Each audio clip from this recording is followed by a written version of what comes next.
It's finally the day of the most awaited awakening ceremony, and students from all across the prestigious noble families have gathered to flex and prove their worth. Any student who manages to leave a considerably big mark against this massive and stupendously sturdy steel wall will get the score. The bigger the damage, the higher the score. It's that simple. The first student from a lower family tries to take his shot at the wall. He puts everything he has into a single strike, but the only thing his full strength leaves behind is a pathetic little scratch on the surface. Next come the absolute elites. From the upper echelons of the continent, they possess exceptionally high amounts of mana, and one by one they give it their all. But the result still isn't that impressive. Even after all their attempts, the wall is barely damaged. Everyone is sure that an average student can't even dream of competing with top-tier talents like them, and yet, our boy has got the sheer audacity to step into a lobby where he's painfully outscaled. Meet Theo Ragnar, a bastard child of the Ragnar noble family that carries the blood of dragons, but being the illegitimate side-piece baby his pure-blooded siblings have always treated him like absolute garbage. To them, he is basically an NPC, a pathetic bottom-tier weakling. That's exactly why all of his siblings and other spectators, I think this boy is going to totally tank this trial. Our boy, however, doesn't show a glint of hesitation before confidently strutting into the arena, radiating absolute main character energy. After grabbing his sword, he walks to the steel wall and executes a sword slash so precise it literally cuts through the steel like a hot knife through butter. This sheer display of magnificent strength leaves everyone's jaws hitting the fudging floor. It's a totally unprecedented flex that just shattered every single expectation they had to dust, and honestly, their collective shock is completely understandable, because Theo hadn't always been a gigachad of this caliber. For over 1,000 years, the powerful Ragnar clan served as the northern defensive wall of the empire, all thanks to their special physique, which according to rumors, was inherited from dragons. Every member of the clan was born with exceptional magical power, endurance, and a talent for swordsmanship. Everyone received these abilities except for Theo, the MC of our story. Due to his lack of talent and abilities, everyone considered him a bastard and treated him like trash, even his sword teacher. And one day when his family's estate was attacked, Theo was simply unable to do anything. He was mortally wounded. When he finally realized who had attacked them, it's Randone. His master is the one who betrayed him. Randone laughs and says he watched Theo train every morning. All that efforts, all that struggles were completely pointless. No matter how hard Theo tried, he was never going anywhere. Then he swings his sword and cuts off Theo's arm. Blood pours out, and Theo collapses, screaming. Randone grabs him by the head and lifts him up, saying everything happening right now is Theo's fault. He forces Theo to look at Rose Palace burning, and tells him his family is dying because he's weak. Then someone drags over his mother's lifeless body and drops it in front of him. Randone coldly says her death is also on him. Broken, Theo still tries to fight back. He grabs his sword again and charges. Before he can reach Randone, another man throws a sword straight through Theo's body. He's sent flying and crashes to the ground. Randone casually apologizes, saying he just got carried away remembering the past. As Theo lies there, the world starts fading. He regrets his weakness, and then everything goes dark. But it doesn't end there. He regresses back in time with hidden traits and skills. Theo opens his eyes again, and standing right in front of him is that bastard, Randone again. It looks like they're in the middle of sword training. Randone tries to snap him back to reality for being so absent-minded, but Theo still has no clue what's going on. He wonders if he's having flashbacks of his life, and can't believe that the face he flashed back to is Randall's annoying mug. It feels like a cruel joke from the universe. Suddenly a system window pops up in front of him and he stares at it completely clueless. The system window tells him to punch Randone in the face as part of his tutorial quest. At this point, Theo is more confused than ever about what the hell is happening. He wonders if this is how flashbacks are supposed to work. He also notices that Randone, we can't see this system window either. I guess Theo isn't complaining. He just drops his training stick, balls up his fist, and with all the power he can muster, lands a solid punch right on this bastard's face. When the punch connects, there's no change in Randone's expression. He has no clue what this moron is trying to do. Meanwhile, our boy smirks to himself, thinking about how everything feels so damn realistic. Randone finally responds to the punch in anger and throws a solid attack at Theo, sending him crashing backward. Theo is annoyed that he has to endure this pain in his flashback as well. Meanwhile, the bastard master just sighs and explains that he understands why Theo might be frustrated, especially with the awakening ceremony coming up soon, and his lack of progress, but he still can't forgive a student who lashes out against their master. The mention of the awakening ceremony shocks Theo because that event happened almost 10 years before his death. Rendon keeps on berating him for his behavior and walks away, saying he'll see him in the next lesson. The other clan members snicker among themselves, thinking about how this imbecile is blaming his master when he's the real talentless moron. While his peers continually shower him with insults, Theo finally starts to understand what's going on. He begins scratching the ground and can feel it clearly beneath his fingers. Then he looks at the injury Randon inflicted on him, and the realistic sensation hits him hard. It becomes clear that he isn't just flashing back. He's actually come back 10 years in time to when he was only 17 years old. Right on cue, a system window pops up in front of him, congratulating him for successfully completing the tutorial quest. As a reward, Ragnar's talent has been activated. The system asks if he wants to receive the reward, and without hesitation he presses yes. Arcane energy shimmers in the middle of his chest, as the system confirms that he has received his reward and that all his stats will now increase at an incredible speed. Back in the Rose Palace, we see that same filthy bastard is having tea with Theo's mother. He reports to her that he's never seen anyone as talentless as her son, but then he flashes a broad grin, saying that's precisely why he's here. The true teacher, Randon, will do his best to make Theo strong enough for the awakening ceremony in 5 months at least. The Lady of the Rose Palace, Cecilia Ragnar, says she'll happily leave him in Randon's capable hands. She also hands over a bag full of gold coins, telling him to give Theo a bit more attention. The filthy bastard takes the money and tries to reassure her that she doesn't have to worry. In response, she says she isn't worried at all because she believes in her Theo. Later we see Randon walking down the corridor with the bag of money in his hand. Grinning, he's thrilled that he's getting paid such a handsome amount to teach Theo absolutely nothing. He smirks to himself, thinking how mother and son both are imbecile. Not only is he getting paid to train someone from Ragnar's direct line, but he's also going to be rewarded by his other master for leaking all of Theo's secrets and sabotaging his growth. It's an opportunity he's never had before. We then also see Theo in the corridor, sprinting at full speed, and he zooms right past Randon. His so-called master just scoffs and calls him an idiotic loser as he runs by. Theo was running to meet his mother, and as he approaches, he calls out to her. When she turns around, she sees him completely out of breath. Without a word, Theo hugs her tightly and begins to cry, overwhelmed by the feeling to see her alive. This moment finally convinces him that he really has returned. 10 years into the past, the painful memory flashes in his mind when Randon forced him to watch his mother's lifeless body, but now, seeing her alive fills him with genuine happiness. He is now determined to change the future for her sake. If that mysterious system window is real, he knows he can grow stronger with the help of Ragnar's talent trait. He's sure he'll be powerful enough to hold his ground in the damned war for the throne. Most importantly, he's determined to get strong enough to take revenge on that piece of shit Randon. The second tutorial quest arrives, telling Theo to train his body to the limit. It's still early in the morning, and the sun hasn't even risen yet, but Theo is already hard at work. Fueled by thoughts of revenge against Randon, he knows he needs to get stronger as soon as possible.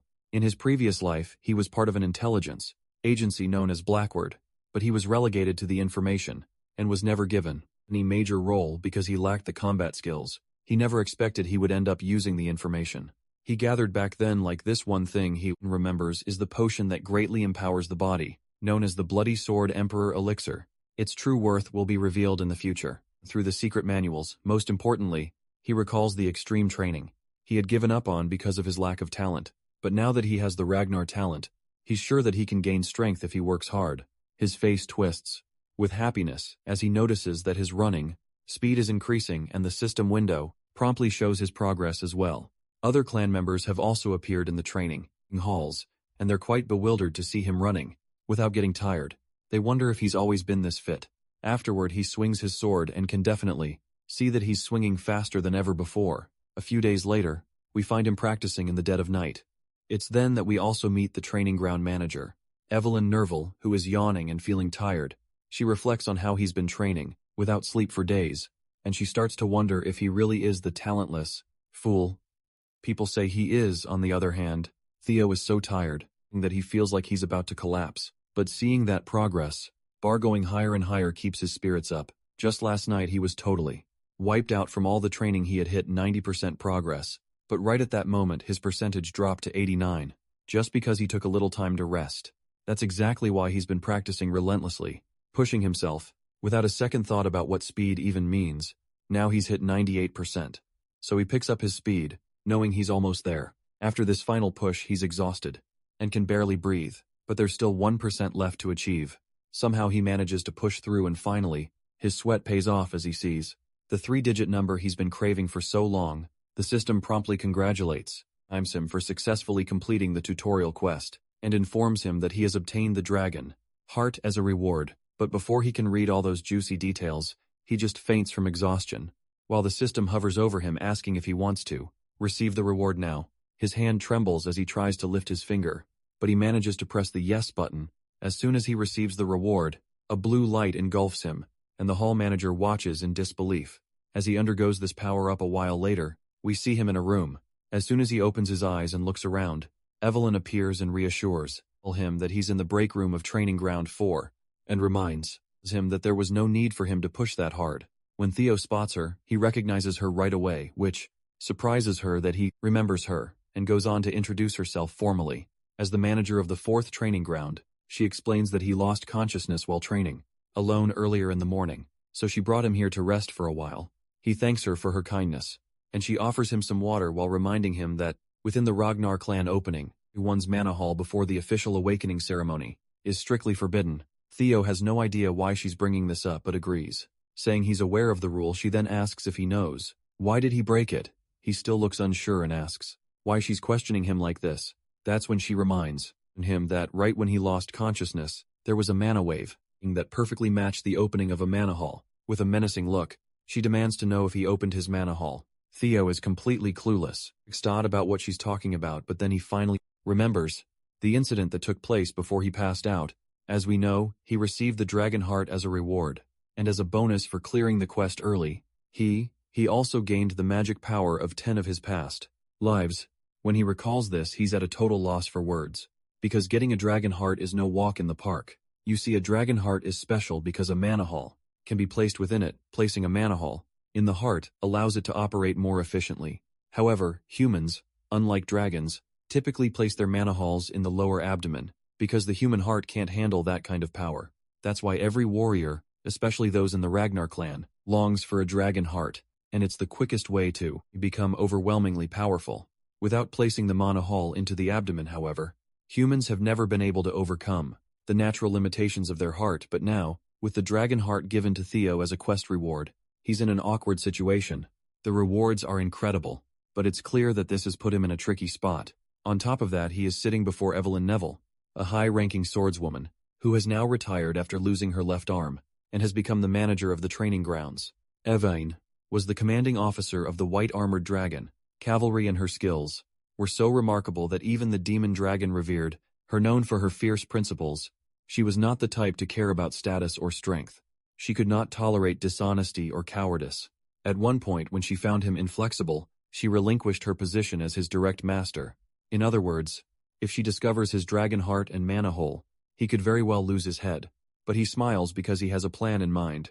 As long as he doesn't get caught, there's nothing to worry about. He makes a sassy comeback to her accusations, asking how she can talk about executing him just based on her gut feeling. He asks if she can handle the consequences of her words. The girl falls silent, unable to counter his question. Theo further tries to demoralize her by reminding her that he is also an heir of the Ragnar clan. If they find out that the suspicions against him are baseless and false, it could be seen as defiling the Ragnar name. She agrees, acknowledging that these are the rules. With a menacing look on his face, he asks her if she knows what the punishment is for humiliating an heir. She confidently replies that it's execution. He is glad that she understands, and tells her to think before she speaks. The lady is blown away to see this new side of him and wonders if this is the same person she knew. In any case, she's sure that what she saw was definitely a mana wave, so she decides to investigate further. Even if he is of Ragnar's bloodline, rules are rules, and she intends to hold him accountable. However, she soon realizes that he actually doesn't have a mana hall. Her expression quickly falls as she understands she might have been wrong. Theo just feels cocky and asks her if she's satisfied now. According to the rules, she sits down at his feet and, without a shred of hesitation, tells him to just execute her, claiming she will pay for her sins with her lowly life. As she bows her head lower and lower, he reveals to us that dragon hearts are different from ordinary mana halls. The existence of a dragon Heart is essentially a mana hall that can be controlled freely by its user. In other words, he can hide his mana at will, plus the fact that humans can also possess a dragon. Heart will only be discovered a few years later, so Theo is confident that no one can accuse him of having one. Instead of executing her, he places a reassuring hand on her back and tells her there's no need for that. He walks away saying she did her job, and that not many would risk their lives to demand the truth from an heir, which he appreciates about her righteousness. But the truth is, Theo just doesn't want to kill her because she is one of the strongest. Keeping her alive would benefit him in the long run. He then explains that the restriction on opening mana halls before the awakening ceremony is meant to prevent overflow. He's glad to see her concerned about someone like him, who is a bastard of Ragnar. And with that, he leaves her sitting there quietly. Theo walks confidently feeling on top of the world as he recalls that not only does he have the dragon heart, but he also gained 10 years worth of magic power from his past life. A few days later, we run into this shithead once again, screaming at Theo, telling him to swing a bit more to the right.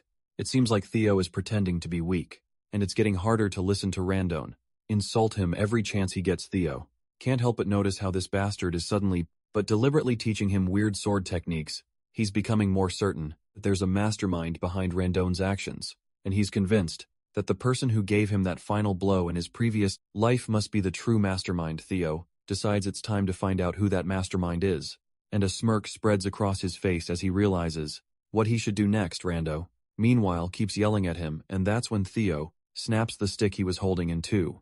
He lets this jerk know that he can't listen to his yapping anymore because his lessons are utter trash. He further asks this piece of work how he even became a mid-rank swordsman with the trash skills of his. To further provoke him, Theo reminds him that he'd probably struggle, even against demonic beasts. Of course, Randon takes the bait and is fuming at this point, but Theo isn't backing down either. He strides toward the old man and makes it clear once again that his skills are pathetic. We soon learn that Theo's plan is to provoke Randon into resigning from his position, and if things go south with Randon, Theo is certain this bastard will contact his mastermind.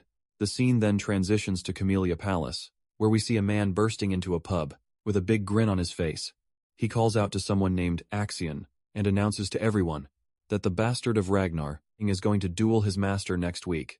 The man in question, Axion, just sits there silently, unable to even lift his glass from the table. Meanwhile, the excited guy keeps going on about how Theo was blaming his instructor for his lack of talent, and is confident that Theo will be left disabled after the duel. Suddenly, the glass Axion was holding smashes into the loud guy's face, knocking him out cold with a single hit.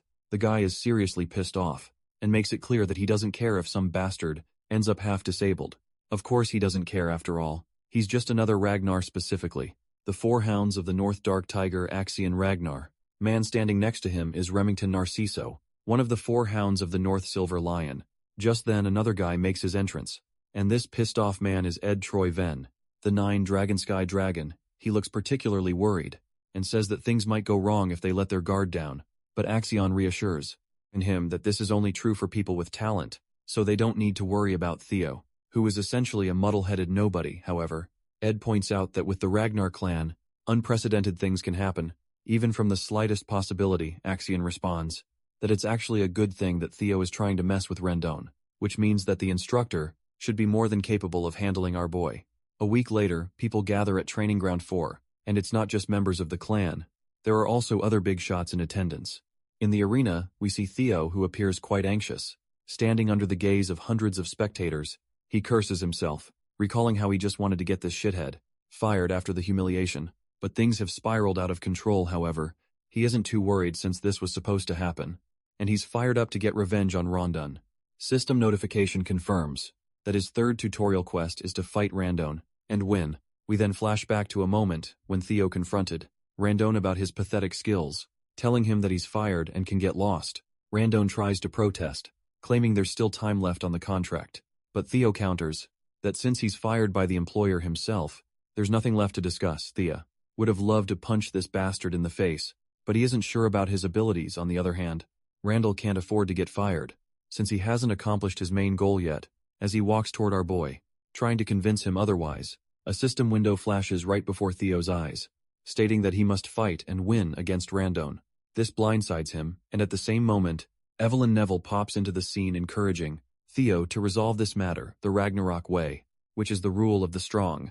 The sword match will decide everything, eliminating the need for a tribunal. They should just follow the will of the victor. The old bastard finds his chance and quickly agrees that this is a brilliant idea to solve the dispute. This leaves Theo at a loss for what to do while Evelyn keeps insisting that this is a great idea. However, Theo isn't so sure about it. He doesn't feel ready to beat this bastard yet, but eventually Theo finds himself confronting Rondon. The people in the crowd smirk among themselves, sharing how pathetic Theo is. They whisper that he doesn't even know how to swing his sword, and are sure he's going to get crippled today, because there's no way he can beat a mid-ranked swordsman Rondon. Then cockily tells our hero that if he apologizes now, he'll pretend nothing happened, as there's no need to risk his life over his pride. But Theo has sass for days and fires back, saying that Rondon should be the one apologizing. He warns the old bastard that if he doesn't want to become a one-armed swordsman, it would be best for him to accept that he's been fired and leave quietly. Rondon simply smirks with a big grin on his face. Thinking about how this fight is in his hands, he decides to take advantage of the opportunity to kill Theo while pretending it's just an accident. Once the battle starts, Rondon invites our boy to come at him first, offering the first strike as his teacher. Theo charges at him with his sword raised, and everyone's jaw drops when they see this imbecile charging recklessly, not even knowing how to swing his sword properly. Rondon delivers a few sword strikes, but Theo manages to safeguard himself. Meanwhile, the old bastard continues his barrage of swings as he corners Theo. He thinks to himself that this is the obvious result. After all, Theo isn't even a low-ranked swordsman. He's an apprentice swordsman. He strongly believes that while Theo's skills may have improved slightly, it's still not enough. He admits that if Theo were at least at the level of the Four Hounds of the North, it would be a different story. But in his mind, there's no way this imbecile from the Ragnar clan could ever beat him.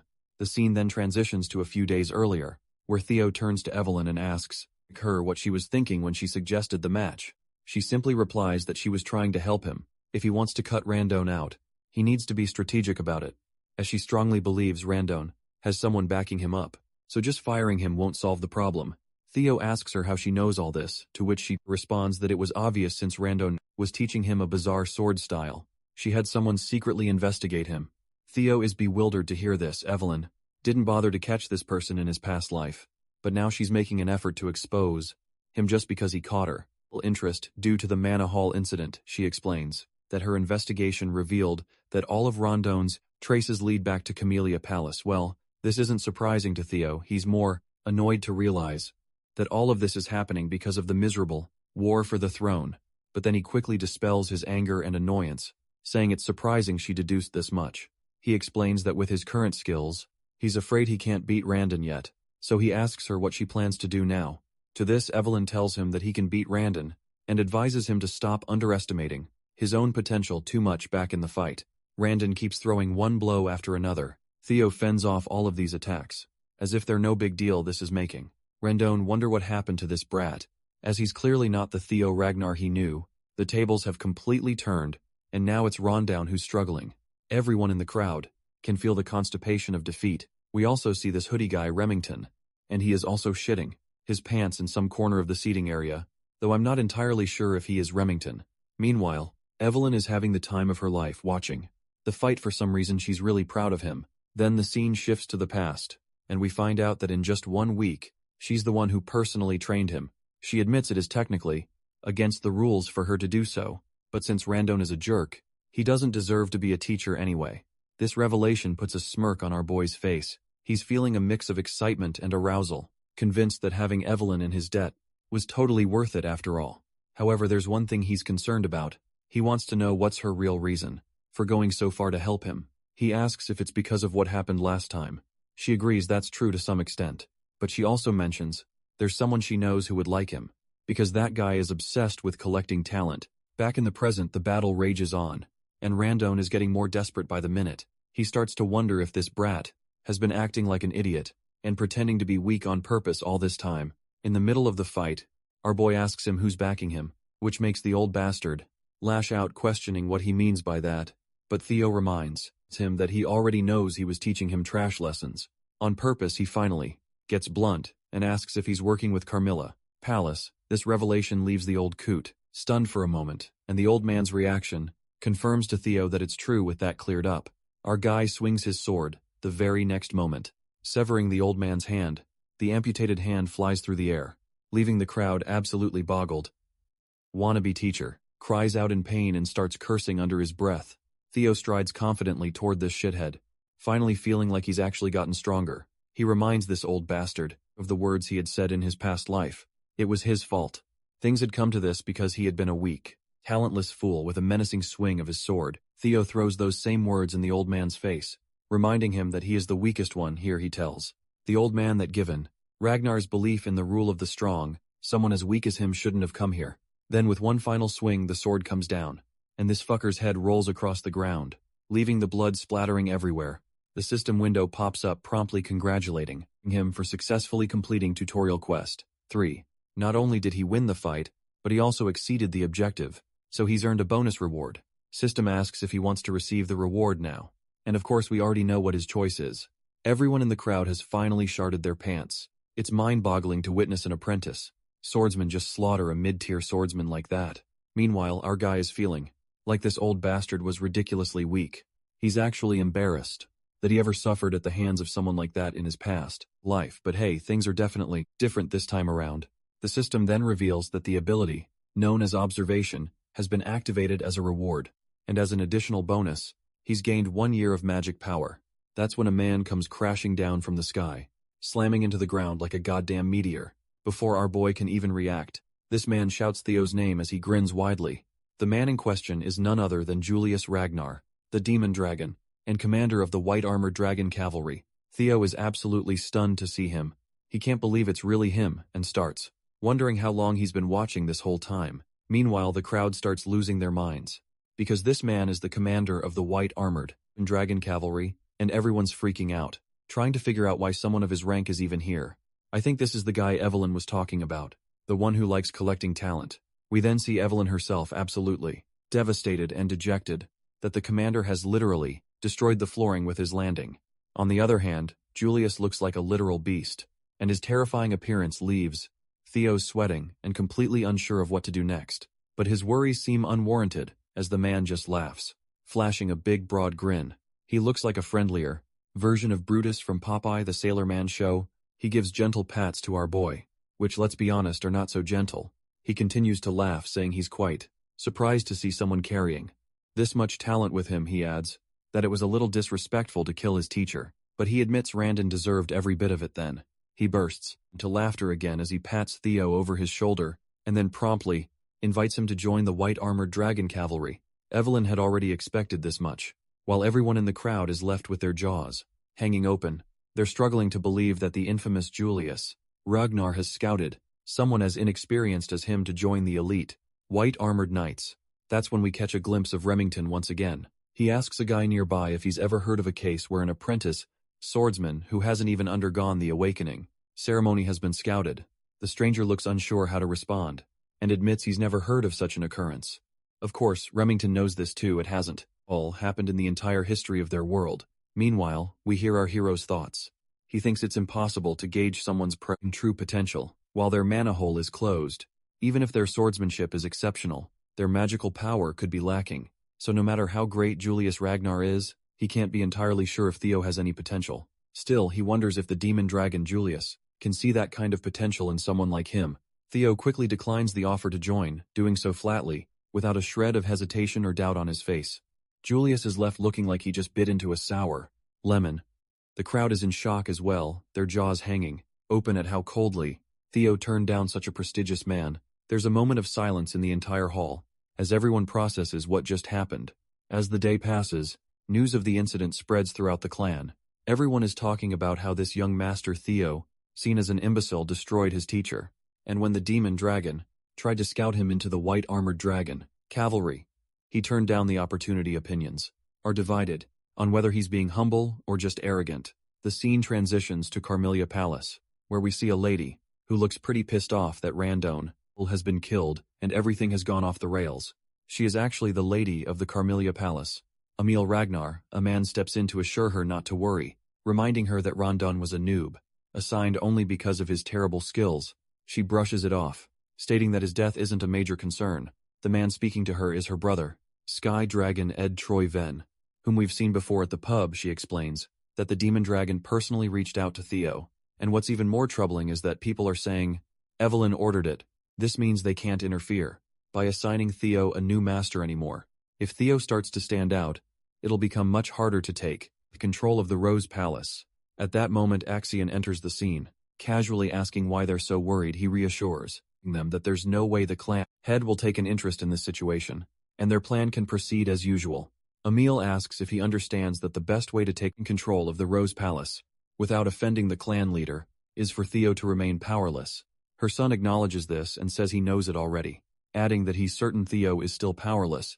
After all, how much could someone like him really have changed? He believes that Evelyn and the Demon Dragon have always been interested in underdogs, so there's no reason to make a big deal out of it. But Ed Troyven isn't vibing with his nephew's nonchalance, and warns him not to take the situation lightly.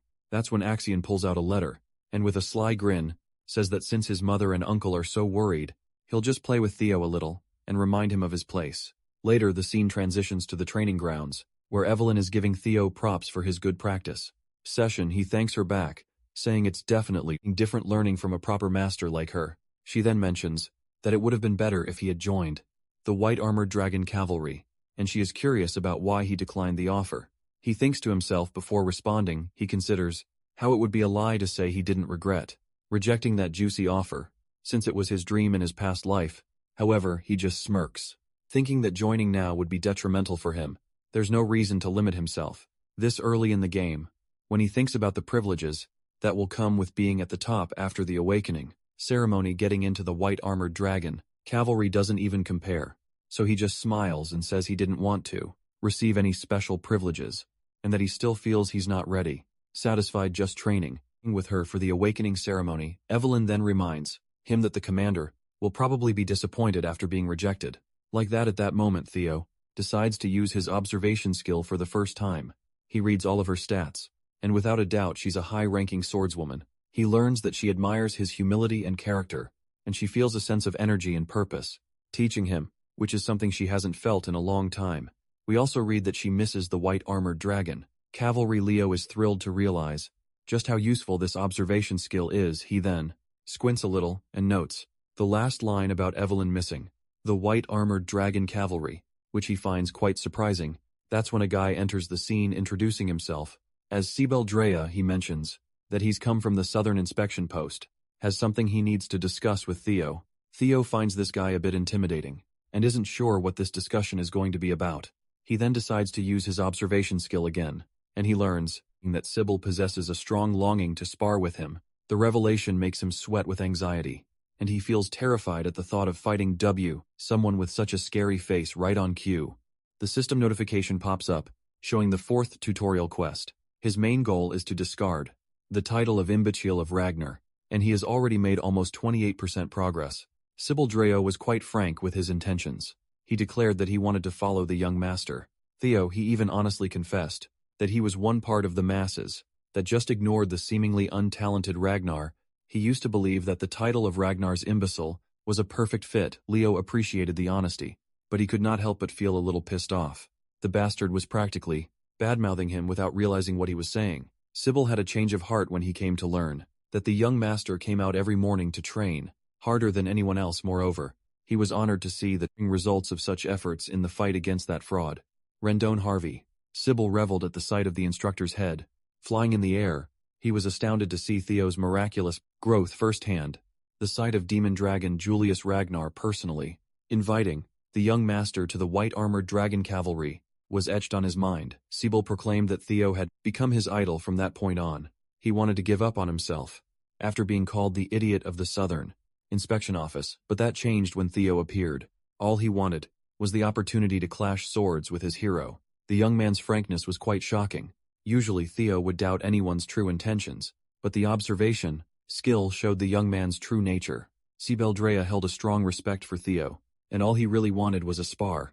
Everything points to him being genuine. It was a little unexpected, but Theo was pleased. After taking down Randone, and as the rumor of him receiving Lord Julius's attention spread, Theo thought that people with their debilitating inferiority complex would swarm to test him. Never expected that there would be people who would admire and willingly follow him instead. That means some people still have Ragnar's pride in their veins. This could work out perfectly, as Theo would need people he could trust in his circle too. He will need competent subordinates if he wants to become the clan head of Ragnar, after all. Furthermore, he could use this situation to progress the final tutorial quest. To get rid of his imbecile title, it was a moniker that he had never been able to escape from in his past life. With the new opportunities that the system provides, he was determined to completely abandon the shameful title altogether. Theo turned to Evelyn to ask permission to spar, and his new master gladly obliged, urging him to show off his skills.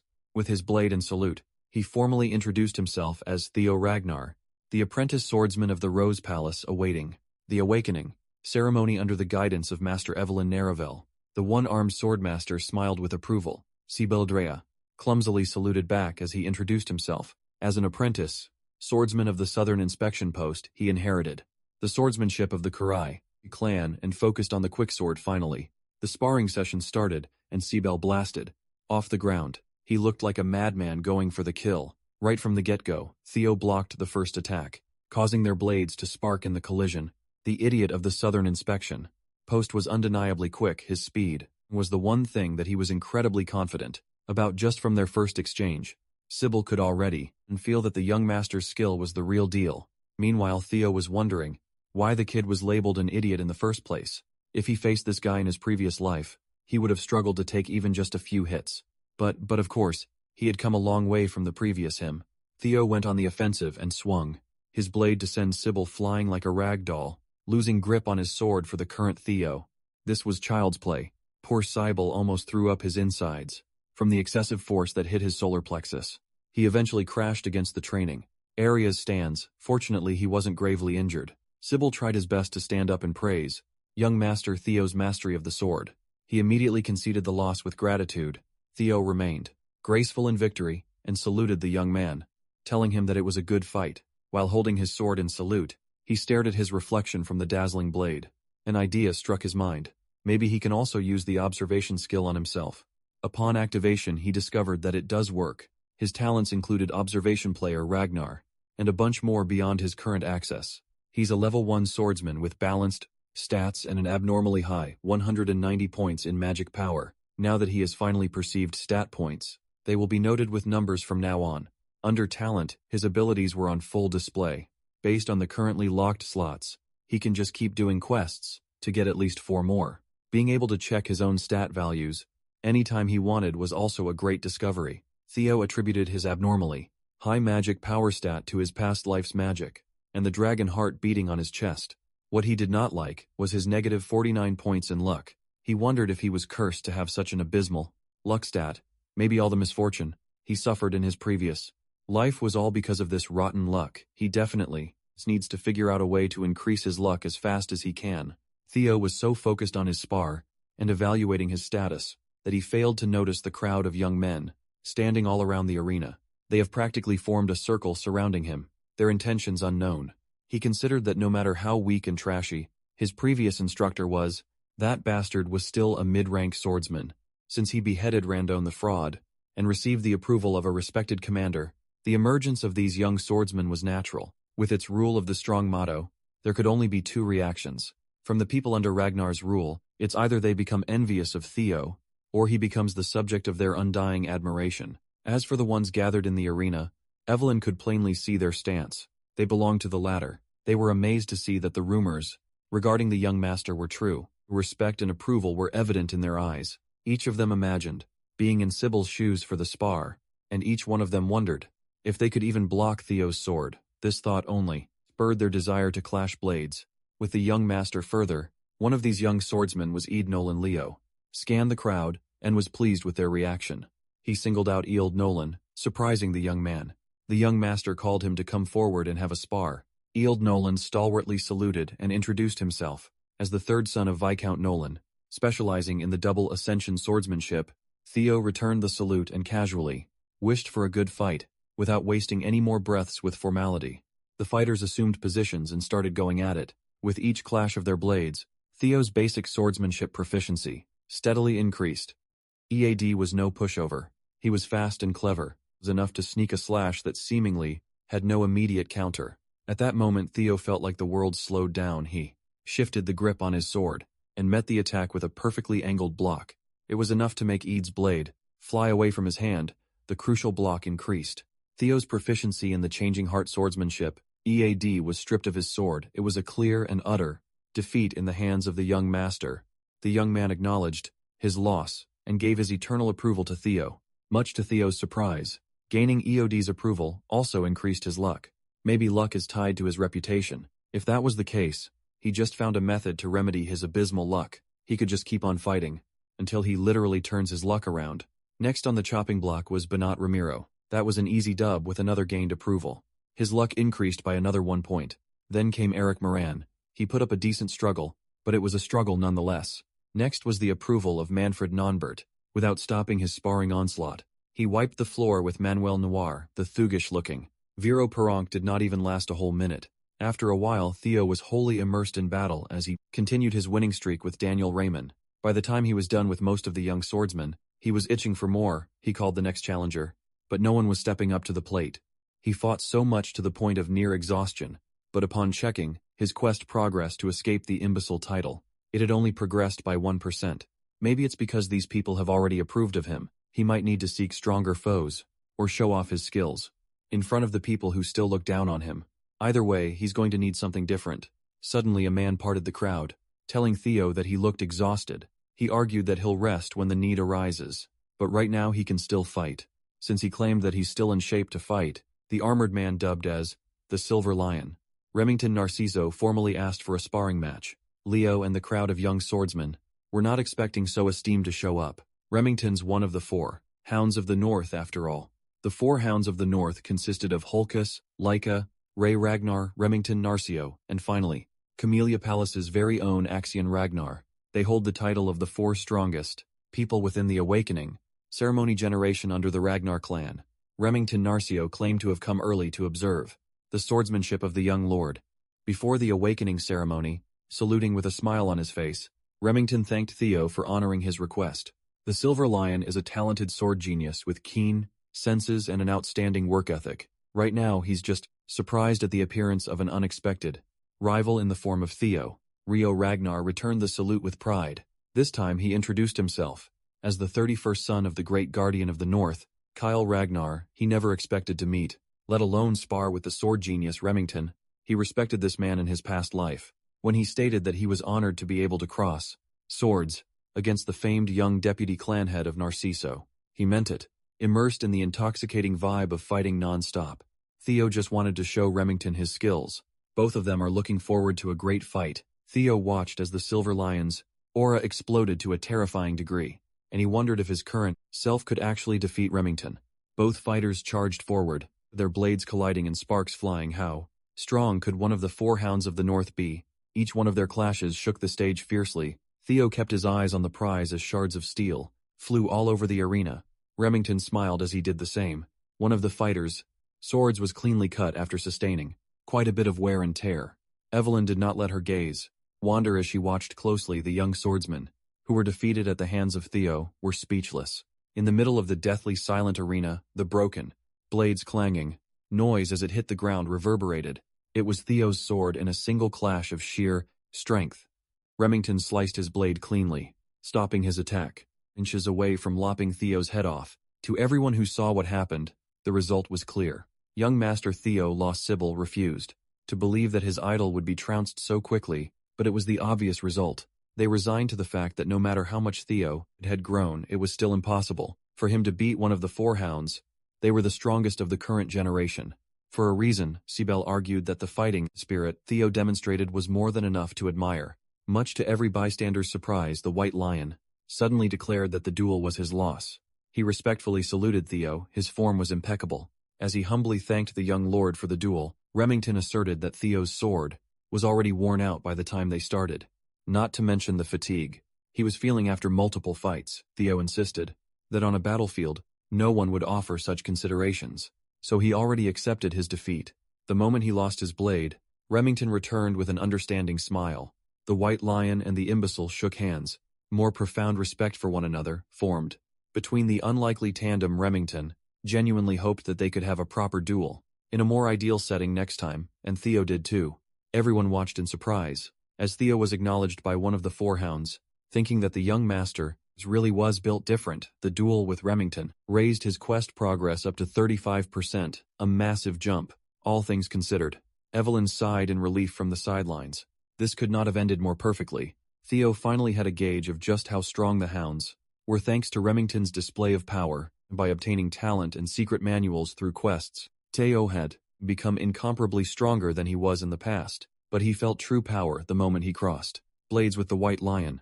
He was reminded that he's still greatly lacking in a lot of aspects. It was a shame that the duel fizzled out thanks to his current condition, but he still gained a lot from the brief exchange. His luck increased by 10, and his reputation has dramatically improved.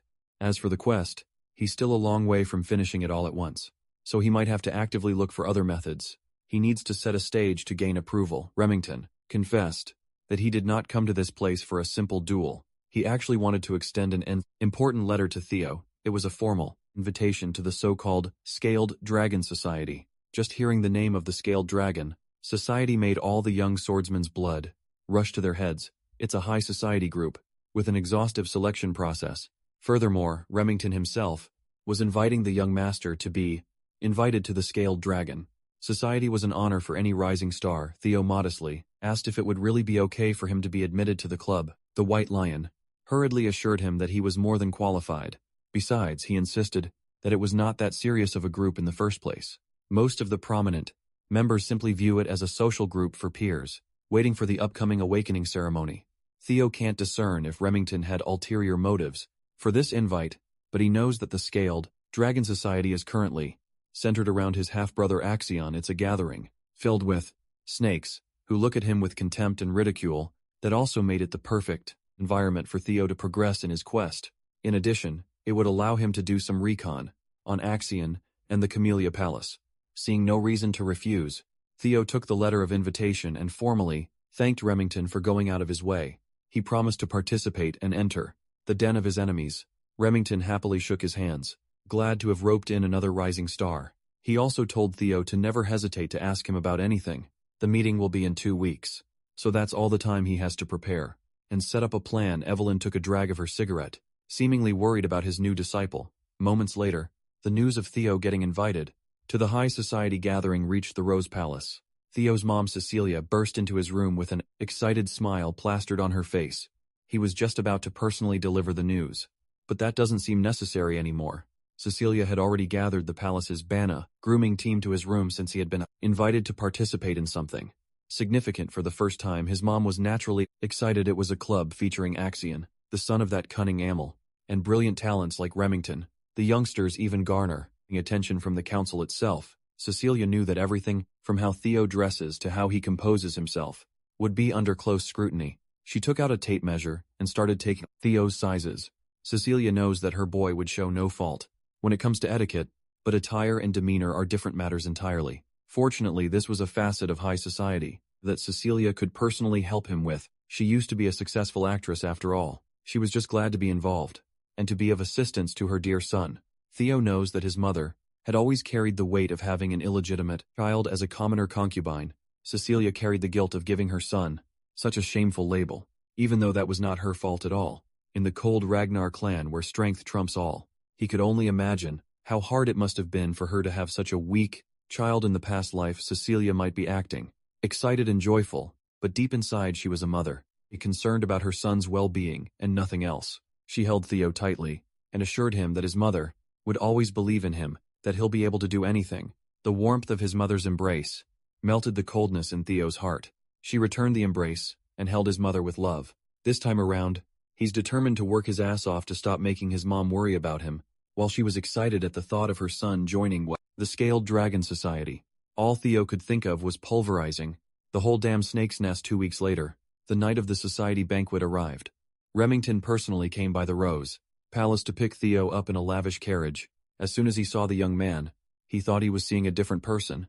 Theo had ditched his training clothes and obtained some exquisite drip thanks to his mother and the palace staff. Instead of a warrior, he looked more like an aristocrat.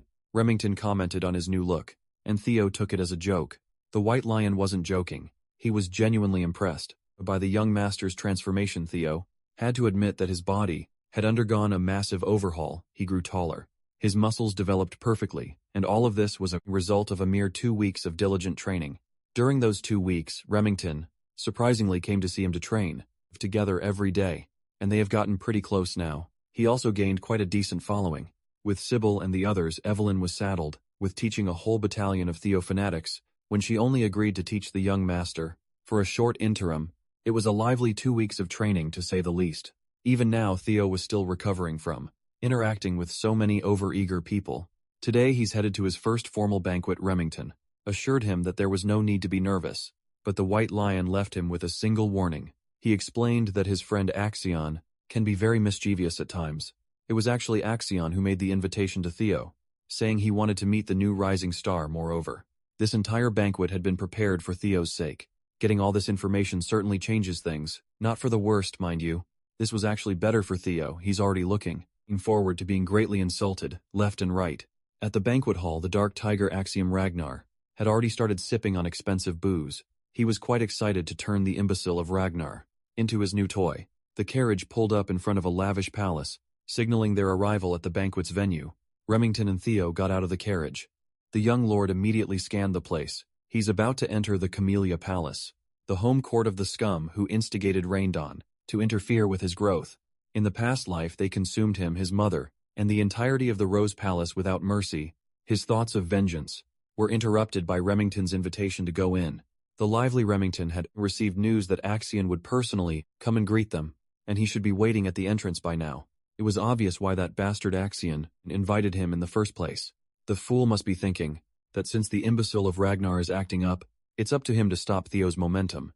But the young master did not willingly come inside the snake's nest without a plan either.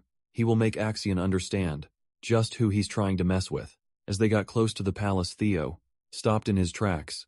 As soon as he saw something in the corner of his eye, up on the higher floor of Camellia Palace, the bizarre blue light of a system quest called to him. He was momentarily distracted by a possible quest inside the palace, so he didn't notice something rapidly descending in his position. Remington tried to save him from the unknown material, but it had already exploded with white smog before he could get close.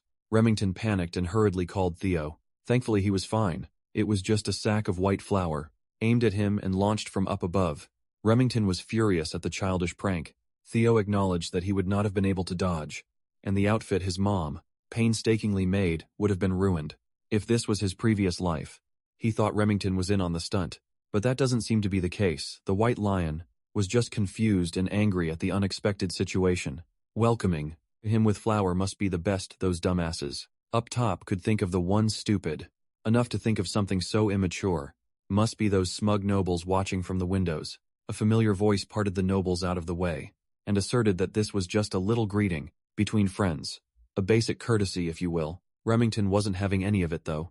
He really was angry. Axion finally showed his smug face as he insisted that he was just extending a fun greeting to his brother. Theo, our boy, immediately used his observation skills to assess the dark tiger. His talents included madness, psychopathy, and overwhelming swordsmanship potential. He's currently expectant at having found a new toy to play with. Theo smiled and said thanks, confusing his psychopathic brother. He continued that with how welcoming Axion was to him, he was naturally grateful, and he was very much looking forward to the party today. Axion's confusion quickly turned to elation. This brother of his had really become fun since the last time they'd seen each other. Finally, Remington and Theo entered the banquet hall, where every member of the promising, noble society was gathered. It was an extremely private event, so only a select few were invited to wine, dine and converse with their fellow talented peers. Everyone was focused on today's special invite. They can't understand why Axion would invite a bum, even if Theo is also from a direct line of the Ragnar blood. He's still widely known as the imbecile, having such trash in the scaled dragon society was an unpleasant surprise for most. They had to admit that the drip was cold, though. Most nobles were privy to the fact that Axion was just playing with his new toy, seeing as the trashy nobles didn't even bother lowering their voices. Remington apologized to Theo, insisting that these gatherings aren't usually this scandalous. Theo was just letting them talk trash about him as much as they wanted. In fact, the more people badmouth him, the better. That would make crushing them later much sweeter. Also, he noticed that the location of the blue quest light was nearby. He was pretty sure that it could be significant, but he doesn't have a natural way to approach it yet.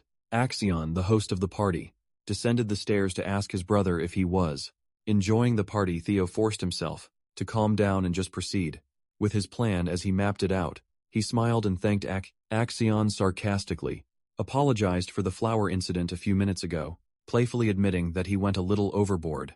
He closed the distance between himself and Theo in the blink of an eye, grabbing his brother's shoulders tightly as he pressed Theo to accept his apology in front of everyone. Remington wanted to intervene, but Theo interjected, that Axion had nothing to apologize for. He insisted on using Axion's words, that the prank was just a greeting between brothers. The psycho was at a loss for words. Theo was just too calm and composed to rattle. He laughed and patted Theo on the back as if he was a proud brother. He never knew that the kid had spunk. He had changed a lot from how he used to be when they were little. Axion actually liked him more and more now. The nobles took in the sight of Theo smiling, going along with his brother's whim, calling him Axion's bitch. They even commented on Theo's illegitimate lineage, compared to the noble blood of Troyvon. While it's true that they were half-brothers, the nobles believed that Theo and Axion were on an entirely different level, even if they were both Ragnar's Troyvon. Clan is the swordsmanship powerhouse of the East, while Theo's mom is just a random woman who came from bumfuck nowhere. Theo smiled as he took in the blatant insults that the nobles were hurling at him, letting it fuel the flame inside. One thing the nobles were confused about was Remington's closeness with the imbecile. They started extending the insults to Remington, calling him an illegitimate son of the Narciso family. White Lion had been on edge since they arrived at the banquet. Hearing these nobles broach a forbidden topic almost made him snap on the spot. Theo reckoned that in just a few seconds, Remington might just go and steal his spotlight. He was thinking of observing and listening to more insults for a little longer, but that won't do now. Before Axion could take him upstairs, he paused. Since he had just arrived, Theo asserted that he should greet his new friends as well. So he walked over to the banquet table where the snickering nobles were gathered, all of their eyes focused on the imbecile of Ragnar. Theo quietly took a bottle of wine from the table. He walked towards the noble, who was running his mouth about Remington's lineage, and motioned to fill his glass. The noble smugly smiled and asked if he said something wrong. Theo shifted his grip on the wine bottle and swiftly shattered that thing on Blondie's head without mercy. Remington, and even the psychotic Axion, were shocked by this sudden turn of events. Blondie grabbed his head in agony as blood stained his piss-colored hair. Theo stood on top of him, still holding the bloody broken bottle. The bastard dared to sit up and curse at Theo for humiliating him in front of everyone before he could run his mouth with a litany of the usual arrogant, noble yapping. Theo sent a kick that broke the bastard's jaw. Theo's straightforward plan had finally started bon. As his eyes turned cold and crazy, he insisted that he was just giving Blondie a little greeting, only to get a hurtful response back. The other nobles stopped in their tracks, being scared and confused by what was happening. Meanwhile, Theo's quest progress was starting to go up, reaching 43% now. Remington had spent 2 weeks of training with the young lord, and he knew the guy to not be a hot-headed thug. He considered that Theo might be doing this for his sake. As Blondie continued bleeding on the palace floor, Theo asserted that this was his form of welcome greeting. He stepped over Blondie's arm and situated the noble's limp body on top of a platform, while slowly applying pressure since he sent his hellos. Already it's time to say goodbyes now. Blondie desperately shouted for him to wait and stop what he was about to do. To no avail. Theo stomped on the bastard's arm and completely shattered Blondie's bones, sending a horrifying, cracking sound all over the banquet hall. The nobles, who were running their mouths freely just a few minutes ago, were stunned and tongue-tied at the ruthless display of punishment. That little breaking bone act raised Theo's quest progress to 58%. Blondie passed out from shock and agony, his drool staining the palace carpets as Theo discarded the limp body like the trash that it was. He asked the crowd if anybody else wanted to say hello. His intimidating actions pushed the quest progress to 66%. Suddenly, knights that had been hiding from the shadows made their entrance and surrounded Theo from all sides. They drew their blades and focused on neutralizing the threat at hand. 4 blades surrounded Theo, trapping him in place. The knights wanted payback for the sin of hurting their young master. They asserted that the punishment for such vile actions must be death. Theo smiled as his plan just kept on getting better. He asked the knights, "Who's the guy he just trashed?" They answered that Blondie was the 3rd young master of the Hanavi clan, young master Ian Hanavi. Leo was amused by their confident answer. The Hanavi clan is one of the 6 snow clans that support Ragnar. He knew that the bodyguard knights of these spoiled nobles would not be able to sit by and watch the whole time. They always look down on the imbecile if he starts acting up, so Theo asked the knights what the problem would be if he roughed up their young master. With a deep sense of pride imbued in his voice, he asked them if the dogs of one of Ragnar's bannerman clans dared demand his death, can they really take responsibility for threatening Kyle Ragnar's bloodline? He's not one to tolerate disrespect after all. Knights felt their grips on their swords loosen upon hearing Theo's threat. Their anger for watching their young master ruined was replaced by the innate fear they had for the Ragnar clan. In addition, the oppressive aura the young man was emitting was suffocating them. This was not the imbecile of Ragnar that they knew and routinely made fun of. Now that they're thinking about it, Theo also has the right of succession to the throne. As a direct blood of Ragnar, on top of that, Ragnar is the Lord of the North, the overseer who reigns over the 6 snow clans. To declare death to the blood of the dragon is not something that any sane person should do. It is a sin for which the destruction of an entire, insignificant snow clan would not even be considered unreasonable. That protection and prestige haven't been applicable to Theo for such a long time as a useless descendant that most people forget. But that won't do anymore. All 4 knights knew that they had made a colossal blunder, and they needed to apologize, but Theo had already issued the kill order to a mysterious presence lurking nearby. The swift glint of a blade blinded everyone with its speed. Next thing you know, 4 severed heads were already flying in the air. Night, blood staining the palace floor. Theo was as calm as the eye of a storm as the blood of his enemies swirled around him. The mysterious presence he ordered to slaughter the knights steadily landed on the carpet full of grace. It was none other than his master, Evelyn Nereville herself. With more blood spilling all over the place, the arrogant nobles finally felt the threat looming over their heads. This is not a joke anymore. Theo's quest to escape the imbecile of Ragnar title had reached 70% completion. Axion had no choice but to watch as his banka turned to Theo's show of force and dominance. Evelyn looked at his disciple and asked, when he realized that she was tailing him, well, it was a given really, he doesn't exactly. I know why she followed him all the way to Camellia Palace. But thanks to her, Theo will be able to turn the tables on these morons without worry. As the crowd was stunned into silence, they seemingly waited for Theo's next action. The night before the banquet, Commander Julius paid Evelyn a secret visit. He came to rag on her about not taking in any more disciples, yet diligently training her new student every day.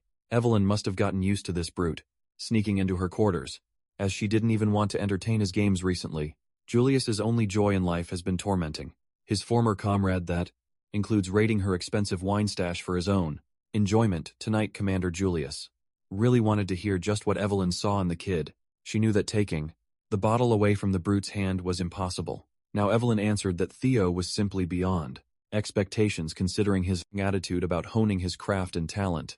He's truly among the best ones she has ever taught.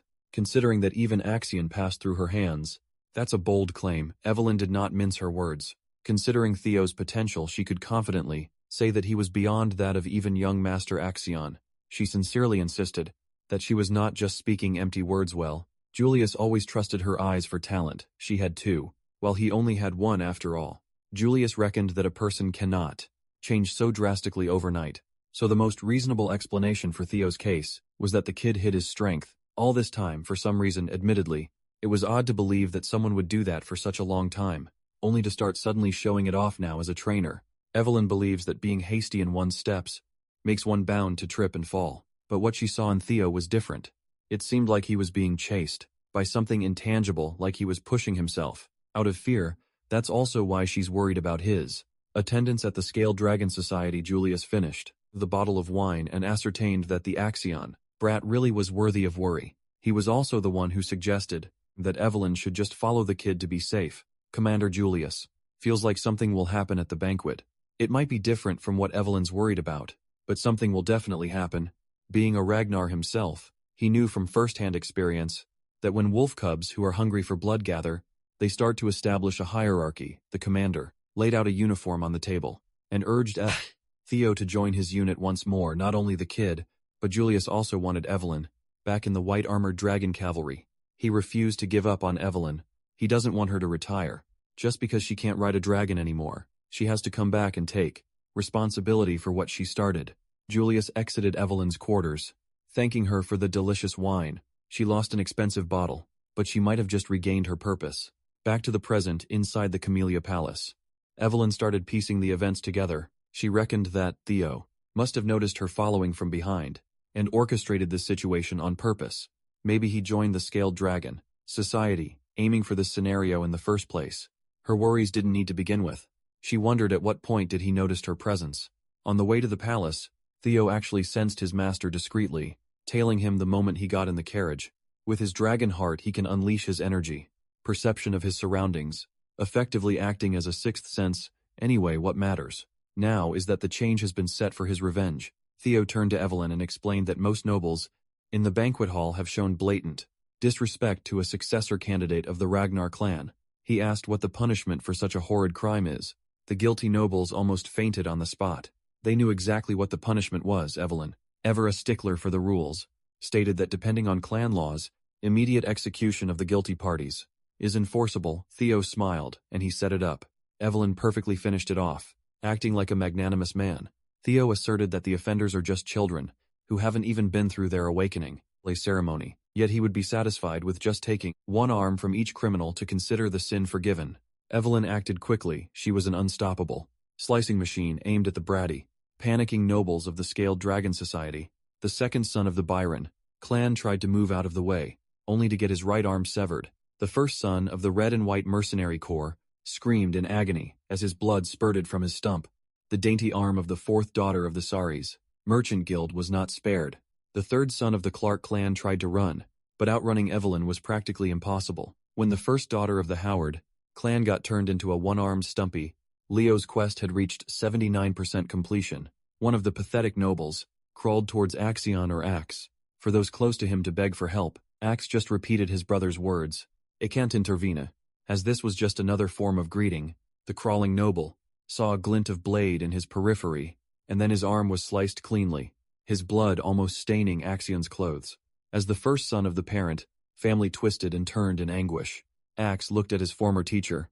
Evelyn nonchalantly met his gaze and nodded. Axe never expected to meet his former trainer in the middle of such a grisly sight. Evelyn saluted with her blade. Axiom observed the bloodied banquet hall and ascertained that Evelyn only aimed for the ones who made outright comments about the bloodline. Theo made it so that even as a fellow successor candidate, Axiom would not have the authority to stop the slaughter. It only took Evelyn a few minutes to cut the right arms of 14 people under Theo's orders. As for their status, they can still take their arm to a priest right away and get them reattached, but their lives as swordsmen will be a different matter. Everything went just as planned. Axion was more interested in how Theo got both Remington and Evelyn to his side. Theo Ragnar, the imbecile of the Rose Palace, had evolved into something terrifying. The Psycho and Axion rejoiced. He really wanted to crush this brother under his foot. Since he had finished what he set out to do, Theo called Evelyn and Remington to leave the premises. They slowly made their way out of the palace. With the frightened stares of the remaining nobles fixed on Theo, brothers stared at one another's eyes. They didn't need to say a word, but before they departed, Theo grabbed Axion's arm. He gripped tightly, tight enough to wrinkle his brother's suit. After a quick second, Theo let go and waved goodbye, telling Axion that he had a ton of fun in this bloody banquet. The final tutorial quest to escape the Imbecile of Ragnar title was finally completed. Axion was fuming. He wanted to make a move right then and there, but he knew it wouldn't be wise. The Psycho vented his anger by crashing out of his own home and screaming Theo's name at the top of his lungs. With all the tutorial quests finished, no one would dare to call Theo the imbecile of the family. The tutorial is finished, but his true revenge is only getting started. His reward for literally changing his public perception was an experience elixir, a tonic that instantly raises one's level by 5 if the user is below level 30. News of the bloodshed quickly reached the ears of other palaces. Anyone would be shocked to hear that Axion's prestigious Scaled Dragon Society was torn limb from limb, literally and figuratively. As for Theo, he was on a very celebratory move after flexing on those nobles. His subordinates took him to a pub in celebration of his flashy and gory high society debut. Every one of his followers was there. Even Evelyn stopped by to get some drinks. He wondered how the Scaled Dragon Society was feeling after being done in by a man they loved to call an imbecile inside the Camellia Palace. Imil Ragnar is in disbelief after learning that not only did they give the MC justification for his actions, but he also chopped off everyone's arms in front of Axion. Axion answers positively, which makes her feel frustrated, since it makes no sense to her, and she remembers warning Axion beforehand not to take things so lightly. She is disappointed to hear that they didn't just try pressuring him into submission, but have given our boy complete authority to go wild. Axion tries to defend himself, and tells her that once Theo gets recognition, it will be hard to conquer the Rose Palace, assuring her not to worry. However, she tells him to reflect on his actions, and doesn't agree to listen to him any further. She points out his mistakes, which almost caused their great plan to get ruined. Axion decides to listen to her and leaves. Immel wonders who Axion takes after to be so obnoxious. Ed Troyven replies that Axion resembles her when she was young. She's not in the mood to joke around, so he apologizes and assures her that the incident might not be worth worrying about so much. He explains that the Rose Palace has been a part of the clan, head's harem, so it's very difficult to get its ownership, even though it has been outside of the clan leader's interest. Since it's a place where riffraff gathers, it still has the support of the clan leader himself. He shares his plan, that all they needed was justification, and thankfully, since our boy Theo has created chaos at the scale of the Dragon Society meeting, he is slowly becoming the representative of the Rose Palace. By using the incident as justification, they can suppress the MC through legal procedures. Ahmed is left speechless after hearing this and contemplates that the reason she was afraid of Theo becoming stronger was that she feared his power and influence would expand over time if the clan leader focused more on the Rose Palace. However, by using Theo, who is slowly becoming stronger, she realizes the Camellia Palace can suppress him through legal procedures, and the Rose Palace will have no other choice but to bow down in front of the Troyevans. She believes the plan might actually work, and asks Ed how long it's going to take to prepare. The guy assures her that all preparations are already finished, and tomorrow morning when she wakes up, she will hear some great news. He comforts her and tells Immel that she can enjoy a bath and sleep well for the night while sharing that he has prepared an aromatic candle for her from the South Akron volcanic region. Immel decides to depend on her elder brother, and shows her gratitude. Meanwhile, inside a tavern, Remington expresses how shocked he was, and says he didn't know Theo cared so much for him. Our boy doesn't understand what he's saying, and finds it funny to see him act drunk after drinking just orange juice. Remington says that despite enduring insults directed at himself, Theo didn't hesitate for even a second and stepped up for his friend. As soon as Remington started getting insulted, he feels embarrassed and regrets not doing anything. Remington looks at the MC and feels surprised that Theo has been enduring the times when everyone looked down on him and saw him as an untalented, useless child, but he still ended up not giving up and becoming stronger even against opponents whom he doesn't have a slight chance of winning against. He showed strong willpower to win his battle against the Camellia Palace, which no one defies. Remington recognizes that Theo has the courage to wield his sword without any hesitation, and Theo did all that just for him. Theo's friend starts to get teary, and he realizes Remington has greatly misunderstood the situation. The guy gets up and tells our MC that despite the orders of his clan, he wants to follow a different idea and shares that he wishes to follow Theo. The people observing, both of them start cheering and call the MC and his friend amazing. Theo tries to clear the misunderstanding, but Evelyn telepathically tells him to just let his friend be. He notices her, and she shares that it's not a bad misunderstanding, and that everyone probably intends to get along with our boy. After hearing this, he starts to smile, but understands that he is nothing special. Since all of his powers are thanks to the status window, he looks at his own stats and realizes that whatever he has gained is thanks to the status window, while recalling that at first, he assumed it was a fragment of his own regrets. However, seeing how detailed this is, he realizes the status window is something else. He gets a vague sense of déjà vu, but decides not to care about it, since it's helping him improve. After the Scaled Dragon Society incident finished, the MC notices that his level has increased. Whenever a level up occurs, the system gives him points that can be used to raise his stats. Theo understands he can increase his abilities however he wants, and feels scared of the shining future that someone like him, who has so much potential, will bring. Evelyn sees his evil smile and gets concerned. Theo decides to prepare for the counterattack of the Camellia Palace first, and asks Remington if he is willing to help our boy with something. His friend assures him he can ask anything. A bit surprised to be called Remy in such a friendly manner, Theo pulls something out, and while giving it to Remy, he shares that the war for the throne between our boy and Axion is going to begin soon, so he needs help in the preparation.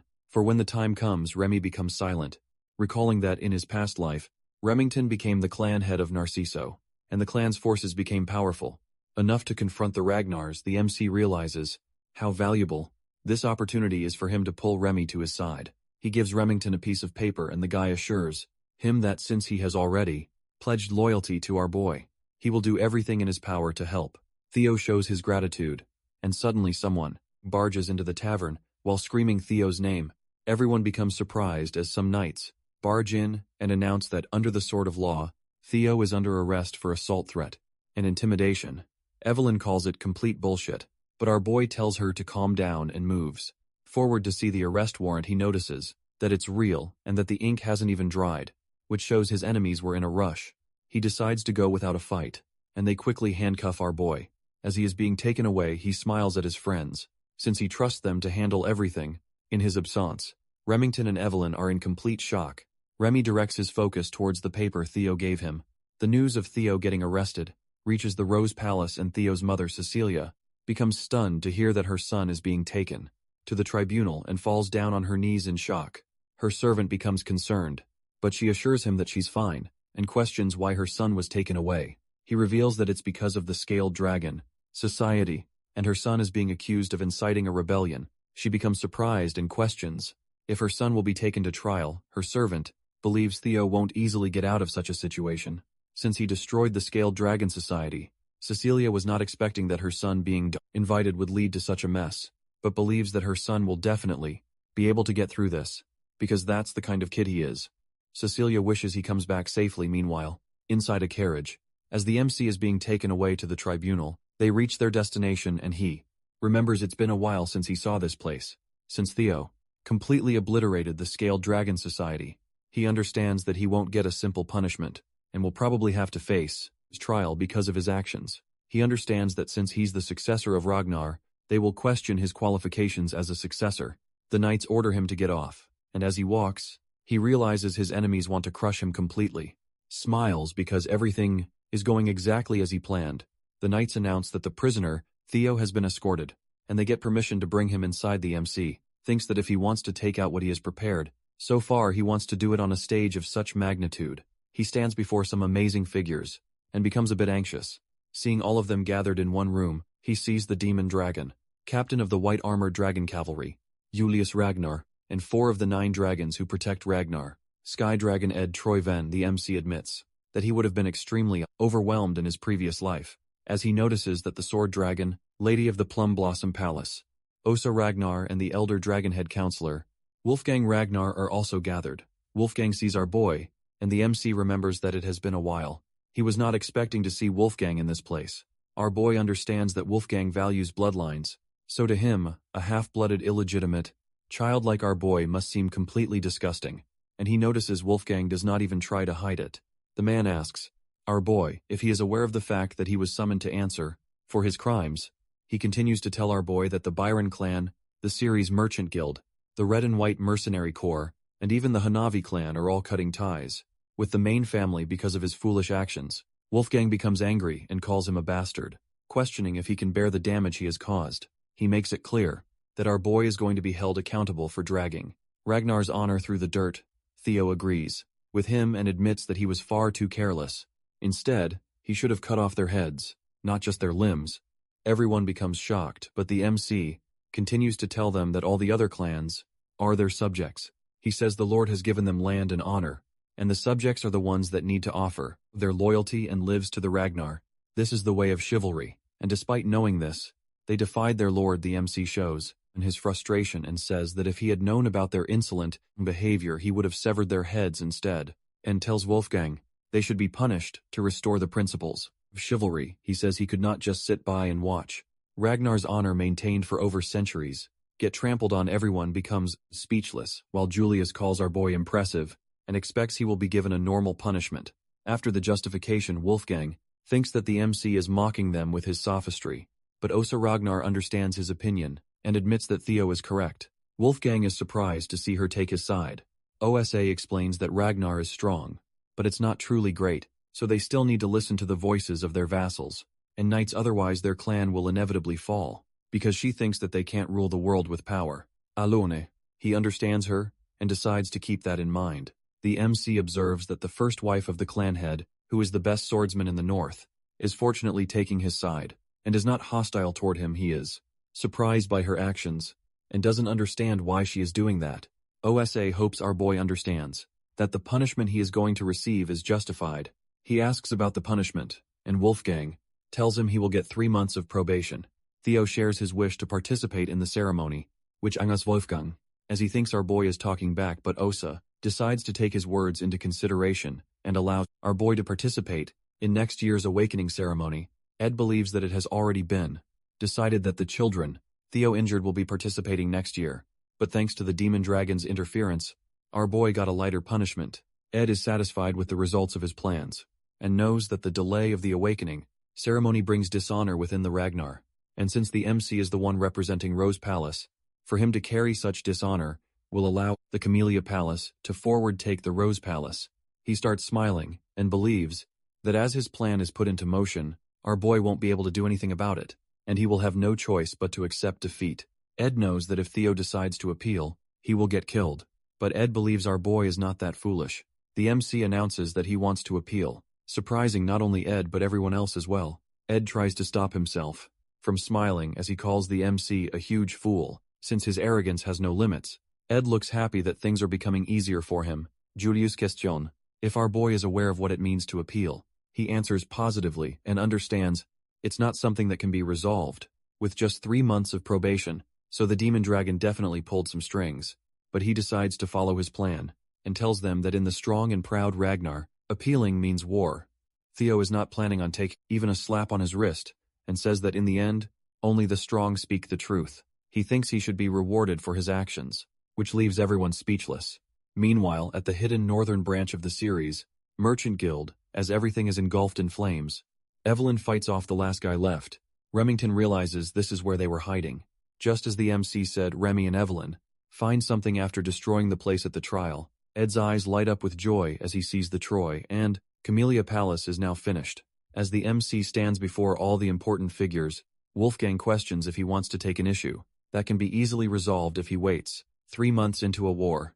Wolfgang calls it arrogance and questions if our boy is confident he can face the forces of 15 clans alone. Theo says that this is something he needs to handle, since in their case the difference in power is huge. He thinks appeals through proxy battles are a normal thing. The MC understands that appealing means deciding the winner and the loser through a battle. However, if the war is completely impossible to win because of the sheer difference in power, each force is allowed to send a representative, and the winner gets decided after a 1v1 sword battle.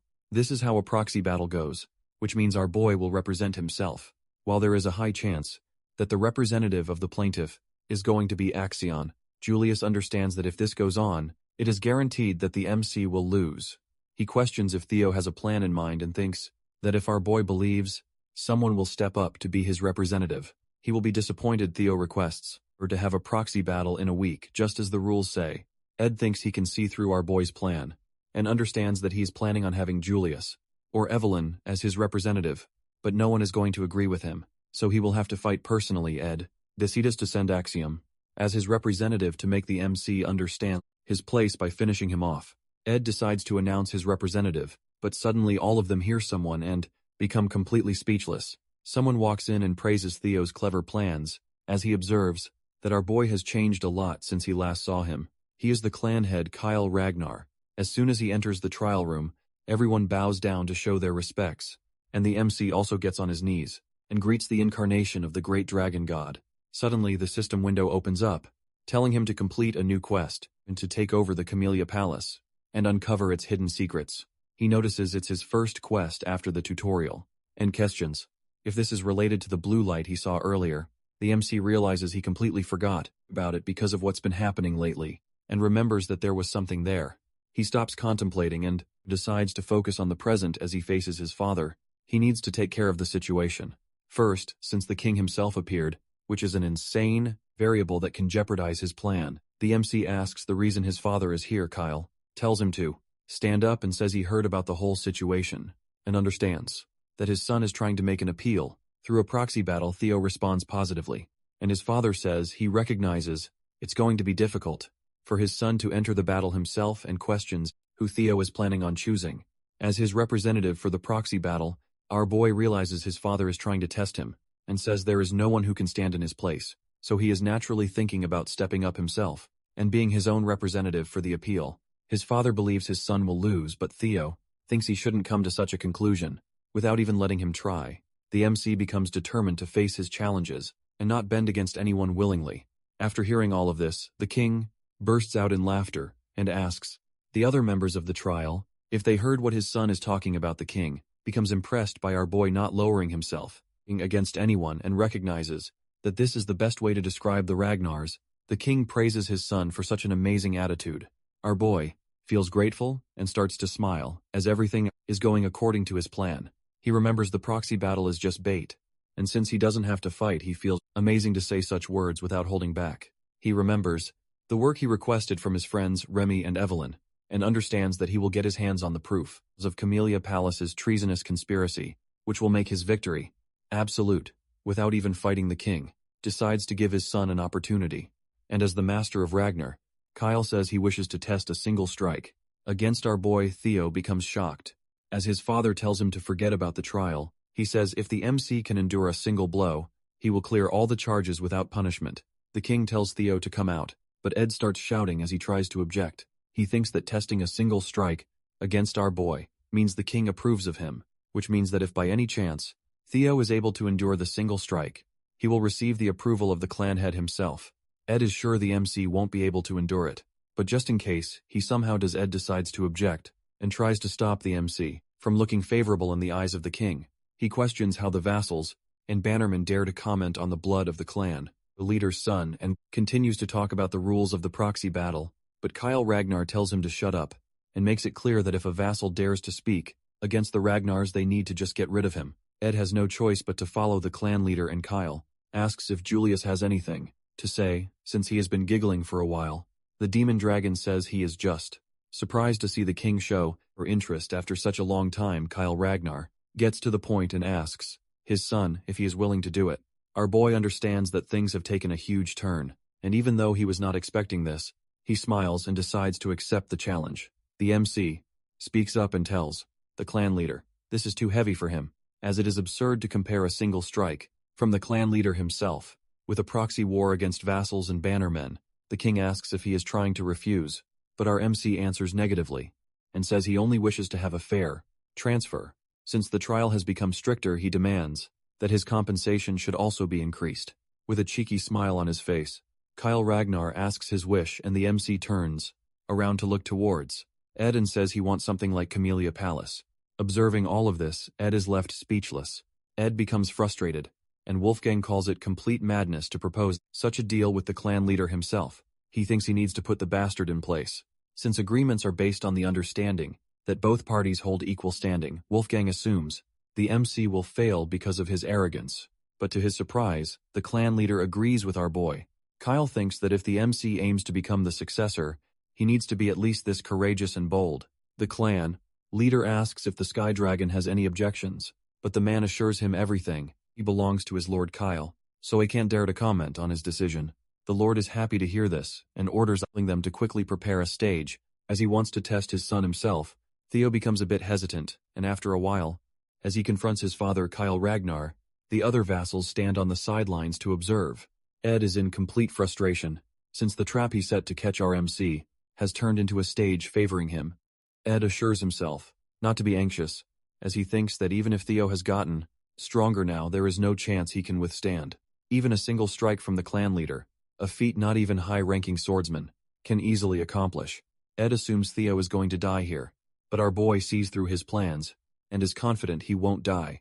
Thanks to the tutorial reward he received, the king notices something about his son has changed and questions whether he consumed an elixir. Without anyone noticing, the king believes even an elixir won't help him change this much, but this he does not to care, since it doesn't matter to him how the MC became so strong. Our boy realizes his father has seen through him easily. Even the 9 dragons haven't noticed he took an elixir. The king asks if he is warmed up. Theo answers positively, and his father cheers that normally he uses his great sword, but since our boy doesn't even know how to use mana yet, his father is trying to go easy on him by using a rusty steel sword instead. The clan leader asks if he has any objections. Theo says he doesn't, and the father becomes serious as he decides to begin the fight. An immense aura starts to spread everywhere as the clan leader moves forward, making our boy anxious. Theo observes the immense pressure his father emits. With just his fighting spirit alone, the clan leader praises him. Surprised that his son is still standing, Theo remains confident, since his strength has almost tripled because of the reward he received after clearing the tutorial known as the Experience Elixir. Using the elixir, he was able to gain 5 levels, and he put all the stats into his strength. With this much strength, he feels true freedom as he leaves the realm of the weak and enters the realm of the extraordinary. The MC is confident he can survive at least a single strike from his father, and as the clan leader throws his attack, everyone becomes speechless. While Ed believes the MC will die, our boy puts all his focus into defending himself and is able to see the attack coming. The huge red beam of light falls to the ground, destroying the whole stage, and after the smoke clears, the clan leader smiles to see that he was able to finally find a decent son as our MC remains standing, leaving everyone shocked. Theo proves his innocence through his will and determination. After successfully surviving the strike, the trial concludes, and the system shows that the sudden quest, single strike from Kyle Ragnar, has been successfully finished. Theo receives an inventory and a mysterious blue key. As a reward for his achievements after some time, our boy wakes up while questioning where he is. His mother, Cecilia, becomes happy to see her son wake up and shares that he fainted while standing. She starts to cry, while holding his hand as she expresses her feelings about when she found out the clan leader himself challenged our boy. Cecilia becomes concerned and asks if he has any more injuries, assuring him she will immediately call a physician if he has any fractures or dislocations. Theo tells her he is fine but doesn't recognize where he is. Julius comes in and says that by the orders of the clan leader, the Lady of Camellia Palace Axion, and the Director of Intelligence have all been vacated. Theo becomes happy as he realizes they are inside the Camellia Palace. The system updates him on the situation and shows that he just needs to uncover the secret now. Inside the Camellia Palace's garden, Immel starts creating a fuss, as she doesn't understand why she is being forced to vacate her own property. The servants try to calm her down and start begging her not to create such a fuss. Meanwhile, observing all of this, Ed gives an order to Axion to kill Theo Ragnar. Axion shares his plan for the awakening ceremony, but Ed tells him to cut off Theo's head to finish him off for good. Axion observes Ed's eyes, which are burning with intense desire for revenge. After everything settles down at the Camellia Palace, our boy understands that despite everything going against his plan, he achieved far better results than what he was expecting. He managed to obtain the Camellia Palace without using his trump card, and on top of that he has obtained another authority. He uses the inventory skill and pulls out an item from inside it. The MC munches on the apple and wonders how such things are possible, but recognizes it's very useful. Theo pulls out the blue key from his inventory, which he obtained recently, and believes that it is definitely related to something important. As he focuses on a door, the keyhole suddenly lights up. Theo decides to unlock the door, and as he opens it, he is surprised to see a deep tunnel. The system tells him he has discovered a dungeon for the first time, and the experience he gains inside the dungeon will double as a reward. Seeing a cave inside the Camellia Palace, he assumes it is another quest of some kind, and decides to clear it, since he doesn't want to miss out on any experience. Before he enters, he remembers he shouldn't go inside the dungeon and prepares. After a while, he comes back with his inventory filled with weapons, and decides to check the dungeon. As he walks forward, he notices a huge wolf staring at him and recognizes that it is big enough to be a demonic beast. The wolf monster pounces on him, but our boy is able to defend himself with a shield. He notices the wolf is very strong but quickly pushes it back. He determined not to lose in a battle of strength. As he confronts the wolf, it charges toward him while screaming. He quickly slashes the wolf with his sword, but fails to injure it and realizes its hide is too thick and the wolf is fast, meaning he won't be able to win against it with half-hearted attacks. The MC recognizes it's no ordinary wolf, and might even be as strong as a demonic beast. He admits it won't be easy to defeat the wolf, and suddenly the monster tries to use its claws. As it charges toward him, he wishes he could replicate the ray of light he observed when facing his father's single strike. He calls it amazing, and tries to use the pure white arc on the wolf, but fails to copy his father's move. Accepting that it's not going to be this easy, a single strike is an easier way to label a strike that brings certain death. He finally understands that the key to mimicking his father's attack is to put all his strength into a single sword strike. He leaves his shield and thinks about improving his sword skills and the secret sword arts that rely on his speed, taught by Evelyn. As he charges toward the wolf and stabs its eye, the monster starts screaming and takes a step back. Our boy realizes his plan is working and attacks the wolf once again, believing he'll win. 2 months later at the training ground, EOT observes that the number of people is increasing. Siebel agrees with him and thinks they need to change the training grounds. A rumor about the clan leader teaching the young master Theo A single strike has been spreading lately. So many people now want to spar with him.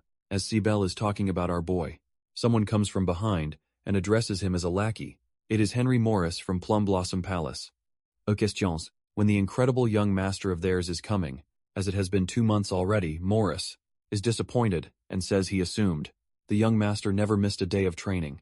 He calls the MC a coward and thinks he ran away after a fake story of his spread too far. Sybil becomes angry, but Henry doesn't stop and thinks the whole rumor might be a total lie since there were no witnesses. He assumes our boy exaggerated it. Henry assumes the scared Dragon Society being destroyed must also be fake news.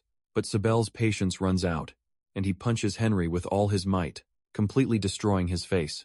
Another guy from the Plum Palace becomes angry and insults Sybil, calling him a dropout, but everyone in the training ground starts glaring at him. Sybil calls him a shit her face while making it clear that no one can compare to their young master. Ead is surprised to see his friend call someone ugly with such a face. Sybil shares that he was already annoyed to see the guys from Plum Palace who kept coming here to cause trouble, and makes it clear he won't let anyone disrespect their young master Theo. Sybil and his comrades pull out their swords and declare war on the guys from Plum Palace. They also become determined to put the dropout losers in their place.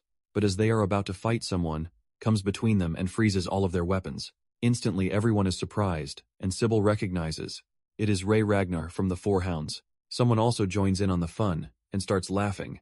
It is Hulkus Lanka of the Four Hounds. Sybil is surprised to see 2 members of the Four Hounds suddenly appear, and Hulkus notices someone is missing. Hulkus asks one of the Plum Palace guys where the luster tiger is, which confuses him. Hulkus becomes fired up and questions if everyone is deaf, as he is asking for the master of the training ground. Hulkus announces that he is here to challenge our MC. Theo Ragnar, meanwhile, inside the dungeon. The MC reaches his limits, and his sword shatters as well. The system notifies him that he has leveled up. Suddenly, multiple system windows start to pop up, showing that his stats are increasing, and he has hunted 170 demonic beasts. Our boy sits on the corpses of the monsters he has defeated, and the system shows that only 1 monster is now left. Theo drinks a healing potion to restore his strength and remembers that he almost died multiple times, but the healing potion always saved him. At first, it was difficult for him to defeat the monsters, but as he leveled up, things became easier. He is still surprised to see how fast time flew by. He has already spent 2 months inside the dungeon. The system shows him that only 1 demonic beast is left. He realizes that it's definitely a boss monster as he notices some stairs. The MC starts walking forward and enters the 5th floor. He looks at his broken sword and realizes it won't be usable, so he decides to enable his inventory and pull out another one. He finds only 1 sword and realizes it's his last one. Our boy remembers he received this sword from his mother as a birthday present. The MC recalls his past life. He had a lot of friction with his mother leading up to the awakening ceremony, so he decided to toss the sword away in his room and let it go to waste. He observes the ceremonial sword and realizes it's a good one, forged from white snow. Steel. Theo becomes silent as he remembers his past life. His mother barged into his room, wishing him a happy birthday, and shared that she was waiting for midnight to shower him with gifts, but he became angry at her and told her he didn't want to waste his time on birthday presents as the ceremony was near. He was expecting better from his mother and made it clear that no good equipment would ever change his bloodline. He remembers asking his mother to leave him alone, but decides he won't repeat any mistakes from his previous life. Our boy finds the boss room, and the system warns him to be cautious, as a strong demonic beast is going to appear soon. Inside the boss room, Theo finds a dragon taking a nap. He becomes relieved to see that it's just a lesser Drake. Theo starts to question why the final boss of the quest is draconic. The Ragnars are said to be the descendants of dragons. Our boy wonders if it is merely a coincidence, but decides to focus on defeating the boss monster, as he can't get out of the dungeon without it. The system shows him the quest, the scenario, and the number of monsters remaining. She questions if he can actually win this battle, since he is still facing a kind of dragon. The MC starts focusing, and decides to use a single flash. He remembers practicing it a lot against the wolves he faced, and even though it might not be on the same level as his father's dragon flash, he charges toward the dragon, believing that if he utilizes his dragon heart to the maximum, he should be able to land a serious hit. He pierces his sword through the monster's eye and successfully wounds it as the monster starts screaming in pain. Suddenly it attacks our boy with its tail, but he is able to dodge easily and becomes disappointed that his weak attack was not able to pierce through its brain. The Drake starts screaming, and gets ready to kill our boy. But he is able to see possibilities, and confidently charges toward the Drake, believing he might be able to win the MC, lands a few hits, and decides to distract the monster first with normal attacks so he can look for its weak point. All of a sudden the lesser Drake starts screaming again, and fear begins to dominate the battlefield. Theo's body completely freezes because of fear, and despite being able to see an attack coming his way, he is unable to dodge but blocks it with his sword. He gets thrown away and hits the rock wall. Realizing how strong the boss monster is, he admits he can't keep this up for too long and gets up to attack the huge monster coming his way. While hoping he can hit its weak points for a quick win, our boy already knows a dragon's weak point is its reverse, scales, and jumps onto the lesser Drake's body while dodging all attacks. He is able to pierce the reverse scales with his sword, and blood starts gushing out of the monster. He keeps hitting the spot as it starts screaming in pain. Our boy believes his plan worked, but the lesser Drake doesn't fall down and surprises Theo at the training grounds. Holkus gets mad at Ray and makes it clear that he wants to fight the young master first. She calls him a loser and tells him to stay out of it, but he starts defending himself and says he lost 3 years ago. He has worked hard to improve his skills every day, so 3 years are more than enough to close the gap. Ray doesn't listen to any of his words and calls him a loser again, which makes Holkus angrier. He decides to have a duel with her and mentions that the winner will get a chance to fight Theo Ragnar. He hits her with a huge weapon, but she is easily able to stop his attack without being phased. Sybil and Henry don't understand what's happening, but become scared seeing the Four Hounds members fight. As they both move forward to attack, Remington appears between them and tells them to go elsewhere. Since this is the domain of the young Master Theo, he makes it clear that he won't allow anyone to cause trouble for the Master. Holkus becomes happy to see Remington and share his desire to fight him as well. But Remington asks Holkus to understand his words. Suddenly all of them start to feel an immense pressure, and Remington questions the source of this menacing killing intent. All of them look back to see the MC enter the training grounds. Remington is surprised to feel such overwhelming pressure, and starts to wonder what happened during Theo's seclusion training. Ray and Holkus become excited to see that the young master, Theo, has finally arrived. Our MC dominates the whole training ground with the skill lesser Drake's fear. Earlier inside the dungeon, after the MC pierced through its reverse scales, the lesser Drake finally died, and the system congratulated our boy on hunting it. As soon as he touched its reverse scales, the monster started going crazy. Our boy thought he would die, but the monster wore itself out after a few minutes since the scales were definitely its weak point. The system notified him that he had obtained the lesser Drake's tooth and claw. The tooth was an enhancement material for weapons, while the claw could be used to increase a weapon's sharpness. He decided to use his rewards to fix the sword. He had, since he didn't want to lose a gift his mother gave him. The MC also received a skill called Lesser Drake's Fear, which surprised him. He read the stats and realized the skill could inflict fear on a target weaker than him. He was shocked to receive such a skill, as he believed only a few chosen ones could use it. He's happy to see he is getting a chance to try it, and while putting all his stuff back in inventory, questions whether the skill will be useful for him in Ragnar, since the place is already swarming with powerful people. The Camellia Palace dungeon gets cleared, and our boy finally gets out after finishing the quest of uncovering the palace's secrets. For successfully clearing scenario, Quest 1, he receives a nest compass as his reward. He doesn't understand what it is and questions whether it's going to be useful in the next quest.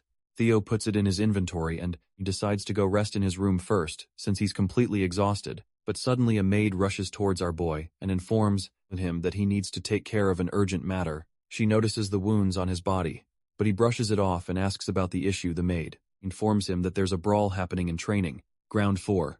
Our boy enters the training ground after hearing this, dominating everyone with his new skill Lesser Drake's Fear. He angrily tells everyone to get lost since he needs rest.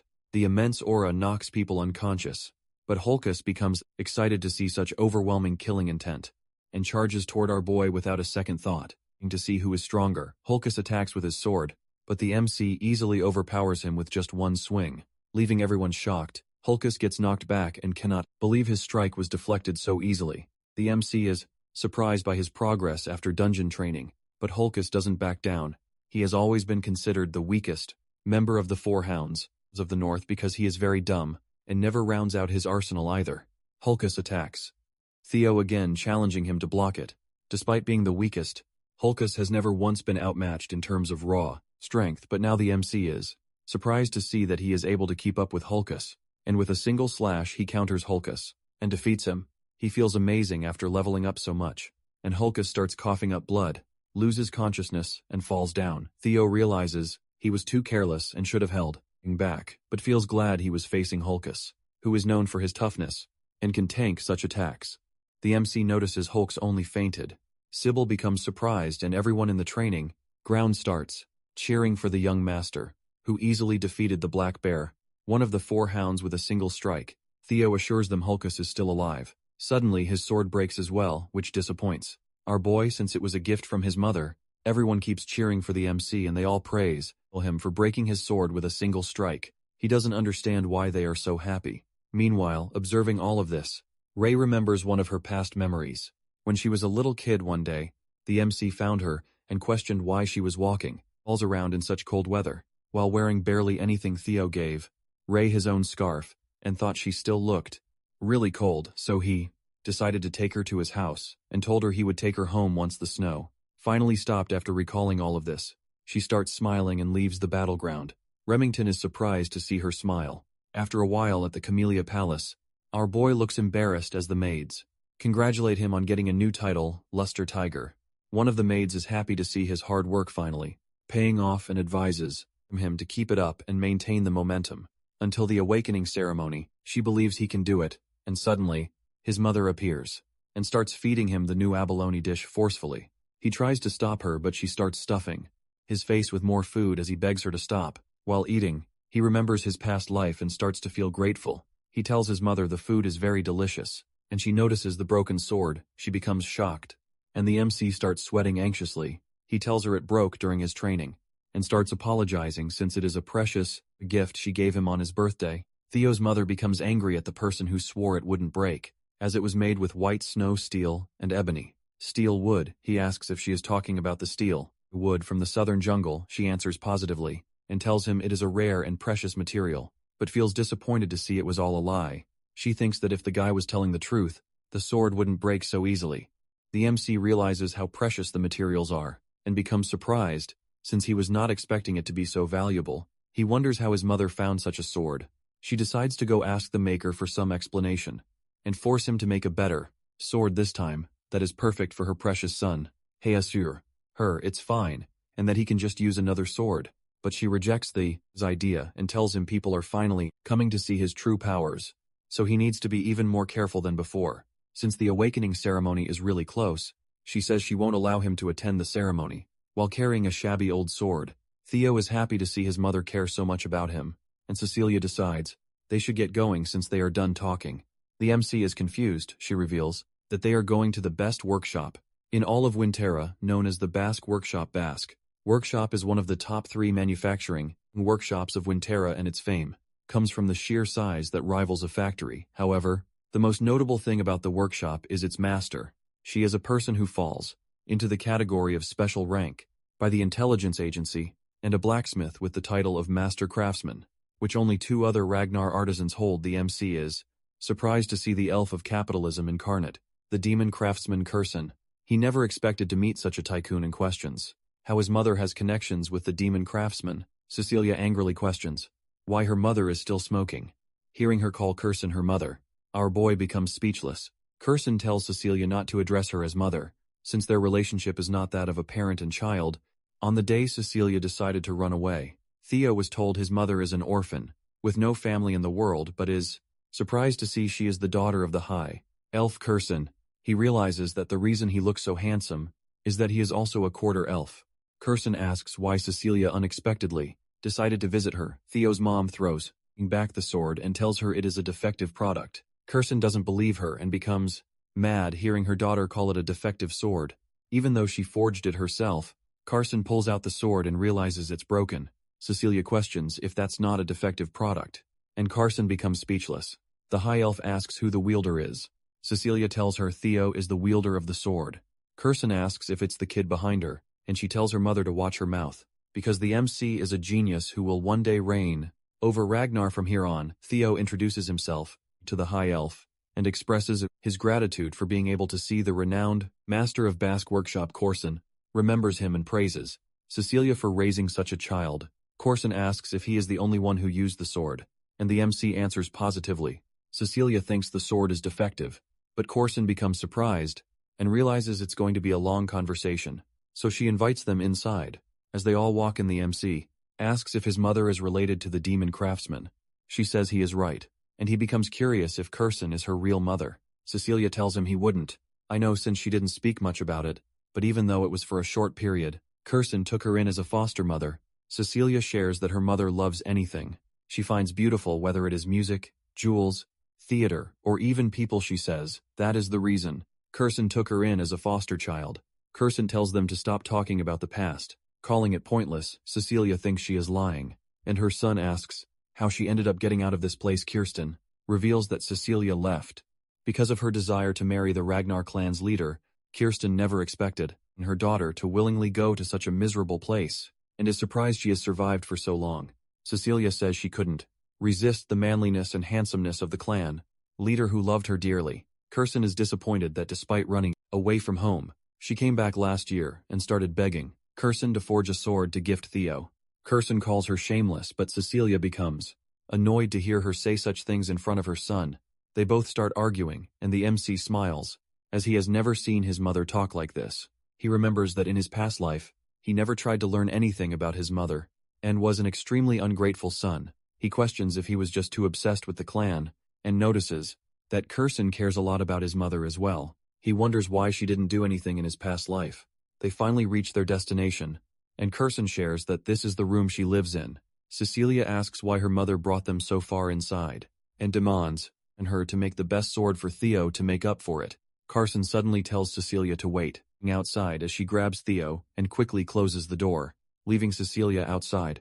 Inside her room, Corson completely ignores Cecilia calling her and decides to get straight to the point. She asks if the MC as the relic of the primordial dragon. Our boy becomes confused and questions if she is talking about the ancestor of the guardian dragon that protects the clan. He shares that he has heard about the legend that treasure has been distributed across Winterra for the descendants of the Ragnar clan. She makes it clear that it's not a legend and questions if he really doesn't have any relic. Corson starts to tear up and becomes frustrated, wondering how he was able to destroy her sword, even though she poured her heart and soul into forging it. She doesn't believe the sword can break against anything other than a relic, and questions if our boy has any idea how precious the sword was. He tries to apologize and remembers that the sword got damaged while he was fighting a lesser drake. He doesn't understand anything about relics, but she gives up and decides to show him instead so he can understand faster. She shows him a casket that's completely sealed with chains and asks if he notices something. The MC starts to see the blue glow and questions if it is a quest after recognizing it as the same glow he saw from the door of the dungeon in the palace. Corson shares that she doesn't see anything, but believes he was able to notice something. Judging from his actions, she starts dragging the casket and tells him she has tried many times to open the sealed casket and obtain the item inside, but she always fails. She puts down the shield casket and mentions the primordial dragon's relic. Corson shares a story of the primordial dragon that removed one of its fangs and forged a blade from it, known as the monster sword White Moonlight Blade. She tells him that if he tries to break the seal on the casket and is successful, she will hand him the sword, known as the White Moonlight Blade. The MC looks a bit confused, and she reveals that if he fails to open it, he might lose his life in the process. She questions if he still wants to try it, and the MC starts smiling out of excitement. He makes it clear that the sword is now his. The system shows that the next scenario for the quest is to be chosen by the primordial dragon's relic, the White Moonlight Blade. The White Moonlight Blade is a sword of the leader of Black Snow, who is one of the 9 dragons, known as the Black Dragon. Very few people know about the sword, because everyone who has ever seen or talked about it has either died or gone missing. Our boy remembers a mysterious man who noticed him and was surprised he was visible to Theo. The MC ended up seeing the true form of the sword through sheer coincidence and doesn't understand why the Black Dragon let him live. He is surprised to find out that the Black Dragon's White Moonlight sword is here, and it is an actual relic of the primordial dragon. He remembers running into the Black Dragon 4 years ago and realizes Corson was in possession of the sword during that time.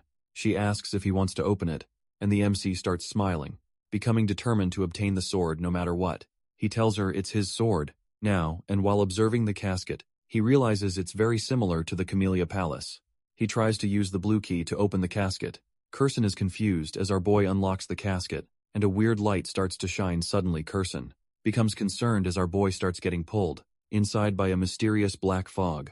The MC tries to free himself, but fails and gets dragged into a mysterious place. He opens his eyes and doesn't understand where he is. Theo recognizes the Rose Palace while everything is engulfed in fire. He doesn't understand why he is seeing all of this again. And while watching his past memories, he realizes he completely forgot how weak he used to be. Because of this, he needs more power, enough to defeat Randon and crush the Camellia Palace. A griffin starts messing with his brain and grabs our boy, ready to eat him whole. But the MC wakes up and grabs its beak. Catching it off guard, he becomes aware that the monster is trying to take over his mind. By using his desire for power against him, the MC realizes this is why it is called a monster sword. The mysterious griffin calls him insolent and tries to free itself. But the boy confidently tells it he has already conquered all the despair it's trying to show him a long time ago. He questions if the monster was hoping he would be tempted by its useless powers, even though he has already seen many quests.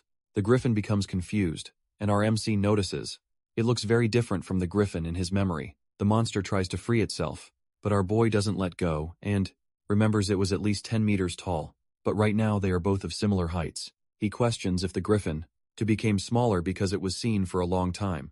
He decides not to care about it, and makes it clear that the moonlight sword is now his as he tries to punch the griffin. With an evil look, the monster tries to talk it out with him. Meanwhile, inside Curson's room, Cecilia starts screaming after seeing her son knocked unconscious. She tries to wake him up, but nothing works. And Cecilia starts crying as she questions her mother why her son is unconscious like this.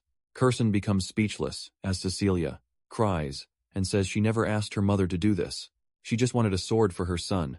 Curson observes that there is a monster's energy linked with Theo's bloodstream, which is something she has never seen or heard about before. She was hoping he would be okay, since he already possessed a relic. Cecilia tells her mother that if anything bad happens to her son, she will never forgive Curson for her actions. All of a sudden, the MC grabs the moonlight sword, and a mysterious light starts to form around his chest. Cecilia becomes concerned and tries to wake him up. Theo finally opens his eyes. She hugs her son tightly as she starts to cry. She tells her son she was very worried, but he assures her not to overthink it as he is completely okay. The system congratulates him on hunting a griffin and finishing the quest. As a reward, he becomes the owner of the white moonlight sword. The MC understands that he survived because of his luck. The griffin was easily defeatable because it was just freshly unsealed, and any psychological attacks were of no effect on him. The system notifies him that he has observed the monster energy of the white moonlight sword, so now his magic power has greatly increased. His magic power surpasses 200, and his body starts glowing.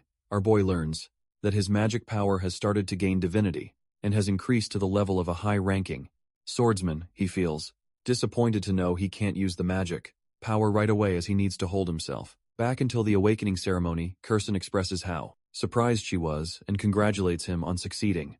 He questions if she is going to keep her promise, and she assures him that elves do not lie. He notices the sword is being rebellious and questions if the sword still hasn't acknowledged him as its master. He becomes a bit anxious, but the elf assures him the sword is acting this way after being trapped for 400 years. She says since the sword is finally out in the world, it wants to release all the pent-up frustration. Curson suggests he can try taking a swing at the wall with all he has. He questions if it will be okay, but she starts mocking him and thinks he is worrying for no reason because, even if it is the legendary sword, a swing from a brat like him who is inexperienced and hasn't even had his awakening ceremony can't damage the Basque workshop. He becomes unnerved to hear this and decides to give it a try. Our boy understands that he can hide his dragon heart whenever he wants, so this is a nice opportunity for him to test out the new legendary sword he just received. He walks toward the wall and tries. Using all of his magic power, the MC excuses himself and removes the cover of the legendary moonlight sword. As he gets ready to take a swing, Curson observes him and becomes concerned. She tries to stop our boy, but he ends up using an attack known as Single Flash, completely destroying the workshop's wall. Cecilia becomes astonished while Curson's eyes fill with anxious tears at the sight of the destruction. Contrary to what Carson thought, my guy literally split the building wall in half with just one swing of his sword. And he was not even aiming to destroy the wall. Carson couldn't help but sink into despair at yet another costly loss from our boy, especially after the sword he had just broken Even Theo thinks this is seriously overkill, and he's already running on empty because that sword drained all his magic to pull off that devastating slash. Right at that moment, Kirsten starts giving him some mana, and she dashed and towards him so quickly that he didn't even notice. When she reached him, she's startled to see he really has no control over his magic at all, whatever the case. After looking at this massive crack in the 10-foot thick wall, she's sure this lad is an absolute genius. She starts to feel kind of proud to have a grandson. Like him, and I can see those dollar signs in her eyes, which clearly show that her greedy mind is cooking up something juicy to profit off our boy. She puts her hand on him and tells him she'll be his patron from now on, and all he has to do is spread his wings and show the world his skills. Well, there you go, she's literally using him as a walking, talking billboard for her workshop, and Theo can clearly see the glint in her eyes. He bluntly tells her he can see those dollar signs shining right back at him as the night deepens. Theo and his mother prepare to leave Basque's workshop. After exchanging their last goodbyes, they part ways. We see the fangs she's holding, and it turns out Theo gave them to her as wall repair funds. She's thrilled to have this loot from a Drake, and is sure he must have snagged it while obtaining the relic. She's also feeling proud of her daughter, thinking about how she raised such an incredible son. Right at that moment, someone drops by and greets her with her title of demon. Craftsman Kirsten freezes for a moment at the sound of this familiar voice. She turns around and asks why he's here, but this mysterious crow of Robert Ragnar just simmers with a red glint in his eyes and doesn't say a word, leaving us hanging in suspense. 5 days pass, and the day of the awakening ceremony has finally arrived as usual. Evelyn and Theo are in the middle of a sparring session. After exchanging blows with him, she can tell that his swordplay has gotten stronger and faster overall. My guy just flashes a grin, saying he's really glad to hear this because he never thought someone like Evelyn would ever praise him. The onlookers, as usual, are sweating their balls because they feel like weak sauce compared to Theo. You see, it's been half a year since Theo began to change, and Evelyn is amazed that he's already grown strong enough to push her back. If he awakens his magic today, it'll be the birth of a monster. After they spar for a while, the lady gives him props, saying he's done a great job, and that he might even aim to become the valedictorian of the awakening ceremony, and her prayers are with him. Theo flashes a big smirk back at her, thanking her for her kind words. He says that if he becomes valedictorian, he'll mention her name during his speech in front of everyone, of course. Evelyn gives him this worn-out look, wondering if that's even necessary, while his fellows come over, excitedly telling him to mention their names too. Theo couldn't help but feel a bit proud, thinking that being popular is such a drag, while Evelyn just gave him this creeped-out look, clearly thinking how he is getting way too full of himself. The scene then transitions to the central headquarters, where Theo makes his grand entrance, introducing himself to the guards as Theo Ragnar of Camellia Palace. Once inside, he notices the large crowd in attendance, as the awakening ceremony is the most important annual event for the Ragnar clan. Every participant is hoping to get good results, and as swordsmen of Ragnar, this is their first chance to be acknowledged and honored, with everyone from the Ragnar clan watching, including the clan head Kyle Ragnar. The pressure is high. Even some big shots are present, like the 9 dragons, and the former clan head from 2 generations ago, Hilda Ragnar. The more Theo looks at Hilda, the less she seems like someone who's 150 years old. Either way, he is relieved to see her attending again. The conductor then bangs a drum to grab everyone's attention. This guy is Vanna Ragnar, the judge of the ceremony and a Dragon Gate swordsman.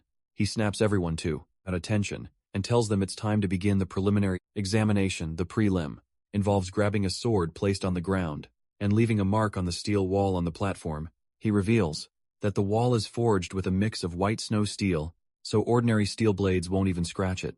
But that changes if they channel their magic power into their attacks.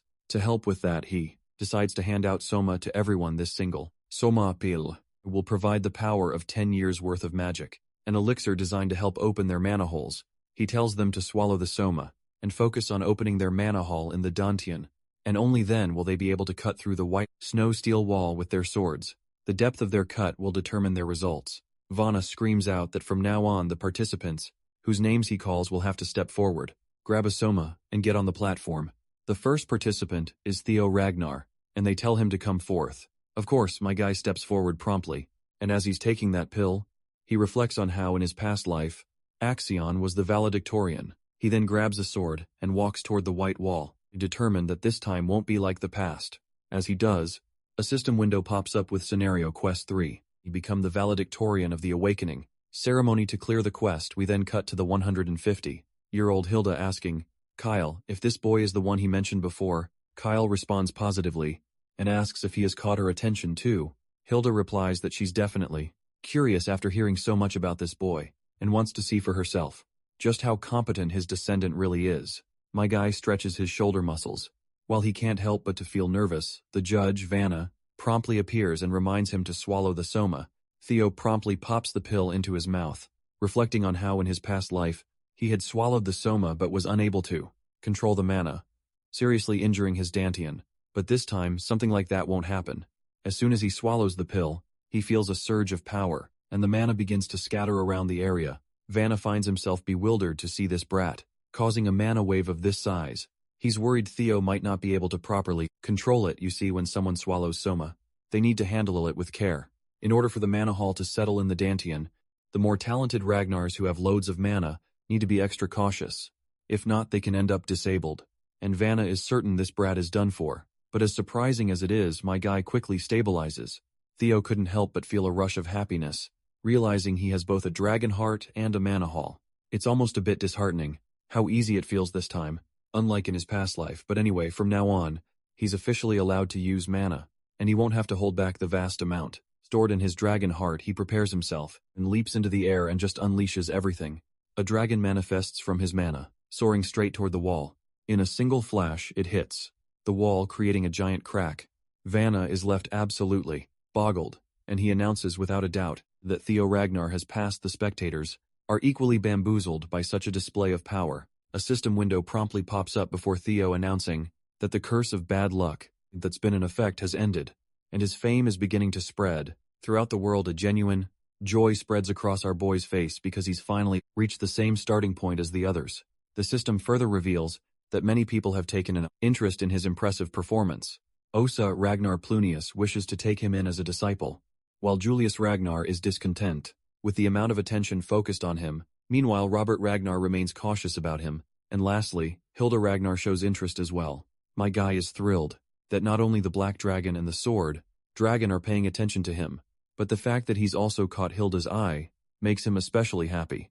After all, she has the heart of Garuda. He thinks to himself, how amazing it would be if he could just obtain that.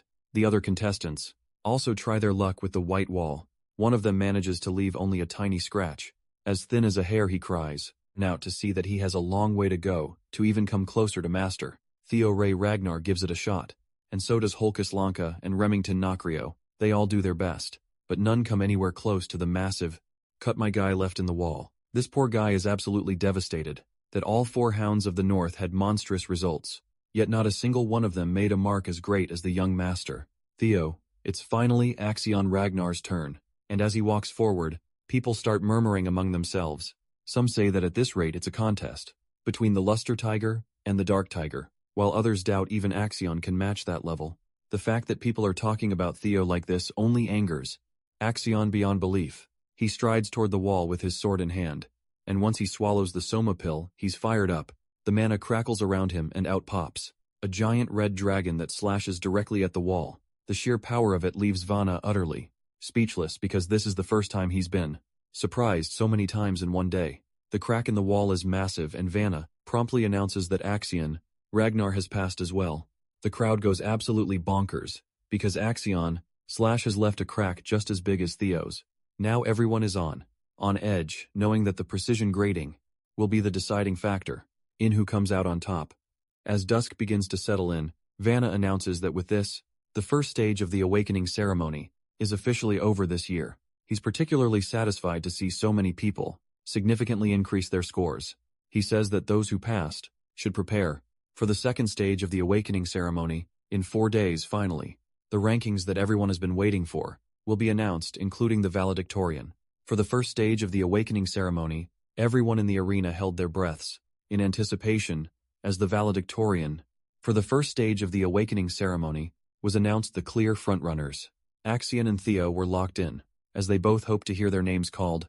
In the end, Theo Ragnar manages to clutch the win for himself. While he is stunned, the arena erupts in booming cheers. Vanna Ragnar is pleased to announce that his performance earned him a perfect 10 out of 10 from the judges. Whether it's technique, magic power, control, or speed, every aspect was flawless. While his followers were cheering, Most of the candidates found it hard to believe that the Flash Tiger had taken first place. Instead of Axion, as it turns out, the depth of his sword mark came close to the record held by young Master Thorquil. That little tidbit made the crowd go even wilder. Thorquil Ragnar is an enigma. He is one of the 5 major candidates of Ragnar, and he is speculated to be the closest in the line of succession. The salutatorian award fell on Axion Ragnar, and his displeasure is apparent. He also got a perfect 10 out of 10 score. However, he has been relegated to second place, as his sword mark was a bit shorter than that of Theo's. That fact made his blood boil even more. Remington Narciso snagged third place, Ray Ragnar in fourth place, and Hulkus Lanka in fifth. The Hounds of the North had the top places on lock. Meanwhile, the idiot of the Southern Inspection Post, and Theo's first follower, Sibaldria, eked out the last slot at 87th place. The second stage of the awakening ceremony will start in 4 days. At the treacherous Winter Mountains, all 87 examinees who have passed are advised to prepare as best as they can. With that, they are dismissed, and the first day of the ceremony concludes in an unexpected direction. That night, Theo's faction immediately went straight to the tavern. For a celebration, the place rumbled with cheers. For the first and second placers, everyone felt vindicated, as the true might of training ground number 4 was made known to the world. Praise and applause for their very own Sir Theo and Sir Remington started flowing. Along with liquor, Theo thanked his men for the support, but he knew better than anyone else that the trials were not over yet. His goal is for every one of them to pass the second stage. Together, he pulled his buddy, Remington, closer, and confidently announced to everyone that they would be aiming to be the final valedictorian and salutatorian of the batch. Evelyn is also in a festive mood, and she genuinely believes that the two can pull it off.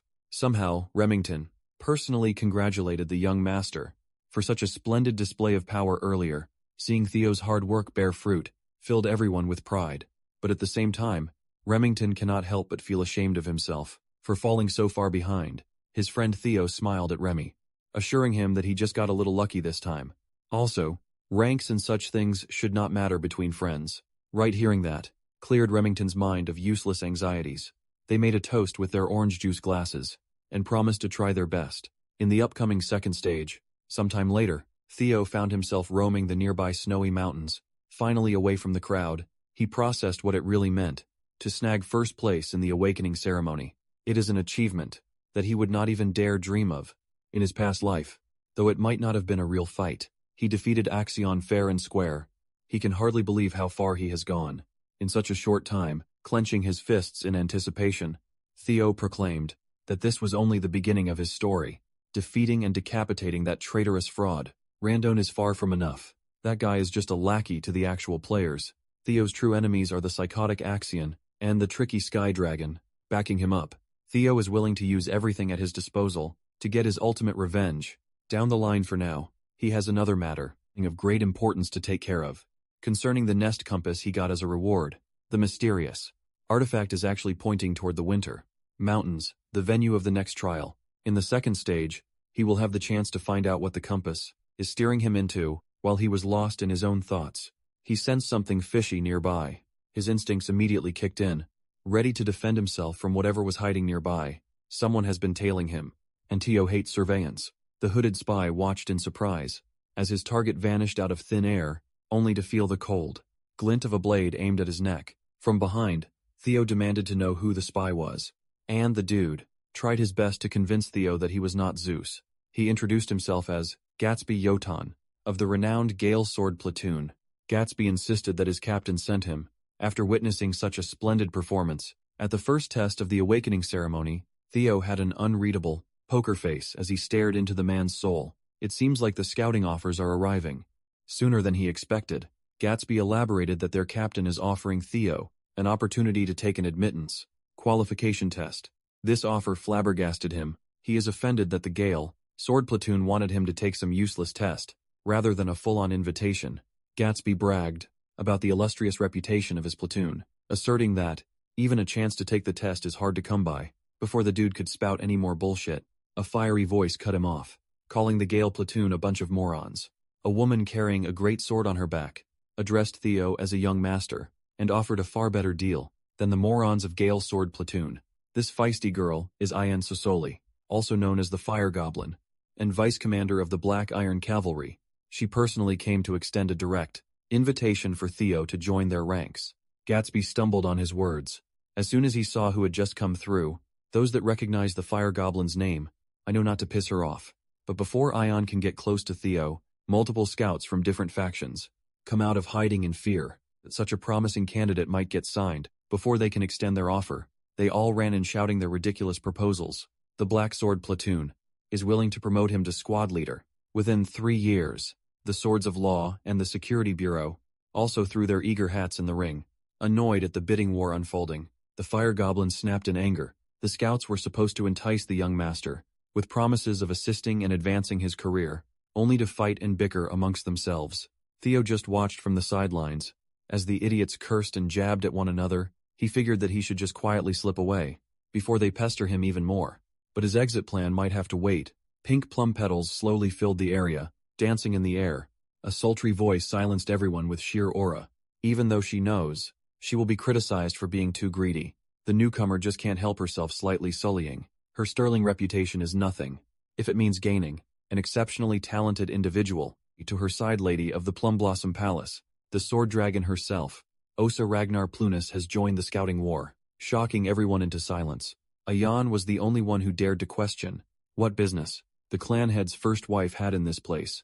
Lady Osa confessed that she came with the same intention as everyone else. She has come all the way out here just to see Theo Ragnar personally. While Theo is dealing with the ridiculous situation he was put in, the salutatorian is relieving some stress by beheading some people. Calling Axiom Ragnar a sore loser is an understatement. This dude is wantonly killing his men to get his frustrations out.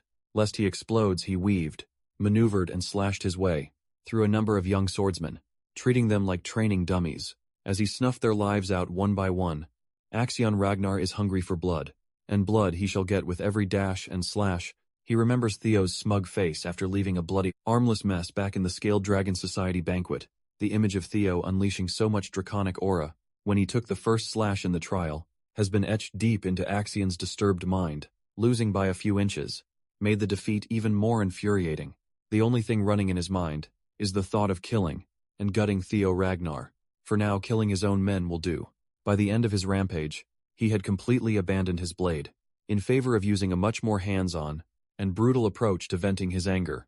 By the time he calmed down, the training ground was already filled with lifeless young swordsmen who thought they were just getting a spar with their young master. When another person stepped into the arena, Axion's eyes darted around.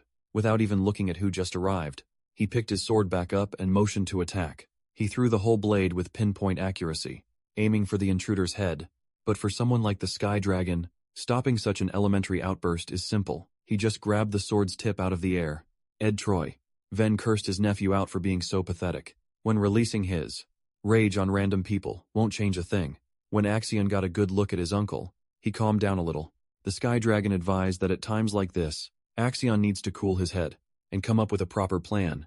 Ed Troyven had already put some things in motion, and Axiom only needed to follow.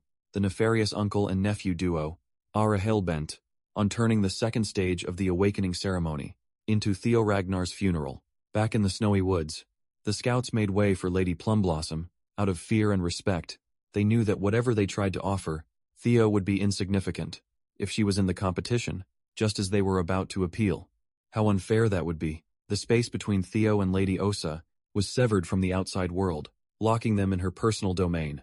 Ayan reckoned that setting up an isolation zone could only mean one thing. She might be planning to personally share her teachings with the young Ragnar. Inside the swirling lump of energy, the inside of the isolation zone was a lot bigger than what it looked like outside. As the space stretched as far as they could see, Theo recognizes this as one of Lady Plumblossom's signature moves. She can freely create a perfectly isolated space, severed from the outside. He used to hear stories about the technique, and now he's experiencing it. His popularity is catching up with him. Lady Plumblossom laughed at his reaction. She's certain that Demon Dragon will be furious once he finds out what she's trying to do, but no one can stop her from giving Theo a gift. If she wants to, by gift, it can only mean one thing. She slowly unsheathed her blade. As she described how intense the clan head's swordsmanship was, it is akin to dragonfire, descending from the heavens and destroying everything, and incinerating everything in its path. Lady Plumblossom's style cannot be more different than that, for she prefers to embrace countless variations. In her sword, Theo looked around to see that the snowy trail he had walked on a minute ago, had turned into a tranquil field of vibrant plum trees. Her steps are rhythmic, sending ripples on the surface of the still water floor, with each stride. This is the form of the dragon that she pursues, one that contains constant and infinite changes. As the sword dragon began slowly moving forward, she started swinging her sword, making the plum blossom bloom. As countless petals gently drifted down, her blade softly traced through the petals. As they danced alongside her blade, she executed a peculiar flow of movement that seemed impossible. She slashed, stabbed, and chopped with a strange tempo. By the end of her demonstration, she slowly lowered her sword, making the petals spiral alongside the blade, beautifully falling on the ground. It was absolute cinema, a feast for Theo's eyes. The ridiculous thing was the entire sequence was performed within just a single breath. What she just showed is the celestial flower rain, the first full-bloom technique of the plum blossoms. Opening her eyes, the First Lady's deep gaze turned towards Theo.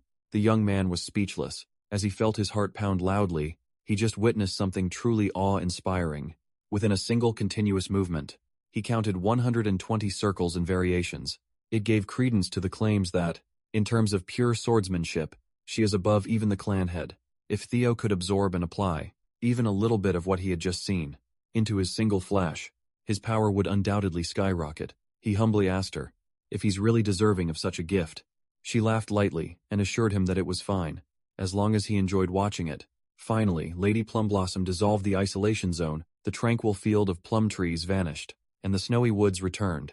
She asserted that if Theo ever wishes to see what comes after the first technique, he can come to find her whenever. After the awakening ceremony, such a blatant offer shocked the scouts. The First Lady simply wishes for Theo to become a new wind. In this desolate place with that, her body turned into a pile of beautiful plum petals, drifting away. Theo knows more than anyone that he just received something far too great. It would be hard even for him to act shamelessly and not show any gratitude to the First Lady. Now he's in a complicated position. He reckoned that it would be way too greedy to become Lady Plumblossom's disciple and join the white-armored dragon cavalry. At the same time, 3 days later, the second phase of the trial has finally kicked off into full gear. The 87 eligible candidates have gathered at the Winter Mountains, near the northern Great Wall. Such a treacherous venue is perfect for the challenge ahead. Winter Mountains stretch across a ridiculously vast distance from their home of winter, all the way to the Demon Sea. In this place, the Ragnars have shielded humanity with all their might. They have been at war with the cursed land beyond the Great Wall for over a millennium now. They have been calling the Demon Sea, a place where countless demonic fiends lay waste. High-rank swordsmen and second-stage exam overseer Jackie Ragnar cautioned everyone that the new generation would inherit that duty one day. This makes Winter Mountain the perfect testing ground. However, as apprentice swordsmen, the examinees are not allowed to cross over to the Demon Sea, and the exam area is restricted to the inner side of the Great Wall. Today the exam is very simple. They will have 15 days to defeat demonic monsters that roam the Winter Mountains and retrieve the bells that have been placed on their necks. There are 7 different colored bells out there: red, orange, yellow, green, blue, indigo, and violet. The colors of the rainbow. Each bell increases in point value in the same order.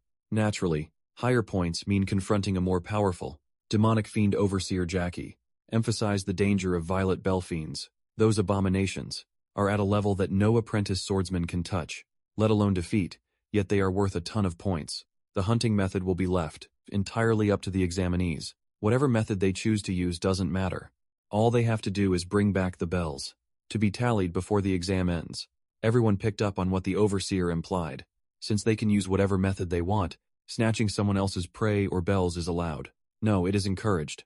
They are purposely sowing seeds of discord amongst everyone. But that's just another reflection of Ragnar clan's law of the jungle approach to things. As a final note, the overseer taught them about the totems that repel fiends installed across the mountains inside these safe zones. Supplies have been buried nearby, and everyone's encouraged to utilize them effectively. Finally, Overseer Jackie formally signaled the commencement of the second trial. As soon as he dismissed everyone, several candidates rushed off and scattered. Without hesitation, most of them had the same idea as Sibel. Since the exam will stretch for 15 days, supplies are essential first. They must secure those resources, and then go with their own strategies. It had only started, but Hoaxlanka loved every second of this test. He is in his element. Axion, motivated by revenge, has come into this exam with a malicious goal in mind. His Sky Dragon uncle heavily emphasized that he must move precisely, according to plan. All he has to do is play his role, and Theo will fall. As Exion single-mindedly pushed forward at breakneck speeds, he failed to notice someone tailing him from behind. It was none other than the ever-so-mysterious Ray. Ragnar, seeing as everyone was already rolling out, Theo walked towards the woods to get started too. But before he could get far, a familiar voice called to him. Remy ran to his side and asked if Theo remembered how he said they were friends. The Silver Lion has thought long and hard for the past 3 days leading up to the trial, and it seems that he considers Theo both a friend and a rival. With that realization, a desire has taken root inside him. The desire to truly surpass young Master Theo in power. The young dragon was shocked at first, but he eventually grinned with delight. He knows what Remy is feeling all too well. The moment they first crossed swords, in that training ground, a mutual respect for one another blossomed. Theo felt the same way as the Silver Lion. He considered him a dear friend and rival too. Remy heartily laughed in relief. As he had been stressing, if the feeling was one-sided with renewed clarity, Remy proclaimed that he would try to beat Theo. During the second stage, Theo genuinely wished him good luck with that goal. Without wasting another precious second, Remy exploded in speed and headed deep into the Winter Mountain. Theo took a second to soak the feeling in. Someone incredible like Remington has set him as a goal, someone to surpass. It made him feel a thrill he never felt before. He's finally becoming someone that's truly strong, and it is delightful opening his inventory. Theo set the mushy feelings aside for after the trial. He retrieves the nest compass and officially starts the search for the dragon's nest. The compass needle pointed him in a general direction, enough to get started. On the side of one of the deadly cliff faces, the familiar blue light of the system shone. Through a hidden cavern, the nest compass led Theo to the treacherous outskirts of the Winter Mountain. Upon arriving at his supposed destination, he was confused and saw absolutely nothing that stood out. The compass has turned its needle to the ground, so that must mean something right. Maybe he needs to start digging until he hits the jackpot. If that was the case, he really should have brought a shovel, as using the white moonlight blade to dig in the snowy soil and would have been a gross misuse of a legendary blade. As he was considering what to do, Theo's spider senses started tingling once more. He steadily took his sword out of the scabbard and turned around on a dime, his eyes fixated on the unwelcomed presence. Sometimes, if the wind is not doing its job, then you have to take to the oars. He sent a sweeping attack, the force of the slash mowing everything. On its way down, the trees were cleared in a single file, and the ground was wrecked, spilling some killing intent to the presence. Tailing him secretly, he gravely urged them to come out. Some unsavory characters started coming out of the woods. Confused as to how, Theo noticed their well-concealed presence. As soon as Theo saw the man's face, he was taken aback. It wasn't just one man. There were 3 in Theo's previous life. He knew these monsters as the 3 scoundrels of Vuk, Mountain Hide, Cow and Rune. These aptly named scoundrels are the scum of the earth. They were widely known as the ones who slaughtered civilians under the guise of accidents. During missions, they are the cancer that cropped up. As a side effect of Ragnar's rule of the strong, Theo especially cannot ever forget the massacre that they committed in Buck Village. While he was working in Black Snow, he was assigned to personally pick up after the bastards. He knows the horror that these 3 will inflict upon the world better than anyone else. In public records, the death toll of the single incident was reported at 7 to 61, with another 220 people missing. The shocking part was that none of the corpses could be identified at all. It was because their killing method involved absolutely decimating the heads of their targets. For fun, he already considered that their terrible nature would get in the way down the line, so he's planning to deal with them at some point. But he never expected to meet them this early. Since they were expertly tailing him, Theo asked if Axiom sent them for a hit or something. One of the scoundrels just laughed at his assumption. He cleared up that they cannot be ordered around by kids naturally. They were employed by someone so high up that Theo would never even imagine who was behind the hit. But the young dragon quickly narrowed down the culprit to one person for certain, the head counselor. The reaction of the scoundrels gave it away. Theo correctly guessed who the employer was in one try. It wasn't too hard to guess, given how much they were talking about blood and heritage, an exam. Proctor is nowhere to be found nearby, so they must have been included in the conspiracy too. Theo's sharpness was a big problem, but the scoundrels were confident that they would get this job in the bag. No matter what the leader of the scoundrels asserted that he feels the best when he crushes a good-looking face like Theo's. Bro is just glazing at this point. The Flash Tiger remained unfazed, as he refused to let the 3 out of his sight. He did not even let the mouthy scoundrel Continue with the childish trash talk. Theo immediately slashed away, summoning an avatar of an ancient dragon with his force. They hadn't even gotten the chance to close the distance yet, and the scoundrels were already at death's door. Theo chopped his sword thrice in quick succession, with perfect precision, and executed his newly formulated technique, Triple Dragon's Claw. Each one targeting a scoundrel, the young master never shies away from violence, but he does not want to become like these pieces of trash, so they do it as revenge, for a crime that they won't commit. Until a few years down the line, he will do the opposite of what the scumbags did. Only their heads will remain. The destructive power of the dragon's claw was so potent that it could decimate a human body into a pulp, while leaving the head intact. He simply flexed on these criminals, giving them the comeuppance they deserved. Theo was actually surprised at how fast these troublemakers fell by his blade. Maybe that's because they were still young. At this point in time, he owed this new skill to the celestial flower rain that Lady Plumblossom imparted upon him. Briefly, he dissected and reconstructed the style for the past 3 days and came out, finding a way to use 3 single flashes in a row, using circles and arcs to draw curved lines of slashes. Was hard. A whole new world of different transformations and applications has opened. Of course, completing those transformations 120 times in a row, like the First Lady, is still out of reach. Theo quickly grabbed the severed heads, with the scoundrels' pained and surprised expressions have been preserved. He simply threw the evidence down the cliff, for beasts to feast on, while he went back to thinking about how to get underground. Much to his surprise, he heard a dull thud. As soon as the heads reached a couple meters down, upon further inspection, he ascertained that there was an invisible staircase winding down the cliff. It's now stained with scoundrel blood.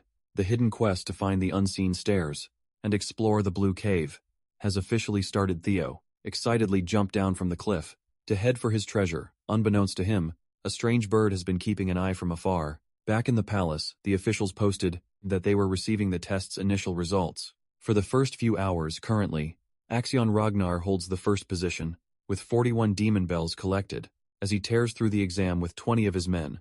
Second place is Ray Ragnar, but everyone has been wondering about one thing. How is Theo Ragnar faring? The messenger had to scroll all the way down to the last page of his report for Theo's recorded progress. Currently, the young man has collected 0 demon bells, and he is off on his own without a team. It's safe to assume that he is moving quietly, or lying in ambush somewhere. Those assumptions can easily be verified if there are proctors to confirm. Everyone at the table heard Lady Plumblossom's impatience. The head counselor argued that there are no rules, that exceptional performance in the first stage would lead to the same caliber in the second.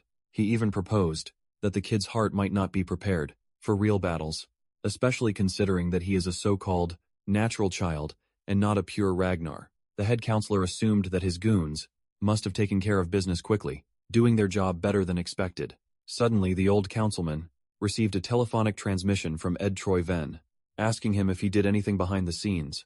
The head counselor did not even bother to deny the allegation. He's bummed that he couldn't tell everyone else beforehand, but it looks like things have worked out, so that's good. Even the Sky Dragon was shocked at the geezer's brazen attitude towards an impure child of the throne. It pissed it off that some crazy elitiste old coot acted without permission or consultation, potentially stifling his plans. After Camellia had been taken from his family, the Sky Dragon campaigned for an opportunity to take over the Rose Palace.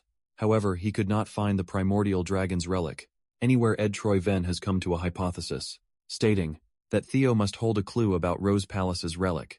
Sky Dragon can feel it in his bones. That boy Theo has some clues about the relic on him, grown and shown that he is a threat. Using telepathy again, Ed jacked into a guard's mind with a message to hurry Axion up. Lady Plumblossom can see that the head counselor and the Central Intelligence Director are scheming something, and they're not as sneaky as they think. The Theo group might have to set up some precautions and countermeasures too. It was a reasonable idea, but Julius Ragnar heavily opposed such a thing. The demon dragon genuinely believes that Theo is not someone who would crumble on a mere challenge. Julius trusts his gut that Theo is safe and just stuck in his own unknown circumstance. Also, Julius has not gotten over the fact that Lady Plumblossom sneakily met with Theo. The First Lady feigned ignorance and playfully laughed. Back in the Winter Mountain, Theo finally managed to see where the stairs were. Leading inside was a relatively simple cave structure, but there were a lot of pesky skeletons hanging around on the outskirts. They constantly attack, with a pretty strong mental attack trap set up inside. Most people will have a breakdown if they happen to get caught in it. However, such low-level mental attacks are nothing. After he passed White Moonlight Blade's tough test. More importantly, Theo managed to follow the compass needle and find something to check on the situation. Theo expanded his senses outwards, making the wildlife scurry for their lives. For times like this, the special divinity skill is just too juicy. He can even see what's lurking behind every corner. Casting those thoughts aside, Theo was the first to arrive and be tested. Finally he found the hatchling's lair. 3 years from now, things might be a lot different. Black Snow will end up killing the hatchling and discovering a priceless, legendary item walking deeper into the cavern. Theo quietly apologized for the future of Black Snow, as he planned to take one of their historic records. Behind the gate is the Amon Grimoire, a one-of-a-kind game-changer. As soon as Theo entered the gate, he was frozen in place, overwhelmed at the sight before him. There were literal mountains of gold, and legendary weapons, gems and trinkets scattered everywhere. One thing is for sure, this place is not a hatchling's nest at all. In the middle of the gigantic room was a sleeping draconic beast, and an ancient dragon using its sea of gold coins as the most expensive bed in the world. Looking a bit closer, he saw that it seemed to be in a deep sleep, uncaring of the outside world. Theo wasn't delusional. He knew that if this thing woke up and attacked, he could forget about the relic and all the riches in this place, and he would surely die. Could the reports from Black Snow be false? Why is there a full-grown dragon in the chamber, instead of just a hatchling? Maybe he's a victim of misinformation, or maybe he just came 3 years too early. Either way, he needs to think of his next move. In this unexpected situation, he seriously considered just leaving, without touching anything. It's unfortunate, but he can always just come back, before the Black Snow can get here again. A few years later, but that choice left his hands. As soon as the dragon opened its eyes, when he turned around, Theo was locked into a staring contest with one of the most archaic beings in the world. Much to his surprise, ancient dragon Roadbroke spoke in human tongue, calling him the first selector that had come in a long time. The giant beast was actually kind of chill. It even introduced itself without a hint of hostility. Roadbroke explained that the Ragnar calls her the guardian dragon and the owner of Winter Mountain. Everyone who grew up around the clan knew the name. Roadbroke, trying not to be rude and disrespectful, Theo crashed down to his knees and paid respect to his ancestor. Roadbroke was quite interested in the fact that the young human called her an ancestor. As far as Theo was taught his whole life, the guardian dragon Roadbroke is the companion of the Ragnar clan's progenitor, Sigurd, and the mother of Fridrith. The beast asserted that Fridrith, the bastard, must have been spreading nonsense out there. While it's true that she and Sigurd were old companions, for a time she viewed it just as a sign of respect for the contractor who sold his soul to dragons. There wasn't much emotional exchange between them. It is impossible for humans to mate with dragons. In the first place, maybe, the humans in this world are not real monster bangers. This led Theo to ask if his family's line really has the blood of the dragon, or if it is just one big propaganda to lift the Ragnar name up. Roadbroke cleared up that the claim was not wrong at all. Through the long-term contract between her and Sigurd, her dragon's blood is shared. Just as Theo was about to ask more questions about his family's history, Roadbroke cut him off. As she was done with the pleasantries, she will now begin her duties as a guardian dragon. To the selectors from this point forward, Roadbroke is going to keep the covenant made at the beginning of the clan, and will allow the selector who passes her test to ask 3 questions. He can finally breathe in relief and thank the gods, as this seems like a non-battle situation, since his goal is to eventually stand at the peak of the clan. Deepening his knowledge of the family's lore is crucial. Through these 3 questions, he needs to get as much information as possible. Outside the second phase of the awakening, ceremony is still in full swing. Axion continued dominating the leaderboard, and the beasts in the surrounding area, his 1,000 dragons roar, is already powerful enough to one-shot most enemies. As a white tiger beast fell to the snowy ground, bloodied and lifeless, Axion walked closer. He was heading for the green bell, dangling on the poor cat's neck. With another bell secured, that makes 57 confirmed kills. He's quickly racking points up. Nevertheless, killing these monsters was secondary. Axion was just itching to find Theo, but his scouts kept on telling him the same report, that Theo was nowhere to be seen over and over. One of Axion's lackeys, Orion Gardner, smugly remarked that Theo must be scared now, that he has to risk his life and face real monsters. Orion was determined to attach himself to Axion's entourage the whole way through, no matter what. He fears and believes in the maniac's strength, but he might have run his mouth a little too far when he admitted that Theo got stronger, but lived as an idiot for far too long. The next thing you know, Orion's tearing up and gasping for oxygen. as Axion's hand slowly crushes his windpipe. In a chokehold, Axion reckoned that this pissant of a follower must not know a simple fact, because he had never been strong. In the clan, having power means having no need to fear anything. The Dark Leopard is on the brink of mentally breaking at this point, and he's still as cruel and paranoid as ever. Orion tried to eke out an apology. Between his desperate gasps for air, this little outburst would have continued, if not for another messenger coming in with a message from the director of the Central Intelligence Bureau, Ed Troy Venn. The message was simply a reminder to hurry up and carry the plan out. Axion threw the pissant away like garbage and asked the messenger to send a reply to his uncle. To stop pestering him. He doesn't need to be reminded of the goal, because no one in this world wants to kill that punk, Theo, more than this psychotic half-brother of his. Meanwhile, Theo is just chilling down in the dragon's den, still trying to think of a fitting question that would give him as much information as possible. After a while, he finally came up with his first question. Roadbroke yawned. She was just glad that the young man finally made up his mind, as the boredom nearly knocked her back into a deep sleep. So the first question was, why the guardian dragon is still here? He kept it short and sweet. Roadbroke instantly clocked his strategy of asking basic questions to figure out some hidden background knowledge, and praised the kid. The reason why she's still hanging around is quite simple. There exists a monster situated at the very edge of the world. Its body is spread across the seas. They call this entity the Nameless Monarch. For the past 1,000 years or so, Roadbroke has been lying in wait and staying in her lair, because she was tasked with the mission to protect the world, the Winter Mountain, and this dragon's den are just an outpost. Theo fell silent, digesting the bombshell that his ancestor had just revealed. He was certain that he did not feel it wrongly. For a brief moment, he felt what seemed like fear in Roadbrook's eyes. Who would have thought that an almost godlike figure, who's as powerful as an ancient dragon, is still capable of feeling terror? There is an existence out there that brings fear to a deity who has reigned for over 1,000 years. The Nameless Monarch must be one freaky bastard. Theo desperately wants to ask more questions and dig deeper into the lore, but there are more important things he has to find out. First, so for the second question he asked, what exactly these ancient dragons? Relics he kept on hearing about. Roadbroke answered that there are about 3 relics out in the world. Though she doesn't know much about them, she can sense that the young selector has been quite lucky. The 3 that Roadbroke knows of are the dungeon in Camellia Palace and the White Moonlight Blade. As for the last one, it's a bit more complicated. Roadbroke called it the ancient dragon Papnir's relic.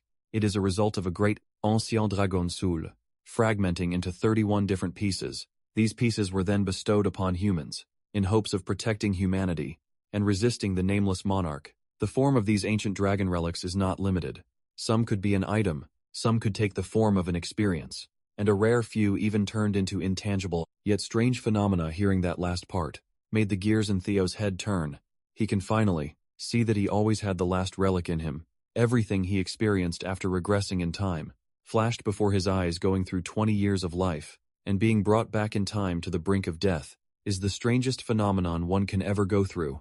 His regression must have been just another form of the ancient dragon's relic, which means Theo himself contains the relic. He must have been given a fragment of papyrus soul, but something's not adding up.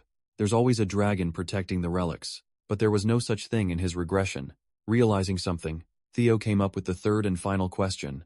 He looked at Roadbrook right into her piercing eyes and asked why he was chosen. Why would the hand of fate choose someone as talentless as Ragnar's imbecile to fight something as powerful as the Nameless Monarch? Roadbrook stared back fiercely and decided to answer his final question with a question of her own. She asked why Theo would think that he was the only one chosen out there. The simple reply made Theo realize that he had not been looking at the bigger picture. He might not be the only one chosen by these powerful relics. Sky Dragon Ed Troy, Ven Demon Craftsman Curson, and even the Black Dragon all knew about the existence of relics. They even actively go out of their way to find and collect said relics. Chances are they were also chosen by some form of Papnir's soul fragment. If that's the case, are they also seeing the same messages he has been seeing? Did they also regress back in time?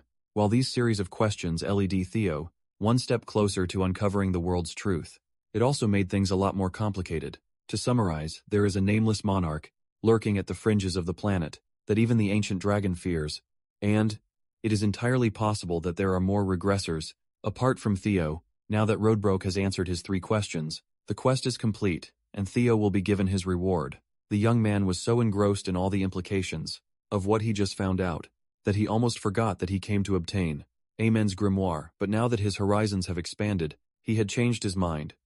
He needs something bigger. A lot bigger he wanted. Something that cannot be compared to any item in this treasure trove. As a reward for the quest, he has given the chance to pick and take anything. From the ancient dragon's treasures, Roadbrook proudly boasted about the variety and sheer quantity of her treasures collected from all around the world. There were gems, relics, elixirs, skill books, armaments, anything you could think of. She had them in stock. Whatever Theo chooses will be a priceless fortune, worth beyond his wildest imagination.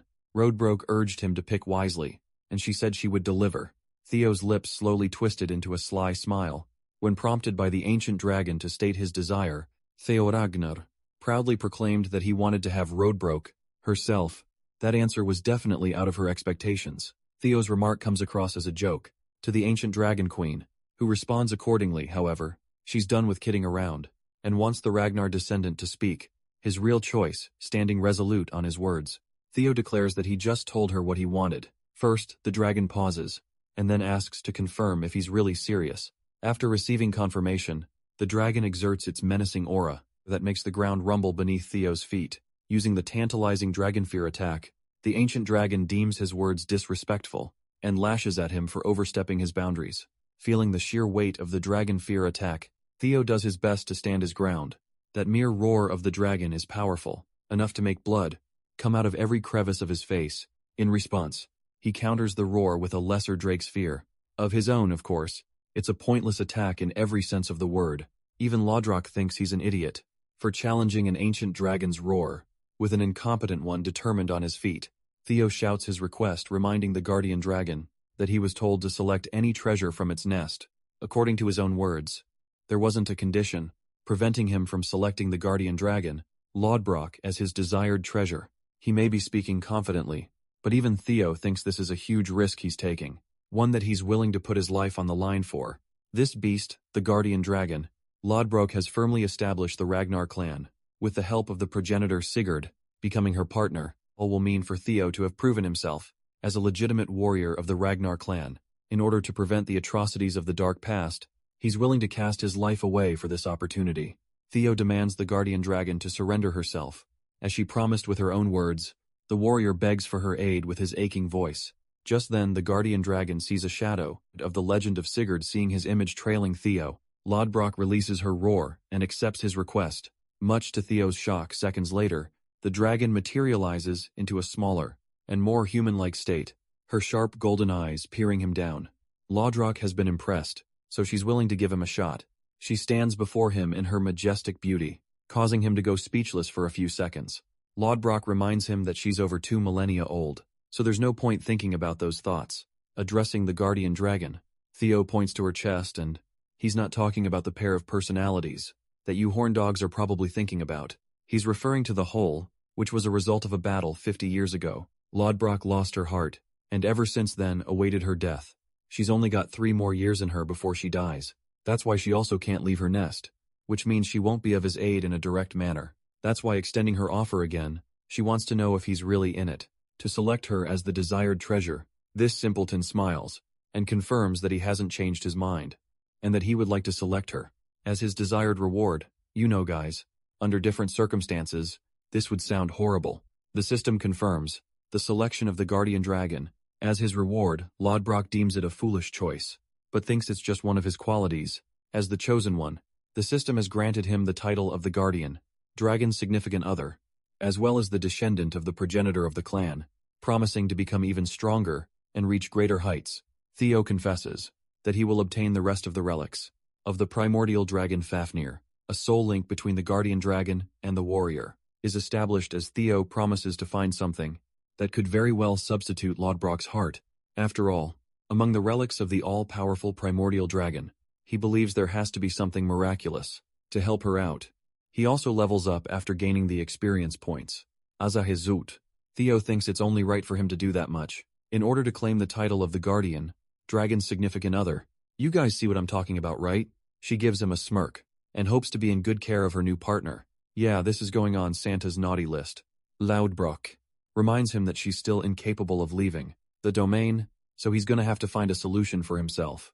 until she hibernates for the time being. Also, she's got something for him, which appears to be an ancient book. Lodbrok explains that, in order for a true soul to synchronize with her, it's necessary for him to read the artifact and awaken one's mind gate. She estimates that he'll be able to pull this off within a month, recommending that he take his time. While skimming through the system, informs him about the bonus reward he just received.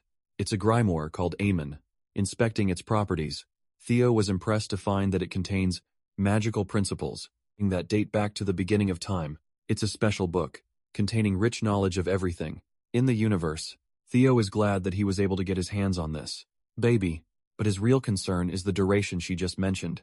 He asks Lodbrok what she means by 1 month. The guardian dragon expresses that it usually takes that long to awaken a person's mind gate, and asks if he's got something more important keeping him busy. Theo is disappointed to express that he's got a deal with the second stage of the awakening ceremony, which is happening as they speak. The problem is, the exam is only 15 days long in duration, which means he's got less than half a month to work things out. That's why Theo wants to wait until the exam is over, to get things going, eyeing him down. Lodbrok, unfortunately, confesses that while it's possible, she won't allow that to happen. After all, she doesn't want him escaping so soon. That's why for this dude, she wants him to open the mind gate, even before the second stage ends. Until that time, Lodbrok will make sure that he stays here. Now that's a bone-chilling threat. The total time for the exam to conclude is 13 days, or roughly 300 and then hours. So he's got to wrap it up with that. Let's rewind things a little. There were 3 days left before the start of the second stage, when Axion's uncle talked about the details of how totems created anti-fiend safety zones. The cause is due to the fiend summoning marble. Resting inside the totem, it's a small sphere, with amplified fiend energy resting inside of it, making sure that other fiends are repelled from it. Crushing the marble, he demonstrates what would happen. A fiend monster is released immediately after the marble is crushed, allowing for a summoning to occur. At any given time or place, we can see multiple fiends surrounding the man, which goes to show how convenient the summoning marbles are. He crushes them with his dragon spirit, claiming that the objective of the second stage exam is to eliminate fiends and collect points. That's why Theo's only option is to hunt for his fiends. For his point, Axion, starting to get a big picture of his uncle's strategy, which involves using the marbles to bait Theo into a trap. Though that's a part of the plan, his uncle reminds him that things aren't so simple. They won't just kill the guy with a simple baiting strategy, because they need to obtain further clues about the relics of the Rose Palace. Since Axion has a crazy hate boner against Taegai, he wants to torture Theo and force information out of him. However, his uncle has to humble this guy with a simple, yet provocative reminder he and Theo don't have an enormous gap in between their strengths, which means he's not going to get things his way, like he delusionally believes. At the same time, Theo's actions showcase compassion, which means his followers could be used against him. Axion's uncle recommends he use the dropouts, who gathered in the 4th training ground for the job. He thinks it will be easier to use them as hostages, and then extract information from Theo regarding the artifact. Since it isn't a direct approach of strength, Axion is pissed, but he accepts anyway. Fast forward to their plan and action in the present. The Dark Leopard internalizes how Theo shocked everyone by keeping himself hidden until the final moments of the exam. After all, only 12 hours were left until the second stage concluded. The Ragnar prodigy had scored first place with a staggering 800 points and 60 points still. He thinks that it's a pity for their plan to fail, like that one of his men wonders if the scoundrels of the council got to him first, which seems like the only reasonable explanation for his disappearance. Felix Ragnar is in 7th place and shares his observation. However, Axion fires back, claiming that his observation just now is bordering the line of stupidity. He provokes Felix by reminding him why Lady Plumblossom decided to take an interest in Theo instead of him. The guy is infuriated that he's reacting harshly when all he's trying to do is help him catch Theo. Felix is pissed as hell by his offensive remark, but it's not Axion, who could give a damn about his feelings. He gets up and offers a declaration, with his sinister smile. If Theo isn't prepared to come out in the open, he's willing to force him out. He's got both the members of the Scaled Dragon Society and the Plumblossom Palace working under him, and it's time to lead the charge and murder the failure of the 4th training ground. This psychopath intends to maintain his killing spree until Theo is forced to come out. Eavesdropping on this conversation from her hiding spot is Ray Ragnar, who is in 3rd place on the exam. The scene transitions to a frost lizard fiend getting slayed by the warriors. They celebrate having defeated a yellow bell creature, thinking that it's a monumental achievement. These poor guys barely have any points for themselves, and there's only 12 hours until the exam concludes. They're worried for Theo, especially, since they prepared a whole bunch of supplies. Maybe he's out to do something more important. That's what one of them thinks. At least after all, survival is just the bare minimum requirement of the exam. Since rankings don't matter at all, still they wanted to see him top the charts and become the valedictorian. Once more, as they're carelessly chatting, one bastard impales them with his thrust.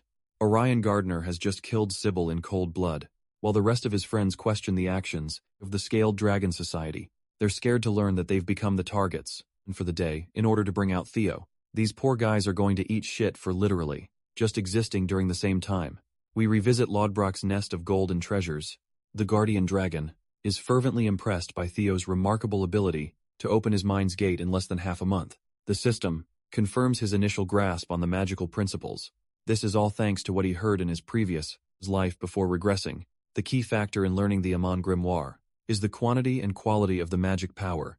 Since Theo shares both a mana hall and the dragon heart, the tasks come natural to him, and he can learn twice as fast as the average person. As a result, a lower-ranked skill also manifests, called the Hatchling Synchro. It allows mind reading of objects, using psychokinesis magic. Lodbrok believes that he's proven himself worthy of becoming her partner. With that, he's got the fundamentals down, and the rest can be finished with training. She also tells him that when the time is right, at the higher level he will start hearing her voice. Finally, she'll receive the greatest buff, by being able to cast Lodbrok's power, gaining him the same ability as the progenitor of the clan. But before that happens, the guardian dragon requires her recovery, since she's only got 3 years left. However, an optimistic Theo is prepared to impress her. With his accomplishments satisfied, she declares the completion of the primordial covenant. Lodbrok dearly offers him a farewell, and hopes to meet him again soon. At last we saw this guy finally stepping foot outside. It's a good thing he got the pack down, but still, he has no points right now and only 12 hours to go. Even he thinks he's playing life on extra hard difficulty. Theo assesses his options, because if he hunts fiends in the typical manner, it's just going to be an impossible task to score first place in 12 hours. So the only reasonable strategy is to steal bells from other candidates. Remembering how Axion got first place in his past life, he thinks the same would be the case now. So all he has to do is take care of his Ragnar rival, and claim the top spot, of course. That's only easy to say. Behind him, a figure emerges from the woods. They barely made it here with their injuries, and immediately caught the hero's attention. This is Ray Ragnar, and she's in really bad shape, which makes our boy wonder if she was attacked by a powerful fiend. Even then, he fails to understand that Ray was bested by a fiend. However, Theo quickly sees a sword slash across her body. Realizing that a person was responsible for doing this, he worriedly asks for what happened, but Ray is in no condition to speak, and urges him to go west before saying anything else. She collapses in Theo's arms. Armed with his latest ability to read minds of objects, Theo learns the memories of the sword's owner. He sees that Ray was secretly spying on the group, who were out to hunt Theo's companions. The failures of the 4th training ground were all restrained and brutally beat down. The final decision was left whether to kill them or not. Orion was asked why he ended up bringing 9 of these clowns, when only 2 or 3 would have been sufficient in a hostage situation. But before these lunatics ended the lives of the innocent, Ray valiantly stepped forward, exposing herself before Axion. The Dark Leopard reminded him that this is a personal matter, so she wouldn't be interfering. However, Ray refused to let this madness slide, and prepared to fight Axion. Axion is disappointed that Ray has been persuaded by Theo, and prepares to take her down. Their fight chaotically began with a powerful exchange, but by the end, Ray suffered a brutal slash. Beyond that, the memories are locked. Because of his low skill level, Theo is infuriated and perplexed as to why Axion went so far as to capture his allies, while Ray is shocked that he managed to uncover the truth without her saying anything at all. He begs her for answers, and in her half-dead state, she explains that Axion's goal has always been to capture Theo. From the beginning, however, since he wasn't anywhere to be found, he took matters into his own hands by taking his friends hostage. This strikes a chord with Theo, who is supremely furious. He realizes that his enemies in his previous life aren't willing to back down in this one either. However, this time he's much more capable of taking them on. Theo demands to know Axion's location, as well as his intentions. Speaking of which, one of Axion's henchmen reveals Theo's location. In the northern cliffside, this information catches him off guard, but his men are more than certain that he's come in contact with Ray Ragnar. which means they'll be coming here soon. Filled with the joy of being able to cut him down, Theo anticipates his arrival with an evil grin. However, he's keenly reminded that there's no requirement to face Theo in a one-on-one confrontation. After all, his main objective is to gather clues of the relics. His men will take care of Theo. On the other hand, in the meantime, they want him to activate the summoning marbles to cause a distraction in the surrounding area. Axion is sold on this plan and states that he's willing to follow through. Going back to Ray, she is begging for him not to go. After all, even the Central Intelligence proctors are a part of this grand scheme. To take him down, it's a task beyond his current strength. She advises him about the current state of the exam, which is more of a slaughtering battleground, a trap that was set up purely to kill him. That's why going alone is the riskiest move ever, and it's better to seek the help of proctors. Even so, Theo thinks there's just no time, and while he's grateful for what she did, he can't allow his conscience to ignore the state of his friends. That's why he's willing to go at once, after she drops Axion's location. At this point, the girl is convinced that he's gone crazy. The stakes are too high, and death is promised if he goes there. She recommends playing it safe this time. In response, Theo lashes out, claiming that he has no desire to lose his precious loved ones a second time. They promise to make it out of the second stage together after all, mouthing the inevitable fate of the Ragnars. Ray reminds him that sacrifices are always on the table. He bites back by pointing out her personal resolve to fight against Axion's cruelty, because not even she could bear to sit around and watch the terror unfold.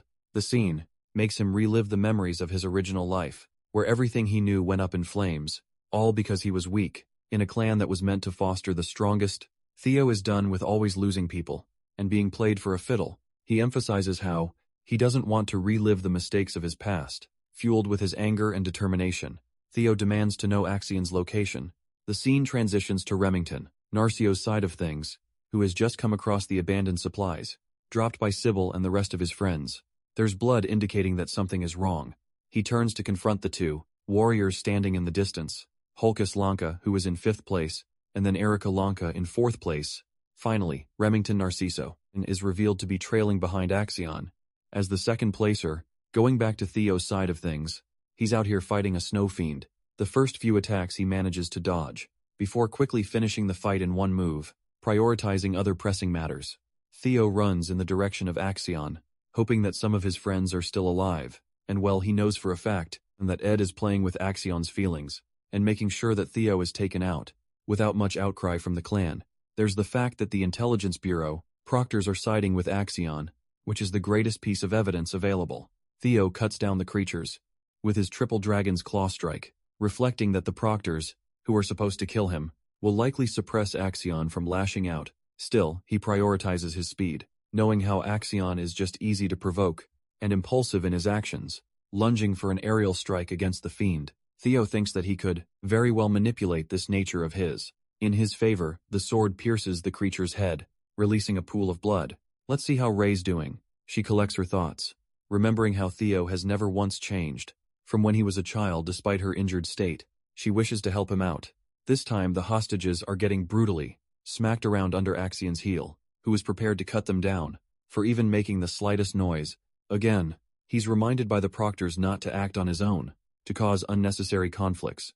That's why Axion stops his blade and patiently waits. He knows that 4 high-ranking swordsmen from the proctors are being sent to silently assassinate Theo. After all, his uncle is of the opinion that Axion isn't powerful enough to take down Theo, which is frustrating for him to accept, since he regards Theo like an insect to everyone's expectations. The devil himself decided to show his face. Axion spots him covered in trails of blood, like a killing machine of war. Theo is armed with his determined eyes. Seeing the hurt state of his companions all around, he glances at the scumbags who caused such a scene, and then turns back to Axion, who had been waiting for him for a long while. Finally, his eyes turn towards the corpse of his friends, making him clench his weapon. Axion picks out his sword, ready to fight, but he's again reminded to stay put. That's why he releases his weapon, to follow up with the negotiations. Axion asks Theo to simply reveal information about the artifacts if he wants to see his friends live. Shockingly, Theo Ragnar questions if he is afraid of him. This is a calculated approach from him, because he was planning on using Axion's nature against him. Theo arrogantly mocks him for being a coward and taking extreme measures, all for the sake of preventing a crushing defeat. Axion's blood boils, but the other guy's shit talk continues. He claims that the only reason Axion is surrounded by his scumbags, is to protect his own name.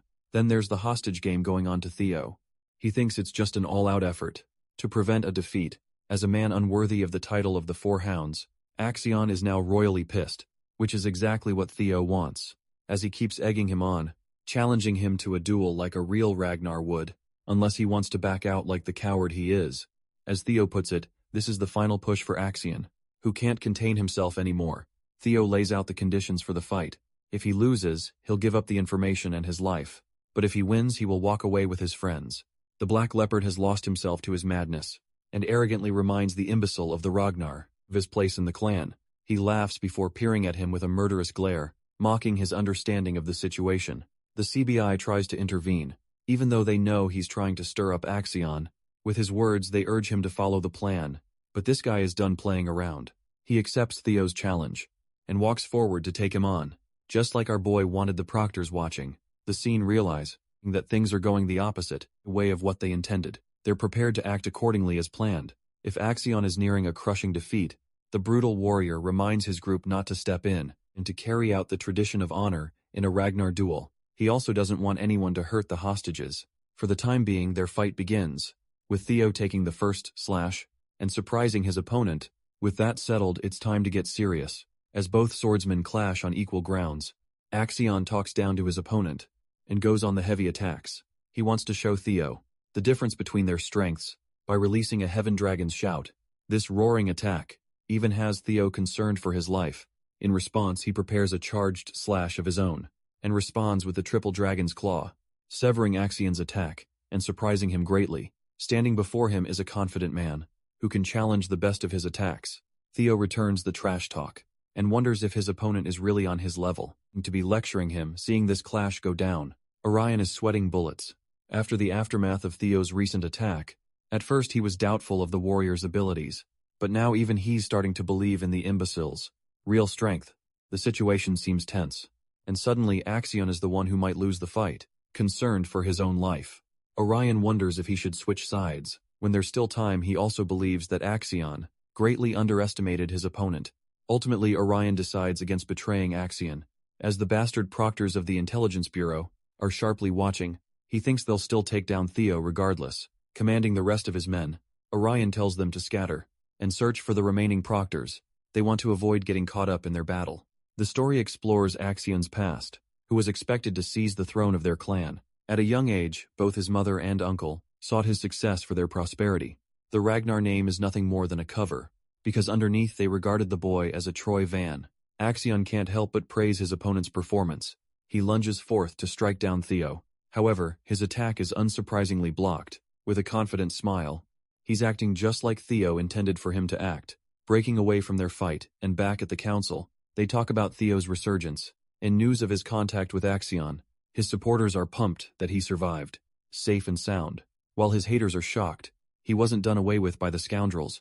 Axion's uncle is happy that he survived, and while no one knows what he's planning, their plans could be furthered by extracting information from the guy. He's just waiting for the information to come out, and then he'll send the high-ranking swordsman to destroy Theo. Suddenly they receive new information regarding the fight taking place between Theo and Axion. As you can imagine, the dude is scared shitless, because this is definitely against what he planned. Back to the fight, Theo executes his Gester's footwork, secret technique, giving him an edge in mobility and evasion. Axion is trying his best, swinging his sword around, but nothing connects through their exchange. He has come to understand Theo's strength, which has grown immensely. A serious Axion shoots a sharp glare and remarks that he's not as fast as presumed. Now that he's caught an edge on his movements, he tosses his sword full speed, aimed at our boy's head. This technique catches him off guard, because he remembers his previous experience with a sword-throwing technique. While he was caught in his thoughts in the past, Theo was inflicted with a sharp sword, impaling body from the side. Axion claims that he may be using a secret technique, but it still has predictable movements, which could easily pinpoint the exact location of where he would next appear. Blood trails down the body of the sword, and it seems like Theo survived the attack by catching the blade with his bare hands. Now he's also confirmed the identity of the assailant, who shot him down in his first life. Axion was one of the people who betrayed him and made the downfall of the Ragnar clan come to light, filled with hatred. Theo is happy to confirm that he's the bitch who knocked him down. Last time, the same day he died, was the day he couldn't even learn about the perpetrators who caused the downfall of the Rose Palace. He had no strength and ran blindly, but it's only thanks to Randone taking off his mask that he was able to understand what was going on. Evelyn's investigation concluded Randone's connection with the Camellia Palace. The rest of it was just a logical conclusion. The people who led the attack were none other than the ones belonging from the Troyvan clan. Among these bastards, the only person who could use the uncommon sword-throwing technique is none other than the sly bastard Axion Ragnar, who betrayed them. He was so arrogant that he risked losing his weapon. At first he was only suspecting them, but now, the truth of the situation stands before his eyes. He grips the sword tightly, and in his fury, shatters it with his mere grip. Theo is dying to know what makes them so motivated to kill them that they have to go through such lengths. Seeing his display of physical strength, Axion is left speechless. Unfortunately for his enemies, Theo isn't the same man from his previous life. This time he's hell-bent on prioritizing his life, as well as those of his comrades. Theo releases the blade targeting Axion, who easily dodges it, talking down his aim and pathetic imitation of the throwing technique. All of a sudden, Axion feels a wave of anger and bloodlust emerging from his opponent, a killing intent so monstrous that it draws out an enormous mana level. Action's eyes widen as he realizes that Theo has been hiding his skills. Alone, our hero vanishes in the blink of an eye, before appearing right underneath Axion for a devastating strike. The sheer force of the attack sends Axion flying on the back foot. He's the one going defensive against Theo's attacks now, who even manages to graze his face with a precise cut. Smirking at the impulsive warrior, Theo wonders when Axion is going to decide and pull out his full strength. Provoking him even more surprisingly, Theo's arm is caught. As Axion returns the favor by slicing his face, they're fighting each other on equal grounds. Theo chooses to disappear before his eyes again, and ushers a slash so strong that it knocks away Axion's blade. Now he's left wide open without any defenses. Theo quizzes his opponent before preparing his blade to pierce his damn stomach. He's about to take the kill shot, and not even Axion can dodge it at this distance. Let's focus on Remington's side of things. He observes that the blood trails are caused by the dragging of an injured body. The only person that comes to mind is Axion, even though it doesn't make sense for him to act recklessly, especially with first place already secured. Remington cleverly deduces their plan to hunt down Theo. During the second stage of the exam, Hulkus is pissed that he had to take such measures, and took the way of a coward, but Erica is unsurprised, stating that things like these are supposed to be within expectations. In the awakening ceremony of the clan, Remington knows this, and claims that it's the very reason he despises the Ragnar way of doing things. They blindly believe in raw strength and cross boundaries. A provoked Erica warns him to watch his tongue. Remington doesn't really give a damn, and focuses on saving the lives of his friends. Just like Theo would do, he wants their help, and Hulkus is all in for Erica. She doesn't care and turns away. She only wanted to meet Theo, and he's nowhere to be found.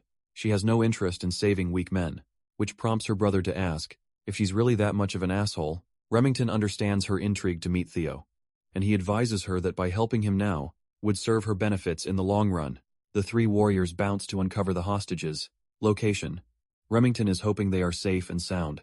Until they arrive, however, they're stopped by a bunch of men. Warriors of the Scaled Dragon Society are confronting them out of the blue, indicating betrayal. Orion is a little upset that the white-haired punk ran away to Theo's side, and now associates himself with meatheads. Hulkus is greatly offended, while Remington warns his friend to take the easy path and step aside. But this bitch is apparently looking to catch some smoke, so he doesn't want to move. Faced with no other option, he draws his blade. All three of them lunge forward to defeat the Scaled Dragon Society. The scene cuts to the hostages, one of which has grabbed the shattered blade that Theo threw.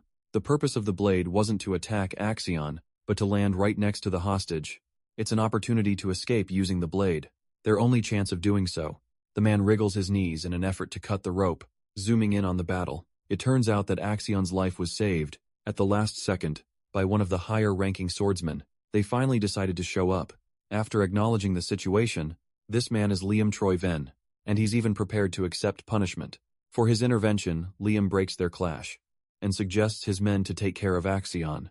He begins his aggressive attack on Theo, while the rest of the proctors praise the young master for his fight.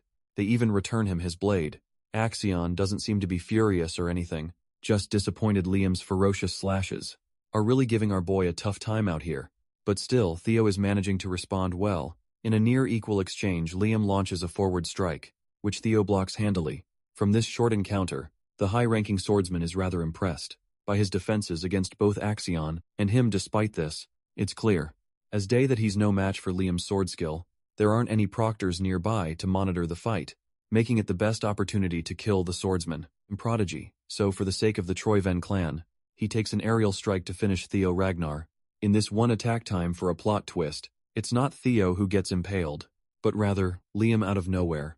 The one who impaled him is none other than Axion, who wants to remind his men of the fair warning he issued at the beginning, not to interfere. The fight has just experienced a sudden upset by Axion's betrayal to his own men. The other swordsmen confront the young master for lashing out so blindly. Axion turns to them, furious that they thought he was going to lose.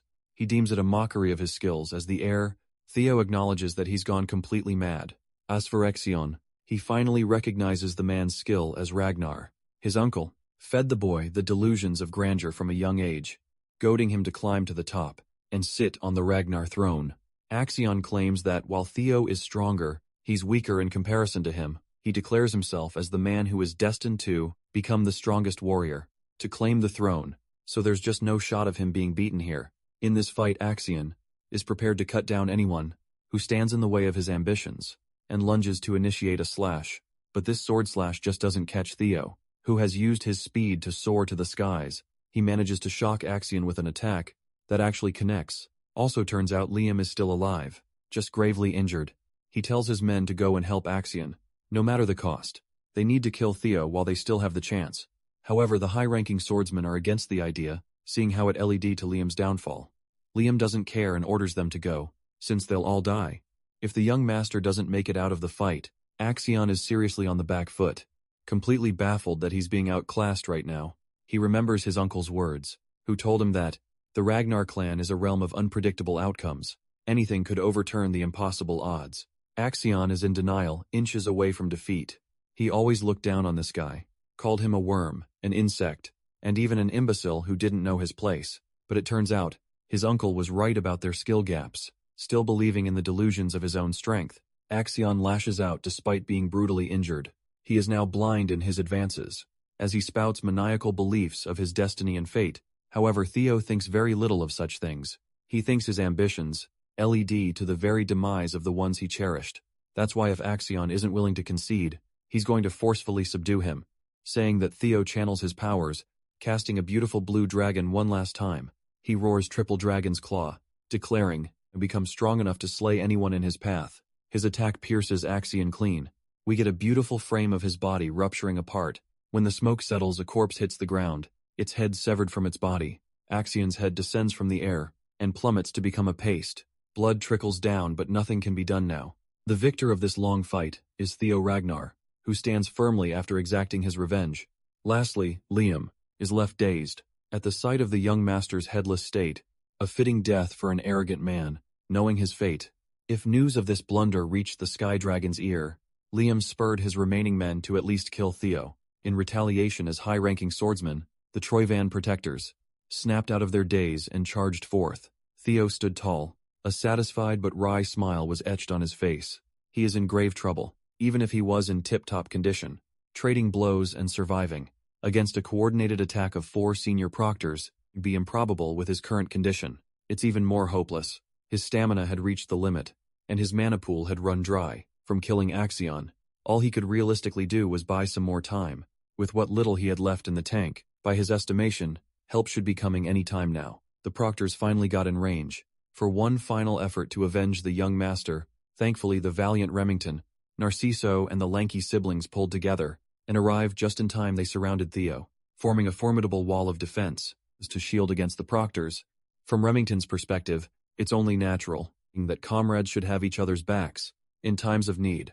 Theo looked at the reliable Silver Lion and felt relief. Erika Lonka shot Theo a glance, pleased that the rising star she had heard so much about had handsome looks. Hulkus Lonka, on the other hand, was elated to see someone strong enough to kill Axion and hold his own against powerful swordsmen. Pumped up by the cavalry's arrival, Sibeldrea forced himself to get up and lend his sword to assist his young master. Remington turned his blade against the corrupt proctors and listed down their crimes. He would gladly pass down judgment on these lowlives, directly interfering with a sacred tradition. Now that things have gotten even more complicated, and with additional witnesses to their misdeeds, the proctors turn to Liam Troy Venn for the next move. Realistically speaking, they are doomed no matter which path they go down. They couldn't even find out anything about the Rose Palace's artifacts. That was their primary goal. They couldn't get rid of the biggest thorn in their plans, and Theo and the young master died under their watch. With so many witnesses and traces of their fuck-up, it's basically a game over. Even so, the proctors still believed that their Sir Liam would think of a way to slither out of this hopeless situation. When things get too convoluted, it's best to go down the simplest route. Just kill everybody. Liam still has the marbles in his back pocket. They could cover everything up by staging an abnormal outbreak, which led to the extermination of all candidates, on site disguising their botched torture and assassination plot as a freak accident, would erase all traces of the Troy and family's involvement with desperation. Liam dropped 25th grade monster marbles on the ground. If they could stage the site just right, they might be able to pull it off.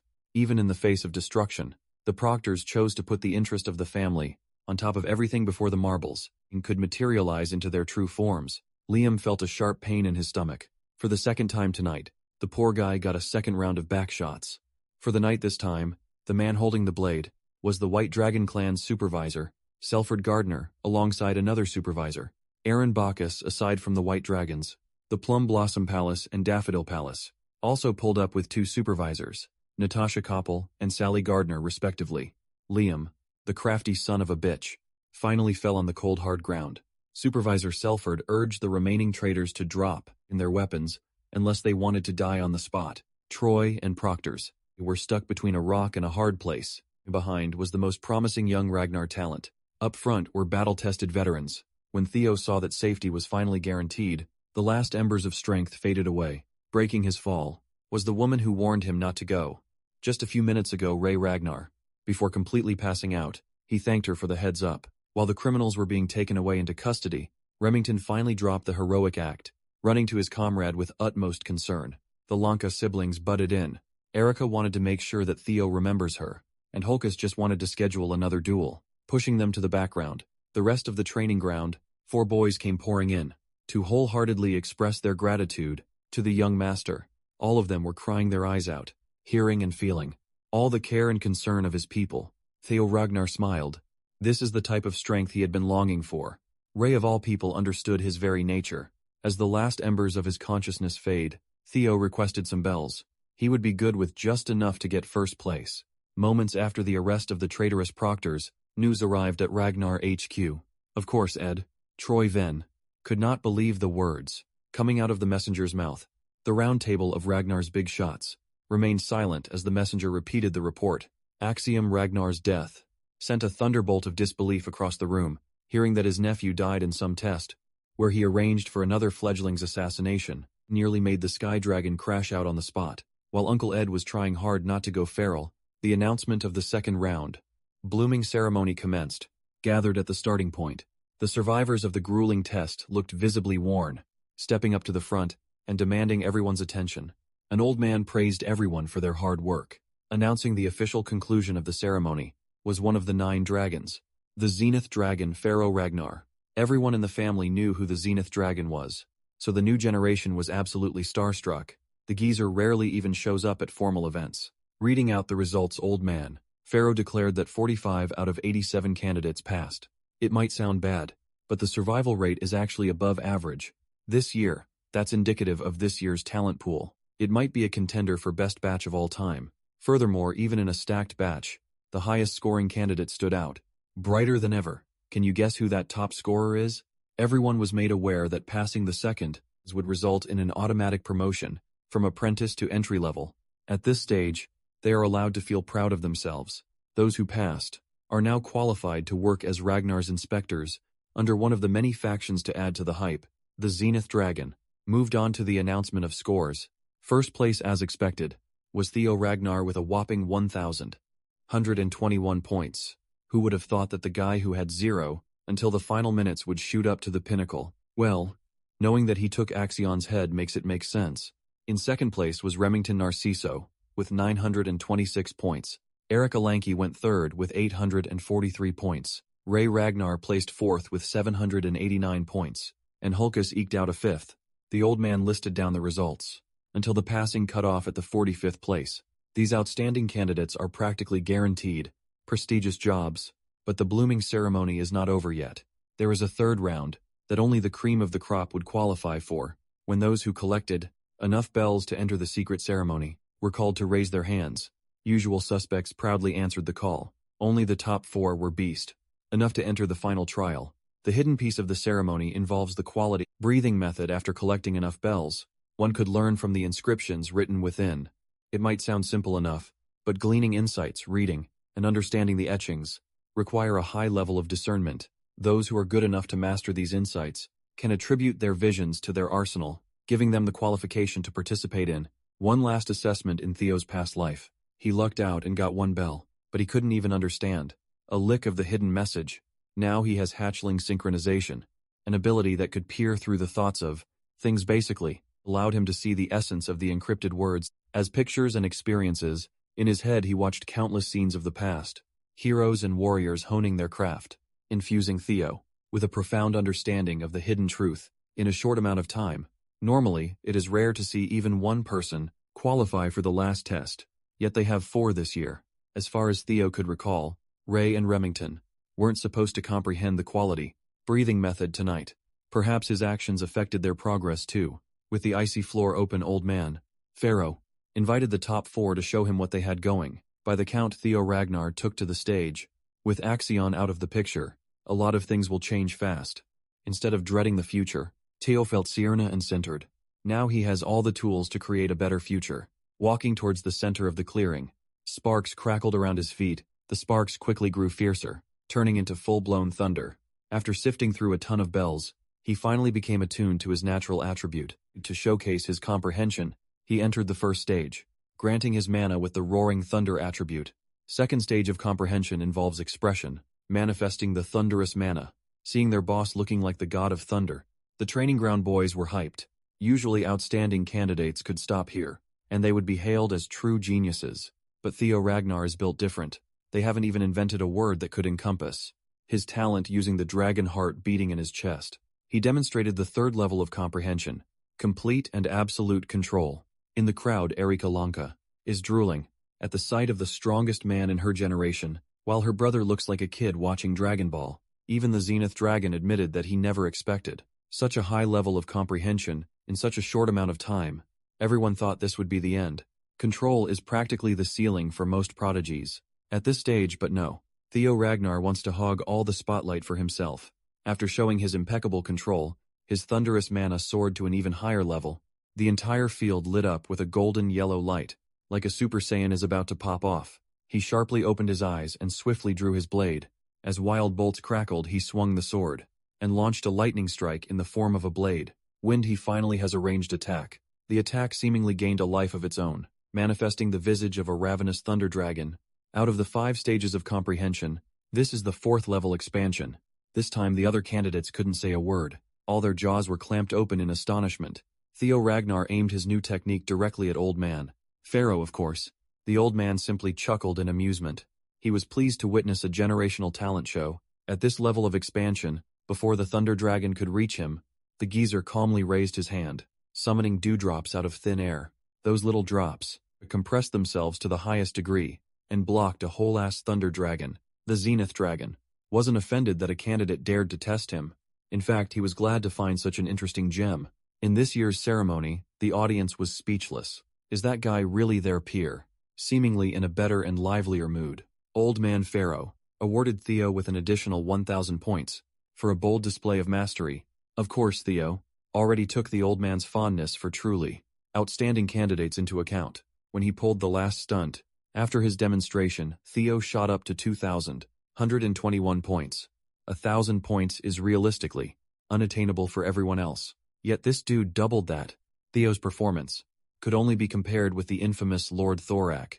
With his spirits lifted by Theo's boldness, the Zenith Dragon welcomed the remaining 3 to take the stage. Remington Narciso, attuned to the element of water, reached the 3rd stage of comprehension control, netting him an additional 500 points. Ray Ragnar attained the 2nd stage, expression for another 300 points. Her cold demeanor befits the ice attribute. Likewise, Erika Lanka reached the level of expression for 300 points, just like her fiery attitude. She's rocking the fire attribute. The geezer was extremely pleased. With the level of talent this year, usually breaching the 1,000-point mark, would put you at the very top. In other words, there are 4 candidates in this batch. That could be the top dog. In any other year, of course, the gap between the first and second was astronomical. Theo Ragnar cannot be compared to normal geniuses, except for the third-round candidates. Everyone was dismissed. In preparation for the nomination ceremony, taking place next week, the top 4 remained to be briefed. For the next step of their journey, from the top of the snow mountain, an all-encompassing, killing intent, covered the entirety of the region. The top 4 almost fell to their knees, from the hostile pressure, bearing down on their bodies. With a grave expression, the Zenith Dragon officially started the next stage of their lives. With all the information he has about the future, Theo had never heard of something like this before. To add to his confusion, he felt a familiar power, boiling at the top of the mountain. The force trying to grind them down is Lodbrok's energy. The final part of the blooming ceremony is a secret that only a select few are allowed to undergo, a face-to-face with the family head himself. No one knows what happens in this meeting. Everything depends on the whim of the patriarch. Through this meeting, a candidate may be selected as a prospect for the fight for the throne. Currently, all 5 frontrunners as the next family head participated in the ceremony's last trial. Being chosen for the family head battle is a mark of a strong candidate. That means Kyle Ragnar is currently waiting for this year's top contenders. On the mountain peak still, that doesn't explain why. Theo could sense Lodbrok's energy from up there. Then a chilling idea entered his mind. Could it be that the man who took Ancient Dragon's heart was his father, Old Man? Pharaoh gave the go signal for the top 4 to ascend, break through the fear and meet the Lord. Well, that is easier said than done, when they could not even take a single step forward to help his fellow contenders. Theo urged them to forget about withstanding the pressure with pure force, and simply match the pressure's wavelength using mana. Remington quickly caught on to what he was trying to say.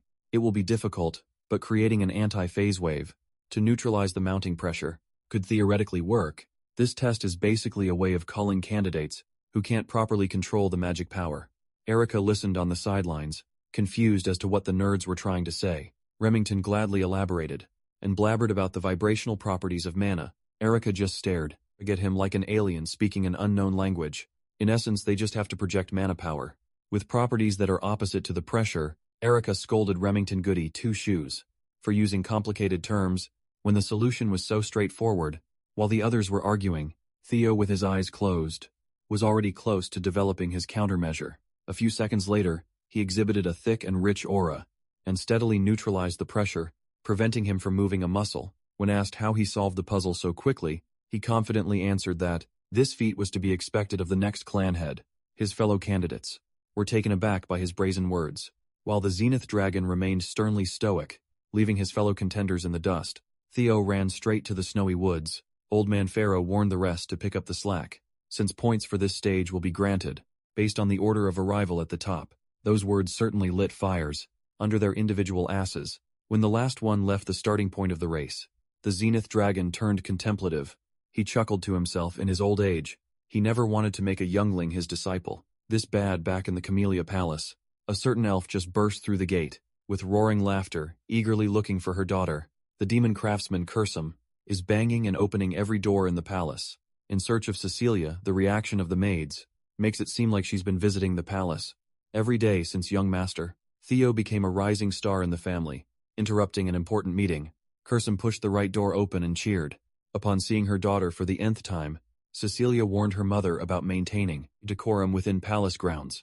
Cursum could not care less about pointless shows of manners. She's about to become obscenely wealthy. After all, sure, she's already wealthy by every metric. But soon, her coffers will overflow with obscene treasures. I have to remind you that she's also known as the Elf of Capitalism, incarnate since Theo became a star. Orders have just kept flooding her workshop. Her business finally reached mainstream popularity. Of course, Cecilia is happy for her mom. More than that, she always believed that her son would excel. That's all she wanted before. But seeing her little boy in dangerous situations, a mother would not be able to stop worrying. What if he gets hurt? What if he can't stand the pressure and attention? Cecilia feels useless as she stands idly on the sidelines, unable to contain her frustrations. Cecilia turned to the only thing she could do for her son, making sure that her son always has an immaculate drip. Meanwhile, Cursum is yapping about her future. plans to expand her business. Aside from weapons, her workshop is about to venture into crafting and selling accessories too. Profits from that expansion alone could make her revenue grow tenfold. Since Cecilia had been thinking of ways to help her son more, she turned to her mom with a proposition. In order for a specially made prosthetic arm, up in the snowy mountain peak, Kyle Ragnar is howling in laughter. Upon hearing his son's blatant declaration of aiming for the throne, the boss talked to a little black bird, assuring the little birdie that he's not the type of father who would stand in the way of his child's dreams. Not to mention, it is important to stop the ambition of youth. He was once like Theo in his younger years. After all, in fact, the apex of the mountain filled with ownerless blades, the graveyard of swords, is proof of that undying ambition. All Kyle Ragnar wants is the prosperity of his family. To make that happen, he is willing to take care of anything, or anyone that stands in the way. With a graveyard stretching as far as the eye could see, what's one more victim for some reason? The Blackbird looked worried about this year's contenders. Kyle Ragnar promptly declared that his blade doesn't recognize blood ties when the big picture is on the line. After all, he is fully aware that his damn son is a regressor. That's right, the plot fucking thickens. Finally, the time has come for father and son to meet. At the peak, Kyle Ragnar looked at Theo's ragged state, his smirk quickly fading away. The air of the jovial and happy-go-lucky father is gone now. He looked like the guardian of death itself, surrounded by the blades of his fallen enemies. It took Theo 4 hours to climb the steep mountain, when it would normally take him just one. He was seriously hampered by that suffocating pressure. Kyle beckoned his son and asked if he knew what the graveyard of blades signifies. Most Ragnar kids have been told the legend of their father and the myth of this final resting place. This place embodies what it means to be the clan, head of the Ragnar family. This is a position where the head must take on the heavy burden of infinite threats and challenges with no one to rely on. The position obeys the rule of the strong.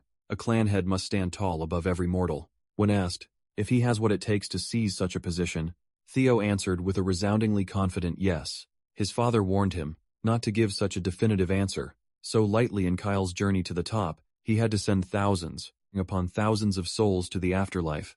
Not everybody can carry all that resentment.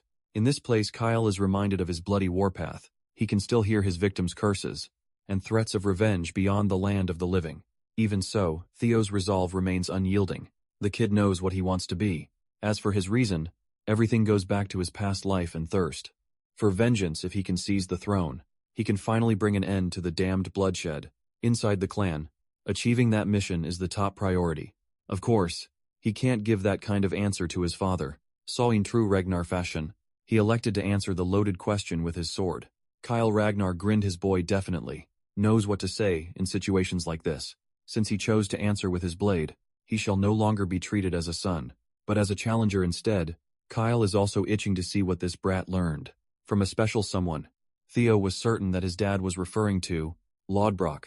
This pretty much confirms his suspicion that Kyle Ragnar took the ancient dragon's heart. He tensed up in defense, but it was way too late. It only took his father a nanosecond to cleanly slice him in two. When he realized what was happening, he could not feel his lower half anymore. Theo Ragnar felt death creeping up to claim him.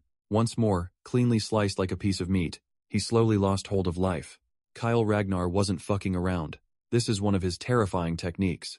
The heart sword. After cutting his son down, the patriarch turned to the concerned Blackbird. He assured the feathered avatar that there is no need to be worried about the little prodigy. Only those with hardened will and resolve can break out of his heart sword. This is certainly a cruel challenge for a greenhorn in the middle of the awakening ceremony, but if Theo has it in him, he should be able to come back. But if he showed half-baked resolve, it would be better if he just dies here, as a body with a lost soul. The patriarch doesn't need a regressor that could bring harm to the clan. Theo's soul was transported to an endless void.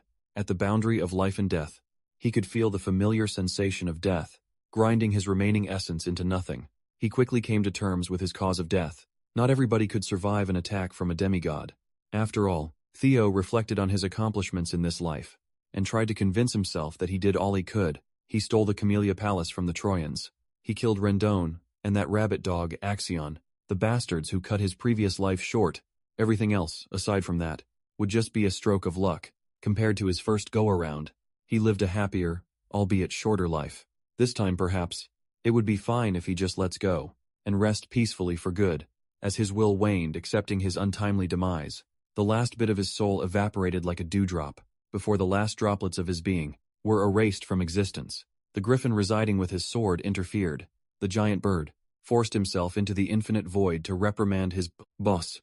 If the kid was going to give up so easily like this, the griffin would be incredibly pissed. Hearing the snarky voice talking trash to him, Theo's soul sparked once again. That first spark and the bird's sobering words were enough to wake him up from thinking like a loser. This will not be Theo Ragnar's final resting place. His soul quickly grew back to its original form, drawing upon his undying will. He had already given up once in his previous life. Can't possibly let his story end so soon. After rebuilding his soul, Theo went above and beyond to manifest a blade that could cut through the endless void. Theo remembered his solemn vow to himself. His body, mind, and soul might break, but Theo Ragnar will never yield. Inside that empty space of nothingness, he brandished his blade, with a desperate reluctance to pass. His purest slash to date proved to be sharp and strong, enough to cut through the possibility of fading out of existence. The illusion of death shattered, letting in the light of life that rained upon his soul. Theo opened his eyes, and he was back on top of the mountain. He successfully cut through the effects of the heart, sword genjutsu. Thanks to the griffin residing in his sword, he prevented himself from being an empty vessel. Devoid of a soul, Kyle Ragnar stood in front of him. With a discerning gaze, the ruthless demigod sneered, and gave his son a passing grade. It was a literal do-or-die situation, and Theo came out on top. A whole week quickly passed. After the final round of the blooming ceremony, today is the day of the nomination. At the clan headquarters, the Lanka siblings were in attendance, waiting for their names to be called. Holkus doesn't like being in such a crowded place, and Erica teased him for being a big, anxious baby. Well, you can't really blame him. The commanders of every unit, the 9 dragons, the former clan head, and the current patriarch are in attendance. After all, still, Erica warned her brother to stop acting so scared, or no one would pick him to join a faction. Besides, he couldn't even obtain elemental breathing. Even after amassing so many bells, Alcus is still salty about that. Furthermore, his sister doesn't want to talk about what she received from the clan head. When she reached the mountain peak, the brute argued that Theo would have been a cool dude, and shared the secret already, if he had asked. The life of Alanka is dedicated to being the sword of Ragnar. Since that's the case, Holkus has already committed himself to the coolest and strongest man in their batch, the man who has it all: power, character, and ambition. Holy Glaze, Holjus, it is determined to bet his life on the young master, even though he never really talked to the guy. He thought he could just be directly folded into Theo's camp by slyly joining the same unit that he would join. This is only possible because, for some unknown reason, the patriarch is not taking Theo into the clan head's manor. That means scrubs like Holkus and other fans should be able to follow their idol into whatever faction he chooses. Cutting through the noise of the arena and the crowd, the ceremonial drum was beaten, signaling the start of nominations. Without further ado, the overall valedictorian of the batch, Theo Ragnar, was called up to receive his honors. The crowd was filled with civilians and swordsmen alike, every one of them cheering for someone who was once subjected to the worst insults. Theo took it all in with a smile, as he stood before the Ragnar higher UPS. In the middle of the crowd, Evelyn Nerival silently cheered for the young master. She helped nurture if it were up to her. She would like to see the young man join the white armored dragon cavalry, of course. That would just be a selfish dream on her part. As class valedictorian, he has proven his ability to excel in every single category, outperforming every single one of his peers. Just as, when he was about to be prompted to choose a faction, an unlikely figure stood up. From the row of the 9 dragons, Ed Troy Venn, the Sky Dragon, and director of the Central Intelligence Bureau, wordlessly garnered everyone's attention. Tensions rose. Everyone was thinking that the madman might try to pull something to avenge his nephew. Of course, that would be an incredibly stupid move.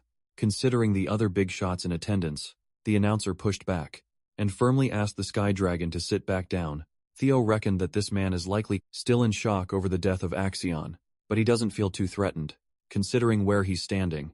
But much to everyone's surprise, Ed Troy Venn flashed a bright, phony smile and invited the young man to the Central Intelligence Bureau as the new deputy director. Theo murdered the dude's nephew, and he's getting a job offer as a reward, earning the honor of being a valedictorian.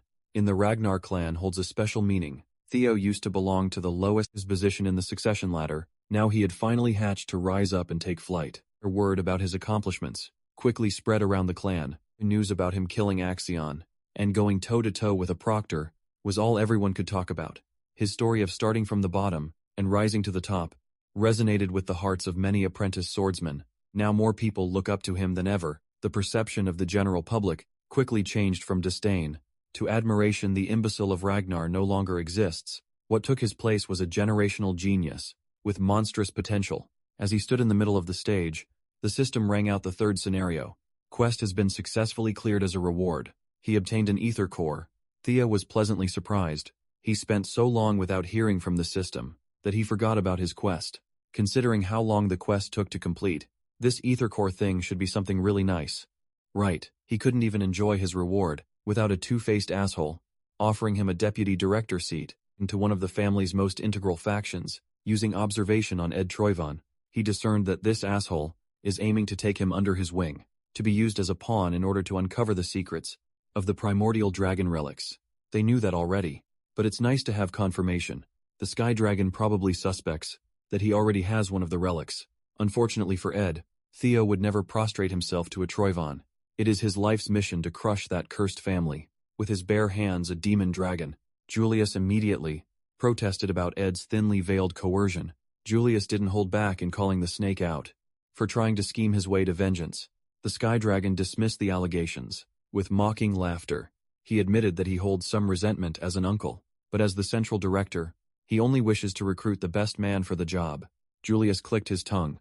Ed Troyven is a slippery son of a bitch. Even now, he's focused on fulfilling his hidden motives. The announcer broke up the argument before it got worse, and asked the 9 dragons to refrain from speaking out of turn, and let the proceedings formally commence. When asked if he already has a faction in mind, Theo answered that he has yet to pick one. For now, he wants to hear what the various factions have to offer. He, effectively, wants to start a bidding war for his services. The first one to take the bait was the Sword Dragon, Osa Ragnar Plunis, director of the Plum Blossom Palace. She swore to take Theo as a direct disciple and a junior lord. Lady Plum Blossom doesn't have any children of her own, so being her direct disciple and junior lord is a straight shot to a nifty legacy. She's essentially offering to accept Theo as an adopted son and successor of the Sword Dragon. Title 2 of the 9 dragons presented their offer.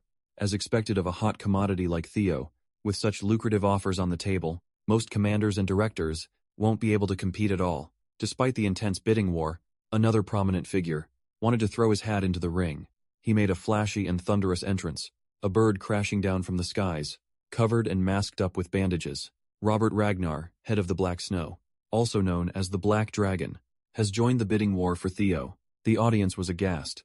Most people had never seen this guy make a public appearance before, but he was closely watching the awakening ceremony. From the start, Robert conceded that Kyle was right, and the boy was quite interesting. If he agrees to work with Black Snow, the Black Dragon will gladly appoint him the rank of Null Snow. As a covert intelligence agency, Black Snow agents move in the shadows. The exception to that is the Null Snows, the highest-ranked officers within the faction. They're allowed to have a public persona to attain fame and honor. In Theo's past life, there were only 8 of them in the faction. He tried so hard to attain that rank, but it was practically out of reach. Yet now it's being offered, right out of the gate, stealing the spotlight from the Black Dragon. Old Man Pharaoh, the Zenith Dragon, spoke up. Theo Ragnar left quite an impression on him during the 3rd stage, so he wanted to say that the Zenith Academy would gladly take on the most promising talent the family has had in a long time. That makes 4 out of 9 dragons personally throwing their offers on the table. Of course, the Demon Dragon, Julius Ragnar, commander of the White-Armored Dragon Cavalry, would surely try to recruit Theo too. Despite everybody's attractive offers, Julius strictly stuck to his guns and refused to offer Theo any special treatment. His troops were yelling at their commander that this was not the time to stick to principles, but Evelyn already expected this from Julius. Honor comes from proving oneself. The White-Armored Dragon Cavalry lives and dies by that philosophy. Julius wants to remain fair to the other recruits, but he proudly guaranteed that Theo would receive full support for proper development and the pride of being a dragoon. Theo understood where the commander was coming from. In fact, he respects it. Just as he was about to make his choice, a sultry voice from some supple lips rang inside his head and his head alone. The former clan head Hilda Ragnar asked him if he was a regressor. Judging by her tone, she already knows for certain that he is. Trying to maintain his composure, he telepathically replied, feinting ignorance. Hilda praised Theo's impeccable acting skills, curious as to what kind of life he lived in his previous cycle. Hearing her mention some sort of cycle made Theo realize that regression might not be limited to just one do-over. While he was having an existential crisis, everyone else in the arena was still waiting to hear his choice. So, he asked for a little more time to gather his thoughts. Hilda smirked at his flustered appearance. She assured him that there's no need to hide anymore. After all, she's also a regressor like him. But the cycle she's permitted to repeat had already run out this old ass. Fine-ass grandma of his is basically admitting that she's been through the cycle of regression multiple times. This is a lot of information to process on the spot. Perhaps asking Hilda directly for a better explanation would be better. When he asked about the meaning of cycles, Hilda was surprised that he didn't know. Such a basic thing, that son of hers. Kyle must not have told the poor boy anything. Well, it's hardly a surprise. Given that Kyle absolutely despises regressors, it's weirder that he let one live. Even if the kid shares his blood, perhaps that's why Theo was given such a brutal life or death challenge at the mountain peak. Hilda was pleased to see the boys thirst for answers, but they didn't have time to go over everything. Right now, if he wishes to learn the secrets of the Ragnar clan and the world as a whole, he had better seek out his grandma later and finish this conversation. During the last round of the awakening ceremony, all his father gave him was the merciless heart sword. At least now, he knows to be even more wary of Kyle Ragnar. Given his alleged hate for regressors, perhaps the patriarch took Lodbrok's heart because of the ancient dragon's welcoming attitude towards regressors. A human defeating such a powerful life form sounds impossible, but his father is hailed as a demigod for a reason. Kyle Ragnar is always on demon time. In order to uncover the secrets of regression, he must have a long and hard face-to-face with Grandma. Other than that, Theo Ragnar has finally decided on which faction he will go to. Puffing his chest with pride, he announced his decision with full determination. We're not going to reveal our boy's pick yet. Remington Narciso, the runner-up of this batch, selected the Zenith Academy and became the Zenith Dragon's disciple. It was a match made in heaven, given that they both use water current, breathing in Theo's past life. Remington returned to the Narciso clan and developed on his own. He would eventually start a blood-soaked rebellion against the Ragnar clan. Having the Silver Lion as your enemy never ends well, but this time he opted not to leave the clan, a change brought on by Theo's influence. It is a temporary farewell for the rivals. For now, they will be going on to improve themselves in different factions, with a promise to meet again when they're stronger. In a short span of time, they have become true brothers in arms. As expected, Ray Ragnar returned to the Daffodil Palace. For her mother, the Ice Dragon reigned supreme. There is no place better suited for that lady. As expected, Sybil and the other schmucks from Training Ground 4 wanted to follow their young master, but their grades were insufficient to get accepted to his chosen faction. It was a shame to part ways with comrades, but it is a necessary change. Theo is looking forward to seeing his new friends spread their wings on their respective paths. After everyone was dismissed, the Lanka siblings approached Theo. Holkus tried to pretend that it was just happenstance that they ended up in the same faction as Theo, of course. He politely greeted them and extended his thanks for their assistance. During the second stage ceremony, Erica will be holding that debt over his head. For the future, she likes strong guys, and so does her hulking brother. No, did he? One of the supervisors warned the new recruits to pay attention. The commander is coming, you already know that. Theo would pick the most honorable unit within Ragnar, the perfect place to boost his career, and spearhead his campaign as the next clan head. The White Armored Dragon Cavalry and was led by the relentless Demon Dragon. Talking to Grandma Hilda would have to wait for later. For now, it's time to make their declarations as fresh recruits. Hulkus Lanka boisterously declared that he's aiming to become an awesome dragoon. Some wanted fame to be known far and wide. Erica wanted to be the strongest of her generation. That would be hard. One kid just wanted to be acknowledged by the commander. That earned him a few odd looks. Finally, it's the Golden Boy's turn to shout his declaration for the future. To prepare for the Great War that will inevitably come in 5 years. He vowed to become the commander of the White Armored Dragon Cavalry within half a decade, saying that, in front of the current commander, takes a lot of balls. Julius didn't take the direct challenge to his position. As an insult, he actually likes hearing grand dreams from new recruits. Whatever reason these young ones might have for choosing the cavalry, they must remember one thing. Every drop of blood and sweat they spill, serving this unit will be immortalized in legends. Today's hard work will become tomorrow's pride. The cavalry's shield does not break. Swords will never yield from now on. They are bound by creed, and must always have each other's backs. Waiting at the end of the road. Forged in blood and sweat is sweet. Sweet glory. With that being said, the Demon Dragon congratulated his rookies. As a show of force, his daunting ride made quite a forceful entrance. The commander's partner is a flying dragon named Gula. This big boy right here is the symbol of the dragoons. After Gula's entrance, the rest of the draconic pack blotted out the sun with their wings. Riding on their backs were the seniors of the cavalry. The rookies are assigned to their personal handlers. For the day the admittance test is about to begin. This means that fresh recruits will be venturing out to obtain their own partners. Spectacular and awe-inspiring. Sight of dragoons flying in a formation, it was breathtaking. Any child of the Ragnar clan dreamt of having their own flying dragon partner. Once assigned as Theo's handler, was none other than Evelyn. He was quite surprised to see her out of training, ground 4, and back in service of the cavalry. Curious. He asked if she had finally returned to active duty. She happily replied that she is taking up the mantle once more. With a brand new prosthetic arm, made by the demon craftsman, Evelyn can finally go back to doing what she loves most. A few days ago, Mommy, Cecilia and Kirsten paid Evelyn a surprise visit to express their thanks. She was in the middle of teaching the training ground boys a lesson when it happened. As usual, Evelyn deflected the praise and thanks, attributing Theo's success to the young master's natural talent. Still, Cecilia believes that Evelyn's acknowledgement and support played a big part in her son's success. Hearing that Theo has someone highly dependable in his life, Cecilia wanted to express her gratitude in some way. Evelyn continued to speak lowly of herself. Cecilia doesn't like that. Kirsten commented that lights that shine the way in the dark are often unaware of just how bright they really are. The elf could see that in this one-armed swordswoman, and she would like to help Evelyn shine even brighter. Across the world back to the present, her life as a premier dragoon for the cavalry, it has been reignited. Cecilia gave Theo all the credit, telling Evelyn that her son was the one who called in this huge favor. Thanks to that, Evelyn can hold the reins of her beloved dragon again. Theo had no clue that this was happening. Behind the scenes, even without him knowing, his mother really is the best mom out there. To pay back this life-changing favor, Evelyn Nareville pledged to be the young master's loyal sword. He promptly accepted her vow. As they flew into the perilous nest of the white, armored dragon cavalry, the nest of white dragons is not a place fit for human settlement.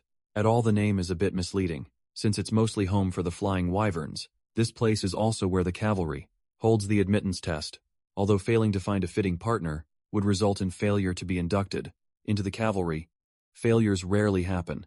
Thea wasn't too worried for himself, but he's a bit concerned about the brutish Lanka siblings. Evelyn explained that choosing a partner typically comes down to vibes and sixth sense. You know it when you see it. Their first observation point was the stomping ground of Optrex. A large, brown, scaly wyvern is regarded as a tyrannical predator. Next was the den of the poisonous aviarii, sporting serpentine bodies. They are capable of spraying violet poison mist and using their stingers as lethal weapons. There's also the blade dragon Sigia. They are classified as docile herbivores that normally prefer burrowing and nesting underground. They rely on an ambush against enemies. Up in the skies are the speed dragons, velociraptors. They are small, quick, and smart. They hunt in packs and spew fire from their maws. The wyvern species managed by the cavalry are mostly categorized into these 4 groups. Unfortunately, Theo did not vibe with any one of them. Accessing his memories from the first life, an infamous wyvern came to mind. 6 years after the start of the Great War, a massive, mutated wyvern would raid the White Dragon's nest. It would slaughter hundreds of mounts, raised by the white armored dragon cavalry. It was aptly dubbed the Evil Shadow Dragon. That day, 8 villages burned to the ground, and dozens of warriors fell. Alarmil, the Ragnar clan, would categorize the Evil Shadow Dragon as a Class 2 calamity, a demonic fiend. In the end, it took the deployment of the Demon Dragon and Sword Dragon working together to defeat the vile thing. It gained its name for its ability to hide in the shadows.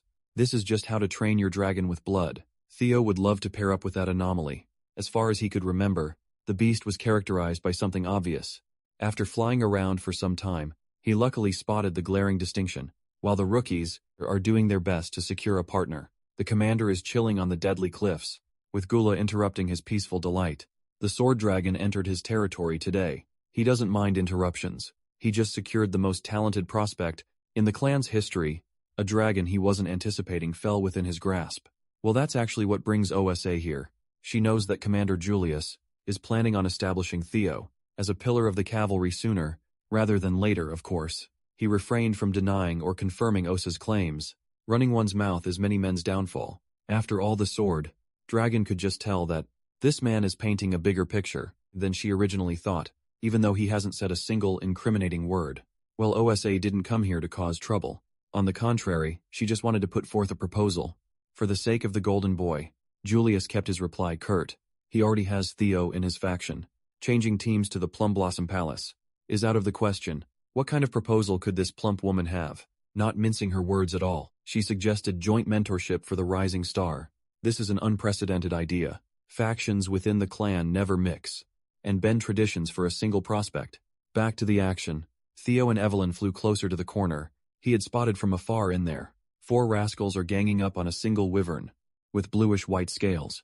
Evelyn was made aware of this particular wyvern, getting bullied by his peers. The cavalry tried every remedy they had, but nothing worked. The others are ostracizing him for not being pure blooded. The poor dude is a child of a female wyvern and a male viper, you see. Vipers are class 1, demonic fiends that live deep in the demon sea. It's a mystery how one could even reproduce with a wyvern. Zuke union, let alone birth, should have been impossible. Theo could not believe the lore he was hearing. Right now, class 1, demonic fiends are blights to humanity. They are living calamities that seek destruction. If one ever successfully crossed the Great Wall, it would wreak untold havoc. Not to mention they are ugly pieces of shit. Vipers are ghost type, monsters that dwell in the shadows. Now it makes sense how the evil shadow dragon gained such exclusive abilities. It must be the viper blood. The birth of this white wyvern caused a significant uproar. In the cavalry, there were some pushbacks, but they decided to accept him into the nest. For observation then came the bullying, and the other wyverns refusing to accept a half-blood. Seclusion won't be a viable solution, so the cavalry doesn't know what else they could do. Hearing what the little fella has lived through, ostracized for being different in origin, resonated with him. The cavalry gave him the name Umbra, which means shadow in the ancient language. Theo smiled. He has a feeling that his partner is finally here. Without warning Evelyn, he got up on the saddle and announced his choice. Instead of waiting for Evelyn to safely park her ride, the madman leaped out of the flying beast. No préparation or parachute. He was way too excited about getting acquainted with Umbra. Evelyn felt her heart skip a beat when the young master skydived on a whim. Under her care, Theo was simply too determined to help Umbra live a different life. This time around he got a second chance. Why shouldn't the evil shadow dragon have the same shot at a new life? Stimulating his mana, Theo landed like a lightning strike, straight from the heavens. Surprised Evelyn didn't have time to stop the young master's recklessness. On the way down to the cliff face, Theo pulled multiple blades out and launched them with differing speeds. His eyes lit up as hatchling synchro activated, gaining control of the blades through psychokinesis. Using this nifty trick, he was able to break his fall and use the blades as footholds. In midair, he looked as though he was running downwards, defying the laws of gravity. Learning psychokinesis is one thing. Utilizing it in such an ingenious way is another. Evelyn was amazed. The young monster's growth rate is truly unbelievable. On the cliff, the wyverns ganging up on Umbra hissed and screeched in hostility. The bullied beast did not back down and met their snarls. Seeing this injustice unfold, Theo was reminded of his days as the clan's imbecile, the times when his peers would sneer at him for being an incompetent bastard. Back then, all he could do was grit his teeth and take the insults. Now he's a completely different person, the undisputed goat of his generation. Sparks flew around Theo as Thunder Dragon breathing kicked in. Reaching his effective range, he used the blades for their intended purpose, sending them flying to the bullies. Charged with ungodly amounts of wattage, he unleashed his dragon mark. If he wanted to, he could have slain those wyverns, but he merely scared them off with his attack. As the bullies flew away, with their tails tucked between their legs, Theo Ragnar landed. He scorned the gang of wyverns for being a bunch of cowards, hiding behind their superior numbers. When his glance fell on Umbra, his eyes softened with concern. Feeling threatened by the newcomer, the beast warily growled, ready to pounce at the slightest bit of antagonism. Once Theo got close enough, Umbra chose to retreat, flying away to God knows where. Evelyn finally caught up to the young master and explained that the beast is on edge, and approaching him won't be easy. When advised to take it slow, he disagreed. It's more important for Umbra to have someone by his side. Right now, why would one linger around the nest? Despite being constantly ostracized, Umbra is lonely. His emotional wounds are harder to bear than physical ones given Umbra's injuries. He couldn't have flown far, so Evelyn and Theo got back on the saddle and searched for the poor guy. As expected, Umbra quickly ran out of stamina and chose to rest in one of the nearby rocky peaks. Even though he's feeling weak, he forced himself to get up. As soon as he sensed the humans arrived, many dragoons from the cavalry tried to tame this one, but none succeeded. He's highly cautious around humans, and given his wounds, his wariness will be especially heightened. So Theo asked Evelyn to bring something to feed the poor guy in the meantime. He'll try to figure out Umbra on a personal level. He slowly strolled towards the beast, and it immediately unleashed wyvern fear. He promptly countered using Lesser Drake's fear. A beast and a man tried to one-up each other, using pure aura in the end. Theo's presence came on top.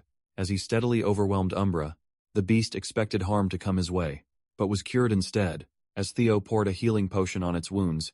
As the medicine took effect, Umbra felt his injuries rapidly get better, and regained some of his stamina.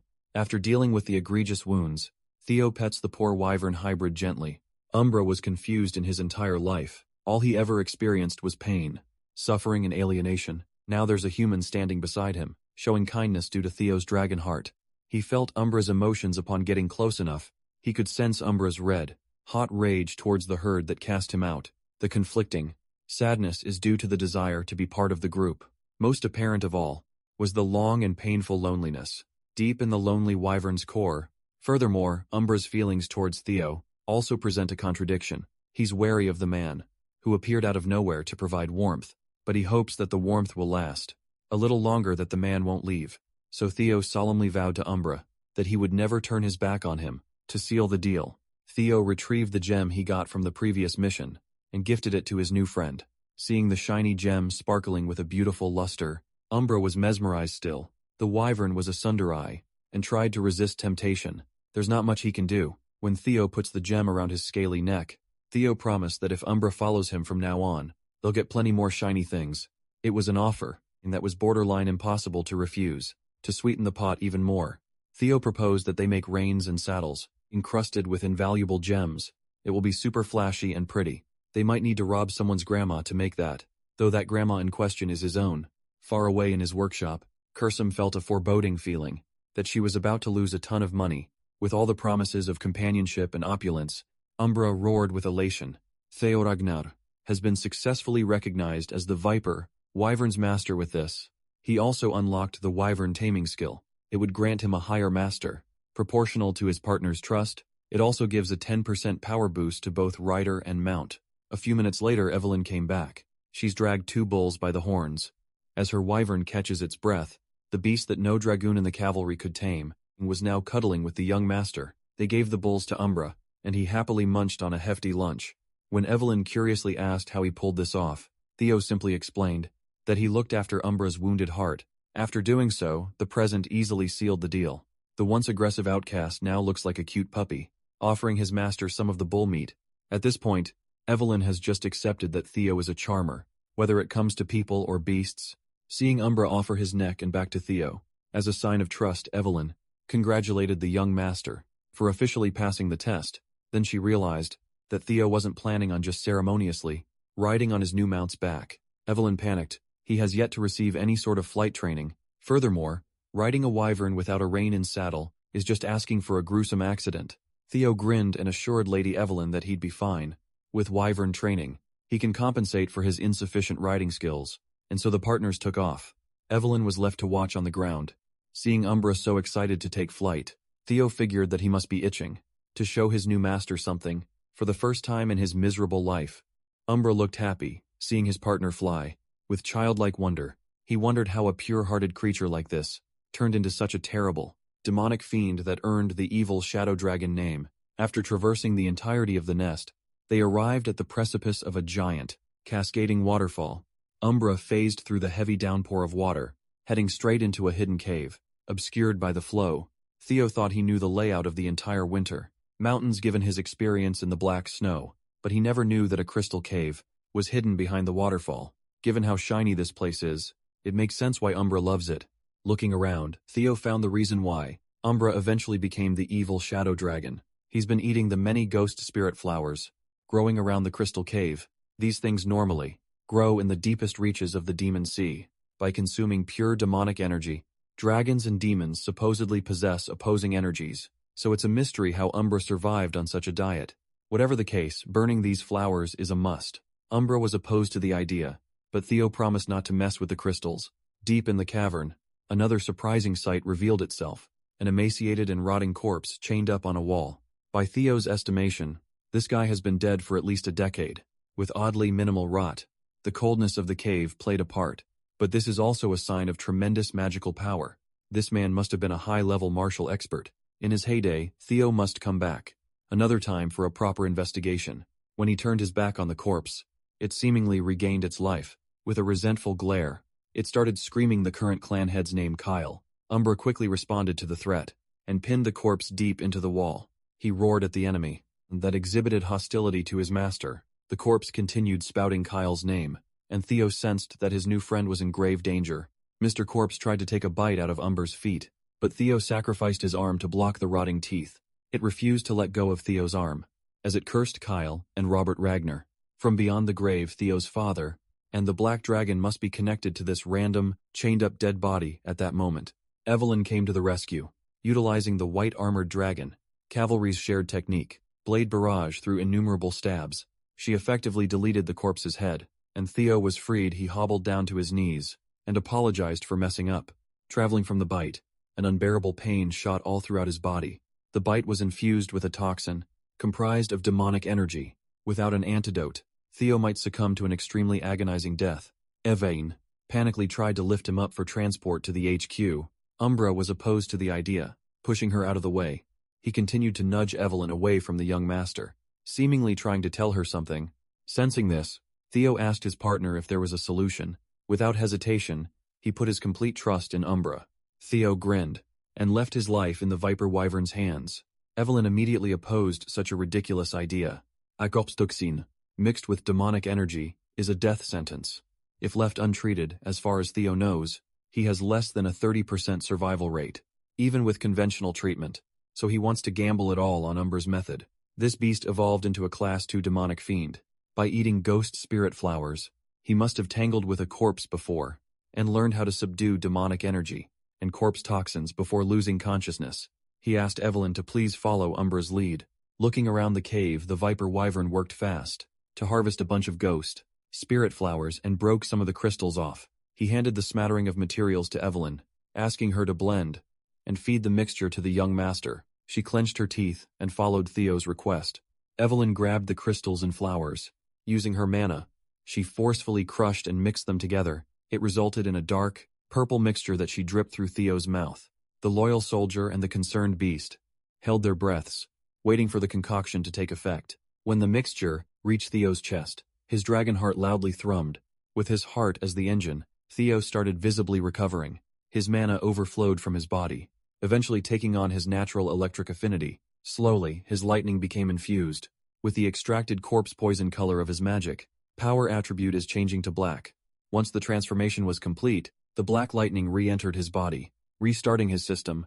Body cleansing purification is now underway. The trait of the evil shadow dragon has been obtained. While our boy is literally fighting for his life, Commander Julius Ragnar is in his office, receiving grim news. Black Snow had already cross-checked the facts, and the report was confirmed with 89% authenticity. His emotions got the best of him, and the demon dragon shattered his office desk. He has been riding high with winds. He should have expected some bad news to rain on his parade. Still, this type of devastation was completely outside of his expectations. Traina Isfen, captain of White Armored Dragon Cavalry's 5th Platoon, and 15 of his men have all perished in battle. Body cleansing purification was an ancient secret, a technique that forcibly purges impurities from the body. It refines one's constitution for better magic power cultivation. Typically, the process requires multiple experts with tremendous power to channel their energy for days on end. Even then, it was only proven effective for children under the age of 5.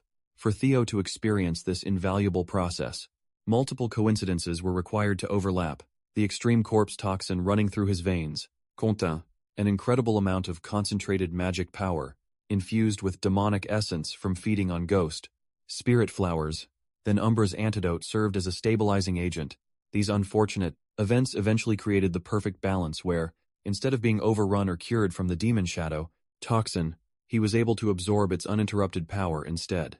Theo finally jolted awake with Evelyn and Umbra by his side, feeling a little worn down by the process. He apologized for worrying them. The loyal soldier and the new partner finally breathed a sigh of relief looking at his status window. Imagine Theo's surprise when he found out that he's now the 2nd iteration of the evil shadow dragon. Just from the cleansing alone, he obtained an additional 85 status points.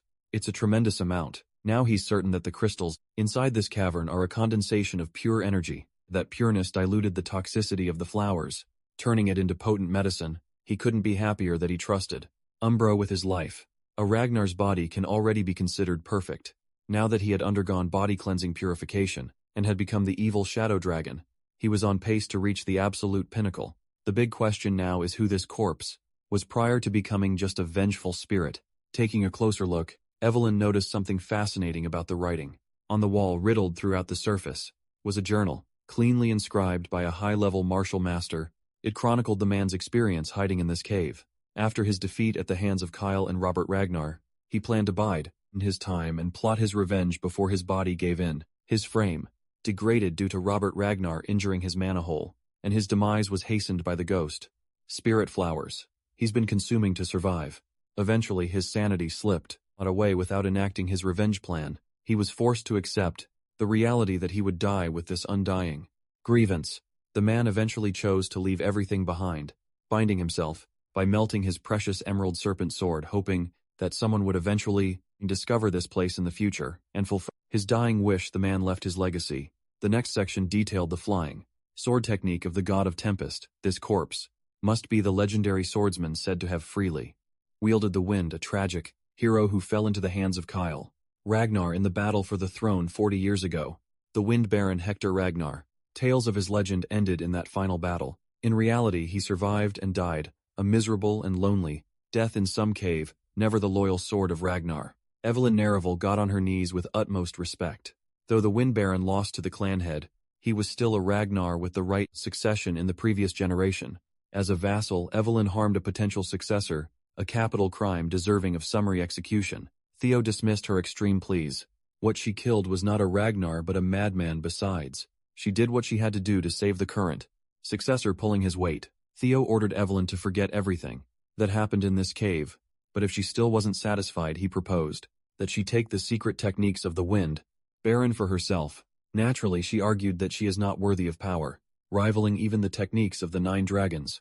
But Theo stood firm in his decision to make Evelyn the successor of Hector Ragnar. There is no one more deserving of carrying forth that legacy. Besides, it would allow the Wind Baron to finally rest in peace, and a legacy disciple cannot be questioned for her crime as Theo's sword.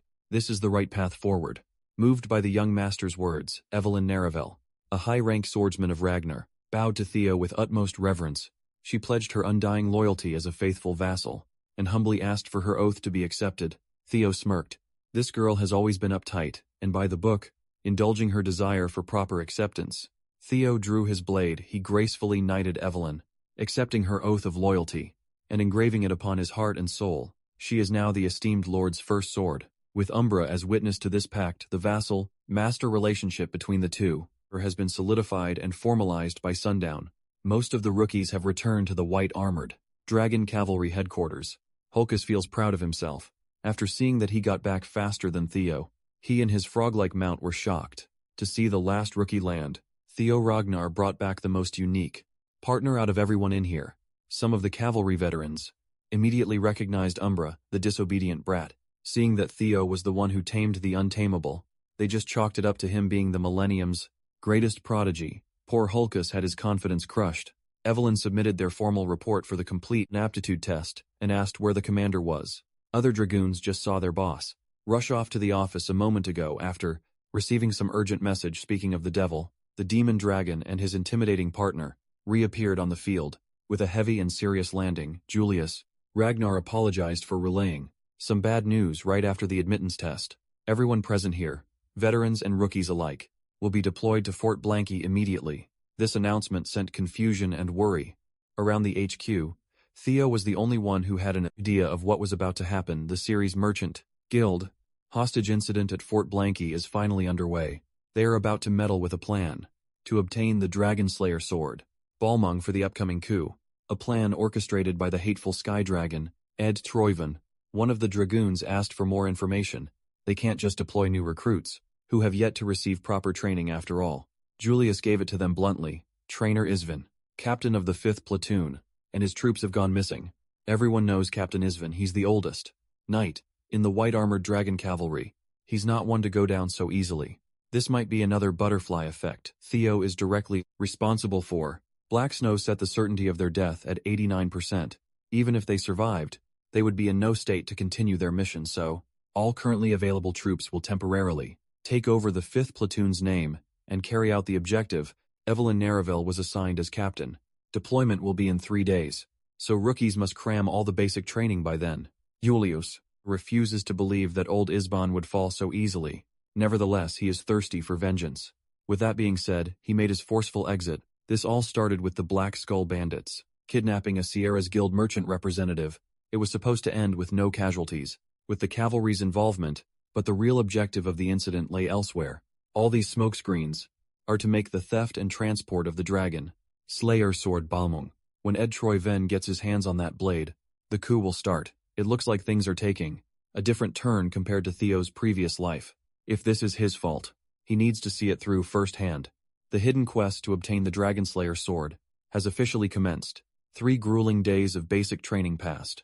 The weather in the northern Enflash stronghold was unbearably cold.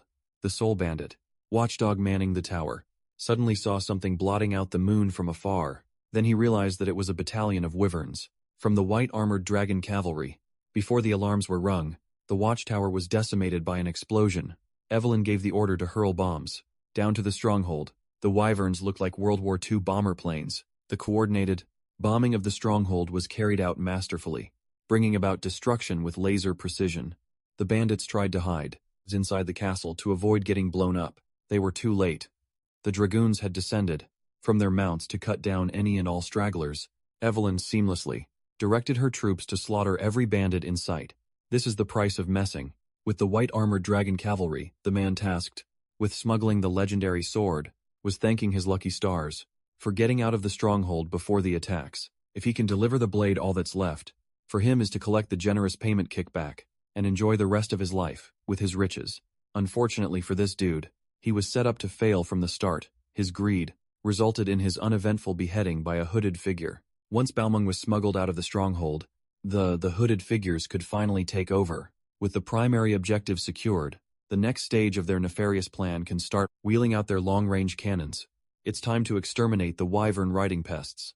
The cavalry made quick work of the bandits, eliminating and subjugating every lowlife occupying the stronghold. The veterans were smugly laughing at how easy the operation was. Theo was worried that it might have been way too easy. It's hard to believe that the original 5th platoon was wiped out by a bunch of noobs. Activating hatchling synchro, Theo peered through one of the bandits' memories. He found out that they definitely stole Balmung, but none of them have seen the sword in person. That would be natural for lower pawns. But even the bandit executives were operating blindly. One of the seniors asked, "Theo, what's up?" And another one asked him to chill out, thinking the Flash Tiger was just having newbie jitters. For his first deployment, honestly, the seniors, I just wanted to wrap up the mission as soon as possible. It was then that Theo was struck with a grim premonition. He swiftly broke away from his seniors, confusing them. Theo wordlessly brandished his blade, striking at an inconspicuous wall. Behind the thick bricks were kegs upon kegs of highly volatile explosives.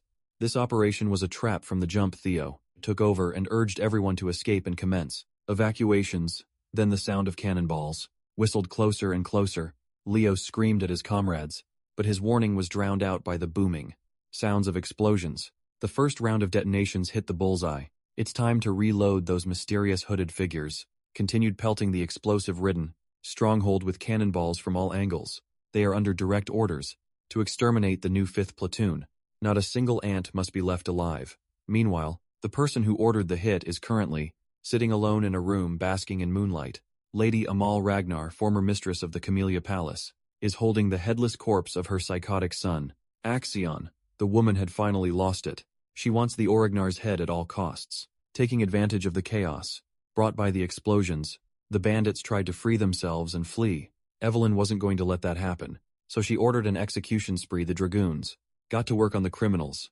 As the stronghold burned to the ground, even Evelyn was feeling sussy about the fall of the original 5th platoon. Given how helpless these bandits are, another explosive cannonball landed in her direction. Evelyn narrowly avoided getting literally cooked. With the second round of bombardment underway, Evelyn prioritized her troops' safety and gave the retreat mandate. After all, these bandits are about to die by way of explosions. When left on their own finally, the rookie group reunited with Evelyn's battalion. Now that the 5th platoon had consolidated, They must find a way out of this hellhole, Theo proposed, that they head towards the outer walls in the opposite direction of the artillery fire. In a moment of great stress and distress, he miraculously opened his mind gate, unlocking the limits of his brain. With this, his thinking speed and sensory perception have been greatly enhanced. When he looked around the vicinity, the entire makeup and blueprint of the surrounding structures revealed themselves bare. He was dazed by the sheer amount of information entering his brain. Evelyn had to pull him back to reality. She tried to drag him to the outside of the stronghold, as planned, but Theo stopped her for a second. With extreme decisiveness, Theo asserted that instead of running to the exits, they must head deeper inside the stronghold.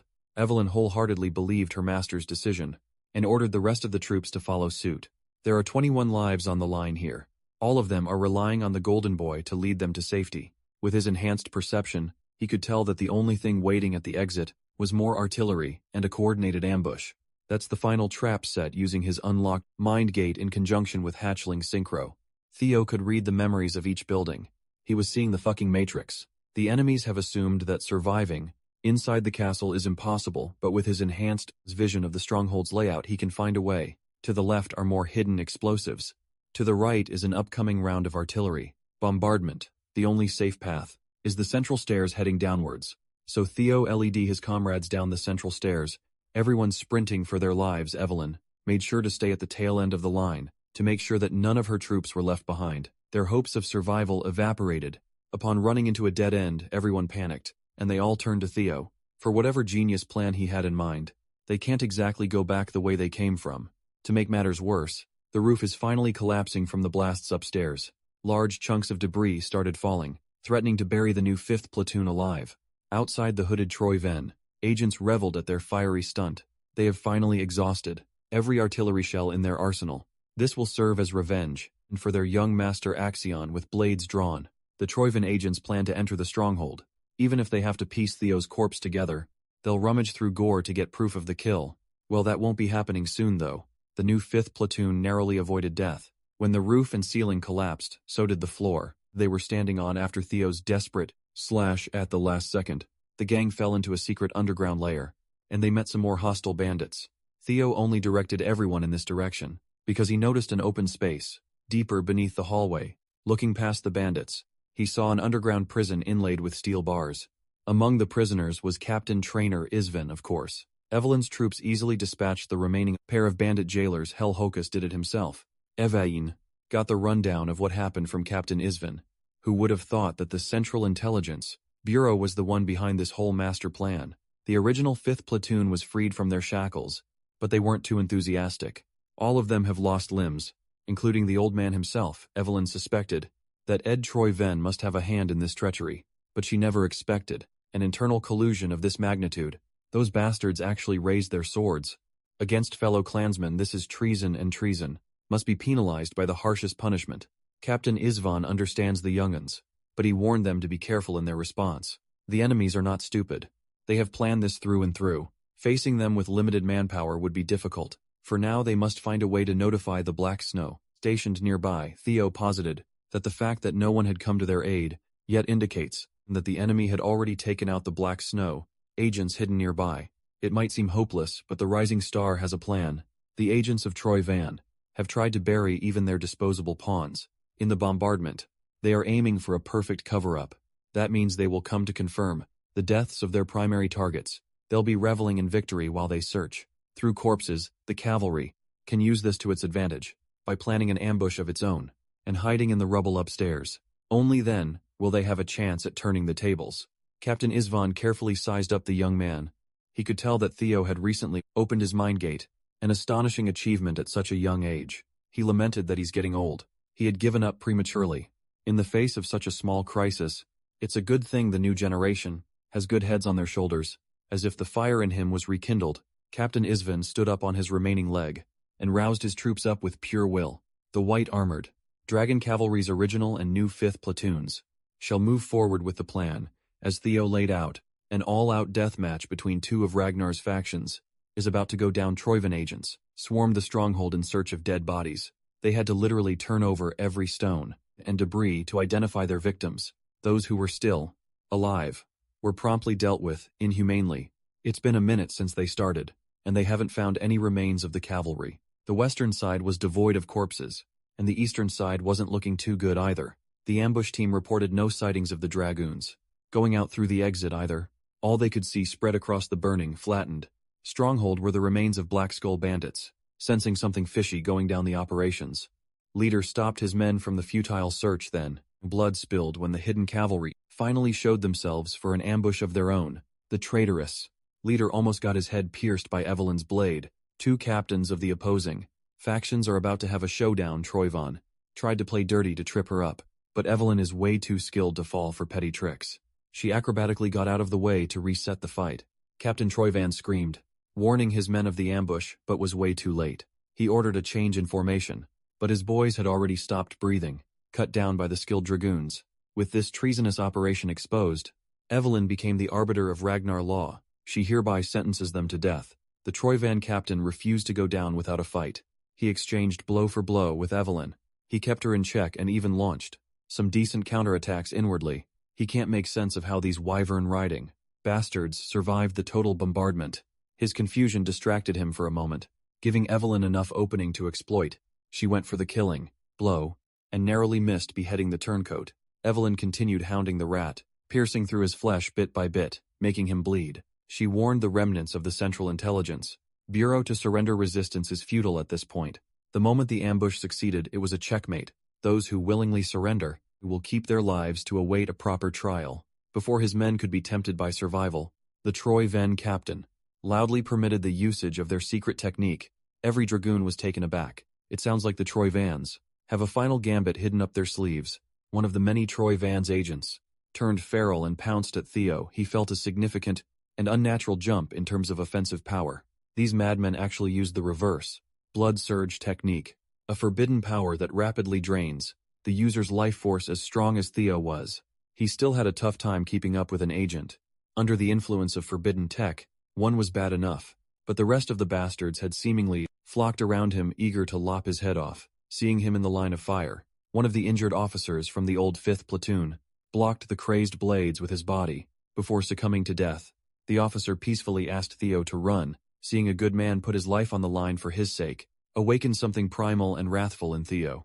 He slashed the lunatics with his most potent triple dragon's claw, yet, pushing himself even further, the young master tapped into his mind gate. He perceived the world in slow motion and promptly noted the positions of dozens of hyper-powered lunatics, unleashing an even more powerful triple dragon's claw than the last.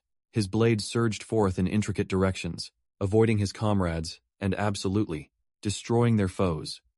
It was a display of power and skill that shocked even the veterans. When the dust faded the ground of the stronghold and was left with terrifying marks of annihilation, the only traitor that survived was the Troyvan captain. Seeing as the thorn in the family's side had to become this powerful, the captain became dead set on dragging Theo to the grave, even if it cost him his life. Applying the reverse blood surge technique on himself, Cap sped up like a loose arrow. Meanwhile, Theo's platoon seniors were uselessly standing around glazing the rookie. Theo is over here, struggling to stay conscious.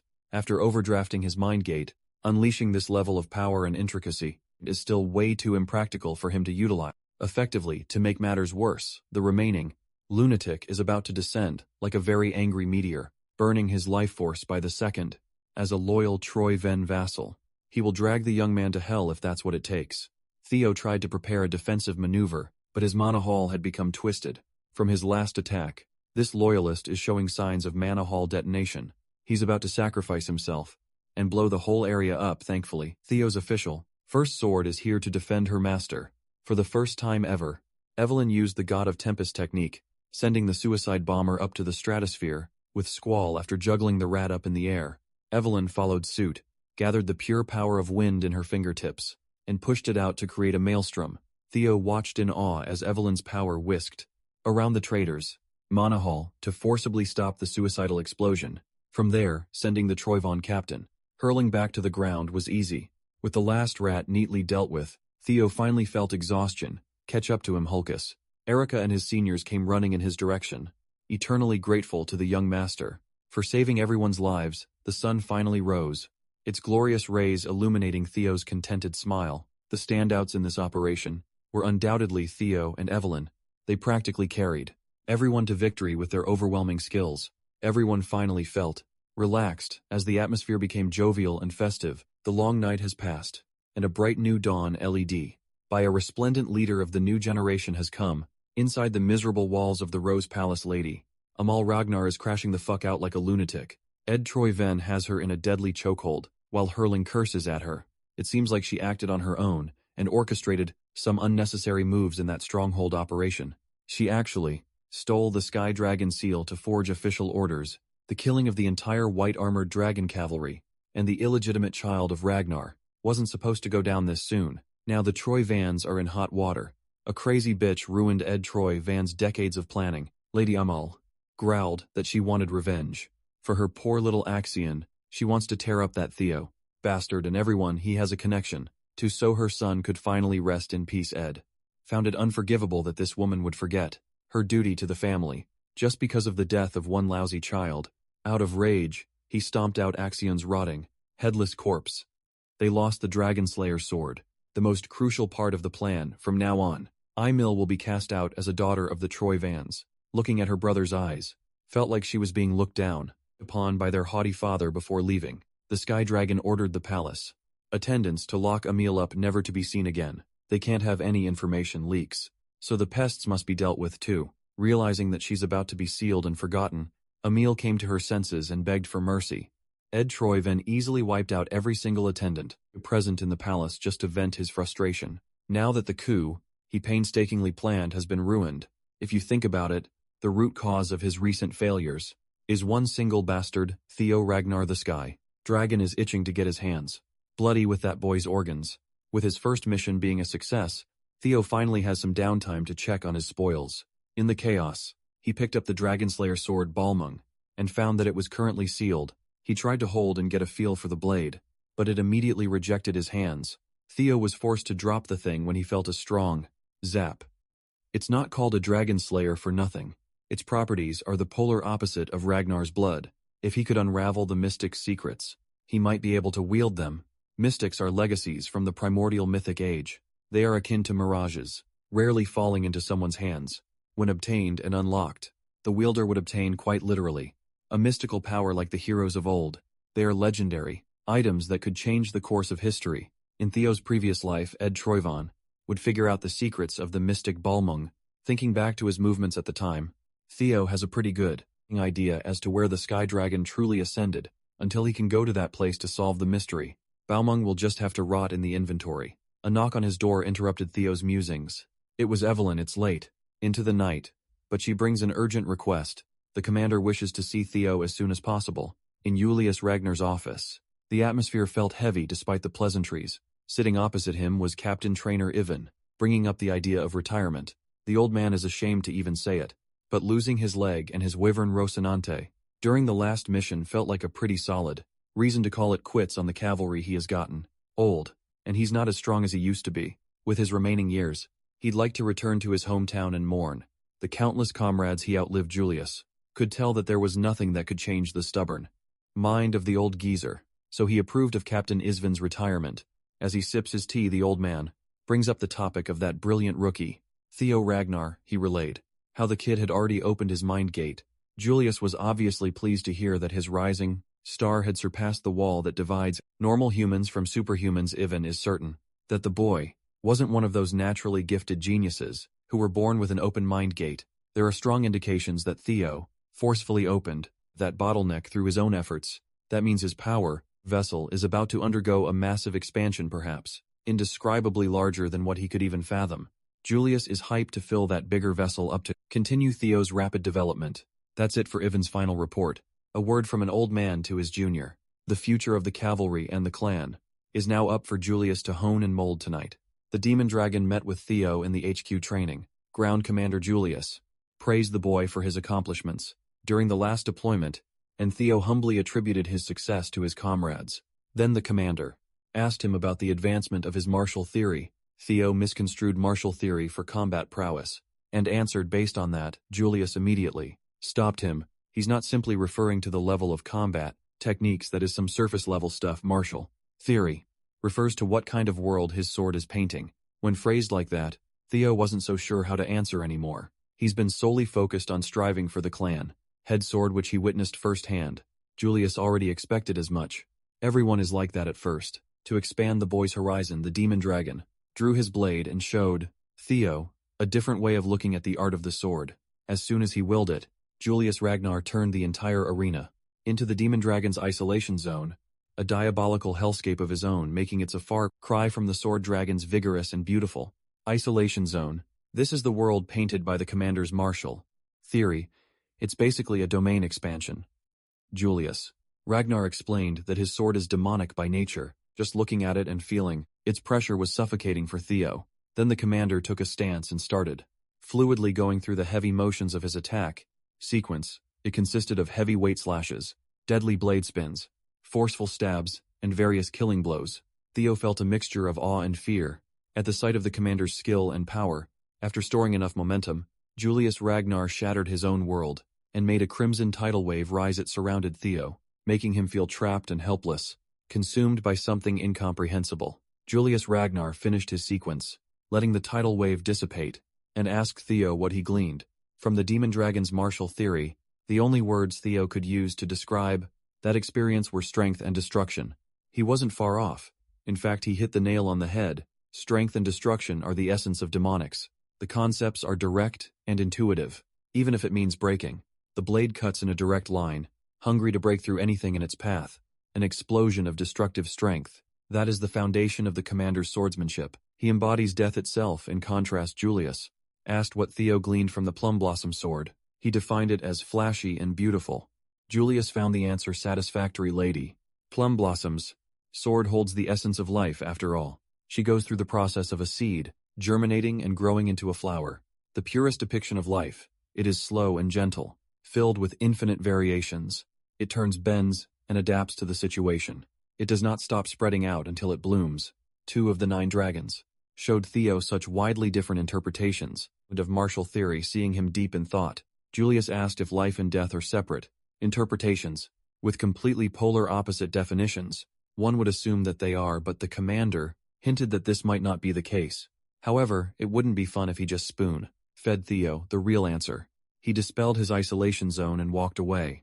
Before leaving, he tossed a book towards Theo. Written in its pages is an extensive debate that Commander Julius and Lady Osa had over the principles of the sword. It is unusual, but it seems like Theo had wound up becoming the disciple of both the sword dragon and the demon dragon. Of course, the debate took place, and the book was written on that fateful day in the white dragon's nest. After writing the last word and closing the pages, Julius immediately pouted that he wouldn't be able to monopolize Theo's potential. Lady Plumblossom just wants the best for the boy, and the commander is not the type to deny that Theo Ragnar has garnered expectations that rival other successor candidates. His talent is immense, and he's growing at an unprecedented rate. That means he will hit the wall that much faster. This book will help the kid overcome that wall in record time. Still, Julius has a nagging fear that Theo might become an enemy of the clan. People at the top know all too well that prodigies who grow rapidly like this often meet an unfortunate end, one way or another. If history repeats itself once more, their teachings might return as blood spilled for the Ragnars. After hearing his fears, Lady Osa became certain of one thing. Commander Julius is indeed the right person to hold on to the book and watch over Theo. When the day comes that he is certain that the boy will remain untainted by greed, he can pass the teachings on to the young dragon. That day arrived sooner than anyone anticipated. The insights of the 2 dragons, who are said to be number 1 and 2 with the sword, are now in Theo's hands. He questioned if he truly deserved something this valuable. Julius had already assessed his worthiness and passed the test, so he gratefully accepted. Thinking back on it, his meteoric rise had only been possible thanks to a few people. They continued to help him unconditionally, propelling him to the top. From the Randon incident to now, Commander Julius had always been partial to him for that. He promised to repay this debt one day. Actually, there is a way for Theo to repay that favor now, but it won't be pleasant at all. The demon dragon is aching for a jewel. It's been a while since he found a fun new toy. Sure, the book will help, but the real painful lesson starts now. Evelyn averted her gaze from the sidelines, feeling sorry for her master. She made sure to lock the arena before leaving. She even chained the door up from the outside. While repeatedly apologizing, the torture didn't stop until the sun rose. When the chains dropped and the gate opened, Evelyn saw the aftermath. Her lively young master looked like he had just experienced an entire war overnight. Commander definitely went a little overboard this time. More importantly, Evelyn took care of a task she was assigned to. She can find a key piece of the puzzle in the underground detention cell. They crippled and locked up the captain of the defeated Troy Van squad, but he's not the type to spill the beans, no matter what torture method they choose to use, so they just left him there to rot. As Theo hatches a different approach, she whispered to Evelyn about the chain of events that will take place in the coming days. A few days later, Theo finally visited Plum Blossom Palace's training ground. In there, he politely greeted the Lady of Plum Blossoms. Osa Ragnar Plunis has been waiting for him after receiving the generous gift of insight. The book has been of great benefit to the young man. All ready to test that out, Lady Plum Blossom summoned one of the training swords into her hand holding a blade. The entire training ground was filled with the manifestation of her martial theory. She wants to continue teaching him about the building blocks of her technique that one might easily overlook the root of swordsmanship itself. At the end of this session, she would love to discuss how to blossom life using a sword with the young man. For the second time, she formally asked Theo to become her official disciple. Before giving a definitive answer, he wants to ask a question first. He wants to know if she's speaking as the Heaven Dragon Sword Master. Lady Osa was quite surprised. Not many know of her secret title after all. The Heaven Dragon Sword is a secret school that passes its teachings through only one disciple currently. She's the sole inheritor of this secret of legacy. Lady Plum Blossom could tell that the boy wanted to know her true intentions. She truthfully confessed, and that the offer doesn't come with any ulterior motives. From the full bloom of the plum blossoms to the Heaven Dragon Sword, she wants to pass everything in her arsenal to Theo. A few minutes later, Theo came out of the training ground after locking in a decision. While walking through the beautiful halls of the Plum Blossom Palace, he was surrounded by some flowery faction idiots. Theo wasn't the type to take disrespectful shit lying down, and these bastards are easily offended by his curt reply. They reckoned that Theo just got accepted as the Lady Plum Blossom's newest disciple, and they demanded respect as seniors. Theo was wondering what these dogs were barking about, but it was just an immature attempt at protecting their fragile egos, nothing new. They're not even his direct superior officers, so ranks shouldn't matter. Still, these flowery mutts wanted to big dog the rising star of the clan for some clout, but they are gravely mistaken about something. He was offered to become Lady Plum Blossom's direct disciple, but he rejected it. When he was presented with the choice to accept two incredibly valuable legacies, he was naturally enticed to accept, but he wasn't clear why Lady Osa cherishes him so much when he hasn't done anything to benefit her. She confessed that there is no big reason or crafty scheme. Lady Osa wanted to help him out because Theo reminds her of a young Kyle. He looks and acts exactly like the clan head in his youth. He too used to chase his dreams and ideals relentlessly.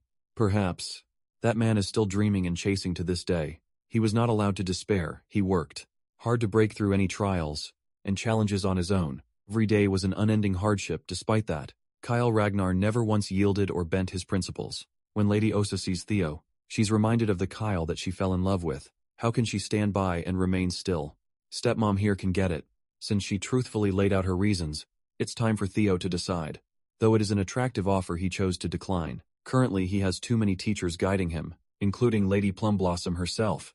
A lot of people have thought of him in many ways. The demon dragon has taken him under his wing.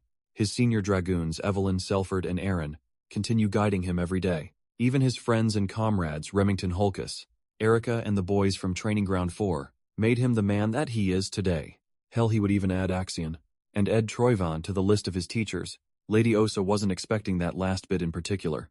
Everyone knows Theo's beef with the Troy Vans, but the hardship those villains created is what built and pushed him to become the current him. His sword has learned and changed because of everyone who either loved or wronged him. For that same reason, he's not confident in upholding a school's tradition and passing it down to the next generation. Lady Plum Blossom understood what he was trying to say. Theo's sword is ever-changing and ungovernable. That is both endearing and regretful to hear. But even if he cannot be her direct disciple, he would gladly be her son.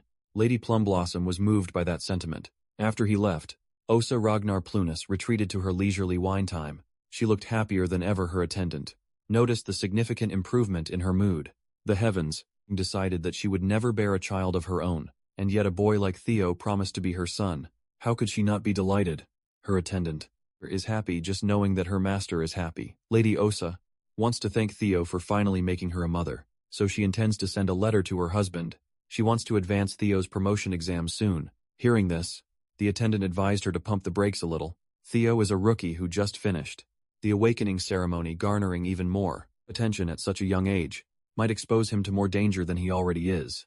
But that's precisely the reason why Lady Osa wants to prop him up in a hurry. They need to help Theo ascend before the great winds, and that are on their way to Ragnar consume everything. This way, she can give her new son as much as she possibly can. Meanwhile, in the underground cell of the cavalry, their sole prisoner opened his eyes, as the help he'd been waiting for finally arrived, that help being an assassin, sent by the Trojans to cut every loose end.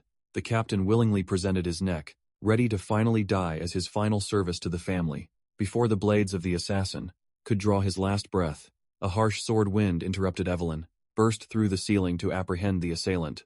She's been waiting for this to happen for quite some time now. This was the trap the young master set from the start.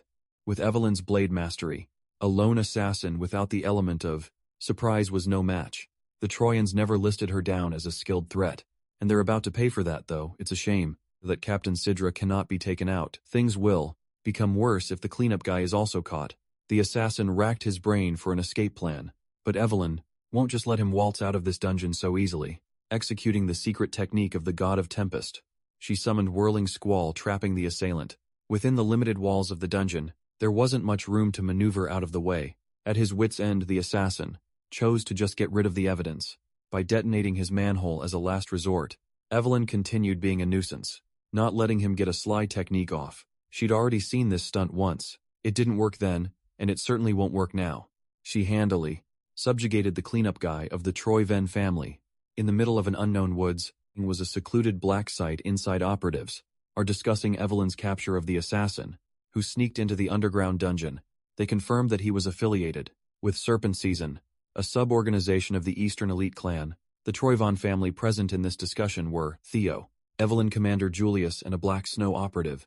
This incident confirms their suspicion that the cavalry has a mole in their midst. They are holding this important meeting at such a remote place to prevent any more intel from being leaked. According to Black Snow's information, Serpent Season is currently based out of an ancient castle in the Cow Helm region. 3 hours from now, they will consider the mission a failure, burn any evidence, and run away. So they need to ambush that base, round up all their members, and extract information as well as evidence. This Black Snow operative reporting is Cleve, a Null Snow agent. Theo didn't think he would get to personally meet such a high-ranking operative so soon. Before concluding the brief and arranging the ambush, Commander Julius added one more thing to the agenda. This mission will also serve as a promotion exam for Theo. Ragnar Theo himself thought he had heard it wrong. He doesn't think he earned the qualifications for a promotion exam. This soon Commander agrees. So the difficulty of his promotion exam has been hammed up, rising through the ranks. It's normal for the promotion difficulty to escalate. This time, the higher UPS are assigning a mission that can lead to a full-on civil war. For a mid-rank swordsman promotion exam, the Demon Dragon was made aware that Theo orchestrated Evelyn's stakeout and capture. It's only natural that he sees what he started through to the end, even if he's an heir. It is disrespectful to plan things without discussing them with the commander. He must complete this integral mission flawlessly to get his promotion. Julius made Theo get it through his head that promotion to a mid-rank swordsman would earn him solo mission privileges. With the way things are going, this young man is becoming the center of attention in history. To give him more motivation, the system started the 4th scenario quest, chance to clean up the dark ties of his previous life. Theo is pumped to uncover what's really happening under the hood of this rotting clan. With conviction, he vowed to complete this mission no matter what. With that being said, Operation Snake Cleanup has officially begun. Due to the possibility of a mole inside the cavalry, the mission was limited to just 3 people: Cleve, Theo, and Evelyn as swordsmen. They should have the advantage in direct confrontation against these viperous assassins, but they are vastly outnumbered. Whatever the case, they must adapt and pull this off. Inside Serpent Season's HQ, the assassins just finished compiling every document linking them to the Troy vans. While they were preparing in case of failure, a little orb-like gadget rolled its way inside. It was a smokescreen, a prelude for an ambush. Before they could move in response, heads flew and rolled onto the floor. Cleve is a Null Snow operative for a reason. Only one assassin survived but was badly injured, bleeding from a gaping neck wound. Cleve wasn't going to let an injured prey escape, so she doubled back. With that, her area was successfully cleared. She and Evelyn will confiscate the compiled documents while Theo is assigned to take the basement. He was quite impressed to see someone at such a high level in action. If the blueprints they got during the mission briefing are accurate, then the stairs to the basement must be close. Theo was careless. He was so focused on speed that he triggered a tripwire. This activated a trap that nearly pierced his eyes. If he didn't have the reflexes to dodge in time, he drew his sword and deflected the hidden flurry of stingers, using hatchling synchro to read the area's information. The plethora of hidden tripwires and traps revealed themselves to his eyes. Aside from the fixed traps, there are plenty of men lying in wait for an ambush. To clear the nuisances out in one fell swoop, he retrieved multiple blades and charged them with his black lightning. His thunder dragon, breathing dragon mark has been upgraded to become even more lethal than before. The poor saps lying in ambush were wiped out in a second. They were stabbed and fried at the same instant. With that out of the way, Theo easily bypassed the fixed traps and wires. The level of security was unusually tight in this area. That's a sign that something significant is hidden in the basement. When he finally reached the lowest level of the ancient castle, he was assaulted by the smell and sight of blood and gore. In their standing was a lone man wearing a red robe and hat, preaching about a sacred prayer time. The priest of blood doesn't appreciate the interruption to his crimson ceremony. Theo immediately clocked this man as a priest of the Holy Demon Church. This rotten church preaches a doctrine of an apocalypse that will engulf the world soon. They promise their followers that a savior will descend from the heavens. They are a cult that completely captured the ignorant masses with a promise of salvation.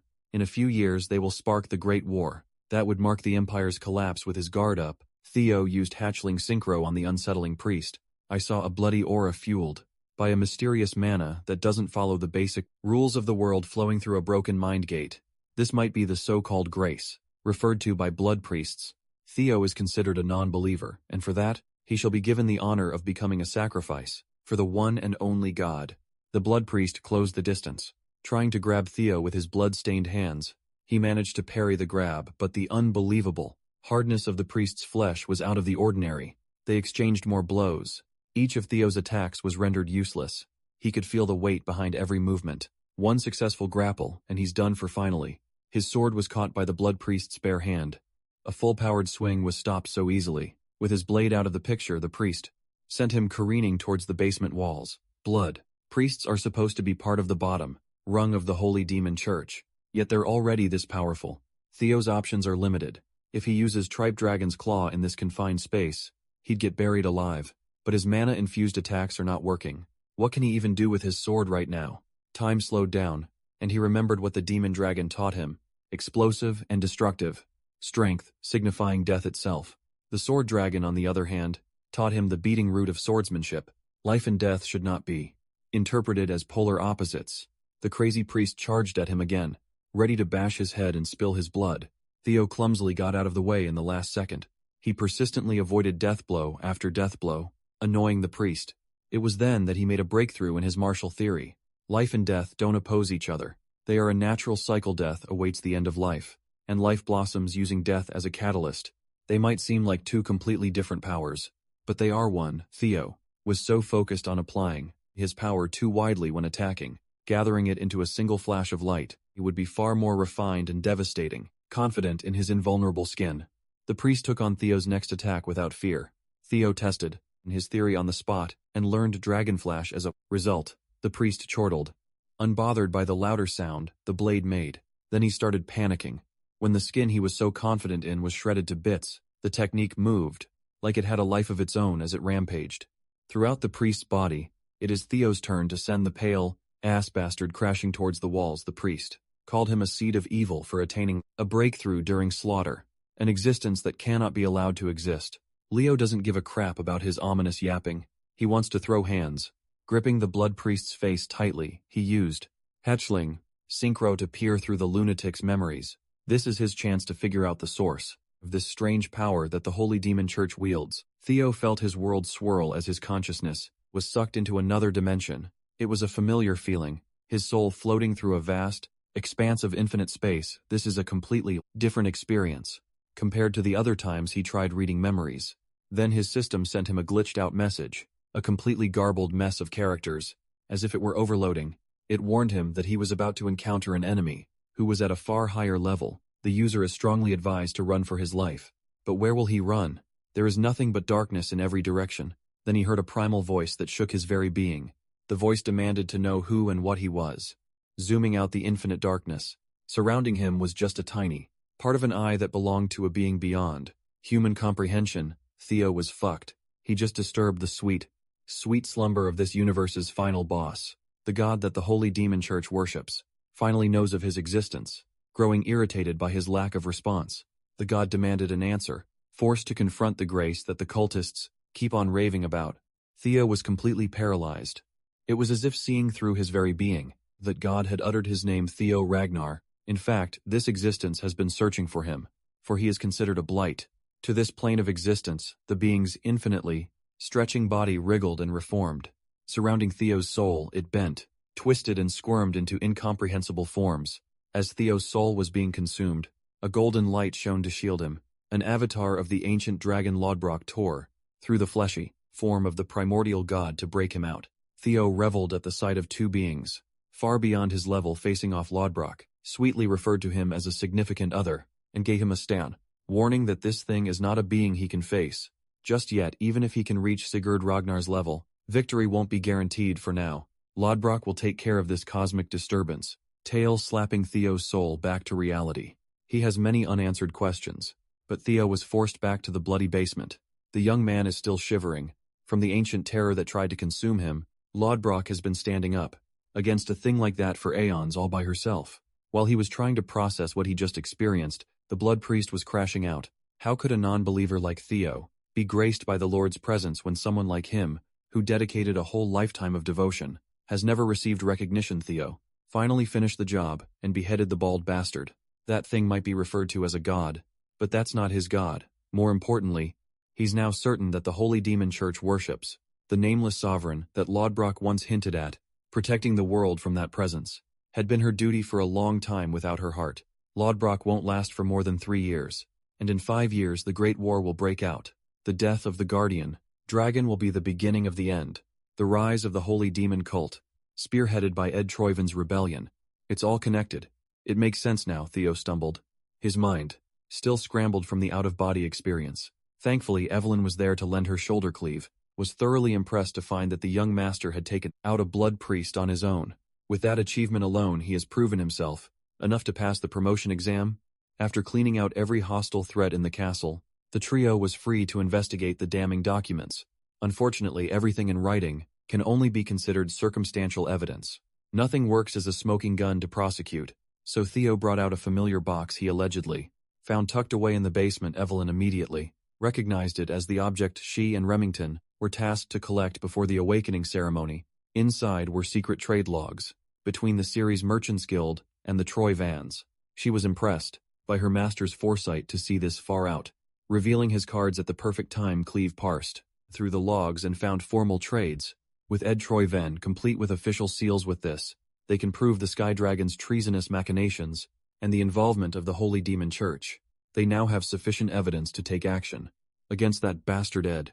First, they will launch an immediate strike on the Sierras Guild. It's finally the time to correct history and crush Ed Troyven. When the Demon Dragon received word of the rotten schemes of the Sky Dragon, he was unbearably livid. Even though they only have enough to point to him as a suspect, a more thorough investigation is required. Julius received the report from the mighty Black Dragon himself. When Robert Ragnar is directly involved, this case is practically past the stage of mere suspicion with his influence. Robert must have been aware of this undercurrent long before, yet he let it happen. Steering the topic away from himself, the Black Dragon praised Theo Ragnar for killing a blood priest by himself. Robert argued that the boy's talent is far more suited to the Black Snow and he must go to where he belongs. He has excellent perception and deduction. He could see the bigger picture, using the tiniest clues. Even his methods greatly resemble a Black Snow operative. It's as if he were trained for it. Of course, Julius wasn't going to let his star rookie get poached by the shady Black Dragon. OSA already tried. Now Big Bro Robert is circling. Hearing Julius call him Big Bro made the Black Dragon nostalgic. Before they became who they are today, Kyle Osa, Robert and Julius were once sworn brothers and sisters. Julius could tell that this conniving bastard was just trying to tug at his heartstrings to get his hands on Theo still. Robert tried to insist that he's just a big brother, trying to look after a little brother before leaving. He effortlessly swiped some of the commander's wine bottles and demanded something more expensive. He could steal next time. Julius helplessly cursed. Robert Ragnar.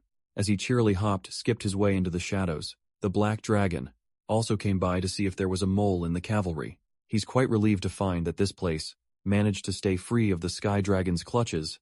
Walking to the door, Robert's physical form disintegrated, blown to dust by the wind. He's looking forward to witnessing the fall of the Sarah's Guild. Today, of all days, the corrupt family is in the middle of a wedding ceremony. All the higher UPS were gathered at the Central Branch's wedding chapel. The groom Navin Bacchus formally introduced himself as the second son of the Bacchus clan. Quadrak Sarah's guildmaster of the Sarah's Merchant Guild requested the betrothal between the two families. His fourth daughter, Lily Sarah's, shall be the bridge between two powerful factions. With the matrimonial bond, the Sarah's family and the Bacchus clan shall now be connected by blood. Quadrag Sarah's could barely contain his greedy giddiness. With this marriage, he could finally obtain the name of an elite noble. This is just the beginning of his plans. He intends to make the Ragnars pay for looking down on him. Soon he will enact a great and bloody vengeance. While Quadrak the pig is feeling giddy, the patriarch of the Bacchus clan is seething. As one of Ragnar's 6 pillars, this is a humiliating union for them. Even so, they need the dowry from this marriage to save the family from dire financial straits, so the salty patriarch sent Naveen an illegitimate child. The bastard could barely contain his amusement. He could tell that the geezers of his clan were boiling in anger. However, he doubts that these calculative merchants really intend to help his clan. Nevertheless, the Sarah's store is in line as collateral. Novan is hatching a plan of his own. He'll get rich by spilling blood. He's just here to see through the fall of a cursed family with utterly convincing acting skills. Davin vowed to treat his bride to be with utmost care and love. Much to his surprise, Lily Sirius asked him to prove that he'd stand by his words. Sensing that she had a request in mind, he openly listened. He would love to be of assistance, as long as it doesn't involve money, just to piss the bald-ass patriarch. Naivin promised to hand over the Bacchus family seal, but Lily Sears doesn't give a damn about some random family seal. What she wants is the head of Theo Ragnar, the man who left her a grotesque scar from an amputated arm. Navin immediately thought that the bitch was crazy. She's asking him to assassinate a family heir in public. Quadrak immediately jumped in to shut his daughter up, but what Navin said afterwards was arguably crazier. He agreed to give what her young bride wants. He would love to lop Theo Ragnar's head off to seal this marriage. Outside the chapel, citizens of the Central Branch collectively looked up at the wyverns filling the skies. Arriving at their destination, Theo, Evelyn, and Cleve ditched their ride to make a flashy landing. Contrary to their last covert operation, this one is bold and public, as they openly fly the banner of the Ragnar clan. From this point forward, they will be enforcing clan justice. Cleve announced the Sarah's Merchant Group's transgressions against the Ragnars, presenting the warrant to search and analyze any trace of treason. Those who interfere will be killed on the spot, with no exceptions. She suggested that the culprits surrender peacefully and allow a thorough investigation to be conducted. Quadrak is well aware of the litany of his crimes, but he chose to appear strong. Cleve gave the criminals a countdown to peacefully exit the chapel. However, Quadrak argued that a small piece of paper can be easily fabricated, and his family won't yield. He alleged that this was just a frame-up job, the authorities playing dirty. Quadrak maintained his firm stance that his family has unwavering loyalty to Ragnar, and to fight these unreasonable accusations, he sent his soldiers forth to exterminate the law enforcers. He's looking so innocent right now, trapped and visibly associated with criminals. Patriarch Bacchus tried to wash his hands, seeing that things were about to turn for the worse, tried to dissolve the marriage agreement. The pig is not going to accept that after going this far. It's way too late. The enforcers already think the two families are bound by matrimony and working together. Quadra claimed that if the cavalry really had concrete proof, there wouldn't be just 3 people deployed, but a whole army that could cover the sky, operating under that idea. The pig wants to borrow the blades of the Bacchus clan to break through and escape. Interrupting the discussion between two family heads, Navin calmly joined in the fun. He sees this development as merely a chance to bring his wedding present to the bride. Much to the patriarch's disapproval, Navin drew his blade parkour through the city and aimed to mess with the law enforcement. The moment he picked up the sword, the Bacchus house had become a Sarah's accomplice. Working with the cards he was dealt, Baldy ordered his men to follow and assist Navin. Meanwhile, our trio has been surrounded by city guards, encircled by spears. Cleve solemnly gave the poor civilians one last warning to move and away before her hand was forced to execute everyone for treason. Then Navin jumped in the middle of the trio, stealing the show away from everyone. He muttered how the people of Ragnar always jump at the threat of execution at the first chance to do so. Theo and Evelyn were taken aback. This guy is bad news. With a circular slash, he made the three scatter and jump, forcing them to defend. This is Navin's greeting to Ragnar's entourage, especially to the young master Theo. Our boy was stun-locked. He knew Naveen Bacchus. In the future, everyone will during the Great War. He was a force of nature who brought chaos to Ragnar. He married into the Sarah's merchant group and worked alongside Ed Troyven on the front lines. He was hailed as Ghost Sword Navin, and he wants to behead Theo for some reason. Ignoring the ladies, Ghost Sword focused solely on killing the Ragnar heir. Theo's mind is working overtime. If he can make use of information from his past life, this encounter could become a chance to get a tremendous boost in power. So he called ISO on Navin, telling the ladies to go ahead with the mission. As he soloed the eccentric swordsman, Evelyn was reluctant to accept, but Cleve agreed with Theo's call. Those series crooks must be destroying evidence right about now. They must trust in Theo's capability to hold off a monster. Novin playfully warned the young master that even though he might not look like it, he's actually pretty strong. Theo amusingly matched his freak. Before they resumed crossing swords, the young master wanted to ask one question, and Navin obliged. He asked if Navin was committing a clear act of treason to ruin the Bacchus family and avenge his poor mother. The ghost sword tightened its grip on its sword. Theo just brought up a very annoying memory he'd rather not think about. Now he has one more reason to take the young man's head. Instead of acting hostile, Theo asked Naveen to listen to his proposal. He would love to offer his help and start the downfall of the rotten Bacchus family. The system prompted a hidden recruit quest, turning Ghost Sword Navan into an ally. He needs Naruto's talk, no jutsu for real. Navan Bacchus was an anomaly. He was his family's unofficial strongest sword. He didn't receive proper recognition from his own family, despite having abilities comparable to the legendary Thorkel Ragnar, all because he was an illegitimate child, born in a brothel instead of pride. His exceptional talent brought his mother grief that she couldn't carry. As a young boy, Navan watched his mom take her own life. From then on, he lived his life with a burning hatred towards his own family. Theo can make use of this fact to bring a valuable comrade to his side. Unfortunately, Theo underestimated Novin's displeasure at talking about his mom. He was forced to receive another lethal attack from the ghost sword, and it almost knocked his socks off. Novan doesn't see any reason to accept such an offer from a stranger.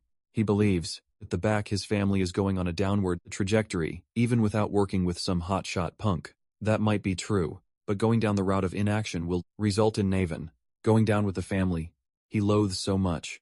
Well, that's a useless worry. Navan doesn't have any regrets or prospects in life anyway. But Theo knows that this man is only talking pessimistically because of his ether fever. Navin has an illness. His young and frail body couldn't bear the sheer weight of his talent.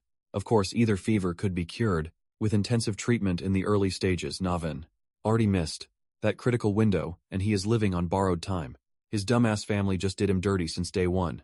Right now, he only has about 5 years of miserable existence left. Candidly, he's impressed that a noble, young master would dig so much dirt from his past. With all that being said, Navin is still not swayed. The end of Bacchus is coming, and Navin will sink with them, smiling smugly. Theo asked if his mind would change if he had the cure. For the first time, Navin looked shaken as he retorted that there was no possible cure for either fever technically. Navin wasn't wrong, but in the past life, the cure was found and made public. Like some sort of twisted joke, it was discovered days after the ghost sword's death. As of now, Theo might be the only one who knows of the cure's existence. With utmost confidence, he assured Navin that they could get rid of that pesky ether fever 100% as established. The rotten family will burn to the ground, no matter what. But if Navin takes Theo's hand, he can live on as someone important and leave a positive impact on the world. As a hero who aided the Ragnar family, all he has to do is trust and take the leap of faith. Closer to the chapel, city guards have set up defensive measures to slow down Evelyn and Agent Cleve. Of course, these mortal contraptions were useless against fighters at their levels. More than anything, deflecting arrows was just an annoying chore from afar. They saw that Theo and Navin had completely stopped fighting and were talking about something. Instead, Cleve is growing impatient. She wants to get this over with and just kill every hostile presence around. The only thing holding her back was her boss's order to prioritize analyzing Theo Ragnar's potential for recruitment. The Black Dragon wanted more data about the boy's true capabilities. One of Black Snow's main missions is to accurately evaluate individuals who will lead the future of Ragnar. A Null Snow like Cleve Must keep that in mind in this operation.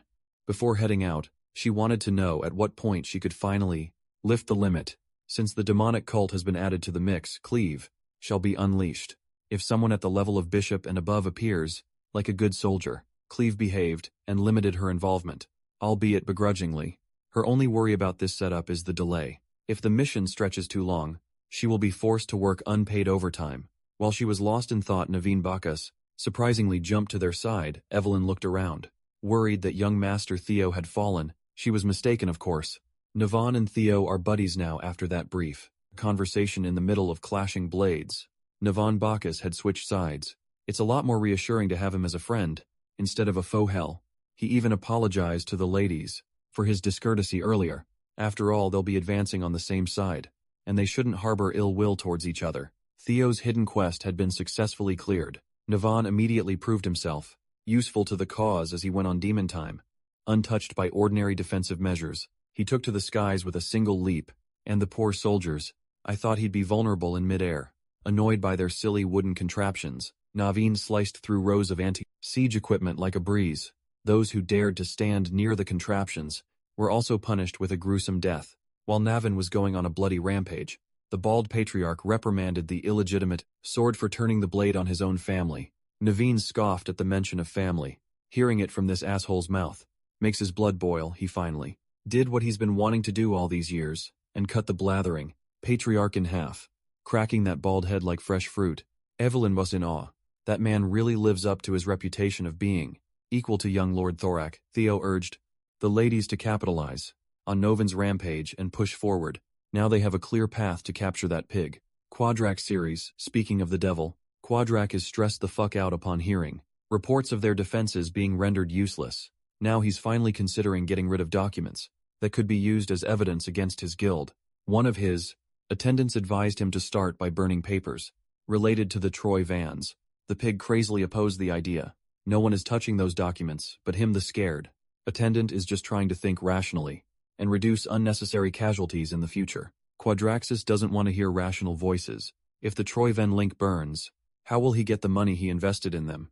He's not the type to give up on every penny he could squeeze, even if the law is knocking on his door. Another presence in the room insulted Quadrak for being a pathetic mortal drunk on salacious greed. The pig's eyes lit up. The only man who could help him deal with the cavalry just came in time. Outside the four-man party's momentum was impossible to stop as they left a trail of corpses at every turn. Theo paused his relentless run when he saw the crowd walking out of the door, led by a representative of the Holy Demon Church. Hundreds of hooded believers lined up outside the chapel to put what they learned from their god into action. Quadrak is thanking the devils. They sending him a bishop from the demonic cult. Since these freaks are also linked with the Trojans, perhaps they might lend some help. The bishop agreed to give some assistance, given that the pig might be of use on the day of judgment. When asked to hand over the Troyven documents, Quadrak clamped up once more. His obsession with riches is putting the bigger picture at risk. Some violence was necessary to correct that the bishop doesn't have the patience to pacify an arrogant and foolish man, a wretched non-believer to add. So the bishop ordered the death of Quadrak. They have no need for his money anymore anyway. As his neck was being wrangled, the pig managed to utter a sincere apology. He admitted that he was being way too rude earlier. He added that his death would only complicate the link with the Troyevans. Quadrak might be a greedy pig, but he knows how to stay alive. The bishop gave him one more chance to burn the evidence, and warned that running away is not an option. Their lord is watching over everything. Quadrak hobbled over to the basement door, afraid that the bishop might change his mind outside. Theo's party is about to experience a welcome party courtesy of the Blood Bishop. The believers were spread out, for the time has come to carry out the holy war. The sickly bishop of the demonic cult preached about the descent of their god bathed in blood, and the brainwashed fanatics echoed his insane ramblings. There were only 4 fighters on Theo's side, including himself. They are up against an entire army of cultists. They already expected some demonic cult involvement in this case, but it's a surprise to see a bishop this soon. Seeing the dead and emotionless eyes of the cultists through their red hoods, Theo did not hesitate to mow them down and cut a path through the crowd. These lunatics weren't concerned about their well-being. They are single-mindedly going for attacks at the cost of their lives. Even Evelyn and Navin, 2 experienced fighters in their own right, were freaked out by the stampede of cultists. Cleve, on the other hand, stayed in the flank, thanking her lucky stars for the fact that a bishop really did come out It'll be more troublesome, but at least she can finally go all out. She drew her dual blades, dying to cut through swaths of demonic worshippers, just when Theo was feeling stuck and the momentum halted. Cleve joined the fray with a bloody display of her blade dance. From now on, she's done analyzing. She will take the lead. To punish those who stand in Ragnar's way, she is willing to destroy this whole city with her own hands before she goes on a killing frenzy. Theo reminds the Null Snow operative that they came here to collect the evidence before they get destroyed. Cleva scoffed at his tunnel vision. Now that the demonic cult had openly displayed itself in public, no further evidence is needed. Theo begged to differ. He argued that they need something concrete now more than ever. If the demonic church cares deeply enough to deploy a bishop, then there must be something inside the chapel that they can't afford to lose. Cleaver relented and asked for Theo's next course of action. Right now, all they need to prioritize is breaking through the Crimson Masses speedrun style. Theo's plan to do so involves linking his lightning gate to Hatchling, synchro for expanded range. At the same time, he pushed his mind gate to the limit and map hacked the surrounding terrain.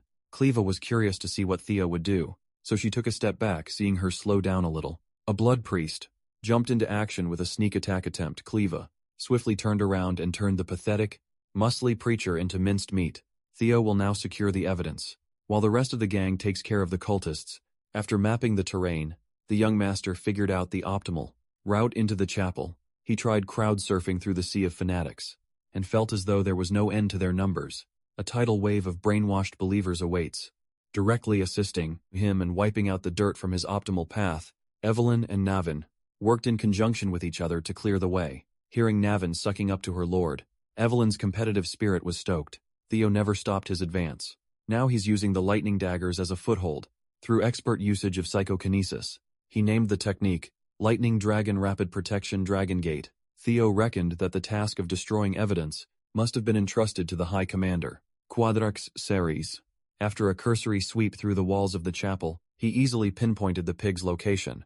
The fourth scenario quest shall continue. Back in the front lines, Evelyn and Navin have formed quite a deadly duo. Ever so arrogant, the ghost sword introduced himself as Lord Theo's new first sword. Judging by her reaction, you could tell that Evelyn took offense. At his claiming the title, he would only relegate himself to second sword. If that Null Snow girl was the competition against Evelyn, Nathan Bacchus believes he's a lot better than her. To prove that he is, he masterfully dispatched a few cultists, trying to sneak up on the distracted Evelyn. Since they're on the same side now, there's no reason to quarrel. They could just figure out who becomes Theo's first sword based on who kills more believers.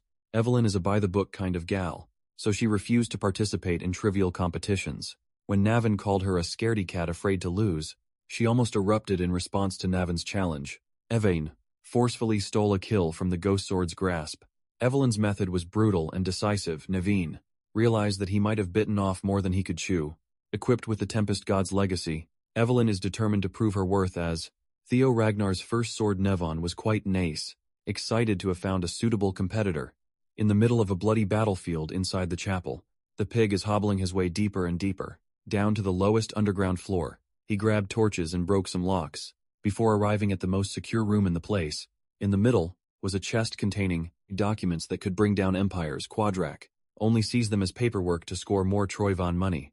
If he burns these, he might escape being charged with treason to some degree. Even so, his greed did not permit him to drop the torch on his supposed payday. He had already sunk so much money into the Sky Dragon's plans, he can't stomach the loss in revenue that burning the documents would bring. Then he remembered the bishop's threats. He knows that freak wasn't fucking around. Money is good, but he'd rather keep his life. Quadrac dropped the torch. Speeding like a dark lightning strike, Theo arrived, just in time to prevent the destruction of valuable evidence. Quadrac saw Theo Ragnar and went through the whole spectrum of emotions, looking like a harbinger of death. Theo has come to take more than just the arms of the pig's daughter. Naturally, the corrupted but resilient businessman realized his predicament and tried to beg for mercy. Theo wasn't having any of his empty words. His electric energy filled the small room. Quadraxis was sentenced to death for rebelling against the Ragnar clan. With the fat ass out of the way, Theo's fourth scenario quest, Ties of Evil from a Past Life, has been marked as complete. Scouring the paperwork, he just couldn't see how these documents made it worth mobilizing the demonic cult and a bishop. The secret ledger he gave Cleve is already enough to sentence Ed Troyvan. Even so, he believes that the Sky Dragon is just a tale that the Troyvon clan would gladly cut off for survival. Theo wants a complete victory over that traitorous clan. With an entire library's worth of evidence, the entire Troyvan clan can be implicated. It's hard to gather which of these thousands of pages is more important than the others. For some reason, call it instinct. One book caught his eye. It was labeled The Rose Palace Investigation Report. Detailed in those pages were detailed accounts of information pertaining to primordial dragon relics, handwritten by Ed Troyvan himself in there. Theo read that the Sky Dragon had acquired 2 relics so far, and deduced that another one is in the Rose Palace, Theo's former home. It finally clicked. Discrimination, false accusations, and his miserable ending happened for a reason in his past life. In this book, orders were given to remove Cecilia and Theo Ragnar from the picture. All this, just because of a relic that might exist. The young dragon's hatred for Ed Troyvan had never reached these heights before. He ripped the pages that mentioned his and his mom's names out of the perturbing book. Theo had to force himself to calm down and center himself, refocusing on the mission at hand, to enact his final revenge. There are 2 things in this secret stash that would bring a great deal of pain to the Troyvons. They were stupid enough to hide the relics they acquired with great effort in the same place. 2 other relics of the primordial dragon in cube form have found themselves in Theo's possession back outside. Navan and Evelyn are holding strong against the horde of blood cult fanatics. She chose this moment to reminisce about the past. 7 years ago, she witnessed Navan place second in the blooming ceremony, and then vanish into obscurity. He was just honored to be remembered by someone, but now is not the time to ponder such things. After all, with his kill count, he's in the lead to snag the title of Lord Theo's first sword, to wipe the cocky grin from his face. Evelyn summoned wind blasts, derived from the wind thunder god technique, with one wide-reaching attack. She brought back the competition to a tie, interrupting their friendly competition. The bishop's right-hand man snuck up on Navan. He almost got pulverized, but managed to stumble away in the last second, holding a mighty axe. The cultist refused to let his great god's plan be disturbed. Novan and Evelyn arrived at a consensus.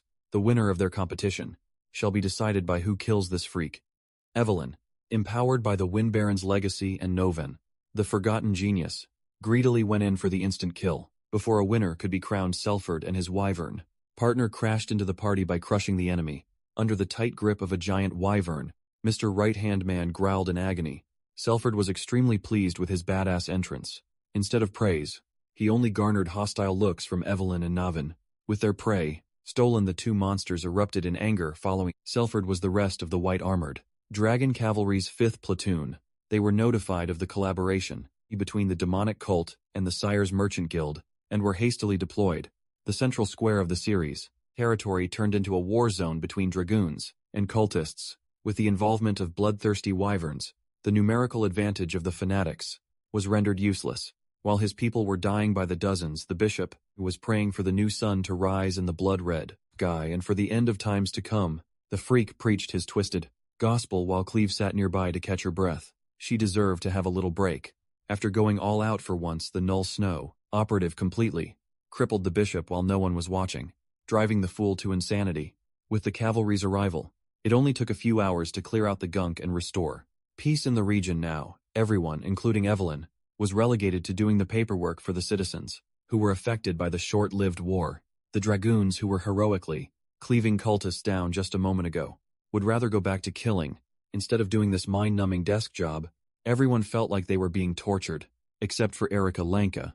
She might look like a savage, but she's surprisingly organized. Her brother Hulkus was also enjoying his task of compensating those who sustained property damage. Evelyn, on the other hand, is nearing her breaking point. Everyone kept on approaching her for help with their assigned task. It was driving her nuts when she finally snapped. She tossed her subordinates away, generating a whirling storm. While the cavalry was stuck doing administrative work, Cleve and Theo had convened to compile the mountains of evidence they saved. From the traces of Ragnar's relics to detailed plans for treason, it was all recorded. For his indispensable work in this operation, Cleva was the first to congratulate Theo for reaching the intermediate rank. She also regarded him as someone who would flourish in Black Snow. Theo awkwardly tried to skirt away from the subject of being recruited by the Black Dragon. Cleve has one more piece of good news. The operation to capture the Sky Dragon had started. The ledger from last time was deemed enough proof to start the hunt. That means the elite arrest team of Black Snow has stepped up and is on its way to the capital now, before they could even celebrate the good news. A messenger barged into the temporary camp with an urgent update. The elite arrest team was given a rude awakening. Ed Troy Ven has been hiding his true power level. Now that he has no more reason to hide in the shadows, the Sky Dragon is finally letting loose. He's well aware that showing all his cards at this juncture wasn't the smartest move, but by stacking bodies along his path, he could cripple the Black Snow a decent bit. Ed Troyvon congratulated Theo Ragnar for forcing him into a desperate position, the Camellia Palace Axion, the Dragonslayer's sword, and now the Saris Guild. Everything Ed meticulously prepared was lost thanks to that imbecile. Ed Troyvon is finally hitting that insane anime pose, sanity slipping away after catching L after L, but he's a hater by heart. He'll let Theo celebrate for a while. But the Troy Ven plan still continues. Dragon Slayer sword was lost, but Ed successfully secured a Fair King contingent replacement. Now he's headed back to his father to call on something that could turn the tide. Back in his favor with the Sierra's debacle settled, Theo can finally go back home to the Camellia Palace. The palace seemed incredibly busy with many nobles getting their fittings. Curson looked around the place and was taken aback by the chaos. A cursory walk around the palace was like marching through a battlefield. She would have gotten lost if her daughter hadn't found her in the middle of all the garment cutters. Cecilia excitedly explained that she's opening a new business, a high-end brand that uses luxurious fabrics and jewels. She went on to yap about the intricacies of the business, and Curson absent-mindedly listened. The elf mother was way too distracted by her daughter's smile and enthusiasm to catch any relevant details. Her happiness makes Cecilia even more beautiful than any jewel in this estate. Curson actually came by to deliver news in person. Some whispers about the Rose Palace reached her ears. Cecilia's anxious mind immediately jumped to the worst-case scenario, asking if her son was all right. Seeing her daughter go from joyful to an anxious wreck broke Curson's heart, so she assured Cecilia that she came with the opposite of bad news. Emil, that vile woman, was found dead alongside her in Tira Camp. Their heads adorned the walls of Rose Palace. Cecilia felt as though the weight of the world was finally lifted off her shoulders.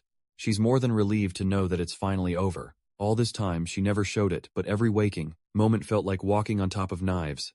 She was framed, blamed, threatened, and suffered through assassination attempts. Because of that vile Emil, she couldn't turn to anyone, for fear of her son being implicated.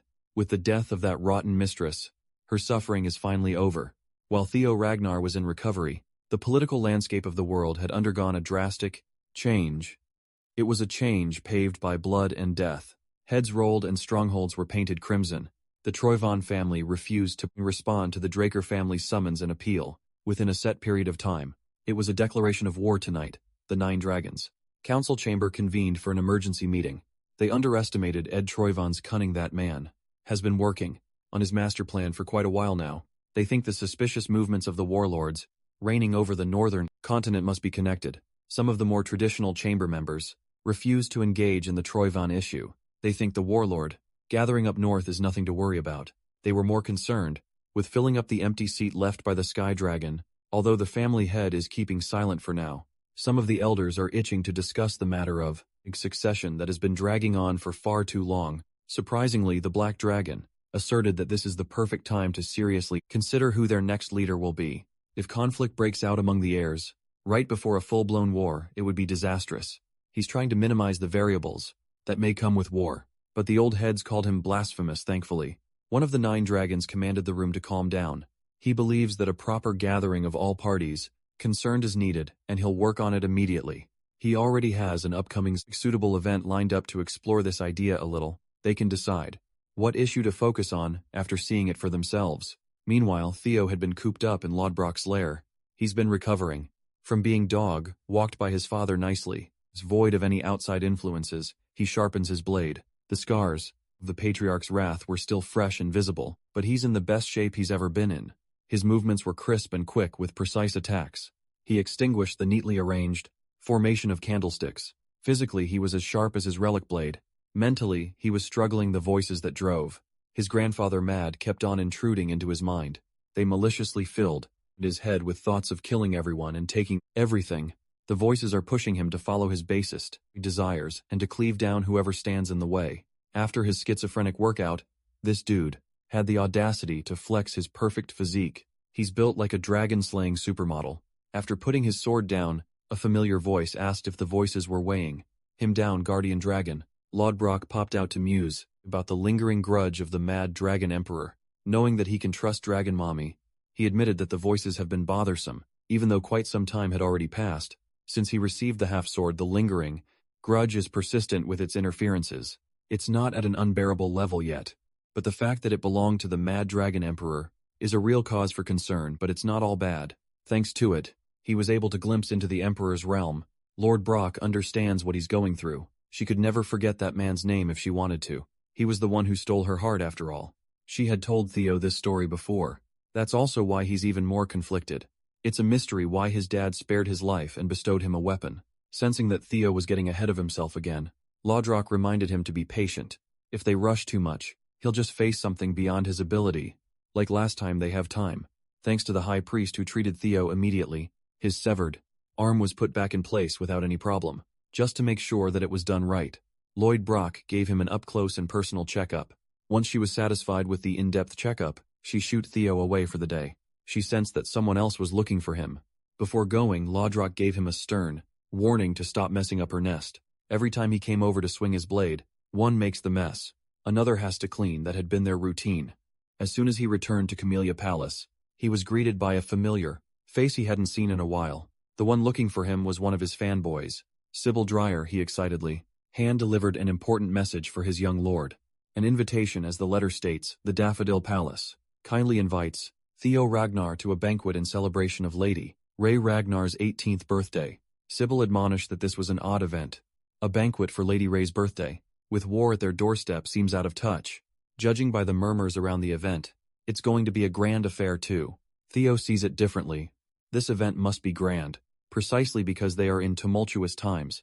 Troy Ven's betrayal has thrown the family's internal balance into utter chaos instead of Axion, who was being groomed by the Sky Dragon. Theo clinched the spot of the 6th successor. To make matters worse, one of the 9 dragons pulled the wool over everyone's eyes with his treasonous moves. Now there's a power vacuum in the chamber.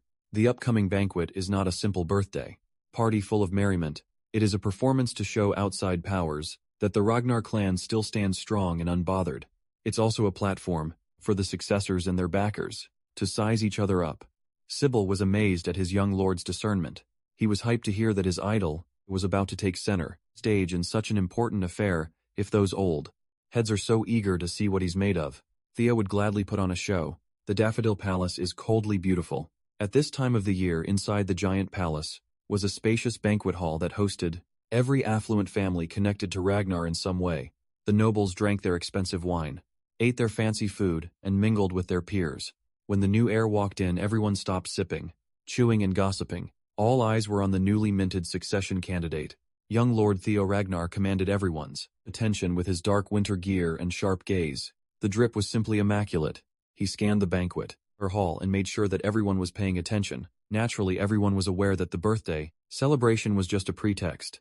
All these nobles came to see the new heir in line for the throne. Naturally, Theo wants to leave a strong impression. The man who walked in right after his arrival might make that a lot easier. Theo heard light and confident steps approaching from behind. A man spoke up about him, causing quite the stir. Navin Bakas offered proper salutations and respectfully referred to Theo as his lord. He made sure that everyone in this joint heard him loud and clear. Theo lit up at the sight of his buddy. He almost didn't recognize the rascal. Even on his sham wedding day, he didn't shave his beard. Yet here he is clean-shaven. The nosy nobles discussed among themselves. They all heard about the Bakas family purge and the rise of the Soul, or Survivor, as the new family head. Even though the Bakas clan had collapsed, they're still one of the 6 pillars. Hearing the new family head address, the 6th successor as Lord, caused the stir Theo was expecting. All it took was a well-timed entrance and a few words to set the mood. Just when Theo was about to share the next step with Naveen, a man built like an absolute tank snuck up behind him without getting noticed. Theo and Navin's instincts immediately kicked in upon sensing a mortal threat. The big man lowered the intensity of his sheer presence and properly introduced himself. With a smile, he casually mentioned that he's the 5th successor. Theo was thrown off his game a little. The beast approached him sooner than he thought. This is the commander of the Black Iron Cavalry and Theo's competition, Thorquil Ragnar, towering over Theo's frame. Thorquil magnanimously offered his hand to shake. At last, 2 of the latest successors have met. Every noble present held their breath. The former leading heir and the newly risen successor, who will come out on top when all is said and done. With a disarming and charming smile, Thorak assured Theo that there's no need to be so guarded. He just came to meet the rising star everyone's been talking about. He even laughed and expressed his relief that the childish Axion got slimed, and a more fitting candidate received the patriarch's blessing. His words were casual and believable, but Theo remained cautious. In Ragnar, where only the strong are respected, only a fool would wholeheartedly welcome a rival with joy. With utmost caution, he took Thorgrim's hand for a respectful shake. He gave some platitude about how big an honor it is to meet the famed commander of the Black Iron Cavalry, and made sure to mention that he's part of the White Dragon squad himself. Thorak was amused by the kid's subtle use of words to draw the line between them. Tightening his death grip, Thorak ramped his aura up. Wrapping Theo with suffocating force, he demonstrated the gap between them by making the family's youngest hotshot kneel on one knee, while framing it as a proper display of etiquette. To everyone watching, Thorquil urged the kneeling Theo to be at ease and call him Big Brother from now on. Now this is how a Ragnar heir truly moves. They are devious and unfathomably strong. But when it comes to a contest of strength, Theo won't just lie down like a loser. Much to Thorak's surprise, Lil Bro actually has the juice to counteract his smothering aura back on his feet and putting up a decent fight. Theo gladly referred to Thorquil as brother. On the other side of the banquet hall, the lanky siblings had just arrived, and Hulkus was already complaining about having to wear a suit to a formal gathering. His sister is trying her hardest to rehabilitate their family name, known for being a bunch of barbarians. He's not making it easy. While Hulkus was melting in discomfort, another familiar face walked into the grand hall. Remington Narciso, the Silver Lion, strolled in to greet his old comrades. The pretty boy of the West had made quite a name for himself. Over the past few months, people are saying that he's giving the Ascendant Dragon a run for his money.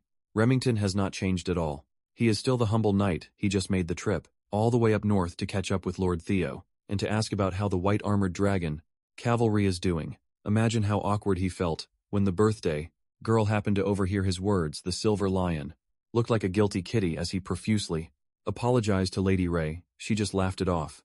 Ray knows what this gathering really is for. Suddenly they felt the aura showdown happening in the heart of the party. Two distinct powers clashed in the middle of the massive event space. The Hounds of the North immediately knew that Theo must be somehow involved in this mess.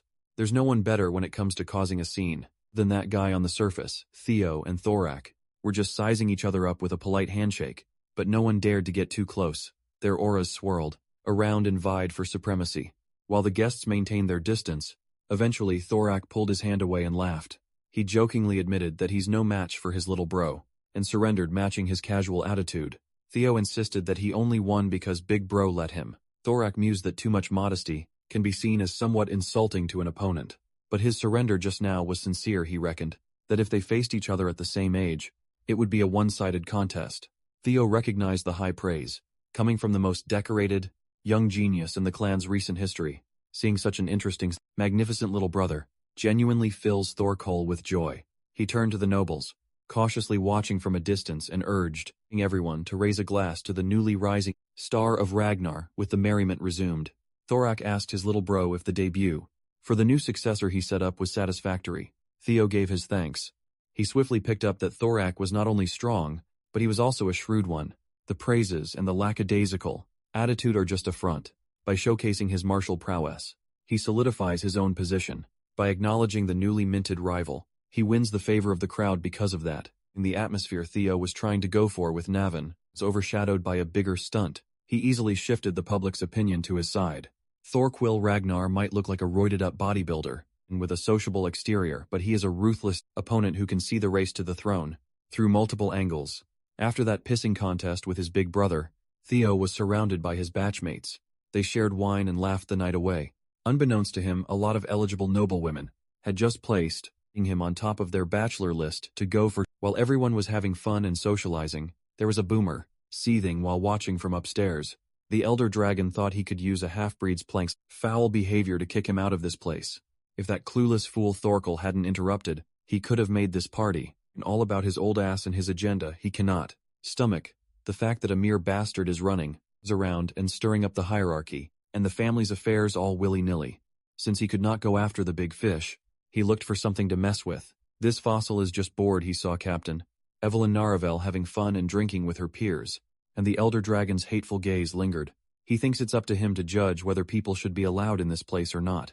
Tonight Evelyn ditched her usual armor and put on an absolutely stunning dress that accentuated her beauty. Her comrades were showering her with compliments. They almost never see their captain out of uniform after all. She's not exactly used to being called cute, so every cell in her body was telling her to get out of the dress and put the armor back on. Tonight was supposed to be a time to celebrate and unwind, yet some bastard had the gall to throw a glass of wine on Evelyn's head, soaking her dress and staining her skin. As soon as he heard that hateful voice, deep-seated trauma reared its ugly head. The elder dragon strutted closer to her like he owned the damned palace. Evelyn shivered and subconsciously shivered in fear. The old bastard asked her where she got the balls to crawl out of her hole and interact with nobility. Evelyn's comrade bravely spoke up for the captain. Even if this man is one of the 9 dragons, this kind of inhumane treatment is simply unacceptable. Evelyn held Aaron back before she did something she'd regret. For her sake, they must not mess with one of the highest-ranking douchebags in the clan. Evelyn was trying her hardest to contain her anger and fear. It was evident in her wine-soaked face. This is Aaron's first time seeing the captain so terrified. She wondered what could have possibly happened between her and the elder. The elder dragon towered over the ladies and reminded Evelyn and about his warning to never appear before her ever again. His hateful eyes caught a glimpse of shiny luster, hidden by an ornate scarf. Without hesitation, he grabbed onto her prosthetic arm and yanked it to pieces with no remorse. The elder dragon casually destroyed the gift that the young lord had thoughtfully given Evelyn. He then tossed the shattered piece of metal like it was trash. The freak called it a toy, pinned on a useless hunk of meat. In his perspective, trash should live like trash, crushed on the floor. He then gave Evelyn one last warning to get the hell out of this place before he tears her to shreds. Not wanting to cause any more trouble, she sucked it up and fled. Seeing her run away like a scared little girl thoroughly amused the elder dragon. He joked that the stench was finally starting to fade.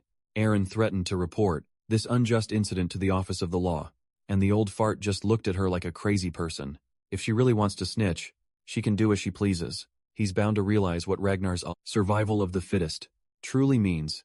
If she goes down that route, Evelyn ran and ran like her life depended on it. Her past reared its ugly head once again, and she beat herself up for thinking that she could comfortably have fun with her comrades. She's tried so hard to overcome all the trauma from when she was just a powerless little girl, but one interaction with that man undid all her work. The man hailed as the elder dragon used to beat the living shit out of her for daring to call him father. She didn't understand why she was being punished and hurt back then. She was just a kid in the end. She's still that scared and confused little girl. Nothing has changed.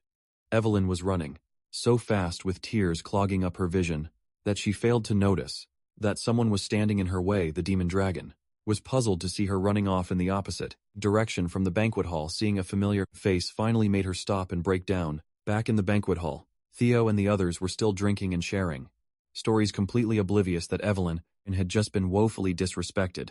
That's about to change. The vibe of the party drastically shifted when the sound of an old bastard's agonized scream filled the place. It was immediately followed by the brutal sound of bones breaking while he stammered out obscenities against the captain of the white-armored dragon cavalry. Julius Ragnar, the demon dragon on demon time, heard everything from Evelyn, and he is hungry for blood.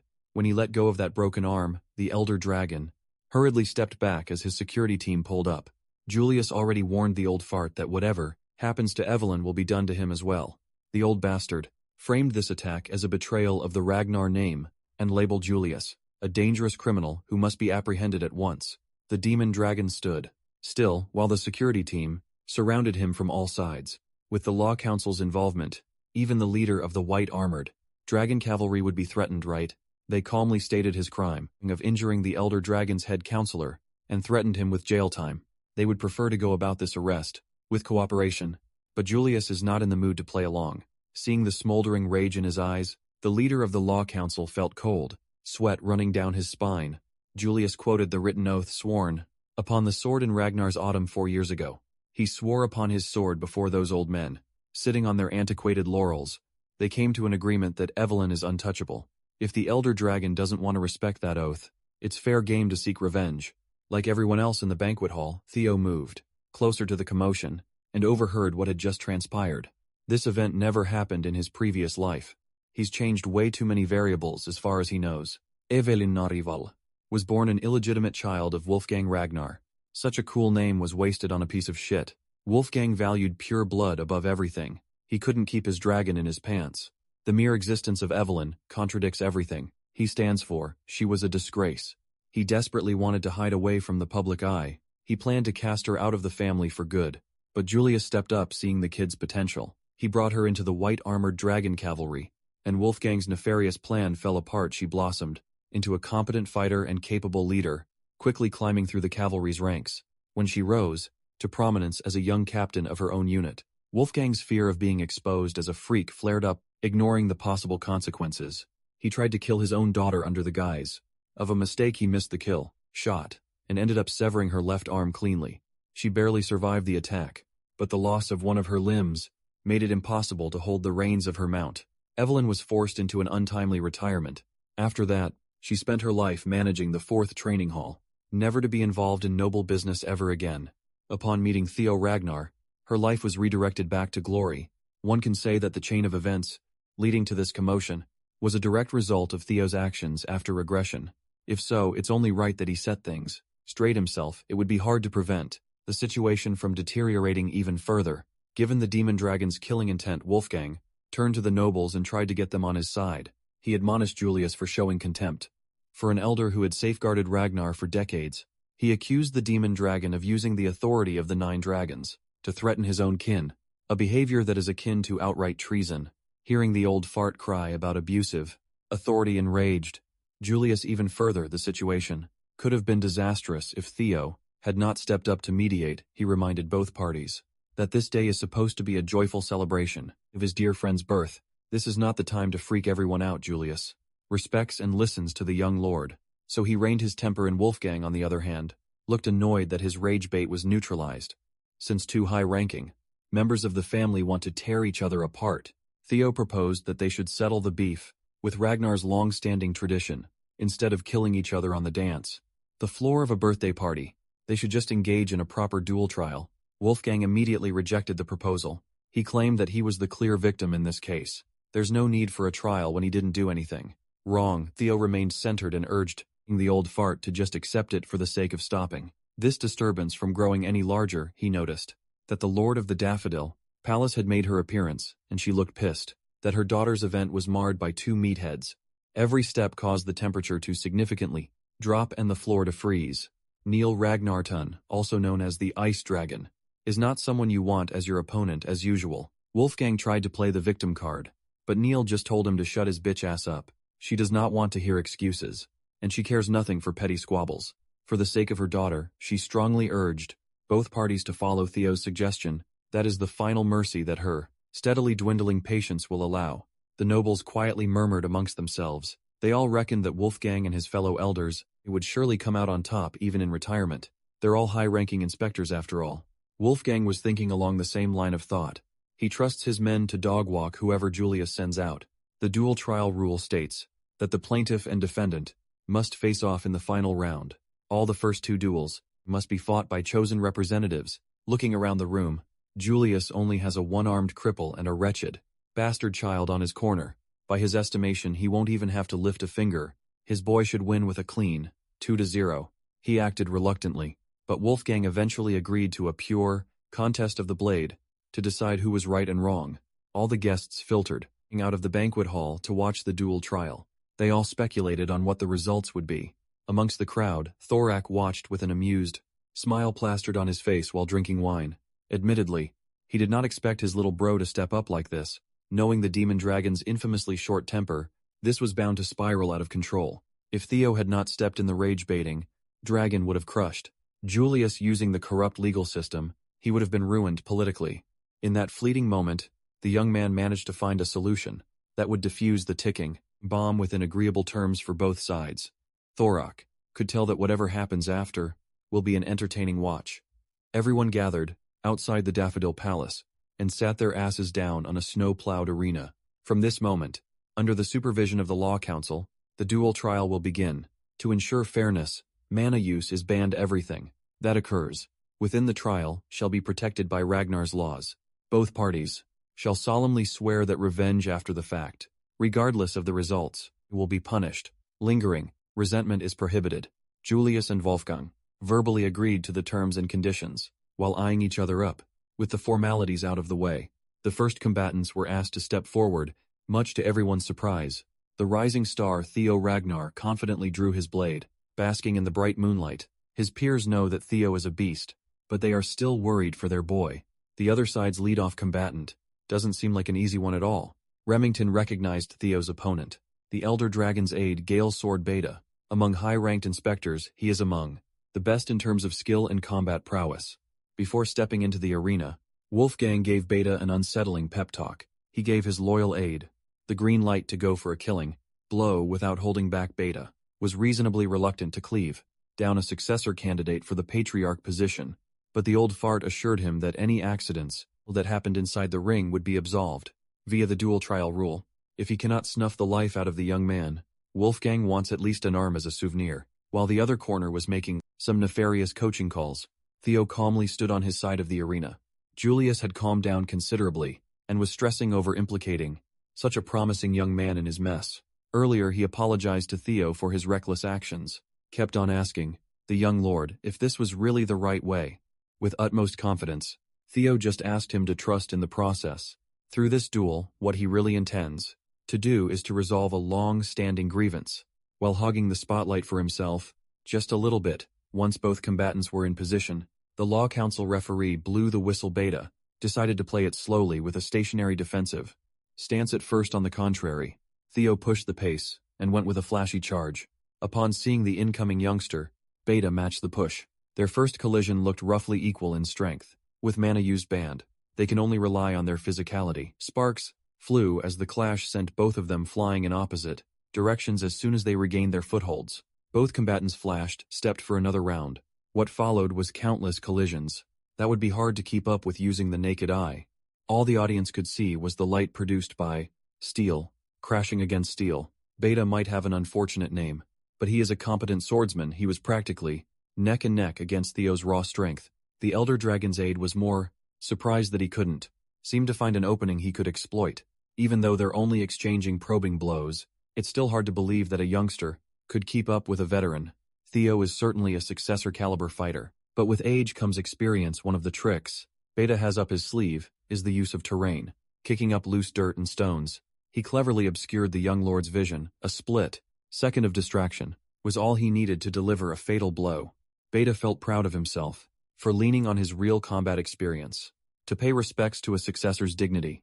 He aimed to send Theo off with as little pain as possible. Just a simple decapitation should do. As his blade passed near the young lord's neck, Theo sped up and leaned backwards with a taunting smile. Knowing that Beta would underestimate his combat experience, he left a gap on purpose, and the dumbass took the bait. While Beta's arm was overextended from the mist, killing strike, Theo was free to retaliate at the last second. Beta used every cell in his body to get the hell out of the way. He noticed something concerning. The young lord purposely stopped his attack for some reason. But why would the rising star pull back on such a free kill? If it were up to Theo, he would have finished the job right then and there. Unfortunately, the voices in his head picked the worst time to come back, kept on urging him to kill the ones who mocked and abandoned him. Thoughts of indiscriminate murder filled his mind. His vision and thoughts were clouded by the desire for violence. He didn't notice his odd behavior but felt reluctant to go in again. He was burned by a fake opening, and he worries that this was just another deliberate bait. If that was the case, he felt offended that a young buck would underestimate him this hard. An experienced inspector never falls for the same trick twice. With utmost confidence, Beta rushed forward with the intent to kill. Theo raised his blade and easily blocked the strike. He addressed the voices in his head out loud. He managed to make them shut up with sheer willpower. If it is murder they want, he can handle bloodshed without annoying chirps. Suddenly Theo started moving at an even higher pace. He countered by unleashing a barrage of chaotic slashes that severed one of Beta's arms. One arm down and panicking, Beta felt the pain and pressure while trying his hardest to not lose any more body parts. Using his remaining arm, he forced his way out of being cornered by an unhinged Theo. The young lord made Beta's last stand look like a joke, sending the fool careening off the arena. Those sitting on the other side of the battlefield would have been turned into collateral damage if the ice dragon had not stepped in to shield the nobles. Feeling the force behind the attack, she quietly praised the young man's outstanding talent and power. Even without the use of mana, he managed to destroy the arena. In a single slash, like an absolute monster, poor Beta was laid flat on a crater. Armless and unconscious, half of his drip was deleted. Bro got absolutely cooked. The Law Council referee took one look at the combatant and called an end to round 1. For the opening duel trial, Theo Ragnar was the undisputed victor. While the crowd cheered, he was still trying to suppress the growing hunger for the kill.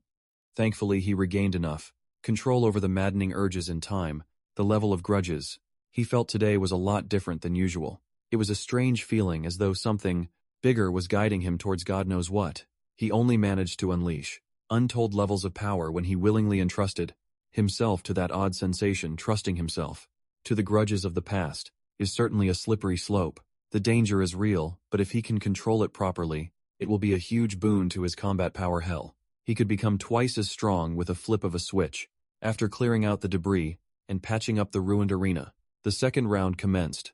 Both fighters were asked to step up. Surprisingly, Theo approached the corner and declared that they would be opting for consecutive battles. The referee accepted his second round participation.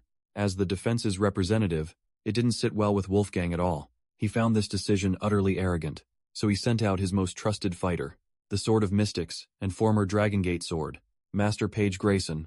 The Lanka siblings were absolutely hyped upon seeing an old man carry an absurdly huge sword without using mana sitting beside them. Remington's anxiety was at an all-time high. The lanky siblings told him to chill out. The Silver Lion insisted that, unlike the first round, where the opposition sent a high-ranking inspector in order to save face, Page Grayson is a well-known elder himself. Those with common sense, he could see that Wolfgang's corner intends to kill Lord Theo without fail. With that in mind, it's hard to imagine Theo losing when the aftermath of his previous battle was still fresh. As soon as the referee blew the whistle to signal the start of the second round, Theo politely raised his hand. Instead of wasting time in clashing swords with another old man, he simply waved the white flag and forfeited. Everyone was shocked by this decision, especially Old Man Page. Theo humbly explained that a mid-ranked inspector like him could not possibly match an established elder, even without fighting. He can recognize the gap between them. The Sword of Mystics was rightfully frustrated that he was denied a fair fight. Mr. Law Council referee was also taken aback as he announced the second round's winner. The audience applauded Theo's clever business decision. He basically took a thorny variable out of the equation for free. Remember, the plaintiff and defendant are required to face off in the duel trials. Third and final round. Wolfgang was so laser-focused on getting rid of the problematic successor that he was blindsided by such a simple maneuver. Now he must fight with a broken arm. In all her years alive, Evelyn had never seen her deadbeat father so shaken before. When Theo approached their corner, she apologized for dragging her into her problems again. He responded like a true comrade, giving her reassurance. The warmth of his words reminded Evelyn of everything good in her life. Julius Ragnar was just an upstart in the cavalry. When he enthusiastically invited her into the squad, he was the first to recognize her burgeoning talent. After she lost her arm, the demon dragon continued being her friend, reminding her that she can always make a comeback. Then he met the charismatic young lord, who changed the trajectory of her dead-end life. She swore to be his sword, giving her a newfound purpose. Lord Theo gave her the courage to fight for her long-standing wishes. Her past was filled with pain, but there are now people who genuinely care about her. How could she stand by and stay trapped in the past, unable to move forward?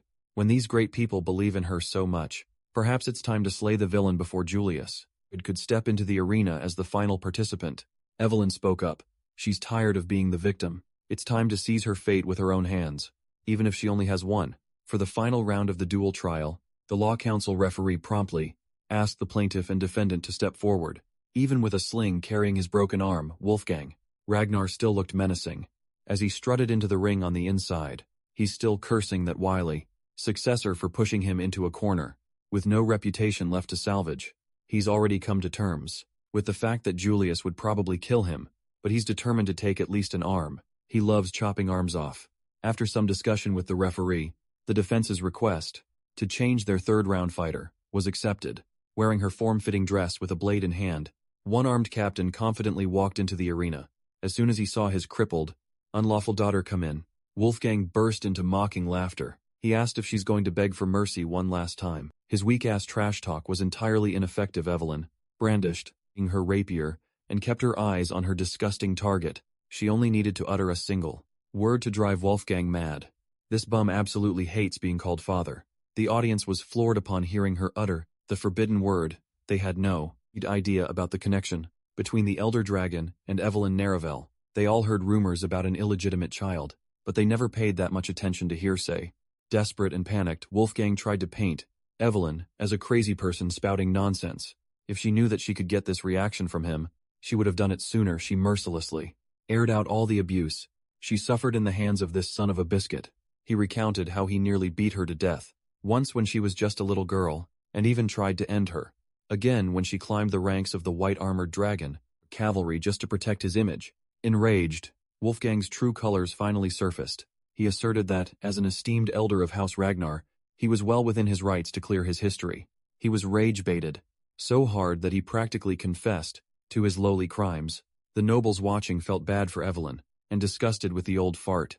Who would have thought that the high and mighty elder, always fussing about bloodlines, was guilty of spreading his seed outside the family? Those who knew of Wolfgang's shameful proclivities remained silent. They already warned him that this day would come if he wasn't careful. The old fart knew that he was basically tarnished. Julius and Theo just watched the drama unfold on the sidelines. The demon dragon still wanted to take the final fight to spare Evelyn from grief, but the young lord was adamant to let her sort the problem out herself. As soon as the whistle blew, Evelyn went for an aggressive offense. Given her severed arm and Wolfgang's broken limb, the clash was relatively equal. Since she has more experience with the handicap, Evelyn dictated the tempo, while the old fart focused on defense. When she deemed that the timing was right, she finally unveiled her new weapon. Being a veteran of many battlefields, Julius felt the change in her stance and the atmosphere. She was using the Wind Thunder God technique Dokart. With pure technique, she literally kicked up a storm. The old heads, watching, vaguely recognized the Sword of Windstorm. As far as they know, this was supposed to be a lost art. How could Evelyn deploy and master such a technique? The Wind Thunder God technique certainly lives up to its name. Standing at the center, she was moving like the eye of the storm. She was effectively blocking Wolfgang's sword while continuously pressing him back. It's not every day you see someone so young fighting toe-to-toe with a top swordsman like Wolfgang. Theo was watching all this unfold with delight. Since the dual trial forbids mana, pure swordsmanship can thrive with the difference in magical power taken out of the equation. Such a refined technique could shine above all. Wolfgang is a fraud who was carried by his firm foundation of pure blood lineage, without using that as a crutch. He's a mediocre swordsman at best. Feeling suffocated by Evelyn's aggression, the elder dragon brute forced his way out of being cornered. Even though he's a bum, he still served as one of the family's premier fighters. For a long time he can swing a sword like a caveman.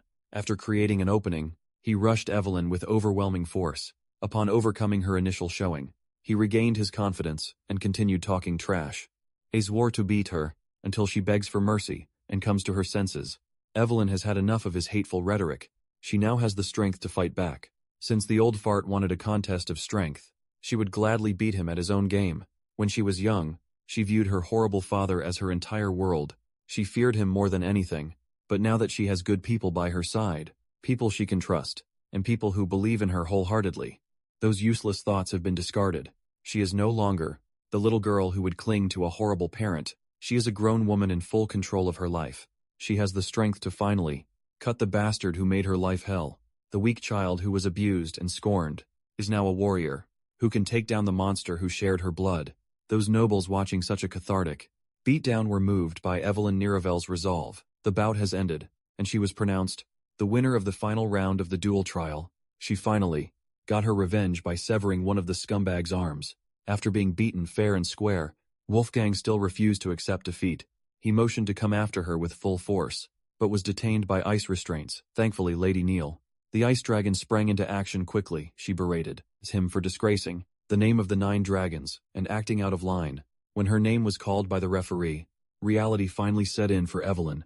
According to the dual trial agreement, the verdict is not guilty. When she walked back to her corner, she felt the weight of the world come off her shoulders. Evelyn Narraville is finally free. Julius and Theo receive their comrade with pride.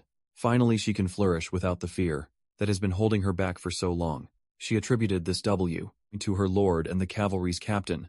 On the other corner, Wolfgang's lackeys rushed into the arena to retrieve their loser boss to get some medical attention.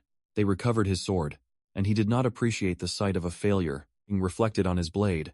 He pushed his lackeys away, grabbed his sword, and menacingly marched towards Evelyn's corner. Wolfgang roared her name like a slur, and called her a wretched girl while swinging his weapon like a madman. It was clear that this piece of garbage wanted to cleave her down once and for all. This time Julius interrupted before he could even get close. Demon Dragon grabbed him with his only surviving hand and made him sit down like a good boy. Wolfgang was clouded by rage, and he must have forgotten that he got off easy with just a severed arm. Julia stared the old bum down and asked if he really wanted to lose his remaining arm too, if he really wanted to look like a mannequin. The Demon Dragon would gladly make it happen. The tension in the arena was at an all-time high. This situation could have turned even bloodier if it weren't for an urgent interruption. A messenger came in to announce that the Troyvan family had begun their invasion. Everyone must return to their posts immediately. Julius clicked his tongue. The timing couldn't have been worse. Really wanted to do some serious damage, but that would have to wait. It took a lot of willpower to turn around and let go. He called on his trusted aides. They are now officially at war, and the white armored dragon cavalry will be on the front lines. Wolfgang, like the dumbass that he is, still couldn't take the hint. He kept on yapping about how the duel isn't over yet. No one was listening to him anymore. The ice dragon had to threaten him with cold violence, just to make him shut his trap. She gave him one final warning. If he ever brings shame upon the 9 dragons again, her ice blades would gladly turn him into a refrigerated pincushion. He tried to argue and pulled his rank, claiming that touching him would mean disrespect to the entire Elder Council. Lady Neil urged him to look at the council. Everyone had already turned their backs on their disgraced leader. They washed their hands of any involvement in Wolfgang's shameful actions. They cannot have a representative who defies the sanctity of the duel and brandishes his sword after losing like a child. By the end of the night, the Elder Dragon had lost an arm. His council, and the respect of Ragnar clan, seeing him broken and defeated, gave Julius some sense of justice. The pitiful spectacle of a greedy old man who lost everything was quite a satisfactory conclusion. While the higher UPS of Ragnar were busy playing their political games, Ed Troyvan was moving like an absolute villain. His troops had already occupied the central plateau, and they were closing in on Castle Harmon. According to reports, the Ragnar forces, both the Lord's cavalry and the private troops of the 6 Pillars, are gearing up to meet them.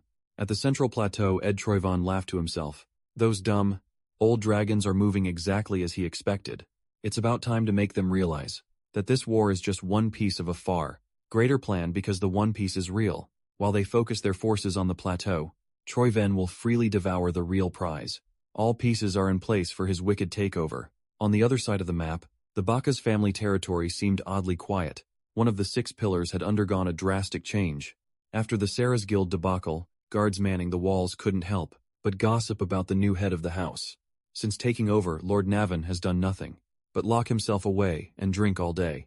In such turbulent times, his people are doubting whether he even deserves to be called family head. One of the more experienced guards insisted that, with the whole family locked up, all that's left of this territory are debts. The Lord is useless when even the knights and vassals, who had sworn loyalty to the Bacchus family for generations, have left. It's understandable that the new family head chooses to drown himself in booze every day. Freedom to do so is a blessing in itself. Recently, the guards received some reinforcements sent by the Ragnar clan. These troops were deployed to fix the manpower problem, but they turned out to be useless freeloaders.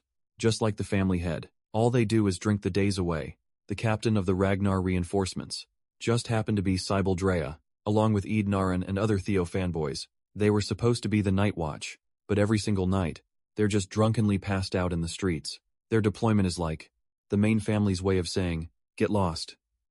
One of the guards stationed at the wall heard all this distressing info, and he seemed a little too pleased. As soon as the sun set, that guard made his way out of the territory and reported back to someone shady. He recounted how the morale inside is already at rock bottom. The operation might as well be considered an automatic success. Even more hooded, shady figures emerged from the shadows and marched toward the Bacchus territory. They've heard enough, it's time to roll out. With the current state of the fallen household, they could probably finish their objective in record time, as expected. Captain Sybil, who was supposed to man the walls, was passed out with a bottle in his hand. One of the hooded figures snuck into his position. With a knife flourish, he cursed out the drunk bastard for sleeping. While on guard duty, he aimed for Sibyl's head and plunged the blade with incredible precision. Back in the white armored dragon cavalry HQ, Julius just heard an unreasonable request. Theo just requested to invoke independent operation rights. As un intermediate inspector, Captain Demon Dragon swiftly denied such an unreasonable notion. During wartime, all military operations take priority, and he can't make an exception even for a successor.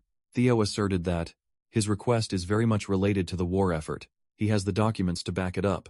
Julius was wide-eyed in shock. Upon skimming the contents of the documents, Theo elaborated that Troyvon's main invasion points, namely Castle Harmon and the Central Highlands, are nothing but clever diversions. He is positive that the real target of this invasion is the floating archipelago and the compromised Bacchus territory. Backed by reports that shed light on this theory, Julius could tell that Theo's assessment was sound. Judging from the Black Skull's recent actions during the series' hostage crisis, it was clear that they were in cahoots with the Troyhan family. Theo added that Black Skull originated as a maritime league from the floating archipelago, the hub through which all the Empire's gold once flowed. That certainly explains how the Troyvon clan amassed such seemingly vast war funds. Given the archipelago's geographical position, it's only a matter of time before that place turns into a direct threat to the Ragnar territory. So Theo suggested bumping up the priority of fortifying the neglected Bacchus territory. Even if his calculations are airtight, the majority of Troyven forces have already gathered in the Central Highland and Castle Harmon. They have enough numbers for an all-out war. Their side had already deployed troops to counter that imminent clash. The clan has no manpower left to spare. Still, they can't just abandon the real strategic points. That's precisely why Theo asked for independent command. Authority.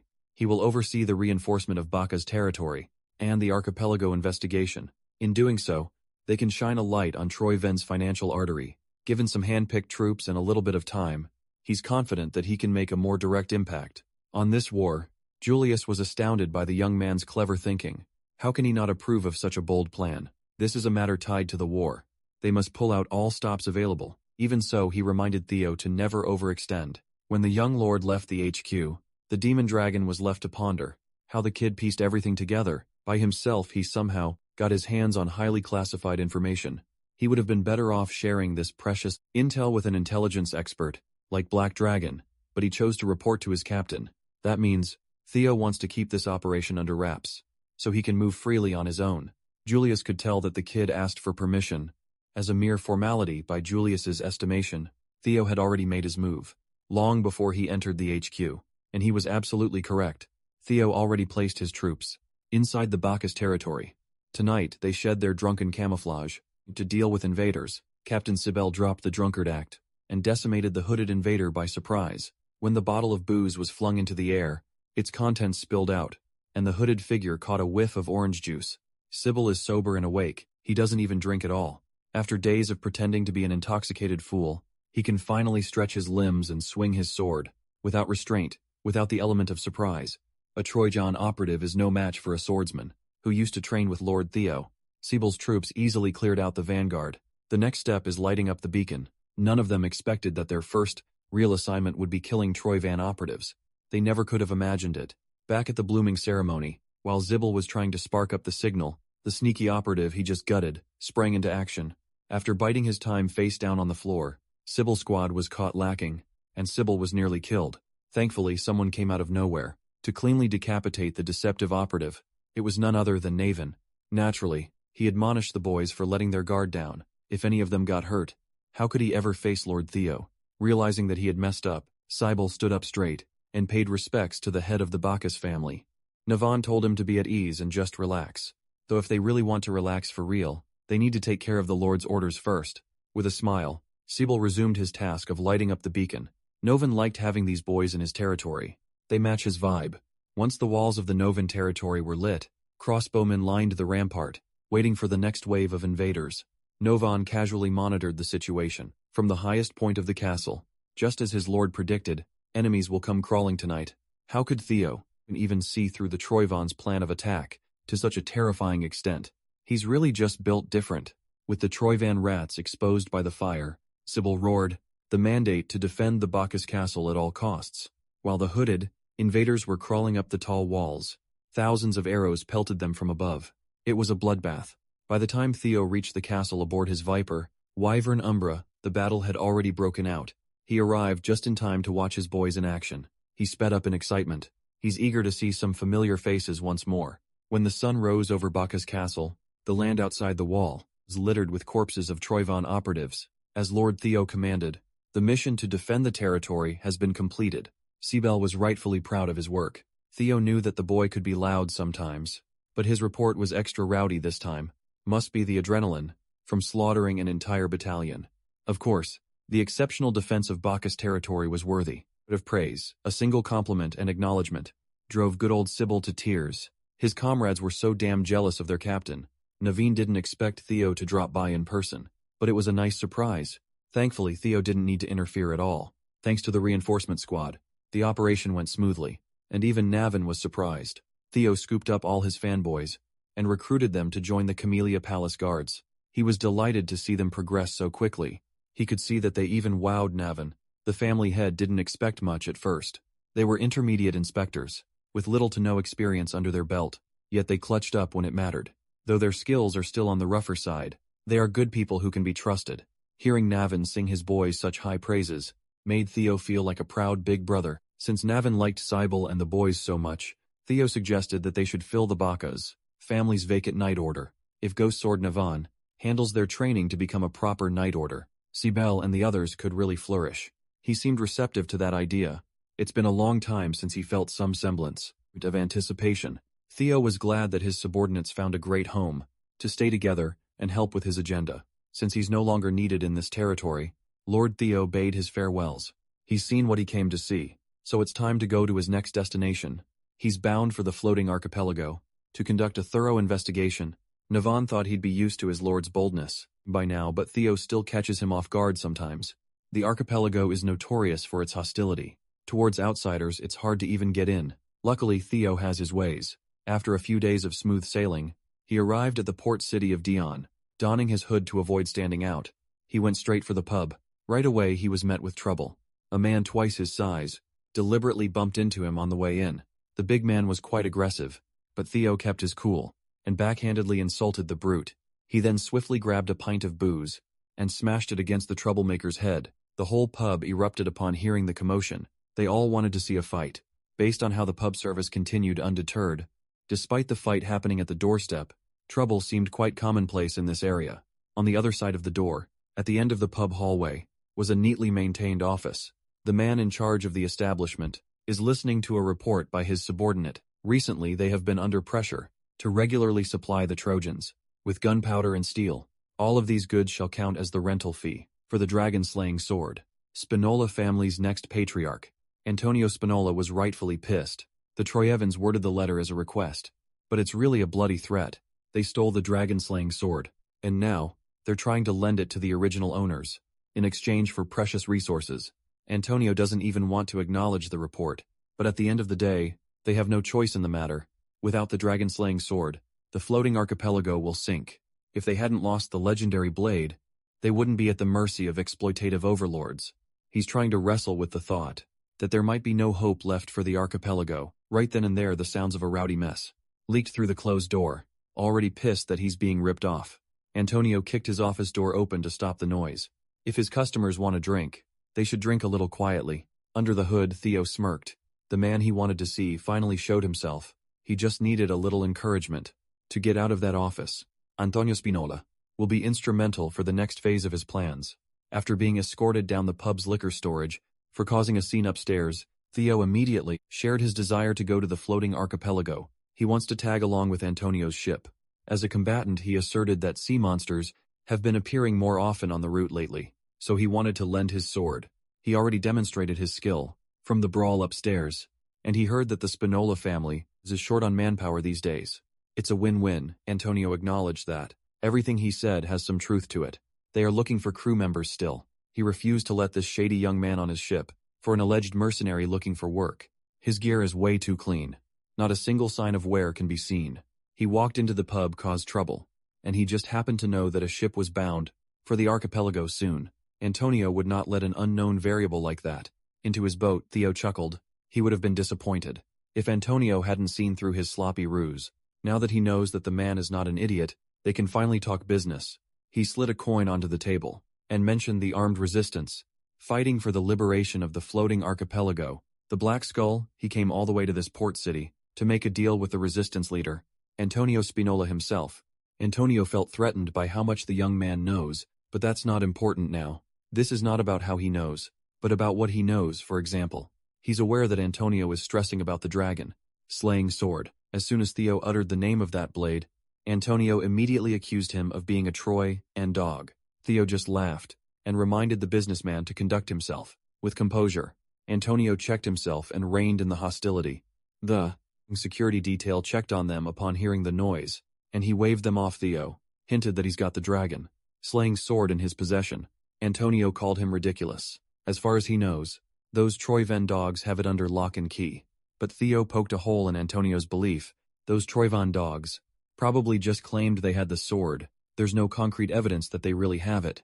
Come to think of it, the Troy Evans never even showed the thing they were holding for ransom. He recognized that his judgment might have grown cloudy. With the archipelago's fate at stake, since he's got nothing to lose, he might as well listen to what this stranger has to say. So, Antonio calmed his tits and sat down. As Theo brought up the legend and mystery of the infamous floating archipelago, the tale begins with the hero known as Kriemhild. This is a legend near and dear to Antonio's heart. He even has the storybook in his drawer. Kriemhild supposedly drove his sword into the head of the sea dragon that once ravaged the vast ocean, sealing the beast beneath the waves. It's a generic fairy tale, but he knows it to be a real historical fact. People say that the floating archipelago stays afloat above the sea thanks to mysterious natural currents, but that's not true in reality. The dragon Kriemhild sealed lies deep under that land. It releases immense mana waves that create an updraft, strong enough to support the islands. The dragon-slaying sword is the device that maintains the dragon seal. It is a medium that stabilizes the flow of mana. Ever since the Troyvans stole that blade, the mana current has grown increasingly unstable. If the dragon-slaying sword isn't returned to its rightful place, the archipelago will suffer a disaster. The islands will sink along with their inhabitants. Lives of Antonio's people are at stake here. He can't afford to mess up. If Theo really has the dragon-slaying sword in his possession, Antonio would gladly grant him anything he wishes in exchange for it, but simply returning the sword is not a real solution. Those crafty Troyvan goons would just steal it again. Anytime more than that, Theo doesn't want to give up on extra power. Since the young man wanted to talk business, Antonio gladly opened the negotiations. If it's money he wants, the Spinola family will pay any amount. Thankfully, Theo already has a plan to keep the dragon-slaying sword and save the archipelago at the same time. All he needs for now is a ride to those mystical islands. The desperate Antonio eventually caved, and Theo was welcomed into the ship, bound for the floating archipelago. Of course, he did not miss the chance to Aura farm in the boat. From the port city of Dion, their journey was smooth sailing. From afar, the floating archipelago looked like an average port city. This series of floating rocks is widely known as a merchant federation, with its own unique history and traditions, so much so that the emperor recognized their autonomy. In Theo's past life, the Great War was a turning point for the worse. It was occupied by Troyvan. Its rich history was erased, and it was reduced to a mere production base for war supplies. Towards the end of the Great War, the entire archipelago sank and vanished from the map. For the sake of both Ragnar and the people of the archipelago, Theo is determined to drive those dogs out of this place. Antonio was promised that his homeland would be saved, but he still can't fully trust Theo. The young man's plan sounded ridiculous. Antonio was particularly skeptical about Theo's plan to move the entire landmass. He confidently assured the nervous businessman that it's a feasible solution. After all, the sea dragon, sealed at the bottom of the archipelago, is another guardian of an ancient dragon's relic. Prior to sailing off, Theo consulted his guardians regarding the dragon-slaying sword. They immediately confirmed that the blade was an ancient dragon's relic. It only stumped him even more as to why it's incompatible with the Ragnar's. He can't even touch it without feeling the painful rejection. The lesser Drake wasn't privy to the specifics, but he could tell that the guardian of this blade had abandoned its duty and escaped the relic altogether. There's precedent for that. Mr. Griffin over here tried and failed the same stunt. Curious, Theo asked his guardians if they could escape their relics. If they paid the price, they all claimed that escaping and continuing to live was only possible because it was perpetrated by that guy. It's not something a regular guardian can do. That sea dragon has enough power to keep an entire archipelago afloat with just residual mana. That's when the genius idea of subduing the beast entered Theo's mind. If he can succeed, he will have the power to move the landmass on his own. Theoretically, he wasn't wrong, but the process would require resealing the sea dragon. First, it may have lost most of its power when it escaped the relic, but it's still one of the most powerful guardians in existence. Griffin mocked that. Theo doesn't even have a way to get to the bottom of the ocean, but he was wrong. Theo already has a plan for situations like this, from how to get to the seafloor to how he's going to reseal the beast. He has everything mapped out. He shared with Antonio that the key to this absurd operation is the colossal statue on one of the islands. It holds a power that even the natives don't know about. Leo already showed Antonio the sword, yet he's still not convinced that this would work. You can't fault the guy for second-guessing. The young man, the fate of his home and people is on the line here. Either way, they'll see what happens. Once they get to their destination, just as expected, Theo's system pinged him with a new subquest, to return Balmung to its rightful place. He must find the location, subdue the Guardian, and prove his worth as its master. By nightfall, they have docked at one of the many ports. Under Antonio's leadership, the Black Skull revolutionaries have gathered. They received their assignment, and to guide Theo to the Kriemhild statue. After that, they must stay out of the way. While the young man does his thing, as everyone knows, all the heads of major families have already been bought by Troyvon. Security around the statue has been heightened, so they'll be using the infiltration route. For the floating archipelago, every Black Skull member growled with resolve. Antonio gave Theo one final good luck. While he scanned the Black Skull lineup, Theo immediately spotted the odd man out. As expected, the colossal statue was manned by guards from all sides. Those corrupt families did not skimp on fortifying the security around the historical site. Unbeknownst to those diligent guards, the Black Skull agents have already closed in. Using their secret route, Theo followed his guides through a tunnel and found himself near the target in no time. The sound of the waterfall nearby masks noises from this point forward, so they can move freely. Theo retrieved the dragon, slaying sword from his subspace, and immediately felt its electrifying rejection. He thanked the Black Skull agents for escorting him this far, but he'll move solo from this point forward. Seeing him pull the Blade of Legends out of thin air made the Black Skull people wide-eyed with excitement.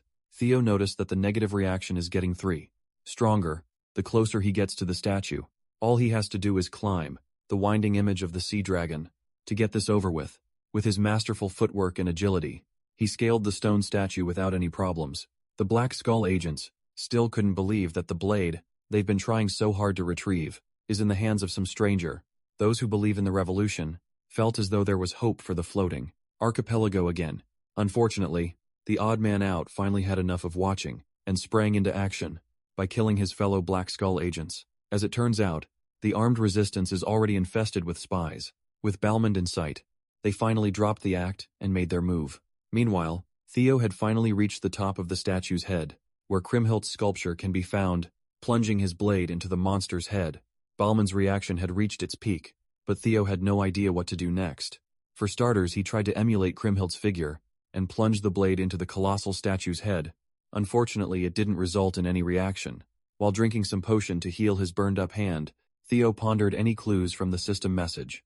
For this subquest, that's when the spies turned up to get the jump on him. It was a noteworthy sneak attack, but Theo was way too perceptive to fall for such a dirty trick. The spy was taken aback. He thought this would be a quick and easy job. He looked around and Balmung was nowhere to be found. That momentary scan opened him up for a nasty kick to the gut. The spy was pissed that a momentary lapse got him injured and compromised. Aldi's spy tried his hardest to maintain a foothold. While enduring some minor internal injuries, the other spies flocked to his side. Concerned about their Lord Grey, Grey warned his men to avoid engaging Theo recklessly, unless they wanted to get one shot. The guards outside the site were alerted by the sound of something shattering. Inside, when they looked up, they could not believe their eyes. The statue of Kriemhild, that had stood for God knows how long, was violently crumbling to pieces. Further away from the statue, Antonio and his team were waiting for any updates. It's been a hot minute since the infiltration team left. One of the agents from the squad rushed back through the secret tunnel, wounded and exhausted. She reported how Grey and his brothers suddenly attacked and killed everyone. Antonio realized that he had messed up. The Troy and servants had already infiltrated his group, right under his nose up in the sea dragon statue. Theo was busy fighting off the traitors to the cause. He wasn't too threatened, but they are annoyingly delaying his mission. To make matters worse, Grey and his posse were quite combat savvy. Even when given an opening, they won't show aggression. It's clear that they are stalling for time. He reckoned that they must have taken control of the nearby 3rd District and are now waiting for reinforcements. If they won't bite what he's putting down, then Theo just has to go on the offensive. He attacked relentlessly, chipping blocks off the colossal statue. His indiscriminate strikes eventually thinned the stony layers out and revealed an ancient metal box hidden beneath. As soon as Grey saw the hollow slit, meant to house a blade, he commanded his brothers to stop Theo at all costs. The young lord kicked himself for overcomplicating this mission for no reason since the subquest explicitly stated that Baomeng must return to its original place. He just had to follow where the blade is leading him. The hollow slit of the ancient box lay before him. He just needs to insert the tip. Gray threw his body over Theo, hoping that he could prevent the inevitable from happening. He was too slow, and Theo was simply too fast. He plunged the blade into its rightful place, and a bright light drowned the perimeter. It produced a strong impact that repelled the Troy Ven dogs. Theo endured the blade's rejection, and the overwhelming impact, keeping his hands on Baomeng's hilt. That's when the shattering alerted the useless guards. Outside, when they looked up at the statue, they were supposed to safeguard. It was already breaking apart. They never could have fathomed that they would witness the collapse of the Colossus tonight. The fall knocked Theo out, and inexplicably transported him somewhere else, somewhere he could not recognize. When he regained consciousness, he was battered by the worst headache he had ever experienced. The pain was unbearable, but that means he's alive. Upon taking in his altered surroundings, he reckoned that he must have been transferred. Inside the relic dungeon, he was surrounded by tall and lush greenery, from all sides, wildly different from every other relic dungeon he'd been in. While he was still taking in as much information as he could, he heard a tiny voice coming from beside him. All 4 of his guardians have decided to come out. In their chibi forms, Fairy Dragon explained that they've manifested a corporeal form. Using Theo's mana as the medium, due to his insufficient magical power, they could barely sustain a miniature form. She also shared that this relic dungeon reeks of deep longing and pity for a particular human. Leo's mind immediately jumped to Kriemhild, but the Guardians couldn't say for sure. They could merely read the remnants of the Guardian's thoughts. Using context clues, it's pretty easy to tell that the legendary hero must be involved somehow. Since the Relic Guardian abandoned this space, you should be able to look around and investigate slowly. That was a mistake, unbeknownst to Theo. A skeletal archer had already locked onto him as a target when the arrow was unleashed. It caused a massive explosion. The sound triggered Theo's reflexes. As the arrow's tip inched closer to his head, with his ultra instinct, he moved his noggin out of harm's way and caught the arrow in midair. It looks like the intel his guardians fed him has some holes. This land is not as ownerless as he thought it would be. The skeleton archer was just the start. Multiple skeletal creatures have emerged, clearly hostile to the only one with flesh in this space.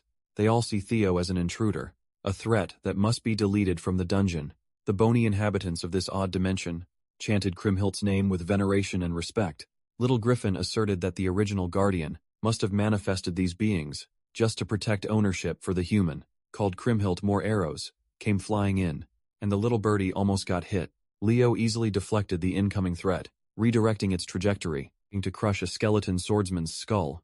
He estimated that these skeletons were not particularly threatening, but they have the numbers to be extremely annoying.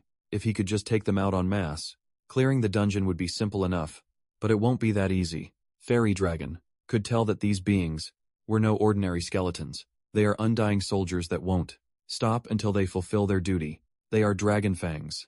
Theo drew his blade with a smile and welcomed the challenge, burst out to the treetops, making the skeletons run after him.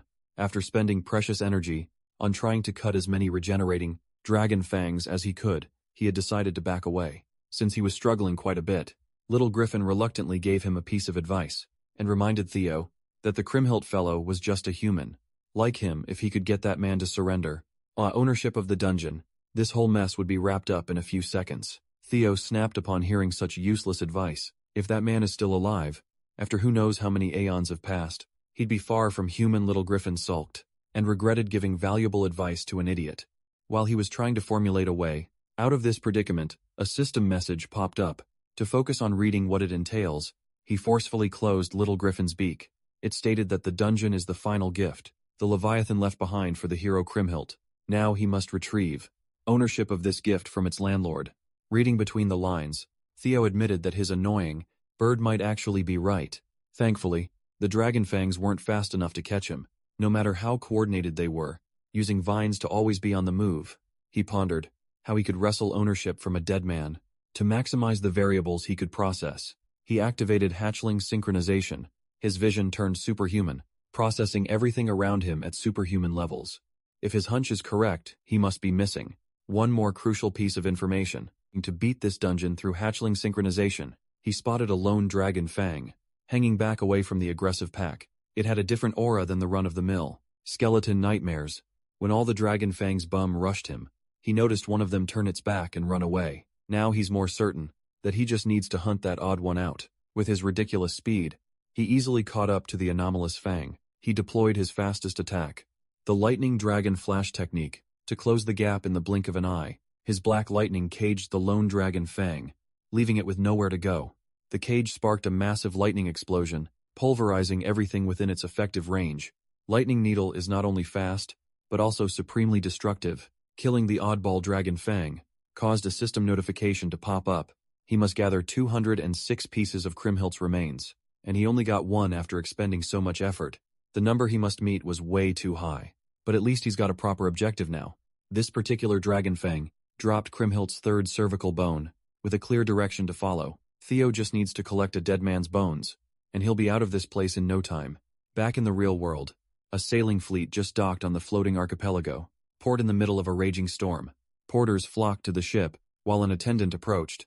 The only man who disembarked, the man commented that the fog should work in favor of his objective. The porters who boarded the newly arrived ship were floored by what they saw. Its deck was completely stained with blood. The entire crew had been massacred without mercy. The man heard that the foolish, floating archipelago spies he sent to infiltrate Black Skull let the dragon-slaying sword slip away. Well, it doesn't really matter if the weaklings failed, or who's holding Balmung now. After all, the entire archipelago itself is already in Troyvon's grasp. Newell No, Nathan out of Troyvon's 9 lords, has come to finish the job himself. In the middle of the rainy night, the citizens of the floating archipelago were woken up by the frightening noise of explosions.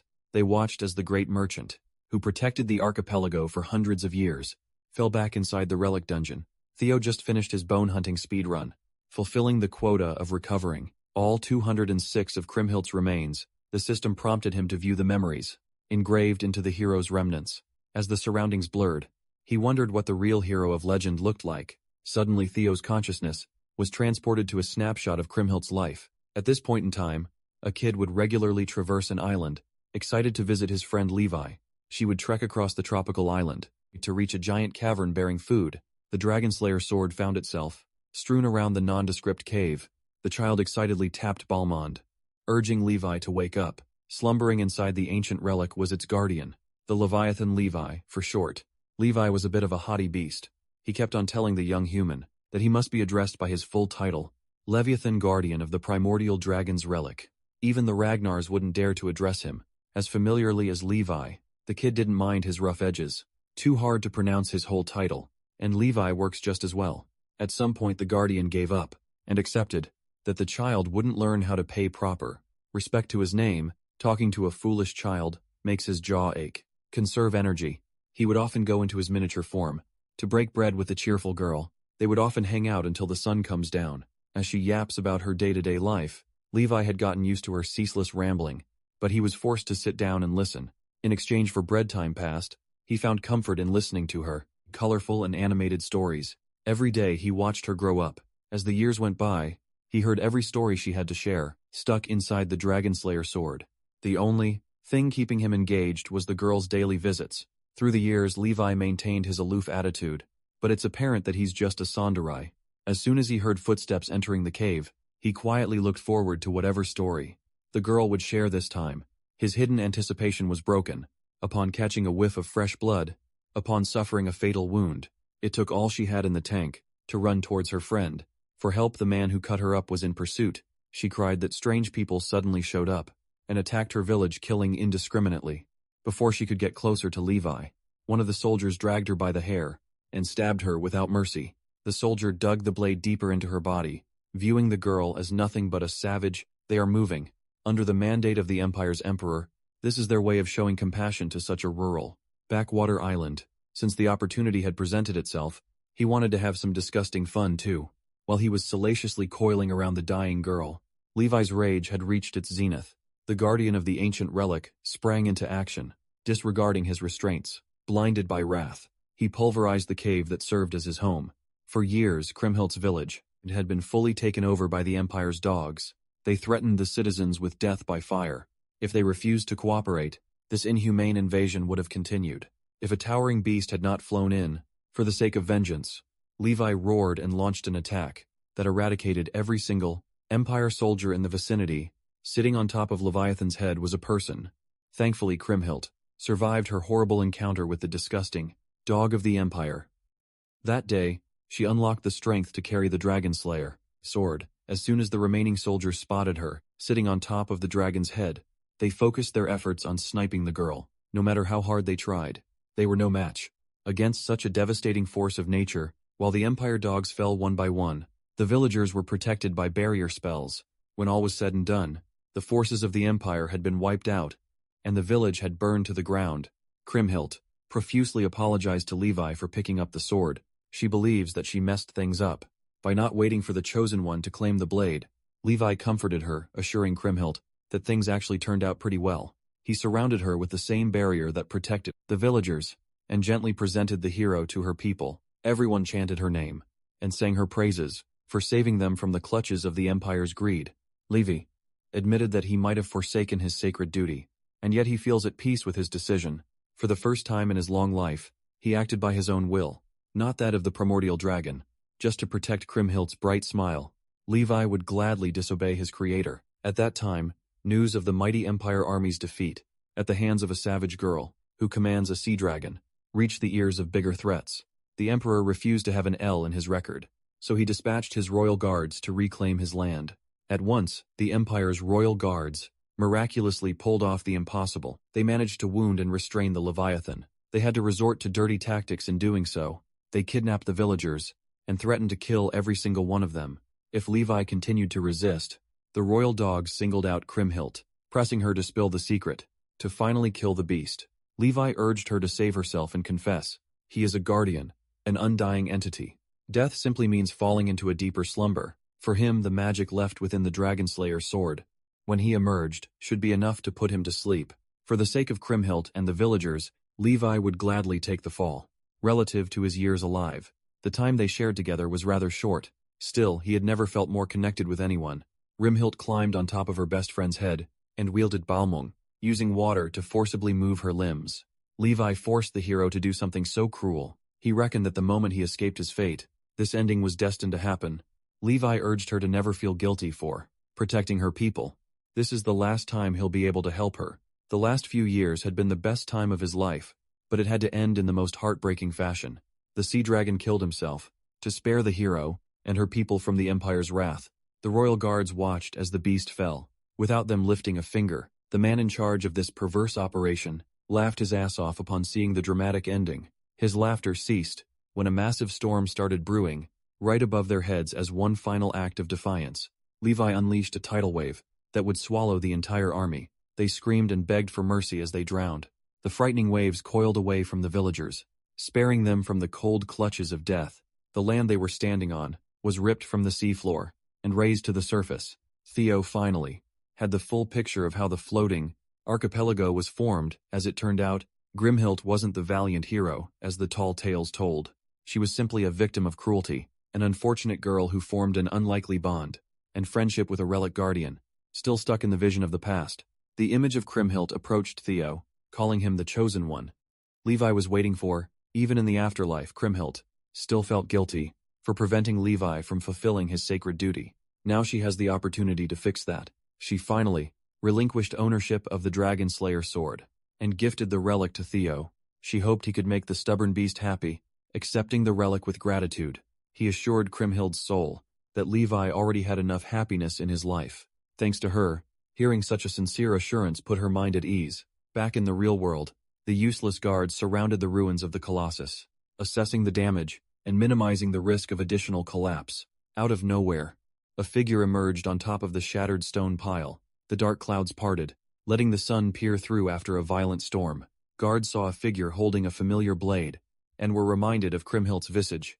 They took this as a sign that the savior had arrived to save their sinking homeland.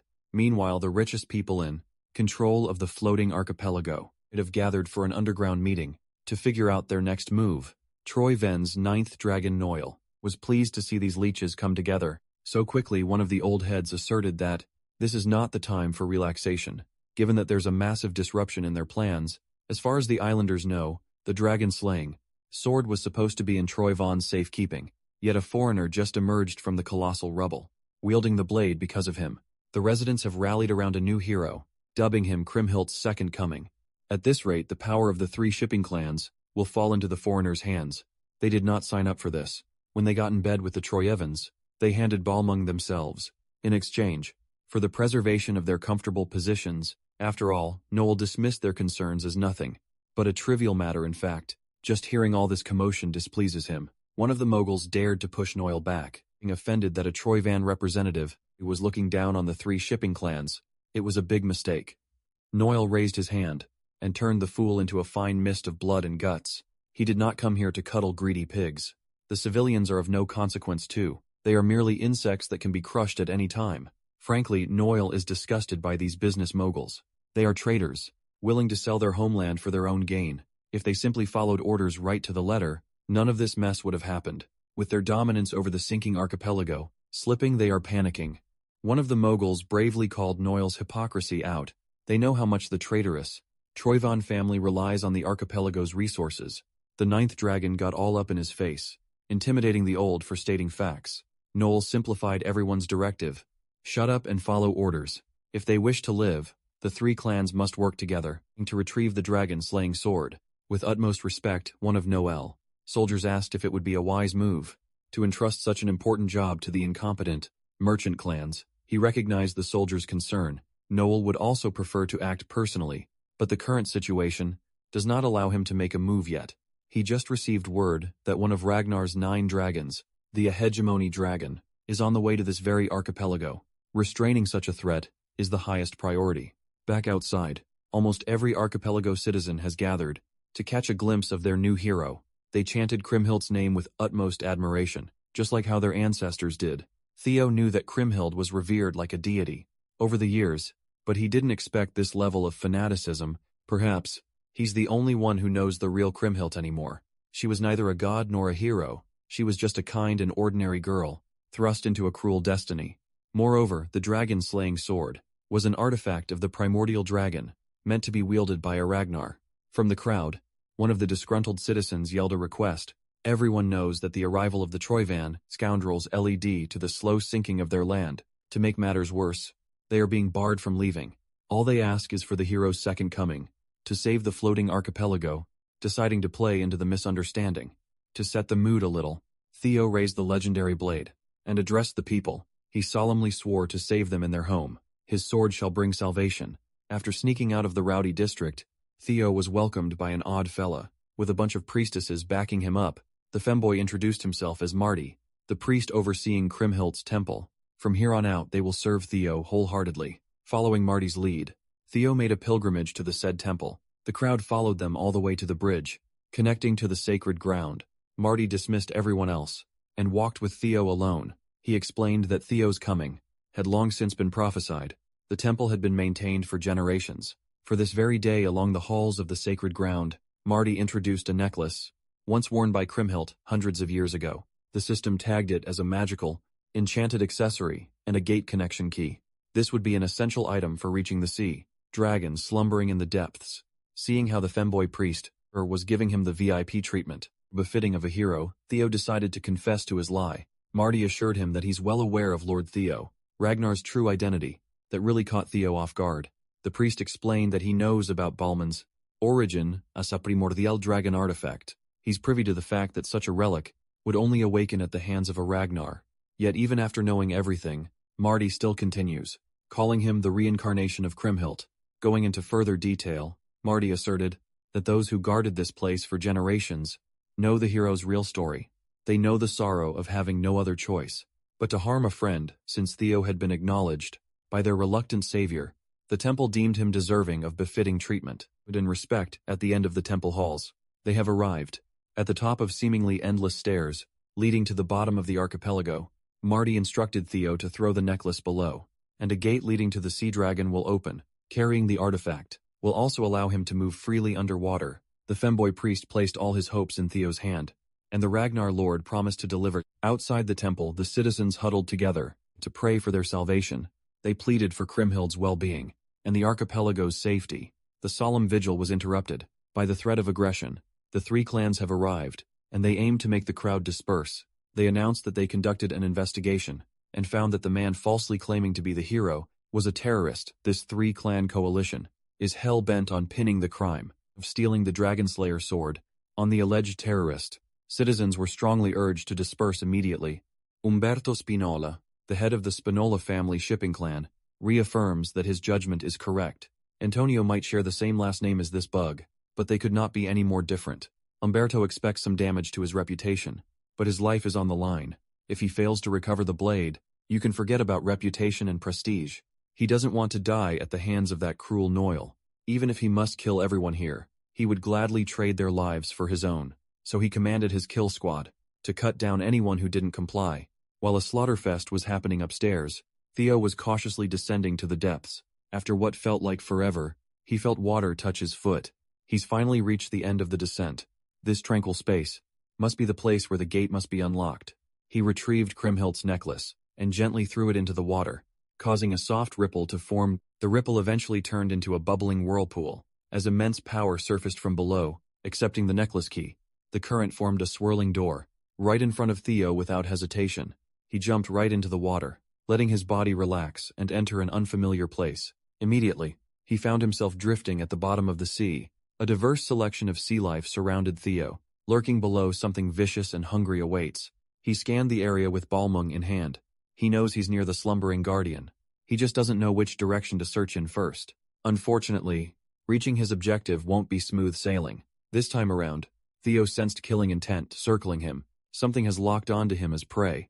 Something big. When he finally caught a glimpse of what that something was, he was gobsmacked. An entire army of starving sea serpents surrounded him from all sides.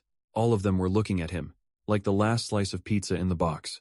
As the army of sea serpents swam in circles, slowly eliminating any and all escape routes, Theo Ragnar smiled. No matter how menacingly they look in their home court, these sea serpents have nothing on the goat. Up on the surface, the Spinola Patriarch has officially laid down the hammer to wipe out everyone who dares to stand in their way. The crowd, rightfully banded together to defend themselves, they tried to reason with the armed guards, but their pleas fell on deaf ears. It wasn't until femboy priest Marty intervened with a commanding shout that the armed forces stopped. He was offended that these knuckleheads were accusing the temple and the civilians of being terrorists on absolutely zero grounds. Marty asserted that the man he escorted was clearly the reincarnation of Kriemhild. He swore it upon the honor of the priest that came before him, spanning multiple generations. If anything, the ones who should be explaining themselves are the three clans and their hired thugs.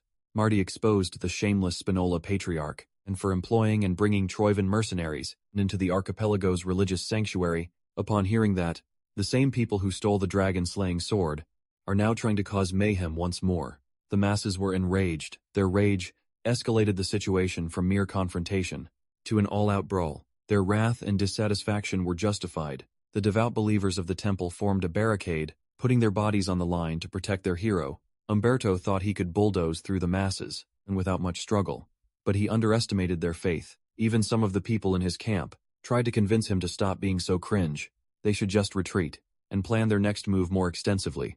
Since his local soldiers refused to raise their weapons against their fellow archipelago citizens, Umberto simply left the job to the Trojan mercenary corps. Mixed information. The goons had no qualms, spilling the blood of the innocent. As long as they got paid, they were quick and vicious. An efficient death squad. It was a travesty. A massacre right outside a holy sanctuary. Umberto's most trusted aides tried their hardest to get the senile old man to back off. Such forceful measures will inevitably fuel the residents' resentment, damaging the family's reputation. The cruel patriarch argued that he's just doing what needs to be done, and everyone else needs to keep up. Reputation means jack shit when you're 6 feet under. Once the floating archipelago becomes nothing but the Troy Van Slop factory, the three clans must adapt and assume the role of perfect hunting dogs. The unwitting soldiers, who thought they were deployed to capture a terrorist, watched in horror as people wearing the same uniform as them butchered civilians. Troy and mercenaries jumped into the crowd and killed, to their vile hearts' content. Marty stood firm in his position. Right now he must stand and fight with the citizens. Similarly, the civilians held their ground, refusing to budge an inch in the face of certain death. They wanted to fight back against this bullshit tyranny, but it's hard to stay tough when a spear is headed for your heart. Thankfully, the prodigal son, Antonio Spinola, arrived just in time to thwart his insane father's stunt. He brought along his armed resistance army, the Black Skull, to pick off the Trojan mercenaries in the crowd. not expecting his son to crash the bloody party. Umberto threw a tantrum, like an overgrown baby Digga-Chad. Antonio slowly made his way to his father's position. While parrying casuals left and right, Umberto could not fathom the fact that his son would give up the coveted position as his successor for something as pathetic as protecting his people. Antonio was pissed, he's disgusted, that his dog of a father would sell the country off to the villains, even going as far as murdering the innocent for a crumb of Troivan shit. Driven by rage and the desire to correct his father's sins, Antonio commanded his Black Skull soldiers to subdue every last one of these Troivan dogs, while keeping the citizens safe. His war cry managed to boost morale somehow, but the fact remains that they are outmatched and outnumbered. In every way, if this conflict stretches out, they won't be able to hold out for long. Their only hope is currently under the sea, encircled by hungry sea serpents. Admittedly, Theo Ragnar was a bit worried about the sheer number of sea serpents trying to size him up. He already gave the beasts plenty of openings, but they have shown no signs of blatant hostility.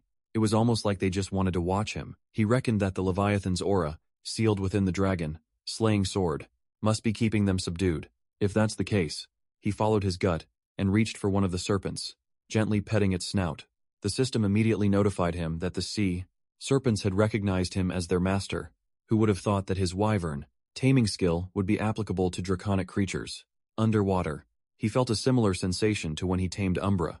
Not too long ago, their emotions flowed through his dragon heart, establishing an intimate bond. Through the sea serpents, Theo tapped into the emotions the Leviathan felt. As it sank into the depths, there were hints of curiosity, fear, and awe. Levi must have had quite a layered experience. The sea serpents were initially drawn by the Leviathan's power, and eventually claimed the area as their territory. It makes sense why they all came out to observe Theo, someone who carries the same aura as the legendary Relic Guardian, with the ability to communicate with sea serpents. Unlocked, he finally got the gist of whatever's happening down in this unfamiliar place. Theo is certain that he has the tools to put everything back in its rightful place. He mounted one of the sea serpents, and the entire army led their new master to his destination.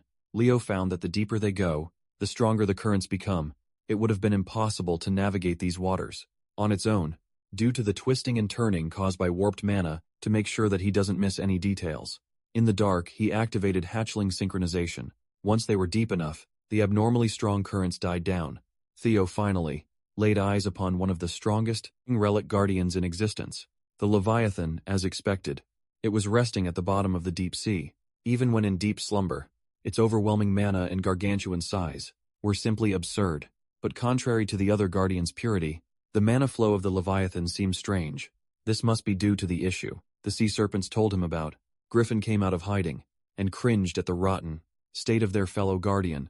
The fairy dragon is usually tactful, but she agreed with the bird this time. She thought Theo had already pinpointed the problem, given that he carries the same aura deep in his soul. That's right, the Leviathan is suffering from a bad case of demonic corruption. Levi the Leviathan has succumbed to prolonged contamination by demonic corruption with Levi.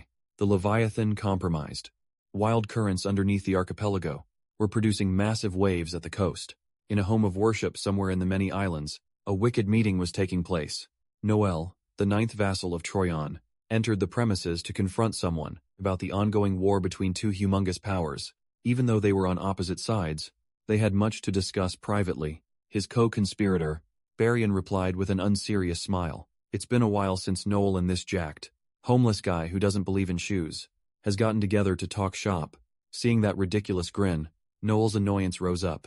He had no time to exchange pleasantries. They agreed to work together out of necessity. Barian was supposed to seize the territory up north, while Troy and forces clashed with Ragnar. In return, the annexation of the archipelago will be kept low-key. Homeless muscle man does not recall ever breaking the pledge he made, but seeing as Noel looks pissed, he figured that some complication must have arisen. The 9th vassal was nearing the limit of his temper. He suspects that Barian was feigning ignorance, that outsider Theo Ragnar somehow found the archipelago to meddle in its affairs. There was no way a fellow heir to the throne, like Barian, would fail to notice the movements of a rival. With a thinly veiled threat, Noel implored Barian to speak plainly, to show that he's not fucking around. The 9th vassal unleashed his bubbling murderous intent in Barian's direction.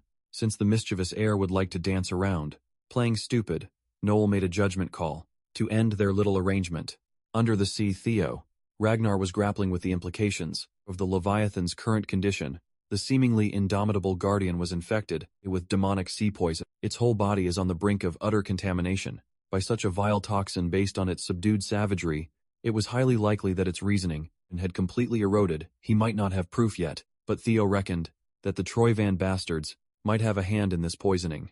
Fairy Dragon added that once the dragon's sword is drawn and its seal undone, the Leviathan would have normally awakened to defend the archipelago. She was more intrigued by how mortals managed to intoxicate a relic guardian with a nasty case of demonic sea poisoning. In the first place, only some grotesque technique could have made this possible. In any case, the Leviathan is mere moments from rampaging out of control, with logic and reasoning tainted by demonic presence. It's about to cause a lot of damage. Fortunately, Theo seems to have avoided notice for now. The safe thing to do is to keep a distance and formulate a plan. But the Chosen One had a different approach in mind, a much more straightforward one. With Balmung drawn, he rushed forward. He wanted to seize the opportunity. While the beast cannot perceive him yet, he activated hatchling synchronization to lock onto where the poison first began to spread. Thanks to his enhanced perception, he found the spot right on top of the Guardian's head. The concentration of the toxin had already taken over, underneath seizing control of its brain. If he can destroy the very source of the Guardian's suffering, perhaps they could salvage the situation and cease the contamination. Belmont's tip approached the crystallized origin of the sickness. With lethal force centimeters away from making contact, a powerful force stopped his attack. It then repelled Theo away, pushing him out of range helplessly. The repellent force did not show him an ounce of mercy, making the Chosen One eat rocks. He made a foolish decision. Whoever was responsible for this predicament installed some kind of protective ward to keep the contamination going. Good news, he's now certain that he found the weak point. Bad news, the big-ass dragon had finally noticed his presence. Theo was almost crushed by the protective ward. Trying to fend off the full brunt of a Leviathan's rampage is not a smart move. It moved through the seafloor with enough force to whip up a current storm. Now that they've poked the beast, escape is out of the question. All Theo could do was go for another gamble. By striking his forehead, he can't afford to fail this time. The plan was simple, but it's easier said than done. That beast is a whole-ass Yu-Gi-Oh card. He racked his brain for the approach that could bail him out of this gargantuan mess. Not giving him a chance to think of another method, the Leviathan opened its jaws and coalesced unimaginable powers. In its mouth, it unleashed a blast of pure energy, capable of wiping out cities in one go. It took everything Theo had, just to barely scrape out of its radius. While he was feeling the full brunt of a guardian's power, an idea popped into his head. First, he leapt backwards to create more distance. While the Leviathan chases, thankfully an ally showed up, just in time to aid in his tactical retreat. One of the sea serpents he tamed must have noticed the commotion and came to aid him in battle. Although he could breathe and operate underwater, movement still felt foreign and restricted. But with the sea serpent's help, everything changes with an upgrade in speed. He commanded the serpent to charge back in and aim for the wound on the Leviathan's brow. The closer they get to the crystal, the denser the demonic miasma becomes. Once he entered his effective range, Theo hopped off his mount. It's time to put what he learned while fighting the griffin into practice. His eyes turned black and red, his features becoming more draconic. Theo boosted all his stats. With the help of his guardians, he activated Griffin's ability to suppress more formidable foes, Fairy's buff to enhance immunity against demonic influence, Flame Eaters, augmented attack power to counter demonic energy, and Lesser Drake's suppressive fear. A guardian relic can only be subdued by a fellow guardian relic strength. In the strongest state he could possibly muster, Theo unleashed a magnificent dragon's 5 talents. His supercharged attack reached the crystal. Bypassing the force of the protective ward, Theo pressed down as hard as he could, putting everything in the line in a single slash. Once the ward was effectively destroyed, breaching and shattering the toxic source was inevitable. Theo refused to let up until he knew that his mission was accomplished. He heard a loud explosion, its sound and impact traveling across the deep. It took everything he had in the tank. But Theo did what Kriemhild would have done. Once the source of demonic sea poison was crushed to smithereens, Levi's power immediately started cleansing the toxins in his system. A few moments later, the Guardian regained some semblance of vitality and clarity in his eyes. Still, reeling from the effects of the demonic corruption, he thought he was looking at an old friend. For a moment Levi saw the dragon's slaying sword and perceived the image of Kriemhild standing before him. Theo had to snap him back to reality and introduced himself as the Chosen One. destined to wield the Guardian's power. He came here to deliver the hero's final words. While he listened to what Theo had to say, memories of Kriemhild flooded Levi's mind, the good and the bad. He accepted Theo's story and mourned for his friend's sacrifice. Her consciousness remained all that time for his sake. Griffin had to interrupt the bittersweet sentiments, and to implore the sea dragon to return to the relic. At once, Fairy chipped in, trying to convince the beast that Theo is the real deal, the chosen one they must lend their strength to. Though Levi had yearned for this very moment, doing the right thing is impossible now. He already defied the will of the ancient dragon by leaving his vessel of his own accord. The moment he abandoned his relic, his status as guardian was stripped away. Furthermore, though Theo's intervention restored his mind, his body had sustained permanent damage from the demonic taint. His corporeal form is doomed to vanish soon. So before that happens, Levi proposed an alternative. Before he fades into nothing, he wanted to entrust Theo Ragnar with every drop of his remaining power. He warned the Chosen One that the pain would be excruciating. Not many can endure the process. Even so, Theo readily accepted the proposal. Who wouldn't want to suck some dragon juice for power? His confidence was precisely to the sea dragon's liking. All Levi asks is for Theo to use this immense power for those whom Kriemhild wished to protect, since that's what he originally intended to do. In the first place, Leo swore upon the hero's sword. One last time, the sea dragon extended his gratitude to the Chosen One. Levi's body faded into an ethereal mass, made of his remaining energy and life force. Thanks to Theo's timely intervention, he can finally rejoin his friend. As soon as Levi's physical form disintegrated, the currents that once held the floating archipelago afloat weakened. At this rate, the whole damn place will sink. There is no time to dawdle. Theo must absorb the Leviathan's final gift quickly. He dove straight into the vortex that housed the crystallized form of the sea dragon's power. He grabbed onto the gift and held on, as his life depended on it. Once he receives this power, Theo Ragnar intends to move that entire floating archipelago. By his damn self, his confidence was sky high. After freeing Levi from the clutches of demonic poison, he was quickly humbled. As soon as he tried absorbing the sea dragon's remnants, Theo's flesh started to tear. From the sheer force he tried to take in, he had been arrogant. His guardians warned him that the Leviathan stood on a different tier compared to other relic guardians, but he did not expect something this overwhelmingly mighty.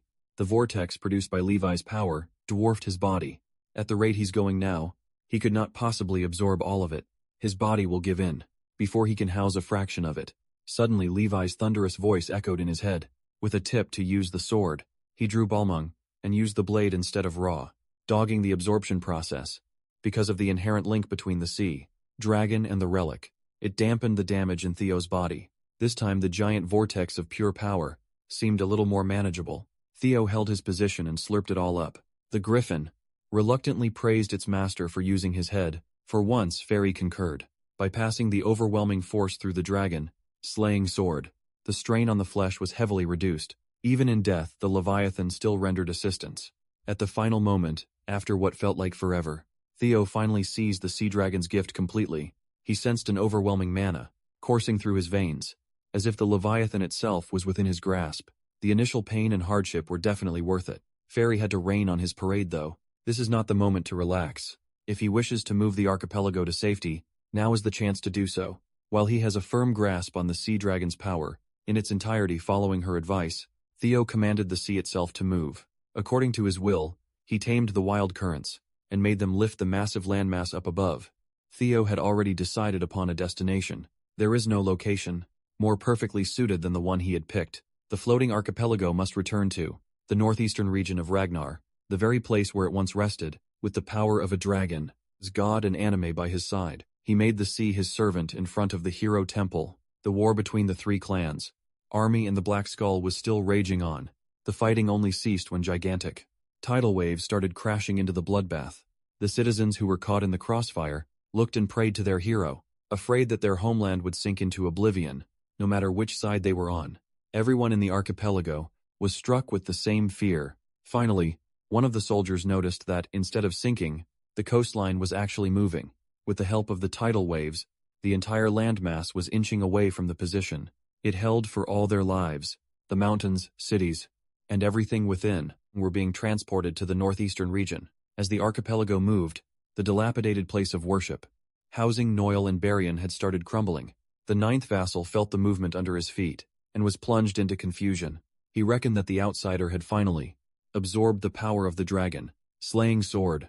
Barian kept the mischievous grin on his face as he offered his apology for cutting their meeting short. This is not the time to be loitering around these parts. Noel refused to let go, still fuming at Barian's obvious lack of commitment. The heir reasoned that even he failed to foresee the actions of Theo Ragnar. Nevertheless, the plan is nearing its conclusion. He reframed Theo's taming of the sword as a good thing.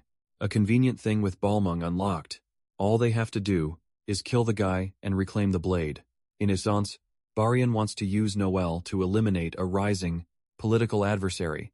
He wants to blow his nose without touching the snot with his hands. Homeless muscle guy ignored Noel's constant bitching and implored him to get to work, instead of wasting time besides. This could be immensely profitable for the Trojans. Back in the front lines, Antonio Spinola immediately attributed the island's movement to Theo. The little bastard actually succeeded and fulfilled his promise. He commanded his men to cease the fighting. Now that the real danger of the archipelago sinking has been eliminated, now everyone can be safe, and there's no point in shedding more blood. His reasonable command was taken advantage of. A blade coming from behind tried to sneakily cut the head of the Black Skull. Thankfully, the hero's successor surfaced just in time to save Antonio's ass. One more time.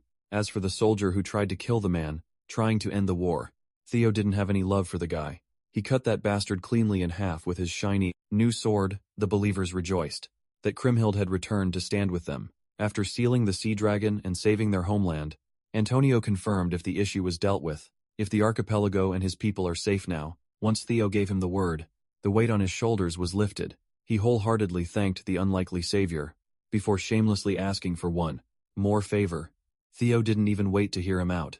He already knew what Antonio wanted. Looking around the battlefield, the corpses of civilians and severely injured survivors can be seen all around. It's easy to understand what went down in this supposedly sacred place. The Black Skull and the citizens went to bat for him, to protect the archipelago and their hero. It's only fitting that he pays them back. As soon as the three clans' army saw him closing in on them, they seriously contemplated tossing their weapons away. In terror, on the contrary, their master, Umberto Spinola, sees this as the dragon-slaying sword, walking towards their grasp on its own legs. He forced his men to stop, hesitating, and seized the prize. Afraid of the Spinola patriarch, they did as they were told and charged at Theo. Before their weapons could reach the target, an absolute menace rejoined the battlefield, covering it with thick killing intent. In the short time he was away, his useless pawns turned the place into a complete mess.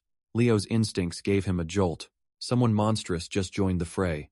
As loudly as he could, he implored everyone around him, friend and foe, to lie face down. A single slash traveled across the bridge. In a clean and unbroken line, those who fell victim to the terrifying attack never saw it coming. It was as though time stood still. The first one to fall was the banisters of the bridge, cleanly cut by the base. Next were the scalps of every soldier who didn't listen to Theo's warning. At least they get to keep half their brains. The already bloody battlefield was painted with a deeper and thicker shade of crimson. In a split second, the entirety of the three-clan coalition was wiped out. Those behind Theo only survived due to his meddling and their trust in his warning. Nobles and soldiers were massacred in the most helpless way possible. The culprit was, of course, Noel, the ninth vassal of Troy Ven. He cursed the worm like pirate bastards for failing to dispose of a single brat and letting the situation get out of hand. Among the victims was Umberto Spinola. Like everyone else, he died with his head sliced open. He got to keep his mustache, though. Antonio hated his father with passion, but seeing his old man's corpse like that still filled him with dread. Theo had to snap him back to reality. The Black Skull leader needs to pull himself together to evacuate the citizens. The floating archipelago will need him for the rebuild. Casting his emotions aside for the meantime, Antonio sprang into action. While everyone retreated into the temple, Theo bravely stood his ground to size up the slaughter. Noel's displeasure with the Ragnars ignited. He wants to cut down the insolent whelp, meddling with Troy Van's grand plans. He is itching to shred the young lord as thoroughly as possible, so that even the father won't recognize his bastard son. With each step, Noel's bloody aura permeated the air. Theo Ragnar gritted his teeth. If someone this powerful had appeared out of nowhere, there's a big chance that the Troy Vans have deployed one of their noble servitors. As far as he knows, these warriors were reinforced humans, being made to fully counter the 9 dragons of Ragnar. During the Great War they showed power on par, and sometimes even greater than the 9 dragons. Theo had no idea that they'd already been developed this early in history. While he was musing about the implications, or of this man's existence. Theo narrowly avoided another long-range slash. He can't spare another moment. Twiddling his thumbs, the masked man has brought the fight to him by force. Noel demonstrated his inhuman speed and verticality, appearing above Theo's head, before the young lord could react. As expected of a strategic bioweapon, built to counter the 9 dragons, the servitor could cut through everything if he wanted. Speed wasn't the only worrisome thing to keep in mind. Royal strength was way above anything Theo had faced, in single combat as he is right now. The young lord could tell that he doesn't stand a chance of winning against one of the noble servitors. After gauging his reactions, Noel finally closed the distance between him and the young lord. Theo raised the dragon-slaying sword, in the nick of time, to defend against the immovable force, sending him flying backwards. He felt the pain of absorbing a probing attack head-on. Noel was surprised that he could even absorb that much power. At his current level, the noble servitor attributed his surprising defense to the dragon, slaying power of Balmond, unrelenting with his attacks. Noel closed the distance, not letting Theo catch his breath for a moment. Troyvon's research suggested that no one should even be able to hold Balmond, with the blood of the dragon flowing through their veins. Theo contradicted that fact, but Noel didn't give a fuck. After assaulting the young lord continuously, he paused and urged Theo to give up, before he turned up the pain, taking advantage of the dust before it settled.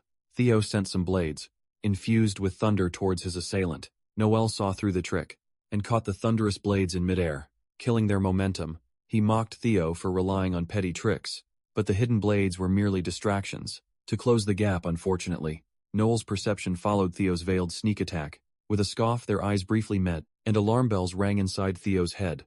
Before he could fully swing Balmond to slash his opponent's flank, Noel's blade knocked him down. Noble servitor finally understood what Lord Ed Troyven meant when he warned everyone about this. Theo kid among Ragnar's next generation, Ed paid the closest attention to the boy, and urged his servitors to do so as well. If they happen to clash with Theo Ragnar, they are under strict orders to make sure that the boy is eliminated, once and for all. Noel intends to follow his lord's order, right here and right now in this drifting archipelago. He cleared the way, with a circular slash that extended in a wide radius, but Theo was nowhere to be seen. At this point, Noel is certain that the young lord will inevitably become a huge variable in the war. The tip of his blade dripped with Theo's blood. His last attack must have nicked Theo on the way out. At the moment, Theo is holding a deep wound to stymie his bleeding, while trying and failing to activate the fairy dragon's buff. His guardians need more time to be able to help the chosen one. Even so, Theo refused to lose. In the face of a seemingly unbeatable foe, according to the system, he must wait for 2 minutes and 15 seconds before the dragon-slaying sword, Balmung, fully stabilizes.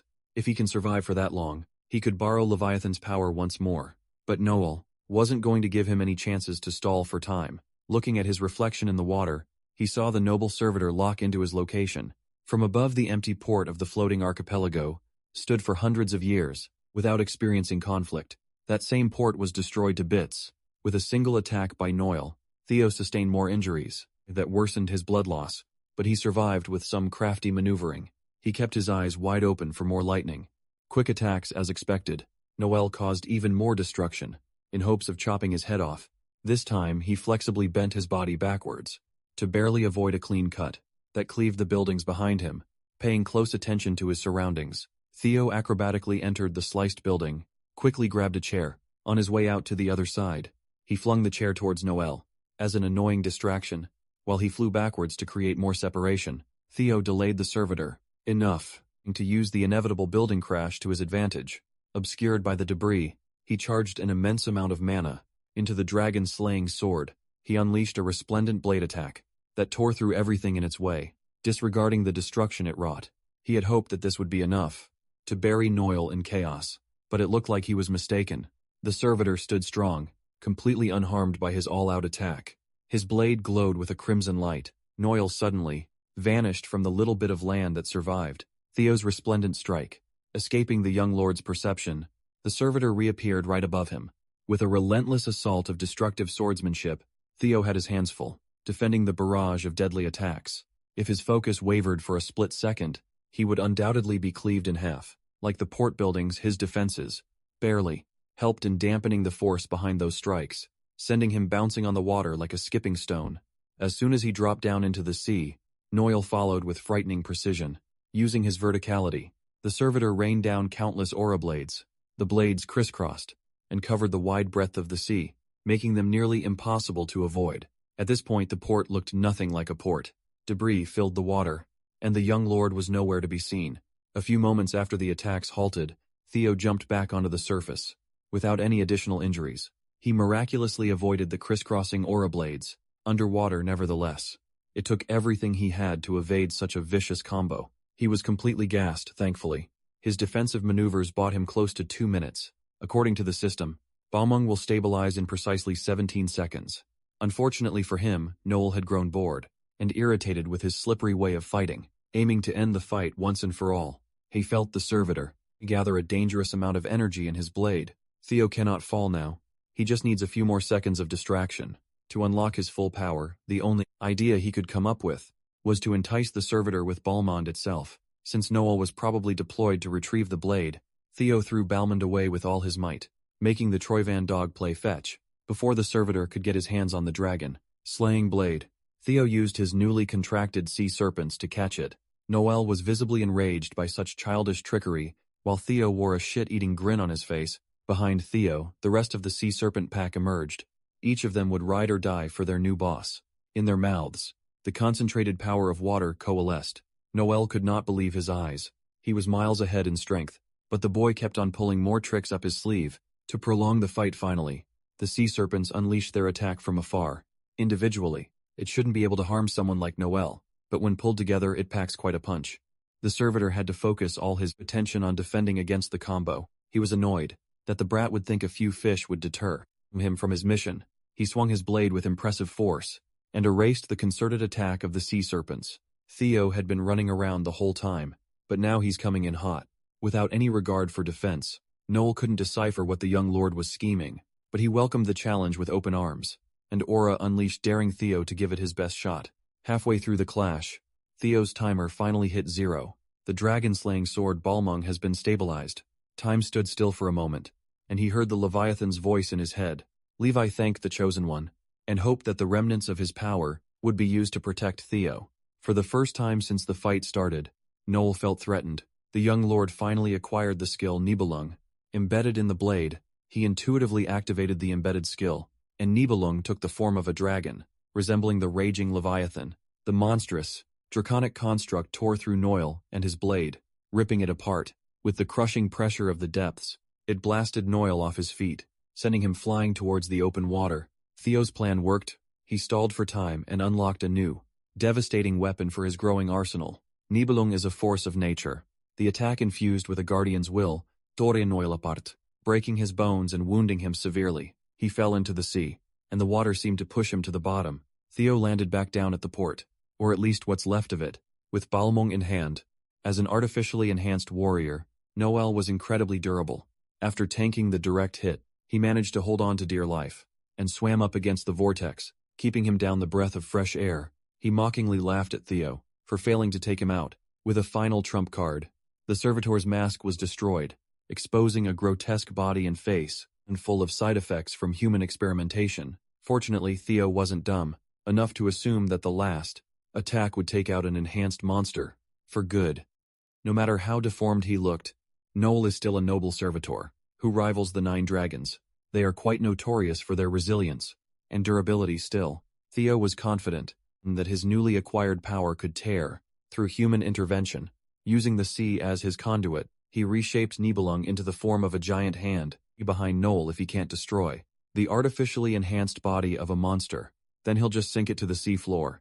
Noel felt the sea currents crush him from all angles, completely immobilizing him as the hand neared, to make sure that he won't be able to resist. Theo used enough force to surround the entire archipelago. With one final roar, he commanded the large body of water to swallow. The noble servitor lost at the bottom of the damn sea. Unable to wiggle his way out of the crushing currents, Noel realized that he's screwed. A wild vortex, with unfathomable suction force, sucked him down to the abyss helplessly. Once Noel's presence was buried in the depths, Theo's shoulders slumped. As the pain of his injuries flared, he lost all strength in his knees and fell to his back. Huffing and puffing for air, he was glad to have fulfilled his promise to the Leviathan. If that big-ass dragon asks him for one more thing, he might not even live to see it through. After wrapping up the fight, With one of the 9 noble servitors of Troyvan, Theo recovered, and worked on steering an entire archipelago to safety. Looking from afar, his navigator, Antonio Spinola, carefully calculated their route. They're moving at about 2 knots, so hitting the shore shouldn't cause any problems. At such speed just a few days ago, when the young lord told him that they would be moving the floating archipelago, Antonio found it hard to believe. Such an absurd statement, hell. It's still hard to believe. Now that they're in the process of doing so, some of the citizens asked why he went through the hassle of moving the entire landmass when, according to legend, sealing the dragon would have been easier. Theo agreed with their sentiment, but the incident today could easily happen again. If the archipelago were left as it was, he convinced the masses that immediate peace comes at a price. People like the Trojans will just keep coming for the dragon-slaying sword. It would be better to erase the risk of the archipelago sinking altogether from now on. Floating archipelago will settle in the shallow, northeastern bay of the Ragnar territory. From there, they could start rebuilding and regaining stability. Now that their home won't be floating anymore, they might need to change the name of the place to something more fitting. Seeing Theo passionately help his people through this disaster, Antonio couldn't help but feel horrible. He bowed his head before the young lord and asked for forgiveness. Antonio confessed that the series' Merchant Guild hostage incident was carried out by his organization. The Black Skull, the white-armored dragon cavalry, suffered heavy losses in that encounter. Even though the Troyevans threatened them into doing the job, Antonio claimed responsibility for the travesty. Leo placed his hand on Antonio's shoulder and agreed that he would need to take responsibility for his actions. Antonio wanted to be accountable for his actions, even if that meant losing his head. Instead of beheading him, Theo wanted to promote him. Antonio Spinola would make for a great Northern Maritime Alliance leader. The Ragnars already purged the series' Merchant Guild, as a result. There are no large-scale distribution hubs in the north. Now Theo believes that the floating archipelago's new maritime alliance can fill that gaping void perfectly. Before Antonio could insist that he wasn't worthy of the title, Theo turned to the citizens of the archipelago for their opinion. The first one to raise their hand was the temple priest, highlighting Antonio's sincerity.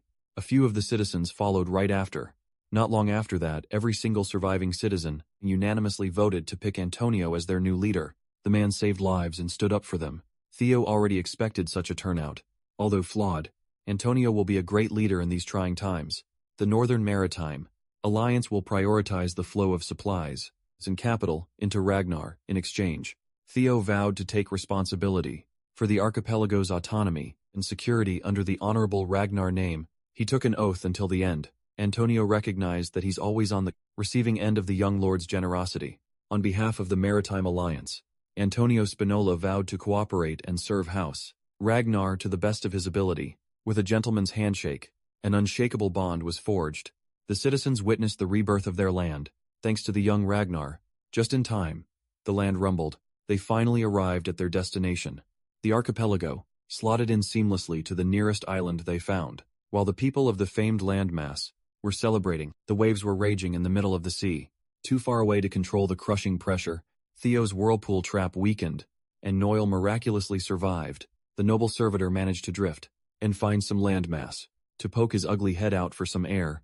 His lungs were filled with seawater after being battered and beaten by the elements, but the biggest injury he sustained was his wounded pride. He wanted nothing more than to tear that Ragnar brat's limbs and chew on his guts. Noel's anger was quickly doused when he heard a familiar voice, mocking the claim that the servitor's rival, the 9 Dragons' supposed co-conspirator, the Tyrant Dragon, looked down upon Noel's miserable condition. With utter disappointment, Noel protested that the plan could still be salvaged. He just needed a little bit of help from Baryon. Perhaps the homeless hulking man gave the abomination more credit than he deserved. Noel still seems oblivious of what he really wanted. From the start, Baryon intended to seize the archipelago for himself. He was just playing with the Troyvan dog a little bit. He wanted the entire landmass for himself. Baryon planned to reframe the incident as a taking back what was stolen campaign. It has a great ring to it. He could have gotten rid of the annoying brat too, but he overestimated Noel. This modified worm couldn't even handle a single dragon. Brat, feeling under threat and offended by the Tyrant Dragon's criticisms, Noel raised his arm as it grotesquely twisted and transformed. From the inside, he recited that the time of the 9 dragons is over, and the true power of the 9 noble servitors shall prosper. Noel's skin was torn apart, and was replaced by a ridiculously monstrous blade, made of bones and flesh. Tyrant Dragon immediately had him regret pulling out his trump card. With a single punch, Barian reduced the servitor's upper body into a fine mist. He scoffed, "Easter, fools always want to talk their way through a fight. Instead of just squaring up, the old geezers in the 9 dragons may have lost their touch, but Barian is a different beast. By his estimation, the old man, or that damn lizard, might have a problem with these enhanced freaks." The tyrant dragon's biggest takeaway from all this chaos was a fascination with Theo Ragnar. Up in the snowy north, the Troyvan soldiers are tearing through the Ragnar camp. In small skirmishes with Ed Troyvan at the helm, the battles were already lost before they started. No matter how much the remaining Ragnar soldiers cursed at the disgusting traitors, they had been beaten and tied up. Lord Ed had no patience with those who were more vocal about the pride of Ragnar. He slashed their throats to silence the noise. He cold-heartedly chopped their heads off, without so much as a blink. He's grown sick of hearing the same final words, over and over again. While he was busy with the executions, a messenger dropped by to relay some urgent news about the failure of the floating archipelago operation. All contact with Noel had also been lost. Another noble servitor popped out of nowhere to humbly apologize for the failure of the defective piece of shit. The servitor, with a metal plague doctor's mask, recognized that the loss of their main distribution hub could significantly shift the tide of war. I, as the uno Troyvan servitor, wanted to seize the opportunity to fix this egregious error. He was surprised to hear his master decree the abandonment of the archipelago. They already secured the landmass. Vast capital, after all. They'll take a financial hit, but they can't afford to let it blind them from their main priorities. Ed Troyvan mandated the concentration of their remaining forces at the center of the battlefield to further sell the war. Even though it's merely a ploy to distract the Ragnar bastards, he reminded his noble servitor that they only have a singular goal. Everything they do is for the resurrection of the mad dragon emperor. Back in the relocated archipelago, things calmed down and reconstruction was expedited. The newly minted Northern Maritime Alliance should be able to use the rails left by the Sayers Merchant Guild. They've received no word from the Southern Guild yet. Antonio is in his office, knee-deep in an endless stack of paperwork. Theo let himself in and noted the new leader's troubled look. Thankfully, Ragnar's supply distribution is the least of their worries now. Transporting goods should be way simpler, without the unpredictable variables of the sea. To be perfectly candid, Antonio is scared of Ragnar's influence. While he's grateful that his people have been freed from the clutches of Troy Von, he also knows that nothing is free in this world. With a flick of Theo's finger, they could end up in the same state, but with a different master. Antonio is a bit hesitant to bring this up with Theo, but he couldn't help but wonder if they were safer in the middle of the sea. The young lord understands his worries. A leader should always be wary of a hostile takeover. After all, but he holds an opposite view of things. In his opinion, the floating archipelago was at its most vulnerable. Because of the sea, sure.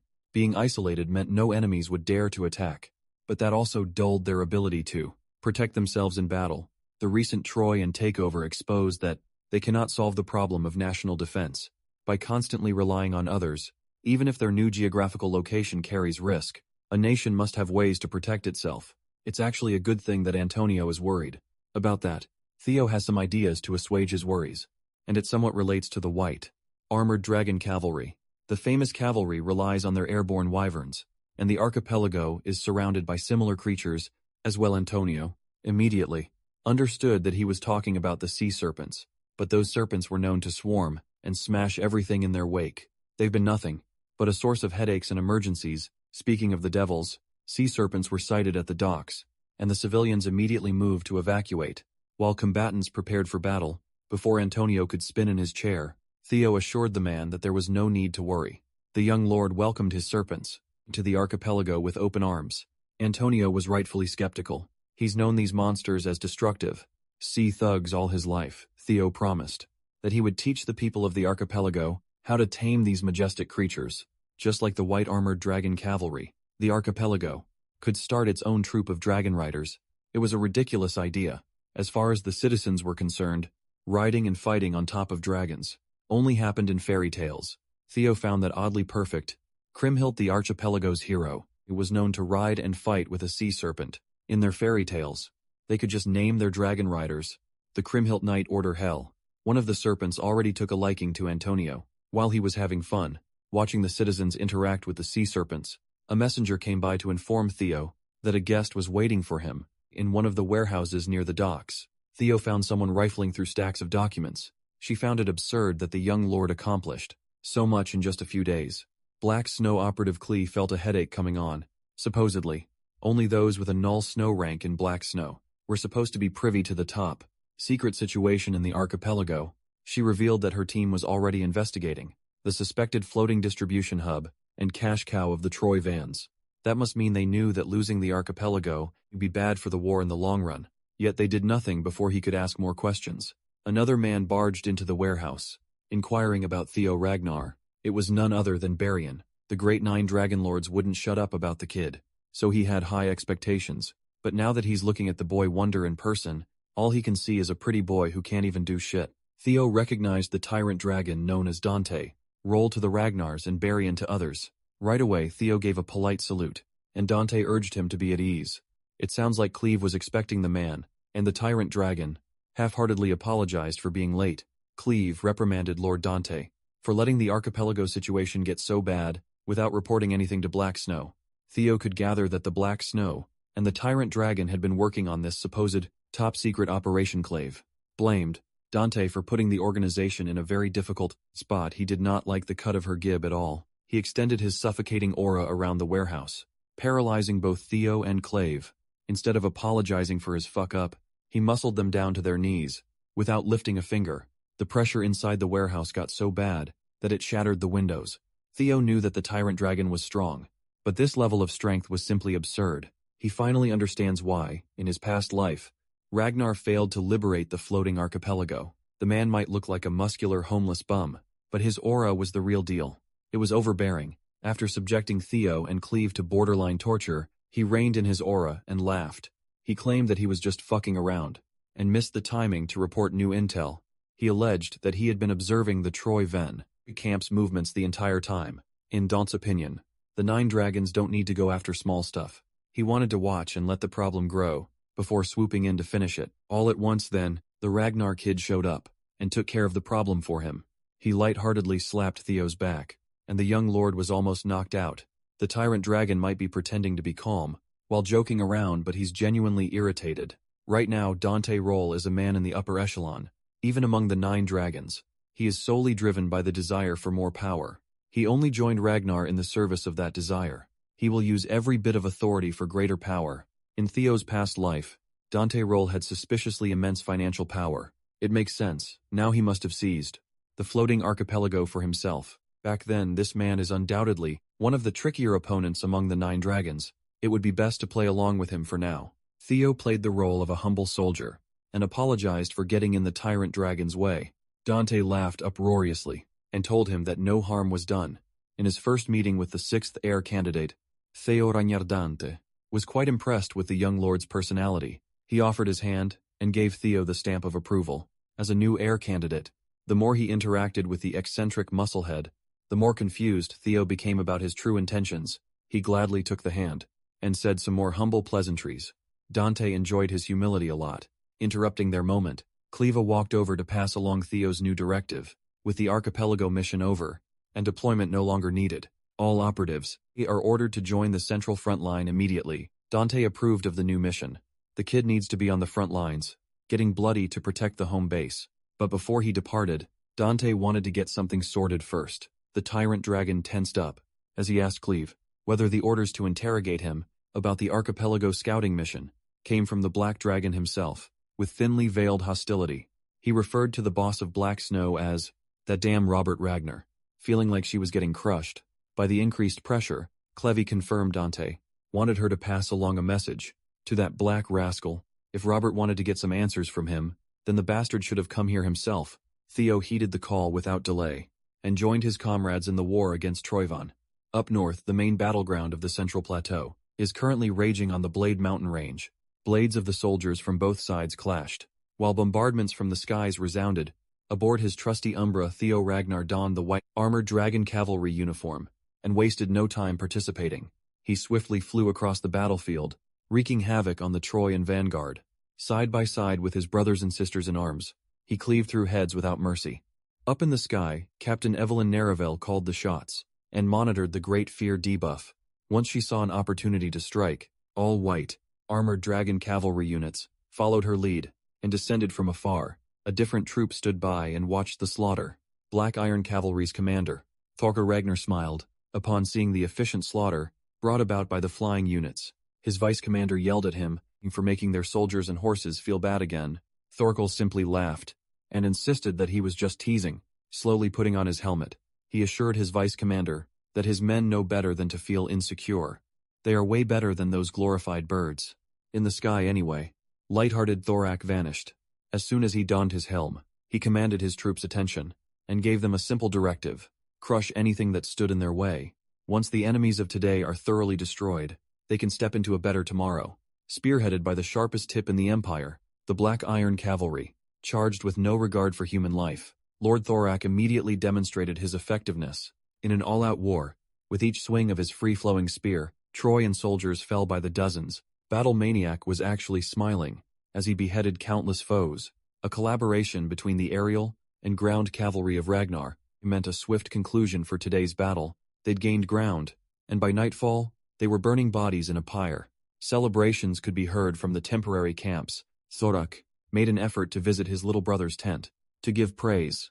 Theo humbly accepted the commander's compliments. Standing face to face, their resemblance was uncanny. Thorkel insisted that Theo just call him Big Bro. He even invited Lil Bro for some drinks next time. Theo and his comrades maintained a respectful stance as Commander Thorkel left the tent. As soon as the monster of the battlefield left, Theo was bombarded with jeers and teasing from Selford for acting all brotherly with the Black Iron Cavalry. Commander, his senior, forced him to spill the beans about what he did on the archipelago. Thankfully, Aaron stepped in to give Selford a brutal smack in the head. Senior, Aaron was much more compassionate about Theo's plight. The young lord just joined the battlefield today. They should let him take a breath at the very least. Leo asked Aaron how the war had been progressing. He knows very little, since he was just recently deployed. Aaron explained that the overall flow is in their favor, but some things have been bothering her. They've been inching closer to the Troyvon base, yet the traders are showing no signs of movement at all. It's as though they're waiting for something. Everyone must be thinking the same thought as her. Right now, the strategists must have interpreted Troyvon's pure, counter-attacking tactics as a setup for a trap. But Theo is privy to information from his past life. He could see beyond the general consensus. Troyvon's real goal is to seize the White Tower ruins, where the relic of the primordial dragon is sleeping. All the blood that had been spilled was in service of distraction. Speaking of spilling blood, a lone fighter is currently slipping through the dark night effortlessly, killing unsuspecting Troyvon soldiers in their camp. The fighter looked up to the night sky and wished to run across one of the 9 servitors. He's been getting tired of butchering small fries for so many days now, alongside a woman. He cleared an entire platoon as if it were nothing. This was par for the course for Ragnar. Candidates number 3 and 4, Anchio and Gishar. Ragnar Anchio called out her brother for lying. She knew better than anyone that this maniac enjoyed picking on unsuspecting soldiers.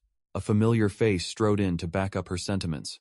The tyrant dragon, Dante Roll. Dante had already reprimanded the unruly geyser. When it came to mindlessly wielding his blade, the tyrant dragon was not pleased to see the young lord's rash and unsavory habits. Gishar referred to Dante as master. He also brought up the fact that someone else took all the credit for Dante's work.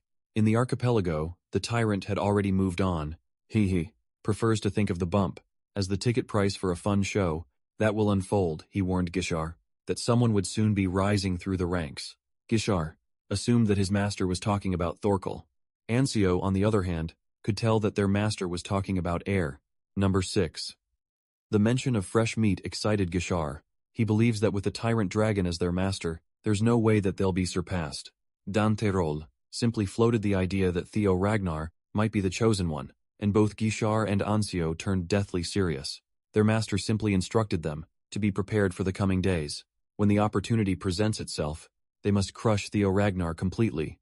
Several hours before Theo arrived on the battlefield, he was aboard a carriage, heading north to the front lines.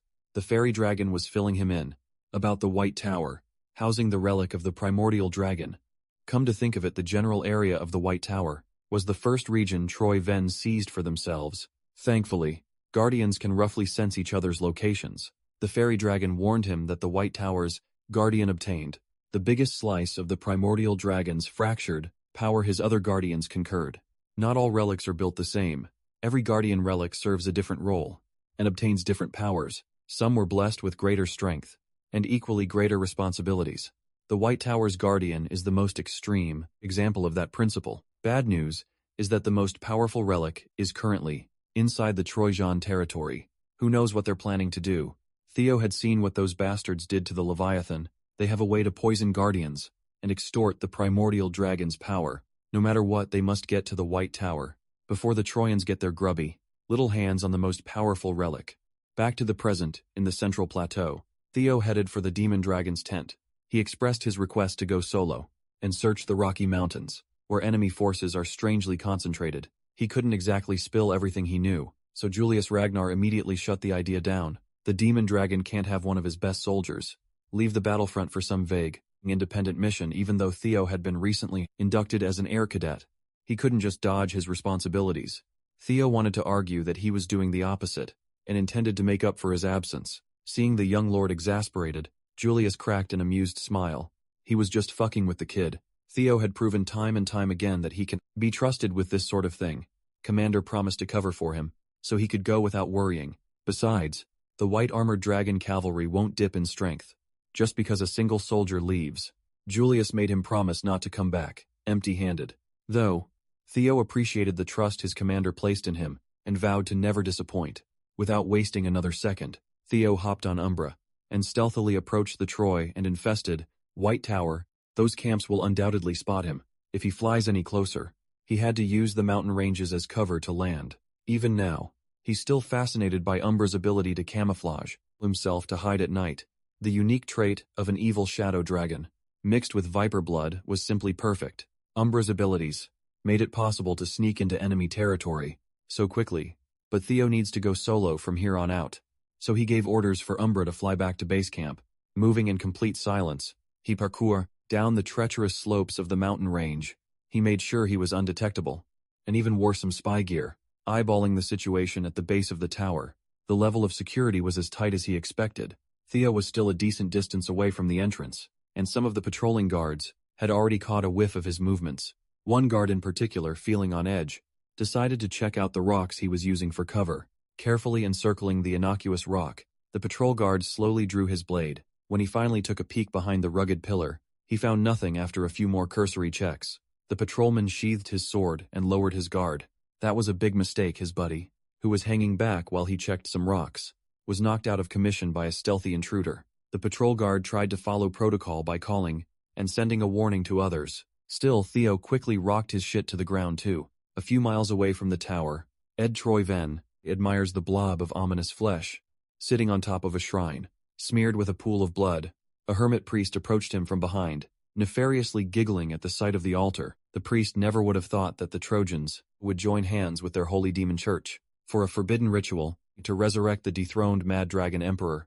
Inside the blob of grotesque flesh, a fleshy figure sits in a bizarre fetal position, steadily absorbing the corrupted power. It throbbed and pulsed like an exposed organ.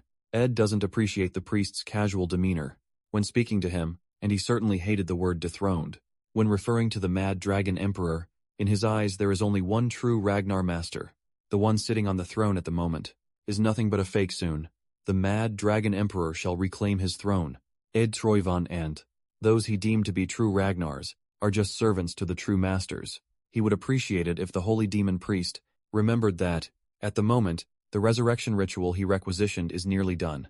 But to resurrect the great, mighty master from the underworld, they still need the right material, the perfect vessel, a Ragnar's body, containing the primordial dragon's power. Ed wasn't worried about procuring that final touch. He's more concerned about the key to conquering the White Tower. According to recent reports, the power within the tower is simply too massive. They've been pumping it full of shadow demon toxin, but the resistance is way too strong. Even with the high priest of the Holy Demon Church going all out and barely hanging on, conquering the tower on time felt impossible. Ed did not like that progress report at all. Frustrated by the lack of progress, he unleashed his aura and punished his messenger by making the poor guy eat dirt. He's gone too far. Well, for the Mad Dragon Emperor's resurrection, he only needs the primordial dragon's power to cap off the ritual. He won't take impossible for an answer. Ed Troyven warned his people to pull out all the stops and use any means necessary to make it possible. Afraid of losing his head, the messenger apologized for being short-sighted and promised to make it happen. Instead of getting beheaded, he came out of the report with just a broken nose. It's a big W, another messenger popped out, with an urgent report to the junior clan head Ed, and Intruder successfully infiltrated the White Tower camp. Whoever it was, they took the clothes of one of their guards. As soon as other patrolmen saw one of their comrades, stripped and unconscious, they rang the alarm bells, and arranged for a thorough search of the area. From afar, someone was spying and watching the chaos unfold. Eventually, they spotted a masked patrolman, flawlessly blending into the search party. Through his long-range vision, Gishar was surprised to see the new air candidate delve behind enemy lines. He reckoned that Theo killed only as much as necessary, and fooled the enemy seamlessly. The method reminded him of the Black Snow. Gishar suspected that the kid must have worked for that sneaky group. In his past life, he had to admit that the young lord was more fun than he thought. He can't wait to get a taste. Anzio urged him to stop salivating and focus on tailing. They already messed up once with Thorquel. Gishar knows the weight for this mission. He promised to behave, but his twisted expression betrayed his words. Upon hearing that an intruder had gotten past the security of the White Tower, Ed nearly crashed out. This shouldn't be possible at all. Only a handful of people know about the true goal of their Operation Hell. The whole war is a ploy to distract the Ragnars. His gut instinct tells him that there is only one person who could possibly throw a wrench into his flawless plan. Time and time again, Theo Ragnar had been nothing but a thorn in his side. Before he could let the anger and frustration take over, the more rational side of Ed Troy Venn prevailed. Messenger fearfully suggested increasing the number of guards to improve search efforts and catch the intruder right away, but Ed had a different approach in mind. From now on, they are changing the plan. He ordered a full retreat from the White Tower camp, only leaving the minimum forces on the ground. It was a bizarre mandate to say the least.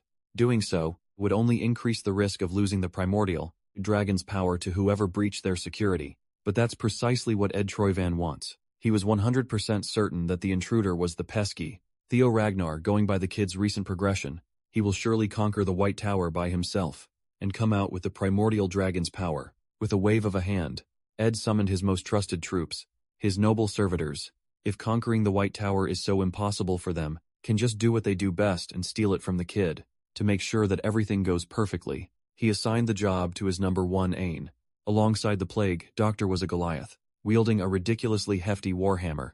His number two Swy, the big titty Nazi dummy mommy, and Ed's number three.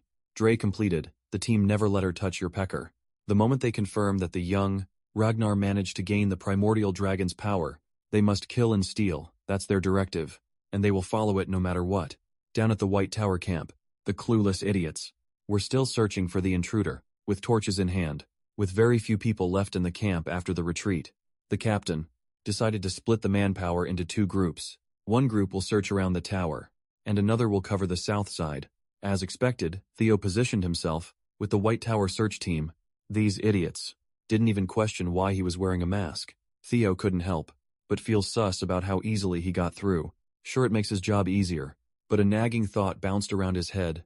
Those seemingly well-trained soldiers didn't even use any password to identify friend or foe, and the additional reinforcements he was expecting never arrived. In fact, compared to his initial scouting, the security had gotten significantly worse. It was almost as if someone was trying to lead him right into the tower. As soon as he arrived near the tower's entry point, the system alerted him to the presence of a primordial dragon's relic. Even though there's a high likelihood of this being a trap, it doesn't really matter to Theo.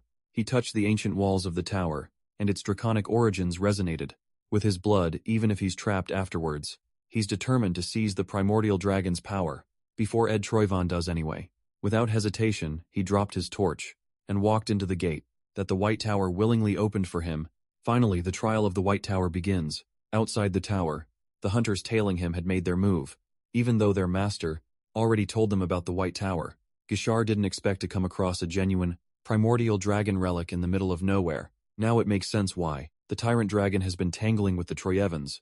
Recently, Gishar laughed maniacally upon seeing the Chosen One enter the tower effortlessly. Antonio admitted that the title of the Chosen One was enviable, but titles are useless when you're backed into an impossible situation. The twins picked up Theo's discarded uniform on the way. They can probably use it to stir up some shit. Still, the convenience felt like they were getting baited. Baited or not, it shouldn't matter much. For now, they have to retreat and set the stage before the Chosen One returns. But Gisha refused to leave. He wanted to wait for Theo outside the tower, much to Ansio's annoyance. The battle maniac was just too curious about the kind of face the golden boy would make when he dies by a fellow Ragnar's blade.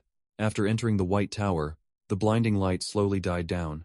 Leo's eyes slowly adjusted to the brightness. He opened his eyes to see that he was inside a massive superstructure built with pure white materials, inlaid with countless pillars and rooms. Knowing the threat that the tower might pose to his safety, Theo swiftly drew the white moonlight blade. Given that the guardian of this place inherited the biggest part of the primordial dragon's power, he expected something ferocious. Just in time, a draconic figure with burning red eyes emerged from one of the many doors. Theo tightened the grip on his blade, prepared to go all out at any moment.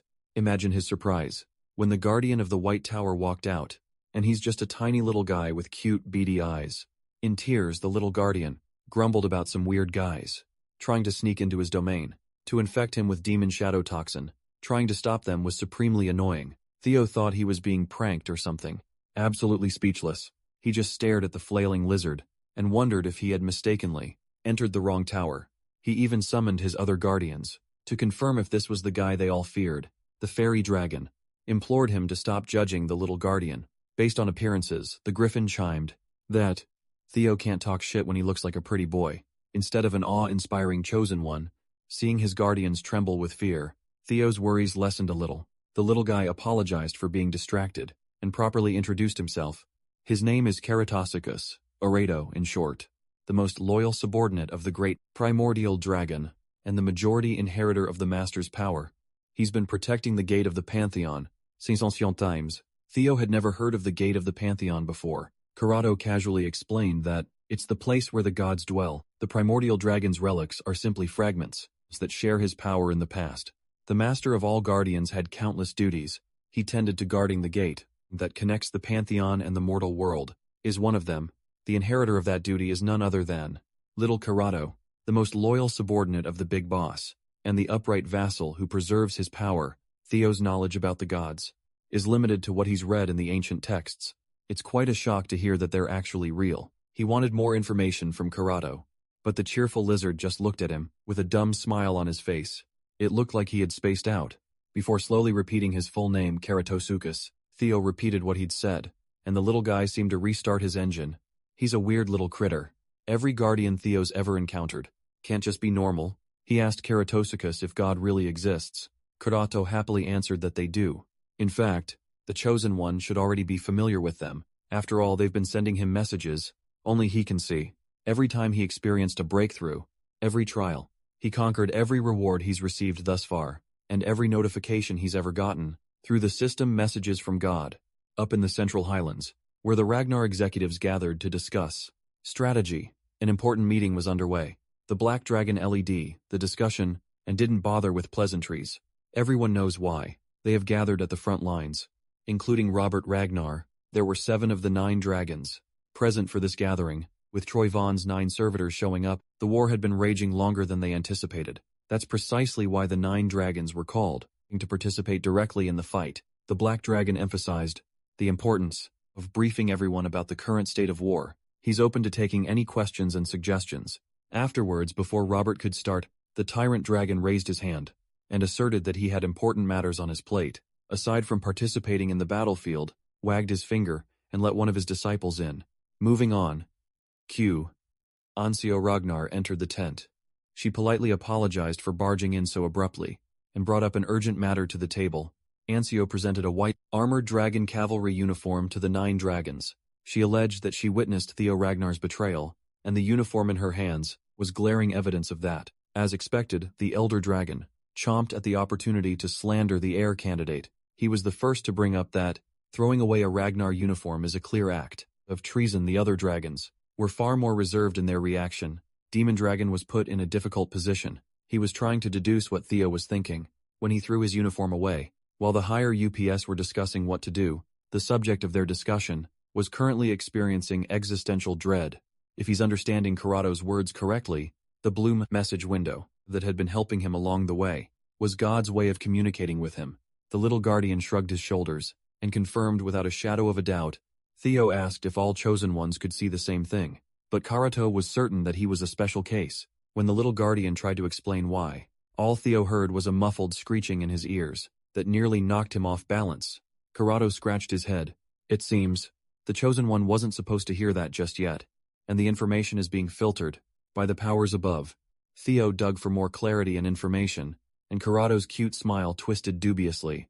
He's been waiting to fulfill his duty for a long time. Now, suddenly a massive stone door emerged in front of Theo. According to the weird little guardian, if he wanted to learn the truth about this world, he'd have to work for it. One of his sacred duties is bestowing the trial of the Pantheon on the Chosen One. Theo had no clue what this so-called trial of the Pantheon was, let alone what it entailed. Karado explained that the trial will help him explore the depths of his soul. To discover his true self, going to the other side will help him trace his past. Lives in his subconscious. The subconscious mind is not to be taken lightly. It is another world inside oneself, one that most would never touch. Failure to complete the trial, or becoming too engrossed in the subconscious mind, would lead to the challenger's mind shutting off, forever trapped in the endless expanse of one's subconsciousness. But those who pass the test will be deemed qualified to face the truth and get the chance to meet the gods. At this point, Karado had lost all his cute charm. The tower has 12 tiers in total. That's all the explanation Theo will get.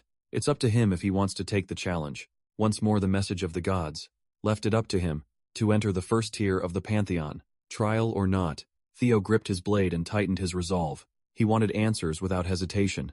He clicked yes on the message window and strolled into the unknown. The truth behind the way of the world lies behind Karado's summoned door. Tons of questions are running through his mind. He wanted to know whether a great war would happen. In this life too, he wanted answers as to why he was deemed the Chosen One. He pushed Karado's door open with force and conviction, letting himself be swallowed by the mysterious light. Upon entering the first tier of the Pantheon, he was transported into a bizarre space. It looked like a dilapidated coliseum, floating in the vast expanse of space. As Karado's door slowly dissipated into nothing, Theo observed his surroundings. It didn't look like he was still inside the White Tower. His system advised that, to fully enter the subconscious realm, he must suppress his consciousness and open the gateway. A few moments later, he sensed something bubbling out of the floor. Some sort of black goo sizzled and propagated, slowly taking shape before his eyes. It didn't take long for the black sludge to take on a humanoid form, devoid of discernible features. According to the system, this first trial was related to his consciousness. The humanoid figure doesn't look that dangerous. Considering how Karado was scaring him, that lax thought quickly dissipated. When the humanoid blob moved to attack him, out of nowhere, it flung a familiar throwing blade right at his head. Theo barely dodged the sudden attack. As the sharp blade nicked his cheek, Theo properly readied himself for battle. That figure was certainly hostile. His eyes widened. Upon seeing the form that the black sludge took, the gatekeeper of the door to one's subconscious is none other than oneself. The entity known as I is here. The system tasked Theo to eliminate him. By every metric, I was Theo's perfect copy, down to the finer details. The Chosen One and the manifestation of himself just stood and stared at each other. At first, Theo felt unnerved at the thought of fighting himself, but on second thought, this might just be a good thing, rather than an unknown enemy that he knows nothing about. Wouldn't he rather fight a foe he knows intimately well? It was a reasonable justification, but upon seeing I go all out, spreading his thunderous aura, Theo second-guessed himself, devoid of wasted movements. I raised his hand and charged his throwing blades with thunder, dragon-breathing thunderstab, with the intent to kill. Theo had never been on the receiving end of his own techniques before.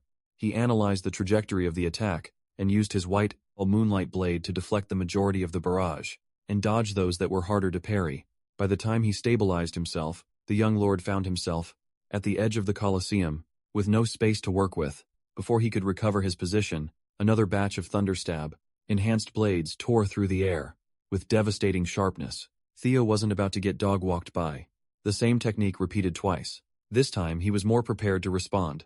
As soon as the blades entered his effective range, he unleashed a quintuple dragon's claw, shredding the ground and rendering the throwing blades useless. The aftermath of his forceful attack ruined the already dilapidated, floating arena. Theo sighed in relief. I's attack was way too potent for his liking. He looked at his perfect copy and amusedly laughed. Theo was hoping that the quintuple dragon's claw would take care of defense, and offense that was wishful thinking. If I were a perfect copy of Theo, as a fighter, he realized that he must have gotten a lot stronger. After all, with practiced precision, I adjusted his stance to pounce once more, holding a copy of White Moonlight Blade. His lifeless eyes locked onto Theo. This time he was the one to lash out. With a supercharged quintuple dragon's claw, Theo responded with a dragon flash. to deflect the five-pronged attack. It was a clash of equal strength. Their probing strikes were immensely destructive, to say the least. When the rampaging energy scattered away, Theo was shocked to see his copycat disappear. I literally got the jump on him. Taking advantage of Theo's blind spot, he launched an attack from above. It wasn't until the copycat had another quintuple, Dragon's Claw loaded up, that Theo noticed the threat from the sky. Copycat cleverly weaved two instances of the attack together, unleashing its full potential. The force was akin to a real dragon's mauling. 10 claws dropped on top of Theo's head, forcing him to get creative with his response. Ultimately, he relied on his blistering speed to get out of lethal trouble. Still, he sustained quite a bit of damage, leaving his clothes in tatters. Afterwards, he bum-rushed the stoic imposter. Their blades clashed, given their equal strength. Neither of them budged. Leo took on the role of the aggressor, letting sparks fly with each swing of the sword. Whatever move he tried, I responded with the perfect counter. It was a perfect mirror match. No one held the advantage and no one faltered. All they've been doing thus far is worsening the state of the arena. The copy of the white, Moonlight blade was surprisingly durable and potent, equal to the original. Theo was starting to realize how tricky an opponent he could be. Their sword paths, down to the smallest habits, were freakishly identical. I dodged most attacks with ease, as if he knew what Theo was about to throw next. He even nullifies the young lord's big techniques by using the same one to counter. Little by little, Theo is trying his hardest to gain insight into how he could beat himself. By most metrics, this fight had the potential to go on forever. But unlike Theo, who's exhausting his tank with every exchange, this copycat seemingly has infinite stamina. Knowing that he would lose the battle of attrition, Theo realized something that might blow this farce wide open. While he was dodging another thunder-infused attack, his mind was tirelessly looking for a way to trounce his evil twin. I was not even giving him time to think of a surefire method. He already expected that relentless fighting style from himself. Given that the copycat holds a seemingly endless supply of mana, it just spammed big attacks over and over again. As a result, the Colosseum was starting to look more like a disaster zone. Instead of trying to keep up with the enemy's unfair advantage, Theo resorted to small and sneaky attacks. For the first time since the fight started, he caught I off guard with an oddly timed sword throw. The copycat was confused for a fraction of a second, but quickly recovered and deflected the sword without much trouble. Theo realized that he just needed to do what would fluster himself. Throwing away his main weapon for an ineffective attack certainly would. That brief moment of confusion was enough to exploit. With his dragon-slaying sword in hand, no one would expect him to waste a rare sword on a throwing technique. Not even himself. He learned this technique in his past life, with the copycat's flank wide open and ripe for an attack. Theo stabbed his off-colored clone in the chest. His body slowly broke down as the black sludge failed to retain its shape. After sustaining a fatal wound, Theo had to admit that this was a great match with his now past self. The system recognized his victory against himself, clearing the first tier's trial. Not long after the bizarre black goo dissipated, another one of Karado's doors emerged from the ground. The system prompted him to accept the second tier, Challenge of the Pantheon, and the young lord confidently smiled. Theo had always been the type of person to finish what he started without wasting another second. He pushed the door to the next tier open. Back in the Central Highlands, the Elder Dragon was still enthusiastically yapping about slapping Theo Ragnar with a treason charge. The Demon Dragon questioned Ancio Ragnar's statement. He was implying that Theo deserted his post and defected to the Troyvan forces. A very heavy accusation, she insisted, that she saw what happened with her own eyes. The young lord crossed into enemy territory of his own accord. The uniform she brought back should be proof enough of such an egregious betrayal. Having known Theo back when he was a cadet, the Sword Dragon refused to believe the allegations. She exchanged some mentally transmitted words with Julius for answers, and the Demon Dragon gloated that he was the only one who knew what Theo was up to. He was quite proud to rub it in her face that the kid trusted him more than her. Nevertheless, he never expected things to spiral into a complicated mess like this. The last time he talked to the boy, he just reminded Theo not to come back empty-handed. With a confident smile, the kid promised not to disappoint him, but before Theo set out on his solo mission, he used sound telepathy to tell his commander something. Beforehand, Theo shared that his candidates, No, Tree and Firagisher and Ancio Ragnar, have been tailing him for a while now. In fact, they're just outside the camp, watching his every move from afar. Julius was surprised to hear that the notorious twins had gotten involved with Theo. For some reason, by the young lord's estimate, the two have been sniffing his tail ever since he returned from the archipelago and joined the front lines. He reckoned The two were trying to disqualify him from contention. Theo had already figured out a way to turn the twins' plan against them. He intends to use this opportunity to identify his competitor's weaknesses. For that to happen, Julius must play along and just do what the twins say. Seeing Ansio Ragnar throw grave accusations at Theo gave Julius some idea of what the boy had decided to do. Theo was truly an insolent brat, but the commander liked the drama, since the kid seemed confident that he could play games with the big boys. Julius won't ruin the fun. Much to everyone's surprise, the demon dragon vehemently agreed with Ansio Ragnar's allegations. Ansio thanked him for believing her story, but the tyrant dragon did not like the lack of pushback from the commander. The black dragon could tell that something was amiss when Julius took charge and proposed the formation of a pursuit unit to chase the alleged traitor down. Robert, spies already confirmed that Theo deserted his post after meeting with the demon dragon, which means there's a strong chance that this was all part of an act. Reading what Julius was putting down, the black dragon decided to join in and see how this whole thing plays out. From now on, Black Snow will tag Theo Ragnar as a deserter. He even accepted the flimsy evidence. To support Anzio's claim, he committed his organization to promptly assemble an elite pursuit unit. Things have gotten pretty messy, and Theo is clearly orchestrating a move, forcing the 9 dragons to follow his tune. Meanwhile, the suspected traitor was undergoing otherworldly trials beyond their wildest imagination. When Theo entered the second tier of the Pantheon, he didn't know what to expect. He certainly didn't foresee being transported to the Burning Rose Palace from his past life. The contents of the second tier's trial, similar to the last one, are a path towards the subconscious, seemingly brought back to the past. Theo's eyes narrowed. Upon hearing a familiarly grating voice, the scumbags who killed him stood before his eyes, calling him the imbecile of Ragnar. The system tasked him with overcoming the trauma that's been tormenting his mind. For the longest time, instead of raging out of control, Theo simply smiled in amusement. It seems whoever's in charge of this Tier 2 trial made a mistake. These bastards didn't invoke traumatic feelings. All they inspired in Theo was bloodlust. In Theo's eyes, this trial felt like a funny joke. Sure, these guys haunted his dreams in the past, but not anymore. Axion cursed at his comedic reaction, thinking that they could cleave Theo down at any moment, before they could embarrass themselves. Theo dashed behind them as quickly as lightning. He nonchalantly lifted his blade and hacked the first bastard in half. He already dealt with his corrupt instructor before. Doing it again wasn't that big a deal. Theo had the time to aura farm with his ABS out, basking in the blood of his enemy, more than the act of killing. He just wanted to make the bastard grimace. It was a quick clear for the second tier's fight against trauma. He was allowed to proceed to the next tier. As he pushes the third door, going up the ranks, Corrado watches Theo through his beady, all-seeing eye. The little guardian was intrigued. He wanted to see how high the young one might actually reach. He also knows another entity that must be looking forward to Theo's ascent, the god of causality. Theo went on to blitz through the next few floors, starting with the third tier, fighting the Persona trial, number 4. Also ended with victory over his shadow self. The fifth trial was a so-called battle against the collective unconscious.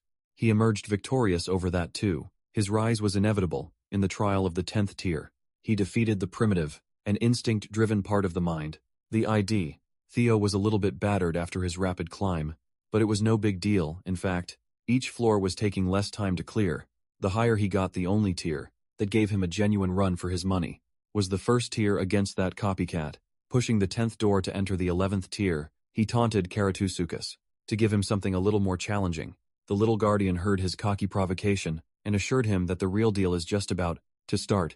The 11th tier transported him to the Cave of Origin, a cavern that imitates the process of birth. He must ascend against the flow of life itself. Unlike the past few tiers, this one didn't drop into a den of monsters, or anything like that. The challenge was to simply traverse the passage. The atmosphere was very different compared to the ones he had previously cleared. The system hinted that to reach the source, one must return to the void before birth. As one retraces their origin, the senses gained from life will vanish one by one. It was a unique challenge, one that Theo would never have expected. Halfway through the passage, he lost his sense of smell. Theo can no longer perceive the sense of the world. When he took another step, the fishy smell that permeated the shallow waters of the damp cave suddenly disappeared. A few more steps later, he lost his sense of hearing, rendering him unable to perceive the sounds of the world. Gradual disappearance of his senses continued. As he pushed further, losing his sense of touch rendered 4 of his 5 senses useless. The last one to go was his sense of sight. Theo can no longer perceive the appearance of the world. To make matters worse, with all 5 senses blocked, mana usage was restricted. Theo was caught off guard by the mana disconnection. He felt like a shapeless entity, moving through infinite darkness. In this state it felt impossible to make it all the way through the cave. Nevertheless, this was not the first time he experienced something similar. It reminded him of the time his father's heart sword cut him in half perhaps. He could overcome this bizarre sensation of nothingness the same way as well. He called on Griffin Fairy Dragon, Desert Worm, and Lesser Drake to lend him their assistance. But he didn't get a response. As he plunged deeper and deeper into the void, eventually even his formless figure started to shatter and dissipate into the endless darkness. The only thing that seemed real, his consciousness, was starting to slip and scatter frighteningly fast. After his senses vanished, without the help of his guardians, Theo didn't know what to do. The only way to find an answer is to dig deep inside himself, while he was fighting, to keep his existence from erasing itself altogether. His guardians were worried sick watching his body. Even the usually nasty Griffin expressed genuine concern. To explain what was happening, Corrado entered the Cave of Origin to stop the other guardians from uselessly calling on the catatonic Chosen One. He adorably explained, and that Theo's senses and mana are currently blocked, so their voice won't even reach him no matter how loud. All living beings rely on their senses to perceive space and time. When all of those senses are stripped away, one thing becomes exceedingly clear. The only tangible thing in nothingness is the primordial fear of being abandoned by the world. One belongs to for humans who enter the Cave of Origins. The self and the world are one and the same. At this rate, Theo's sense of self will be deleted, leaving him in a state no different from death. Corrado genuinely thought this new, Chosen One would be different, given how quickly he rose to the 11th tier. But at the end of the day, he's just another disappointment. Just when he was about to abandon Theo's lifeless body. In the cave, the boy started opening his mouth repeatedly, muttering a single word: kill. A foreign power took over the catatonic vessel, restarting Theo's body with nefarious intentions. A thick bloodthirsty aura exploded from the boy, as he demanded everybody's blood. Even Corrado was taken aback. Theo got up from the cold, hard ground with a posture that resembled a wild animal. Fairy reckoned that their boss was suffering from madness. The Mad Dragon Emperor's remaining ego, that the Ragnar Patriarch planted inside Theo, had seized control of the Chosen One. Given the Cave of Origins effect, this was inevitable instead of fear or uneasiness. Corrado felt fascinated by the young lord's method of collecting his rapidly dissipating consciousness through madness inside the void. The remnants of Theo's sanity were being enticed by the Mad Dragon Emperor. In exchange for helping him overcome the trial, he must steal, violate, and destroy everything in the name of the Emperor. All he has to do is take the hand and offer the world up to the wisp of ego lying dormant inside him. Instead of taking the easy way out, Theo's willpower crushed the external influence, trying to trick him into the path of slaughter. He forcefully crushed the Mad Dragon Emperor's will. With a confident smirk, the old monster felt cheated. Theo was only able to wake up, thanks to the power he had already injected into the boy. No matter how hard the Emperor's ego tried to protest, Theo simply scraped the wisp out of his consciousness. Leo even did the honorable thing, and gave every bit of monstrous energy back to the Mad Dragon before crushing him thoroughly. He told the old demon to consider the little bit of help earlier as an act of kindness from grandfather to grandson. The Mad Dragon Emperor laughed maniacally at his defiant grandson, but warned Theo that he would remember this betrayal. Theo triumphed over the void. His senses and mana have been restored, and his self-awareness underwent a qualitative change. As it expanded, Theo regained his sanity, and the 11th tier of the Pantheon was cleared. He's not entirely sure if waking and offending the Mad Dragon Emperor will bite him in the ass later.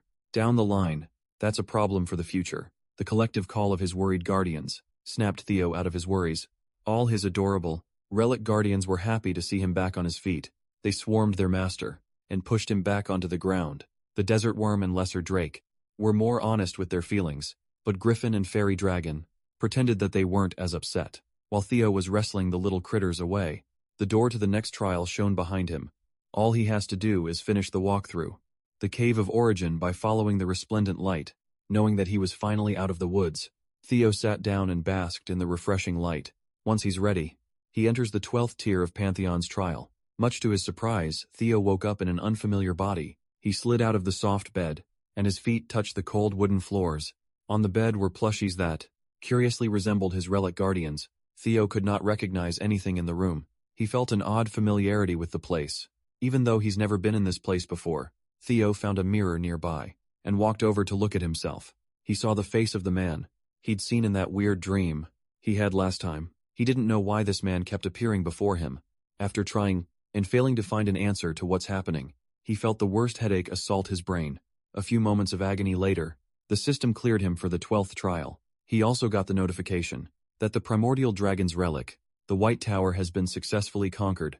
As a reward, he has gained entry to the 13th and final floor, the Pantheon itself. One moment he was in a bizarre bedroom, the next he was staring at countless stars, drifting in the vast expanse of space. He subconsciously walked up an invisible set of stairs, single-mindedly heading for an ornate gate. Behind this giant doorway is the Pantheon of Gods. As a reward for conquering the White Tower, his mind gate has been strengthened before he could get any closer to the mysterious gate. A flirtatious voice, gliding in the infinite expanse of space, caught his attention. Lodrock has been waiting for Theo, the avatar of the ancient dragon. His significant other under oath was looking fine as well. Her twins were healthy as always. Theo asked how she managed to reach this place, beyond normal space, when she was supposed to be trapped in her nest. She explained that her real body hadn't left her lair. What Theo was currently seeing was a mere manifestation of her residual thoughts. With the expansion of Theo's mind gate, she can now wander outside, through residual manifestation, using the young lord as a conduit. Theo's software update also deepened his connection with Lodbrok, allowing him to communicate with her anytime, anywhere, strengthening his mind. Gate must have increased his rank quite a bit. Still, she never expected him to reach the peak of the Pantheon so soon. She, of all people, knew just how hard Theo worked to reach these unfathomable heights. He humbly claimed that what he accomplished was nothing special. He only did his job as Lodbrok's significant other. She was impressed that the boy could sweet-talk her. Without batting an eye, he's as bold as the day they met. Lodbrok touched the gate to the Pantheon. With a complicated expression, she's certain that beyond this plane, Sigurd is waiting instead of opening to a bright light. The Pantheon's gate suddenly rumbled at her touch. The same black sludge that Theo faced in the first tier seeped out of the tiniest cracks. It happened quickly. Lodbrok was barely able to retreat and put up a barrier, while shouting at the young Ragnar to stay close. No matter what, in a matter of seconds, the black sludge coalesced and took the form of a creature beyond human comprehension. With its piercing, omnipotent eyes, the nameless sovereign has arrived. The eldritch beast grunted with words of injustice. It yapped about how it didn't deserve to be tormented, and vowed to destroy everything in existence. Theo's alarm bells were ringing. There's nothing more dangerous than the nameless sovereign, but something is amiss here. According to Lodbrok, the creature with infinite eyes is one of the so-called outer gods. She has no time to explain the whole lore. At the moment, her attention would be best spent on keeping Theo alive. They need to leave as soon as possible. Suddenly, a bright light exploded, illuminating the dullness of space. Much to Lodbrok's surprise, the manifestation of the outer god was blasted away, and completely vaporized the all-consuming light. Coming out of the now opened gate, did not touch or harm Theo and the dragon. In human form, a man stepped out of the 13th gate of the Pantheon, greeting Lodbrok after eons of being separated. Recognizing his voice, Lodbrok craned her neck to look at the man she could never forget, with a chiseled body sculpted by the gods, and a face that uncannily resembled an older version of Theo. The man, the myth, the legend, Sigurd Ragnar showed himself. The young lord stayed back to observe the situation from a safe distance. Sigurd was the supposed progenitor of the Ragnar clan. Instead of looking like an old man, he looked like a supermodel. The vaporized outer god started rebuilding itself from the smallest atom that survived the blast of light. This time it was a lot more aggressive. It was desperate to get its hand on Sigurd to kill him. Again, the nameless sovereign extended its newly generated tendrils. With the intent to kill Sigurd, Ragnar maintained his calm and chopped his hand downward. Simple chop seemed slow and fast at the same time. No matter the speed, it had enough power to slice the tentacled outer god, cleanly cleaving its grotesque body in half. The nameless sovereign shrieked. Sigurd's attack made it a lot harder to regenerate. Back to full form, ignoring the disabled outer god, drifting right above them. Sigurd addressed Theo directly, with a welcoming tone. This time more figures stepped out of the gate, each one of them exuding a godlike air. Sigurd could tell that Theo had a lot of questions to ask. He promised to answer whatever he can. Taking his ancestors' offer, Theo felt compelled to ask about the man he had seen in his last trial, the sickly man who once appeared in his dream. Sigurd simply answered that since Theo is a regressor, the man from the last trial might be connected to that. Perhaps he regressed too. Theo wanted more details, desperate to explain the mysteries surrounding him. Unfortunately, Sigurd is limited to what he can share at the moment, without wasting his breath on words. For a mortal, the ancestor masterfully summoned countless swords of light. Each one could probably destroy a continent on its own. Sigurd quickly directed his summoned swords to plunge into the main body of the nameless sovereign, trapped inside the gate. The ancestor was truly apologetic that he couldn't give more answers to Theo's unending questions. Someday, when the boy is granted entry to the Pantheon, he's bound to find the answers on his own. Seeing Sigurd turn back to the gate, Ladbrok loudly protested. She won't let him leave her, without telling her anything again. The dragon tried to chase after her former contractor, but was helplessly blocked by another godlike entity. Ladbrok recognized the inconceivable entity as the god of causality. Refusing to look her in the eyes, Sigurd apologized for having to leave Ladbrok hanging. For the second time in thousands of years, she simply can't enter the Pantheon yet. With Sigurd's back turned against Theo and Ladbrok, the gate of the Pantheon gradually closed. He tried to call his name, but Sigurd had more pressing matters to attend to. Before the gate completely obscured, what's on the other side? The god of causality intently looked at Theo. Those calculating eyes could probably see through his very soul. Theo and Ladbrok were left hanging, unsatisfied by the lack of answers to their nagging issues. At least he had finally completed scenario quest number 7. As far as Ladbrok knows, the horrific monsters on the other side of the gate are from outside their world. Similar to the nameless sovereign, Sigurd and the other gods are holding them back. At the moment, they are going to be Theo's opponent in the future too. The rules of the world do not apply to them. Yet, they relentlessly seek to destroy something so fragile. The only advice Ladbrok can give the young lord is to spread his wings and become stronger. He must do his best to protect the world he's grown fond of unexpectedly. The system granted Theo an additional reward. For simply witnessing the Pantheon, he can now freely wield Nirvana.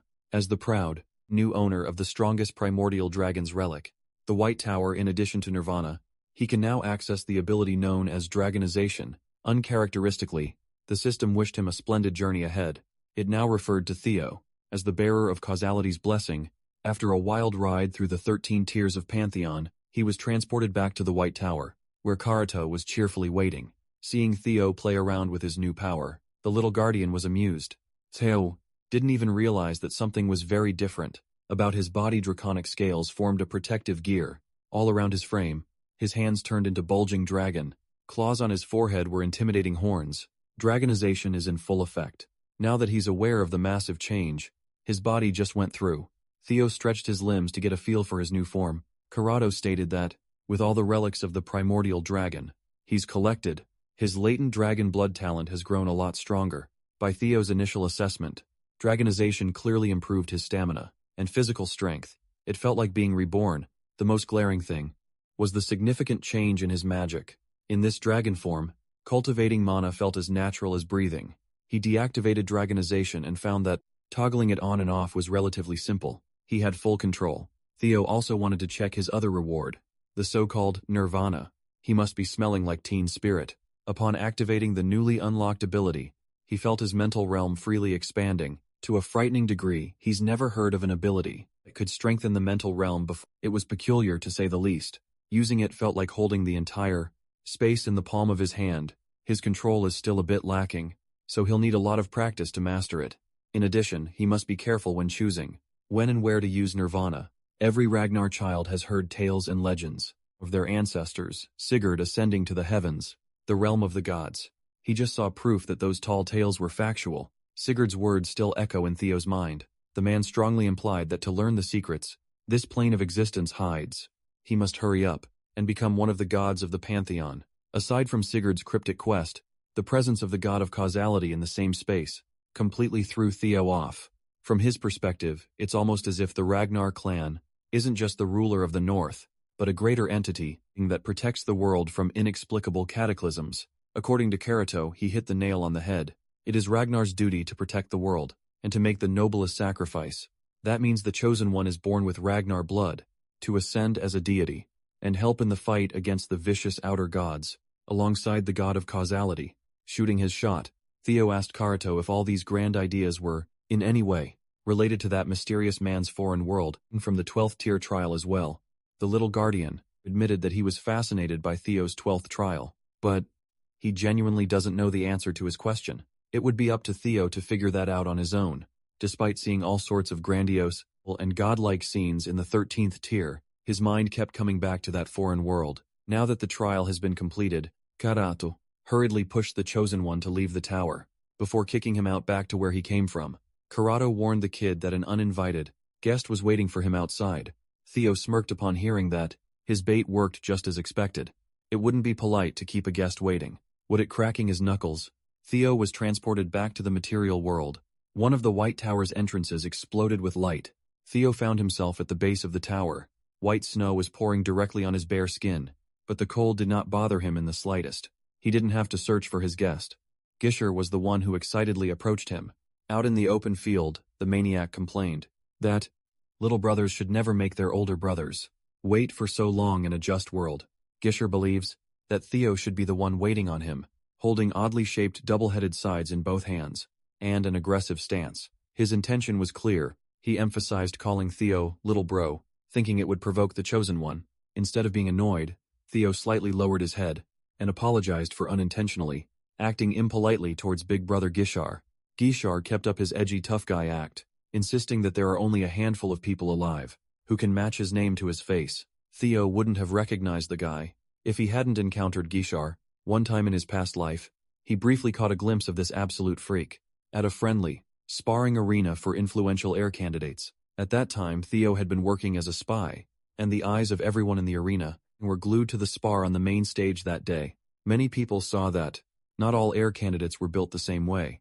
Gishar was excited to hear that a new air candidate was rising through the ranks, but when he sparred with Axion, he didn't even need to use a sword to humiliate his little bro. Overpowering Axion Ragnar barehanded was quite a feat back then, but history has taken a completely different trajectory. Now Theo maintained his happy-go-lucky smile. As he casually chatted with Gishar, he even stumped the guy by giving his thanks for coming all the way out to such a remote region to save him. Ishar was absolutely stunned by his words. Theo's seemingly naive words made him laugh like a madman. Unlike that damn Thorquil, it seems like this newbie doesn't know how the real world works just yet. After expelling all the laughter out of his system, Ishwar suddenly vanished in a flash. His speed and blade control were supremely lethal. As the scythe inched closer towards Theo's neck, his real intentions could not be clearer. He's here to cut down the competition. Theo casually raised his white moonlight blade to protect his neck and dropped the innocent act. He asked Gishar if they really fell for the traces he left for the tailing twins to find. By Theo's estimation, Troy and forces will be storming the tower. Any second now those dogs would be foaming at the mouth to catch the White Tower's conqueror. Theo recognized in advance that escaping that inevitable situation be borderline impossible on his own, so he used the twins by leaving his uniform behind, knowing they'd try to rat him out, which should lead to the formation of a pursuit squad. Gishard suspected how conveniently placed the uniform had been earlier. Even though his sister fell for the trick, he felt vindicated. Theo continued blocking and parrying every single strike from Gishar, making sparks fly. Growing frustrated, the maniac put a little more power in his next attack, pushing Lil Bro back by quite a bit.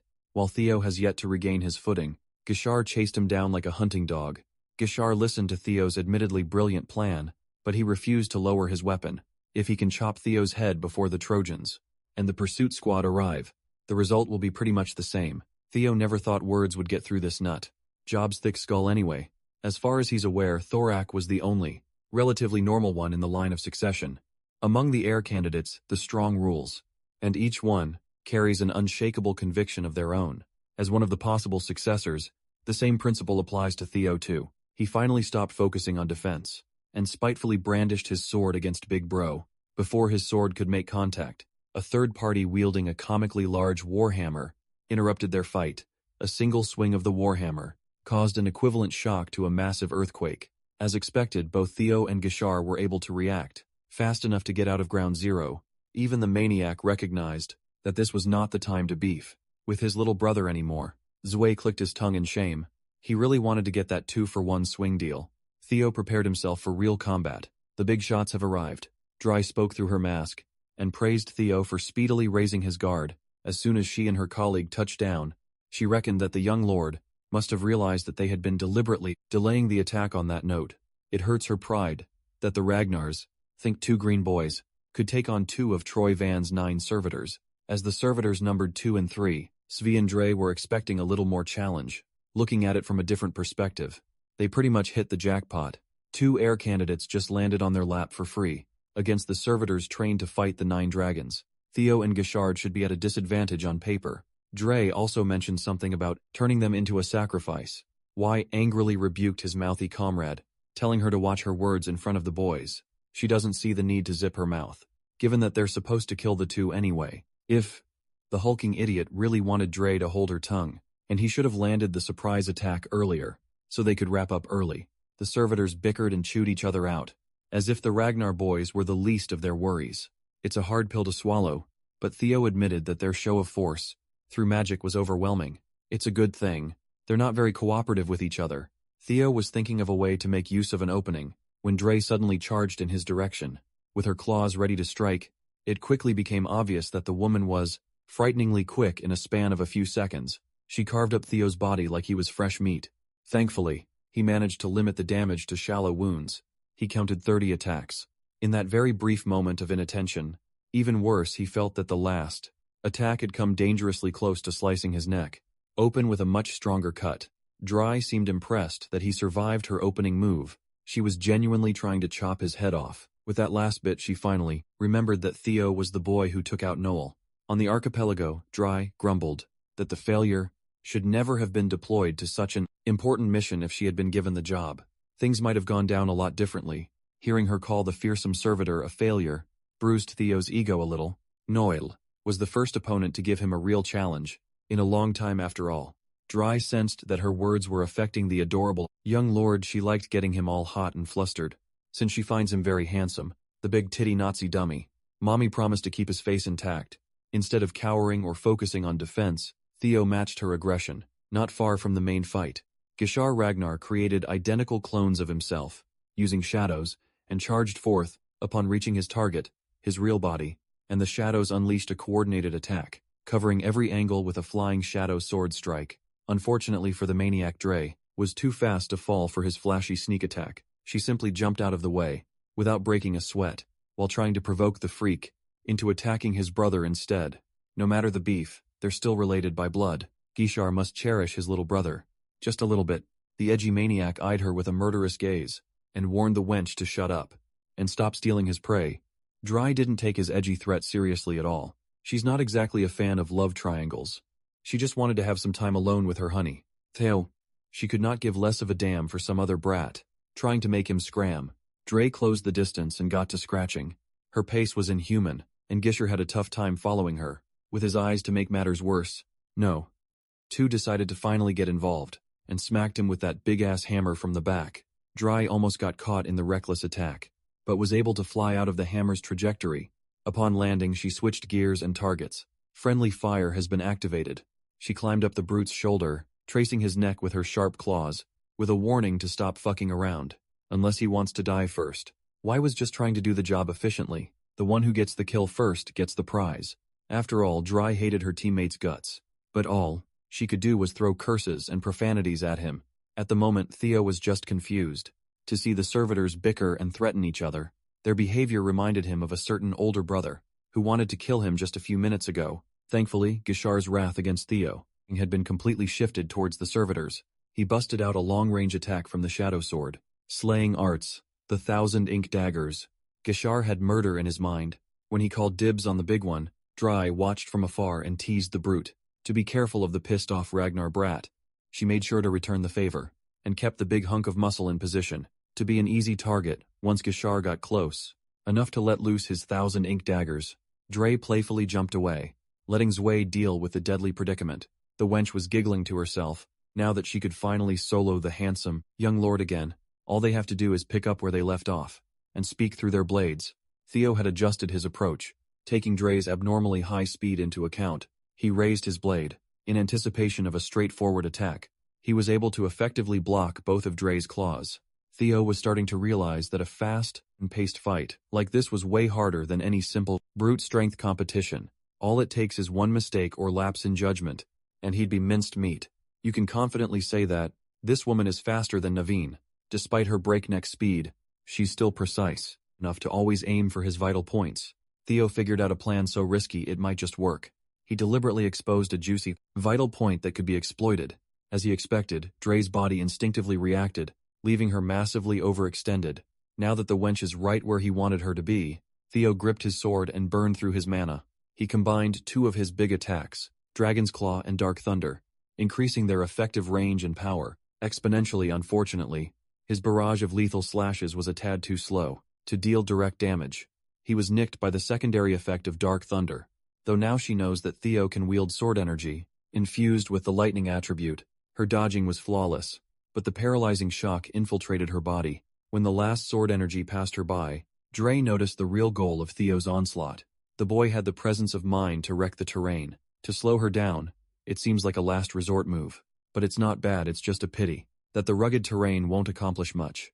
When it comes to hampering her speed, whether they're on a flat or uneven surface, she could leverage her agility to maximum efficiency. This time Dre used the protruding rocks as platforms to increase the variation of her approach, making her movement even more unpredictable from afar. The third servitor, deployed for this mission, gave Dre a satisfactory grade for her performance. She might be an incomplete specimen, but she has 30% of the Black Dragon's abilities. Ein furiously wrote down his observations in his notebook, treating the life and death conflict like a scientific study. Number 1. Servitor was more surprised that Theo, Ragnar, managed to stop and counter Dre. For a brief moment he kept his eyes peeled as the young lord pulled out another surprising move, and could tell that the next few minutes were going to be fun. Currently, Dre was just gathering speed as she tried to lure Theo with deliberate openings, hoping to trap him with the same method he had used earlier. But the young lord was patient. He just kept himself hidden in the dust and debris, while she continued taunting him to come out. Dry complained that she hates men who make women wait, so like a gentleman Theo summoned his dragon construct, Nibelung, to bite her fucking head off. Even without a proper footing, Dre was able to flexibly pivot her body out of harm's way. When the dust cleared, she saw the young lord and froze in disbelief. Their master warned them about this possibility. The boy was able to use dragonization. Theo really thought he could cheese her in midair. It failed, but it was a good try. Dry looked at his draconic form and couldn't help but blush upon seeing his wild side. In his current form, Theo had no problem keeping up with her absurd speed at all, while continuously ramping up the pace. Dre jokingly accused Theo of dabbling in shady experiments with dragons just like the servitors. She admitted that she liked his current appearance way more than his plain human look. He's way more her type looking like this. Theo alerted her that things are about to get even more fun. He was able to infuse his blade with much more dark thunder, and combined with his heightened speed, Dre was caught in a difficult position. Theo slashed away, and the speedy servitor was left to deal with the brunt of his attack. His draconic eyes stayed on target, while his mouth curved into a mocking smile. For the first time since they started exchanging blows, he was able to make Dre bleed. Ain climbed a nearby cliff to get a better lay of the land. He was impressed with young Theo's performance thus far. This was his first time seeing dragonization. The boy went from barely reacting to Dre's speed to clearly overpowering her. Now, Ain admitted that in his current form, Theo must be stronger than the 9 servitors. In their normal state, they are teetering on a very dangerous slope, but Ain could also see beauty in peril. Once he wounded Dre, Theo got a lot bolder with his attacks, continuously worsening her injuries. Dry finally shut her mouth, knowing that taking it easy could get her killed. Before things could become worse for her, she made the call to end the young lord in one strike. If her previous attempts could be considered light scratches, Dre's next attack was like a bomb. Ein mumbled to himself up in his private viewing deck. Theo Ragnar certainly surpassed his expectations by a long shot. On Zweier's side of the field, Gishar was proving that he didn't get his heir candidate title for nothing. He was keeping up with the musclehead with pure skill. In addition, he was risking his body for every hit, with a manic smile on his face. But Ain't didn't worry about Zwei. Not one bit. It's just the boy's bad luck that he picked the wrong opponent to fight so closely. Zui's eyes, attentively, followed the trajectory of Gishar's next attack. When the maniac slashed his blade downwards, Zui moved out of the way with extraordinary speed. His warhammer was lifted, and ready to crush some Ragnar flesh. Zui kept his monstrous speed perfectly hidden until the perfect moment to dodge and expose Gishar's overconfidence. The heir candidate made the mistake of judging the book by its cover. Just because Zui was massive doesn't mean he's slow. Complementing that unbelievable speed was his gargantuan strength. A single hammer strike altered the terrain of the area. Ein pulled out his notebook and wrote about his disappointment with the older heir candidate. Ziwei was modeled after the demon dragon, but he's only operating at about 20% at the moment. Overall, this deployment gave Ein many ideas and ways to improve the servitors. He was happy, but Gishar heard no bell ringing. He's still in the ring, admittedly. He might have been too cocky earlier. The damage the brute can dish out at any moment. This was beyond his imagination. According to the latest intel, the Ragnars were privy to the fact that these servitors were counterfeits, created to fight toe-to-toe with the 9 dragons. Char didn't want to imagine a world where he was not even good enough to beat a cheap copy. The realization that this might just be the case made him drop his ego by a peg. If his power wasn't enough, then he'll just have to use every card he's been saving up in his sleeves. First, he took to the air and spammed a sword energy attack from his shadow. Sword slaying art the ink orchid. Y stood still and spun his hammer to deflect the flimsy attacks. He made it look as though his big-ass weapon was as light as a feather. He only stopped spinning his hammer when Guishar seemingly gave up. He called the air candidate pathetic, daring the boy to dig deeper and fight some more. Gishar wasn't bothered. The real attack was just about to start. After the ink orchid spam attack, he constructed ink chains, extending from all over his body. The chains were anchored by dark blades that lodged deep in the ground. This elaborate setup that chained up Zwei right where he's standing was derived from Gishar's shadow sword-slaying arts. The cosmic web, it looked like. The musclehead was having a hard time liberating himself from the inky chains. Still, he found it ridiculous that the kid thinks a little toy web can stop him without a hint of arrogance. Gishar admitted that this technique would not be nearly enough to keep the monster restrained. But that's okay. Zwei wasn't his primary target anyway. Gishar used the chains as footholds to keep himself from touching the ground. Zwei has had enough of the dude's petty tricks. He easily broke the cosmic web, trying to take him down with a simple flex of his muscles. That's when the second part of the technique was triggered. The broken chains set off an explosive reaction that buried Zwei under tons and tons of rubble. Meanwhile, Theo had done very well for himself. On the other side of the battlefield, once he adjusted to fighting with Dragonization on, he easily managed to cripple the speedy servitor. Without her arms, it was easy to tie her up on some loose debris. Theo chose to let her live for now. He promised to return to his commander with full hands. A live servitor prisoner would be a nice gift to the demon dragon. Dry's black heart skipped a beat. She was smitten with his strong and sweet side. Even though he wasn't really being sweet at all, Theo looked to the other side and wondered how his brother was doing. Zwei had already finished digging himself out of the bothersome rubble before he could recollect his thoughts. Gishar appeared out of nowhere for a perfectly angled drop. Zwei's instincts immediately alerted him to the incoming assault. Without letting the musclehead catch a breath, Gishard engaged him in an intense series of melee exchanges. Surprisingly, Gishard was able to deal significant damage to the hulking beast's body. Gishard clicked his tongue in frustration. He went all in on that last combo, but he barely broke through Zwei's outrageous defense. Seeing Big Bro struggling against his unfair matchup, Lil Bro decided to join in for an unfair 2 versus 1 advantage. It was electric with Balmung in one hand and the white moonlight blade in another. The dragonized Theo was a cheat code. He gave his insane brother a smile and offered his hand to help. Ishar looked ashamed as he instinctively cursed at the cocky kid. Seeing Theo utilize dragonization erased any doubts he had about Theo being the chosen one. He shamelessly warned his little brother that they would continue their fight. After the servitor is cooked, Theo readily accepted the challenge with a confident smile before spilling family blood. It's better to take out the traitors first. Gishar had the nerve to call Theo complacent, and that complacency will get him killed. He estimated that Zwei is on a whole other level. Compared to the woman, Theo turned into an armless mannequin. Theo agreed 100%. Meanwhile, Black Iron Cavalry's commander, Thorkel Ragnar, rallied his forces to announce that, by the sacred laws of Ragnar, they had been deployed to arrest Theo Ragnar, under suspicion of treason. In truth, Big Bro doesn't believe that Theo would forsake the family. Doing so would be a denial of the patriarch himself, should the accused resist arrest. Summary execution is authorized. Under Ragnar's martial law, the Black Iron Cavalry rolled out in full force when the news of Theo's alleged betrayal reached his comrades. In the white-armored Dragon Cavalry, they turned to Evelyn for answers. Commander Julia shut them up with a firm order to move out at once. Captain Evelyn fought, and against orders to line up and capture one of their own. The demon dragon assured her that this unit doesn't give a damn about political trifles. They just have to trust their comrades, like they've always done. Evelyn followed the commander up in the air, with the whole squad in tow. The tyrant dragon caught a glimpse of the wyverns, leaving, and felt unnerved. He was annoyed, extremely so. Leading those flying lizards in the sky is a man who would break an ancient dragon's arm to save a single subordinate. Julius Ragnar would have never taken a discarded uniform as proof of treason, let alone lead a pursuit squad against the Golden Boy. It was plain to see that those flies were up to something in frustration. The tyrant dragon pinched a cliff to bits, itching to join the chaos himself.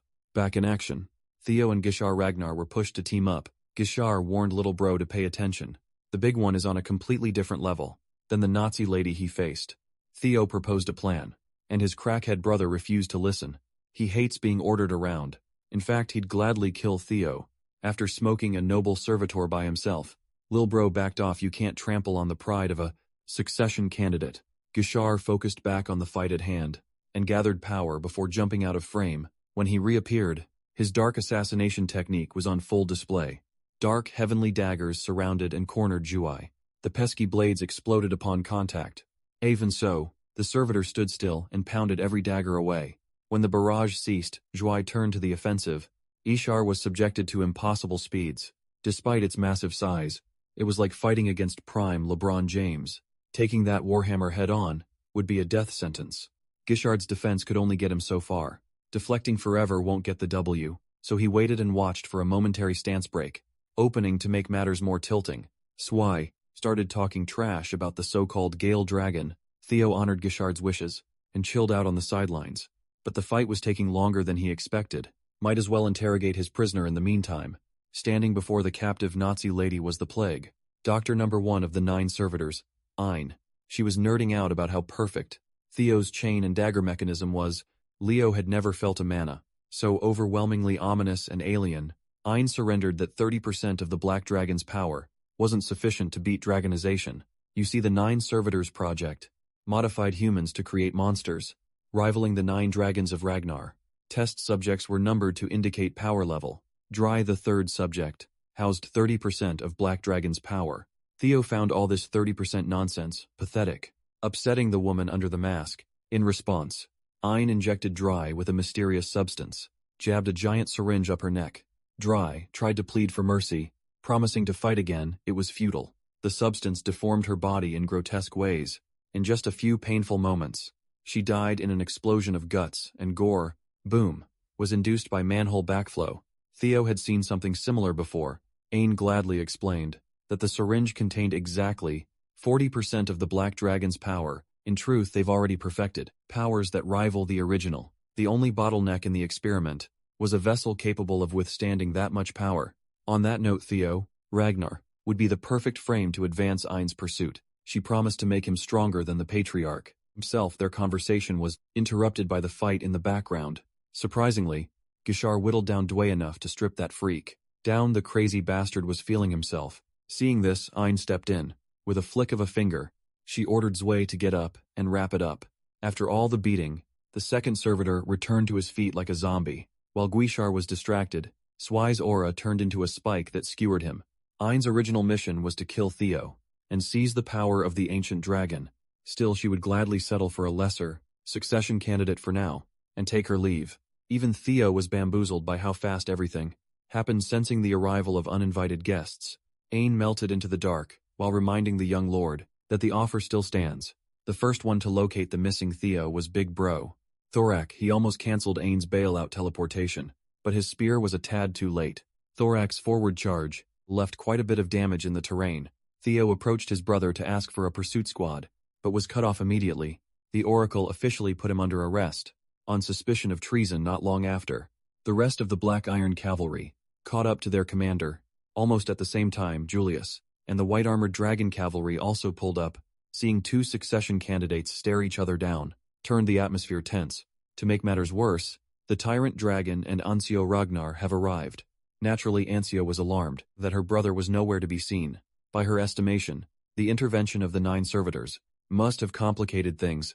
In the worst-case scenario, Gisher must have been taken. Even after hearing that, one of his students was possibly in danger, the tyrant was pleased to have something he could use to crush that insolent Theo Ragnar. Tyrant Dragon Dante Roll swaggered into the scene to insist that, in the midst of war, immediate execution is the only fitting punishment for treason. Theo would love to share his side of the story, but there are more pressing matters at hand. This time, the tyrant tried to put his hands on the young lord. Thankfully, Commander Demon was there to stand up for his protege. Julius won't allow anyone to kick his boy around. with such flimsy evidence, when they now have a bloody servitor corpse, taken down by Theo. The tyrant continued, pressing like a stubborn kid, so Commander Julius planted his foot down. Those who keep pushing nonsense will be dealt with. In the ancient dragon style, as expected, the tyrant was always down to clown. With Julius on the brink of throwing diabolical hands, Theo broke up the tension. He asserted that Gishar was defeated and captured. They might be able to chase after those servitors. Upon hearing that a succession candidate was abducted, the opinions of the soldiers swayed towards Theo's side. He promised to address the charges in a proper trial, but rescuing his brother has to be the priority. Evelyn thought that no matter how reckless, the tyrant should put a disciple's safety above politics. He was wrong. He didn't want to hear any of that geisha bullshit. As a matter of fact, he doesn't like all the yapping around. He'd rather duke it out right now. If Theo cannot prove his innocence, Dante might fuck around and execute the young lord on the spot. Preparing to get bitch slapped by the tyrant, Theo underwent dragonization. In front of every soldier present, he condemned the tyrant while putting Gishar's rescue at the forefront of everyone's mind. Theo asked the tyrant whether the family or the throne he was so desperate for was more important. The young lord's power level continued rising. Like the tide right now, all eyes were on his glorious transformation. Theo Ragnar solidified his position as the legendary descendant of the ancient dragon by flexing his guardians in front of his hostile family. Griffin wasn't pleased to be used this way at all. Theo found a method to utilize Nirvana. To mimic a glass domain, however, given his level, the most he can do is manifest the image of a guardian. They might look mighty and mythical, but they don't have the actual power to hold down the tyrant. Theo wasn't really looking for a fight.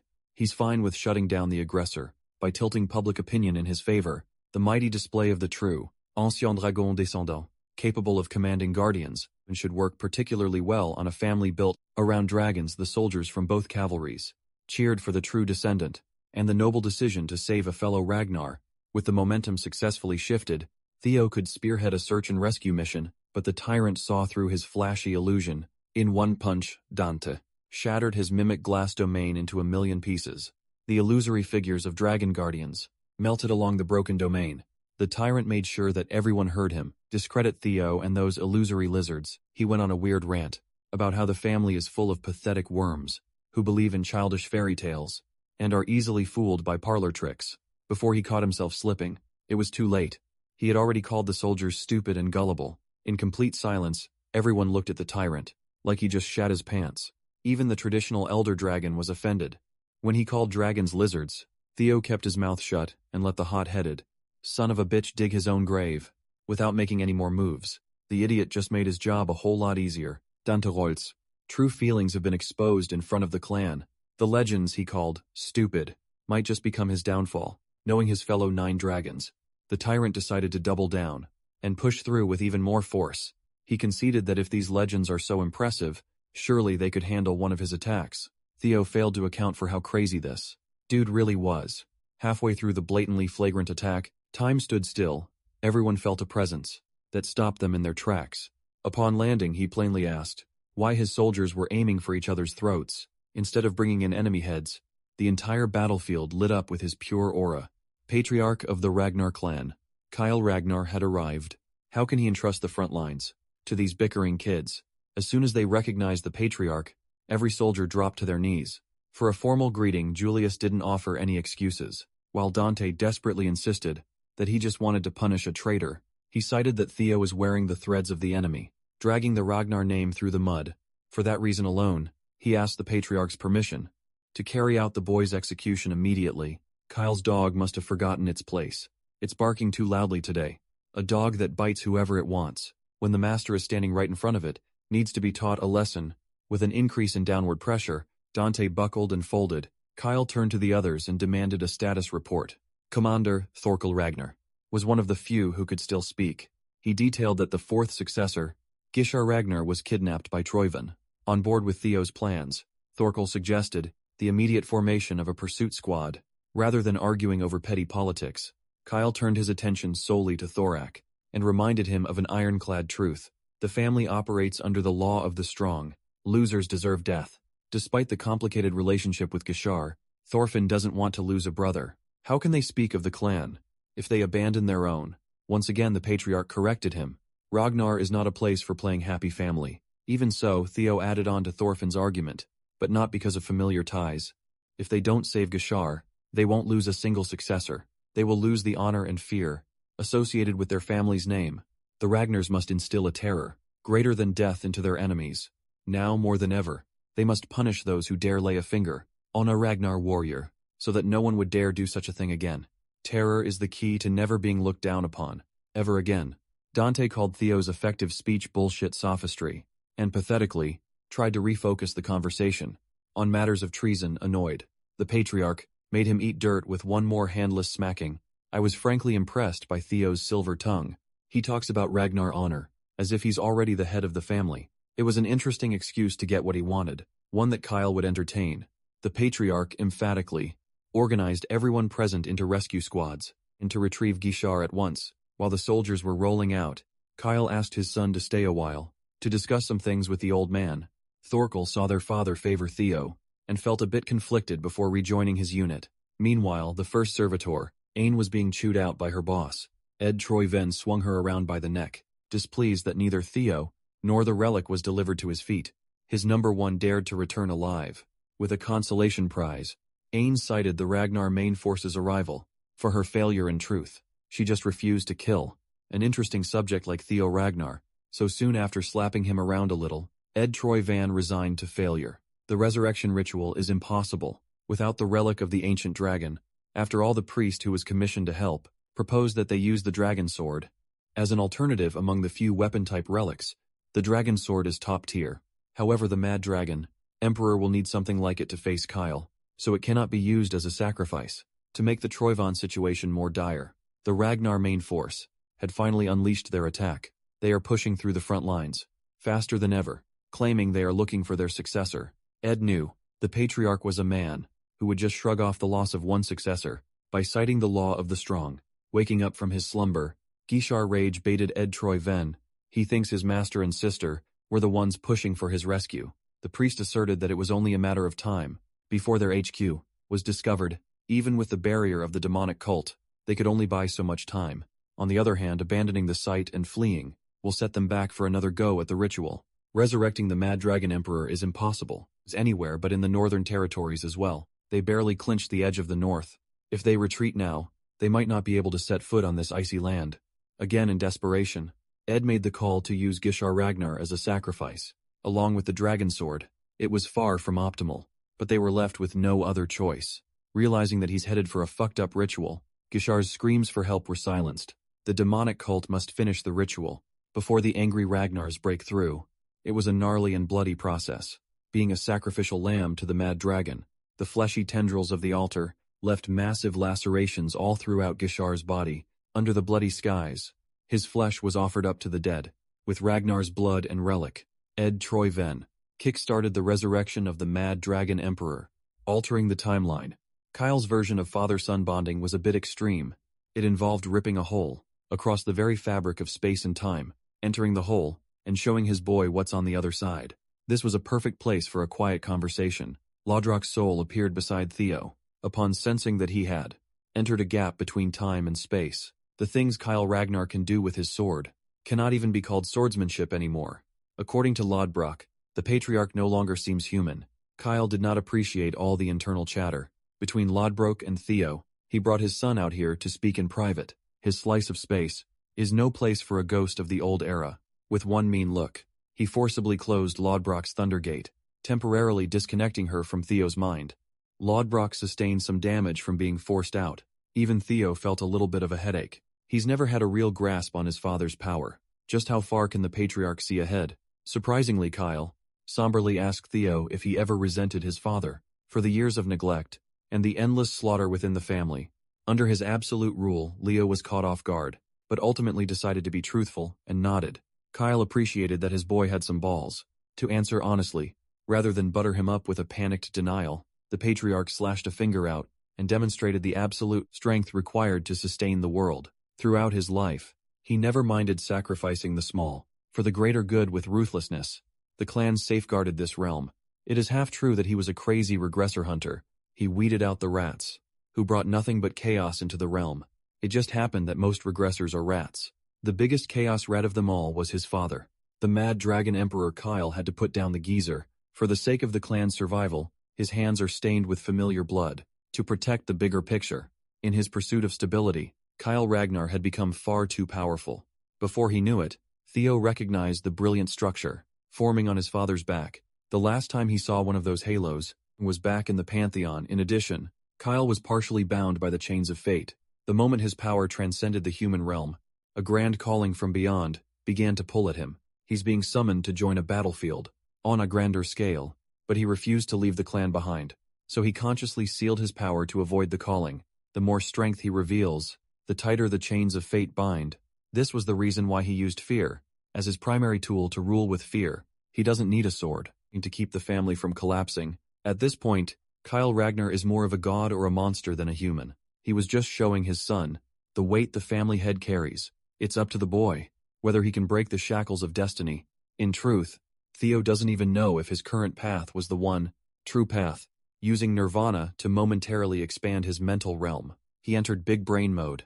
Space rumbled as he confidently claimed that the clan, the calling, and even the realm would be under his care and responsibility. When his turn came after all, he's aiming to become a family head, surpassing his father. Kyle loved that kind of confidence. The kid was arrogant beyond belief. He truly was his father's son. In that case, Kyle found one more reason to stay and fight his calling for a little longer. It's up to his son to show if that arrogance was empty, bluster, or the truth. Kyle will be watching always. This is an open challenge to prove to the big boss that Theo is a worthy successor. Out in the real world, Thorkel and his unit have been circling and extending their search beyond what the map shows. It was odd that they hadn't seen a single soul around. He kicked himself when he realized what was happening. A little too late. Thorkel sensed a disturbance in the empty air and lifted his spear to poke it out. He quickly confirmed that they had been running around a mirage barrier created by the demonic cult. The commander tore the barrier apart, exposing the horrors hiding beneath. The altar made of flesh had seemingly burst apart, painting the entire HQ with tainted blood. The Ragnars quickly got to work and investigated every crevice of the blood-soaked spot. Identification results are in. They found the withered remains of Lord Gishar Ragnar. Lifeless and drained upon hearing such ridiculousness, Anto forced her way to what remained of the flesh altar. She threatened to kill anyone who would stand in her way. The Black Snow investigators gave her space to mourn. Her brother Ansio, Ragnar, was deeply affected by her dumbass brother's death. It hasn't been long since Gishar died. Thorkel agonized over the possibility that they could have saved his brother if he had found the place sooner. Thankfully, Julius was there to accompany him. The place was brimming with traces of demonic cult rituals, the body of a successor, and the faint, lingering energy of a relic paint, a clear picture. Anzio was going through the stages of grief, while her master looked like he couldn't give less of a damn about the death of his disciple. She will remember this day. Instead of making sure that his remaining student was okay, the tyrant was admiring the move that Ed, Troy Venn just pulled by this time. Kyle and Theo have left the private rift in time and space. They both sensed a familiar stench in the air. Kyle even joked about cutting his father's head off.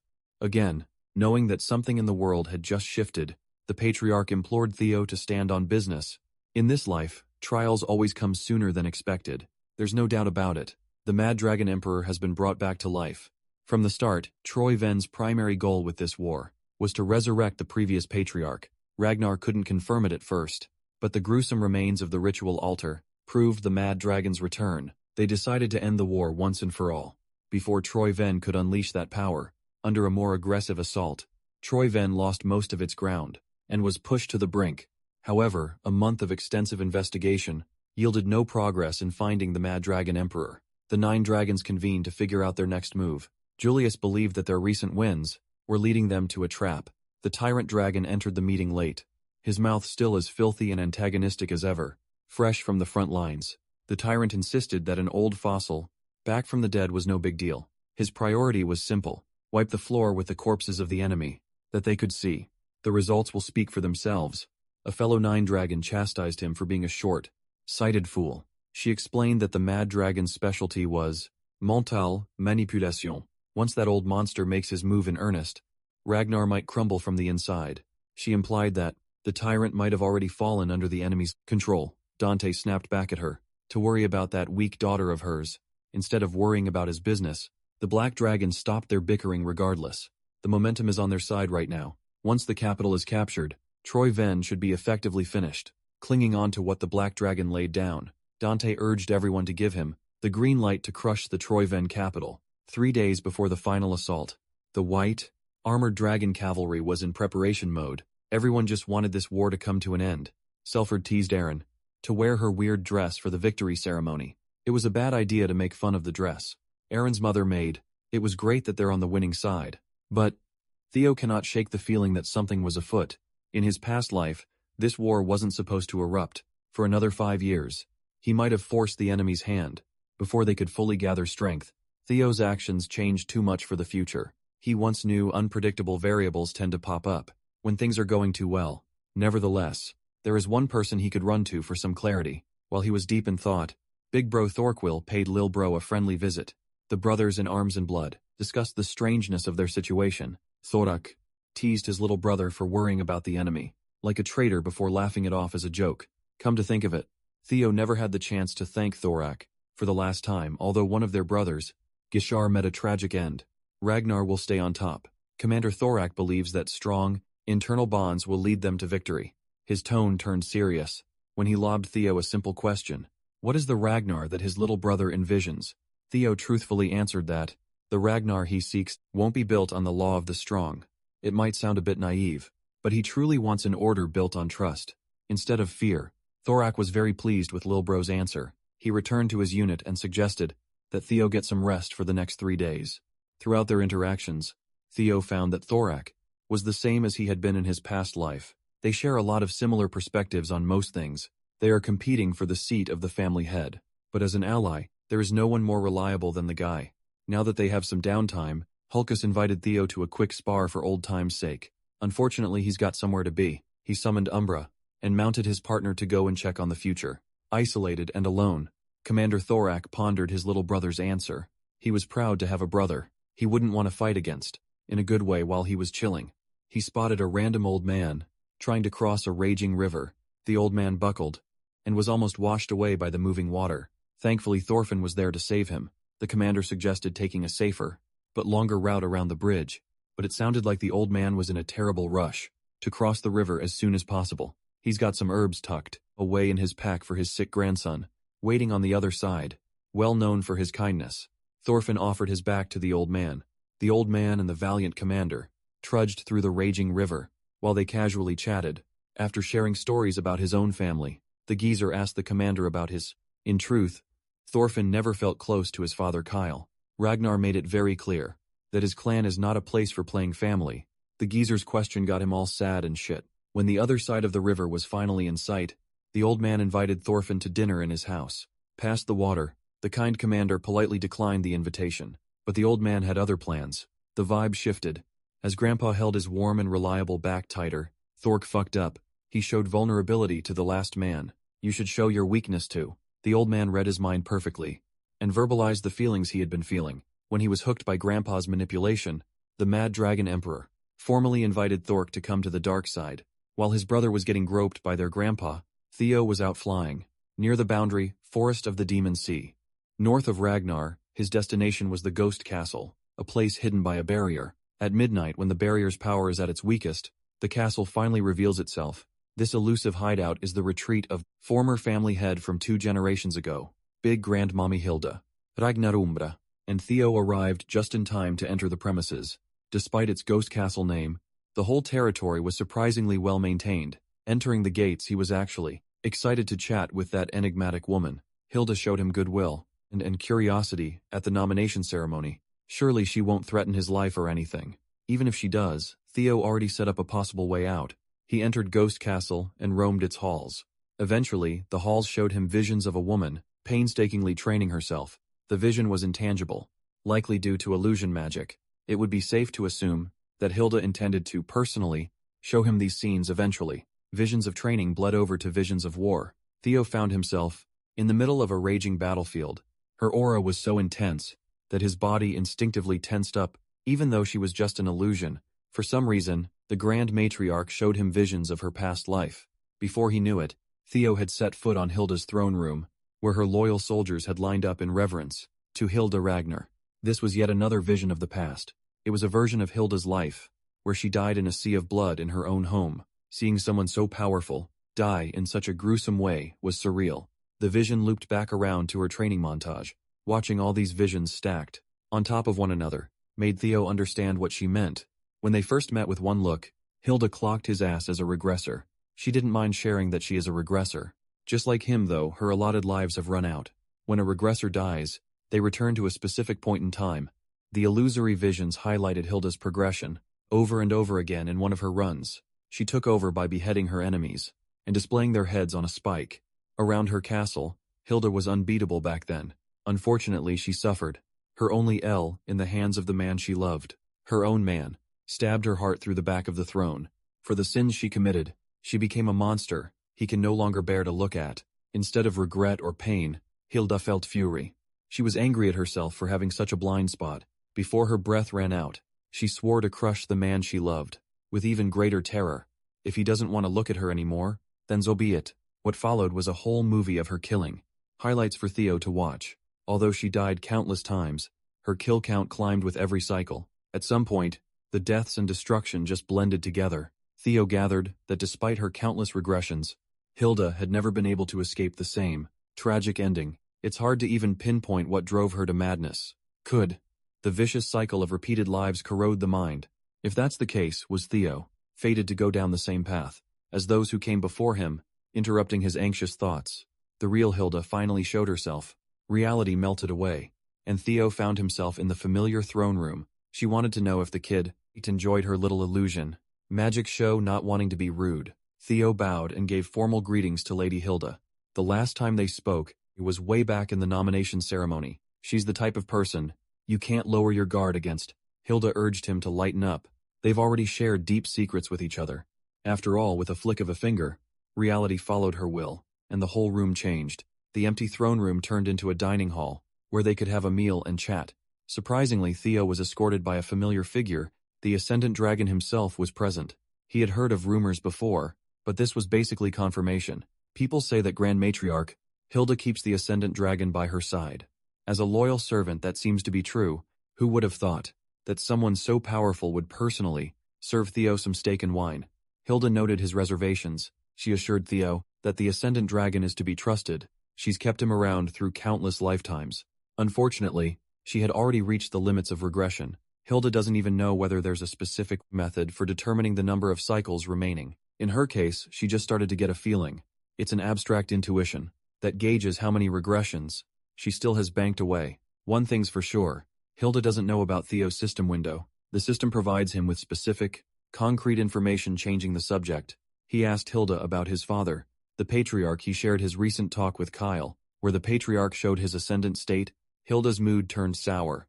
Upon hearing the word ascension, she asked the boy if he had already laid eyes on the Pantheon. Hilda refused to believe that a brat on his first regression cycle had already gotten so far.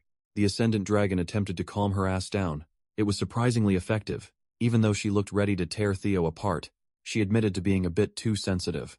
In matters of ascension, Hilda confirmed that Kyle Ragnar is currently suppressing the call of the Pantheon with sheer force just to stay in the mortal world. He won't ascend immediately, but if he insists on interfering with worldly affairs, again his chains will tighten. The call of the Pantheon can no longer be refused. That's why the Patriarch just sits and watches, like an idiot from the sidelines. While his kids kill each other, Hilda did not hold back her tongue. She was pretty much daring the Patriarch to kill his own grandmother before leaving the mortal plane.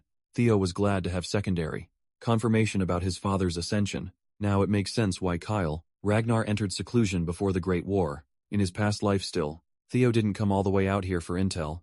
He already knew about he's had enough of the appetizer. He wants to move on to the main dish. Hilda knew how regressors work, so she wasn't surprised, you see. Theo siphoned some information regarding Hilda. From his days in Black Snow, Hilda was venerated as a god, thanks to her parchments, prophetic records of the future, given to those who offer sufficient profit or allegiance. It was divine foresight in a scroll. Given that she had regressed countless times before, the authenticity of her parchments made sense. She must have collected information across an infinite number of cycles. With the resurrection of the Mad Dragon Emperor looming over the clan, Theo needs one of Hilda's parchments badly. Hilda asserted that her parchments were born from burning her own lives. Today she specifically brought up records concerning the future. Magical Empress Cassandra. It's safe to assume that such valuable information Won't come for free. Hilda would gladly give him an honest price. As a fellow regressor, to gain some prophetic knowledge of the future, all Theo had to do was become her disciple, and volunteer every detail of his cycle. Theo didn't even let her finish and refused. Hilda was visibly annoyed. She was not used to rejection after all these years. Theo reasoned that he had no desire to get caught up in her little political games.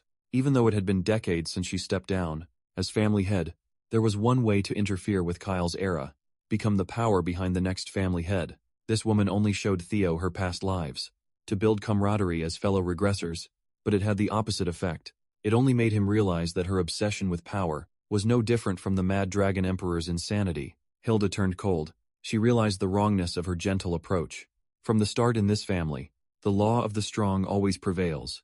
Reality became warped and suffocating around Theo. In just a moment, he was transported to her deathly domain. For one last time, Hilda gave him an offer he could not refuse: be spared, and become the Grand Matriarch's disciple, or else inside her domain. Theo was surrounded by some sexy-ass apparitions. They held him in place firmly, and slowly took over. The Grand Mommy of the clan used a freaky glass domain. Right off the bat, some of you would have folded instantly. Hilda had never failed to get whatever she wanted. Even if it must be crushed to bits, she will own it in the end. A mere regression rookie won't be any different. According to Farrell, exactly 1 minute had passed since she trapped the young lord in her domain. That meant Theo had been struggling in there for an hour. By now, his spirit should be sufficiently broken. Instead of his spirit, the first one to crack was Hilda's domain. With dragonization and nirvana active, Theo's willpower and endurance increased dramatically. The apparitions of the Grand Matriarch were annoyingly clingy no matter how many he eliminated. They kept increasing in number. Theo was pulling out all the stops and pushing past his limits. After struggling for a whole hour, he cracked the domain. It was small, but he could make a move before the crack closed. Succumbing to the hold of Hilda's domain, Theo summoned a slithering shadow from within. He pointed at the crack and let Umbra out. In covert form, Umbra knew his job. He flew to the crack knowing what to do. It was a close call, but he made it out in the nick of time. Outside, Hilda saw that little shadow sneak out from the crack. In her domain, she already knew of Theo's demonic shadow. Dragon Farrell asked if pursuit was in order, but Hilda didn't want to bother with a beast abandoning its master. More importantly, cracking her glass domain was quite a feat. Avon Robert, the Black Dragon, took over 3 minutes to break out. The first time since Theo broke that record, she wanted to torture him a little bit longer. Beryl subserviently praised his master for the wonderful idea. Internally, he was worried that his master's bad habits had resurfaced, successor or not. Theo Ragnar is just a young swordsman. She was going too far. Hilda's current cycle had lasted 150 years. Considering all her past lives, no one knows how long she's been alive. Farrell doesn't want to watch a promising young sprout wither away, but her loyalty to the Grand Matriarch was unshakable. Hilda finally changed her mind. When another uninvited guest entered her home, she told Farrell to step back, anticipating a grand entrance. As expected, the newcomer came in hot. By opening a forced entrance through the ceiling, it was none other than Robert Ragnar himself, the Black Dragon. Robert looked at the glass domain and remembered his days being tortured by it. In his younger years, with a light touch, he shattered the whole thing from outside. He's not very fond of fun and games at all, especially when the survival of Theo Ragnar is at stake. A few moments later, Theo puked up some nasty black substance and woke up. Umbra came through for him. That little fella got him the help he desperately needed. He knew that Robert had been tailing him ever since his talk with the Patriarch. It wasn't really a secret. The Black Dragon dropped hints of his presence multiple times before. Robert was likely sent by his father as a watcher, but he always felt more like a protector rather than a spy. Theo tried to play dumb, but Robert knew how clever the kid could be. He thanked the Black Dragon for the help. Theo should be able to handle the escape on his own. From here on out, Hilda won't make getting out easy, though she torched them from afar, while complaining that she just wanted to share a meal with her great-grandson. Perhaps her naughty grandson came all this way to join. Robert didn't even entertain her abusive ass. He coordinated with Theo for an escape plan instead. To get out, Umbra has one more assignment to fulfill. When Hilda Ragnar continued throwing her reality-bending tantrums, Robert gave Theo the signal to run, like his life depended on it. He matched the Black Dragon's speed, running side by side, while letting Robert tank Hilda's nukes. As soon as she figured out what they were trying to do, she switched to close-range combat. Robert read her intentions like an open book, and effectively blocked the attack. Even though the Grand Matriarch can no longer regress, her greed is still alive to regressors like her. The world is nothing more than a toy to be seized, no matter the cost. Hilda wanted to stop Theo from leaving, but Robert did a pretty good job blocking her ass. The young lord seized the chance to escape by jumping right through the ghost castle's window. It was quite a long freefall. Thankfully, Umbra was waiting to catch him in midair. Just like that, Theo. Ragnar successfully evaded the grasp of his crazy great-grandmother as soon as he flew away. Hilda stopped harassing Robert with her blade. She left the mess for Farrell to clean up, and announced that she'd rest up for a bit. Robert was surprised to hear that she wouldn't be pursuing the kid. Hilda lost her appetite upon seeing the boy jump out of her highest window because he hated her guts so badly. When she looked at her parchments, Hilda laughed somehow. That cheeky little brat managed to steal one of her priceless pieces of intel. In the midst of chaos after his daring heist and escape, Theo headed to the Priamos East slums of the ETA Empire. In a humble house in the slums, a little girl woke her mother up. After having another scary dream, the mom assured the little girl that it was only a dream, even though the bad people killed Mom in that dream. Unnerved by this revelation, the mom gently asked if little Cassandra was hurt by the bad people too. She wasn't. She was tied up and forced to watch her mommy's death. The mom reassured little Cassandra that everything would be all right, putting her back to bed. Mom instilled in her that even if her dreams come true, it's never Cassandra's fault. They will always be on each other's side. Mother and daughter tonight. The bad people arrived. The dream wasn't just a dream. Theo hadn't even changed his clothes yet. He flew non-stop. According to the info written in Hilda's parchment, it's hard to think that the legitimate heir to the Empire, later known as the Magic Empress, Cassandra Ida, spent her early years in the slums. The Ragnar clan works under the greatest nation on the continent, the ETA Empire. Long ago, the imperial family, the ETA clan, unified the continent by leveraging their special hereditary talent of future foresight. However, over many generations, the number of those with foresight dwindled. Perhaps they were punished for relying on that power too much. Currently, the imperial family is a shell of its former glory. At this point in time, Cassandra is the only one in the empire with the gift of foresight. If Theo can find and protect her early, she would undoubtedly become an invaluable ally for his future moves. She won't know her own status for years, until the imperial family finds her. The slums hit her too well. As Theo got closer to the house marked in the parchment, his nose picked up the smell of blood. He carefully entered the house. Surprisingly, he wasn't ambushed in the entrance. Upstairs, he heard some rowdy men playing cards. Without a care for the world, Theo slipped onto the second floor to get a view of the situation. Hooded criminals have taken over the house. In the corner, tied up in a sack, was Princess Cassandra Ida.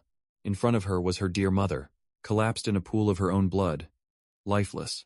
Theo considered that this might be the doing of the imperial family, but it was way too soon to understand what's happening. He'll just interrogate the scarred man leading this band of criminals. Behind the door, Theo wound up an electric attack that only the scarred man noticed. He tried to spur his subordinates to get ready for battle, but they were massacred in a split second. The scarred man charged forward, but got his ass pinned back down by electrifying daggers. Scar pulled out the "Do you know who I am" card, which works perfectly for Theo. Right away, Scar recognizes the young lord, who should be at the front lines. Given that he knew an awful lot about Theo and the war effort, Scar was clearly working for Troyvan. Although clueless as to how everything got crossed, the Ocheth servitor of Troyvan, Act, wanted to grab the opportunity to take Theo's head by force. He was earnest in his effort to grapple with Goat, but a single dagger was all it took to stop him. Dead in his tracks, Theo had been messing with interdimensional threats. Lately, it's nice to see him deal with a scrub as a servitor. Oct had some tricks up his sleeve.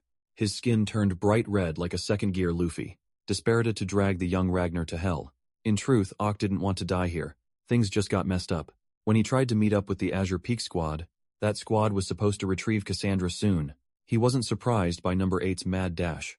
These servitors always resort to killing themselves. When things go south, he easily danced around Oct's predictable pattern and cut that red bastard's head off. Once and for all, both head and body made separate, as lifeless thuds when they landed. Before exploding in a blaze of demonic glory, Theo re-entered the house and respectfully covered up the mom's remains. Hilda's parchment never mentioned Troy, and targeting Cassandra the Mad Dragon, Emperor's return, must have created another wild variable in play. In a way, Theo felt partially responsible for this unknown woman's death. Cassandra sensed some movements and asked if her mom was okay, begging Theo to say something. Upon getting a closer look at the future Empress, he realized that she was blind. It was a cruel twist of fate. The one who sees the future is blind to the present. he contemplated, telling Cassandra the truth about her mother. But the little girl figured that the woman who raised her was dead. She already saw this night play out in her dreams. Everything she dreams about always happens exactly as she saw it. But tonight was different. In her dreams, she always ended up being taken away by the bad people, but in reality, someone appeared to save her. Perhaps Big Bro Theo over here could change the future. The 5th scenario quest had officially started: find and protect the future Empress.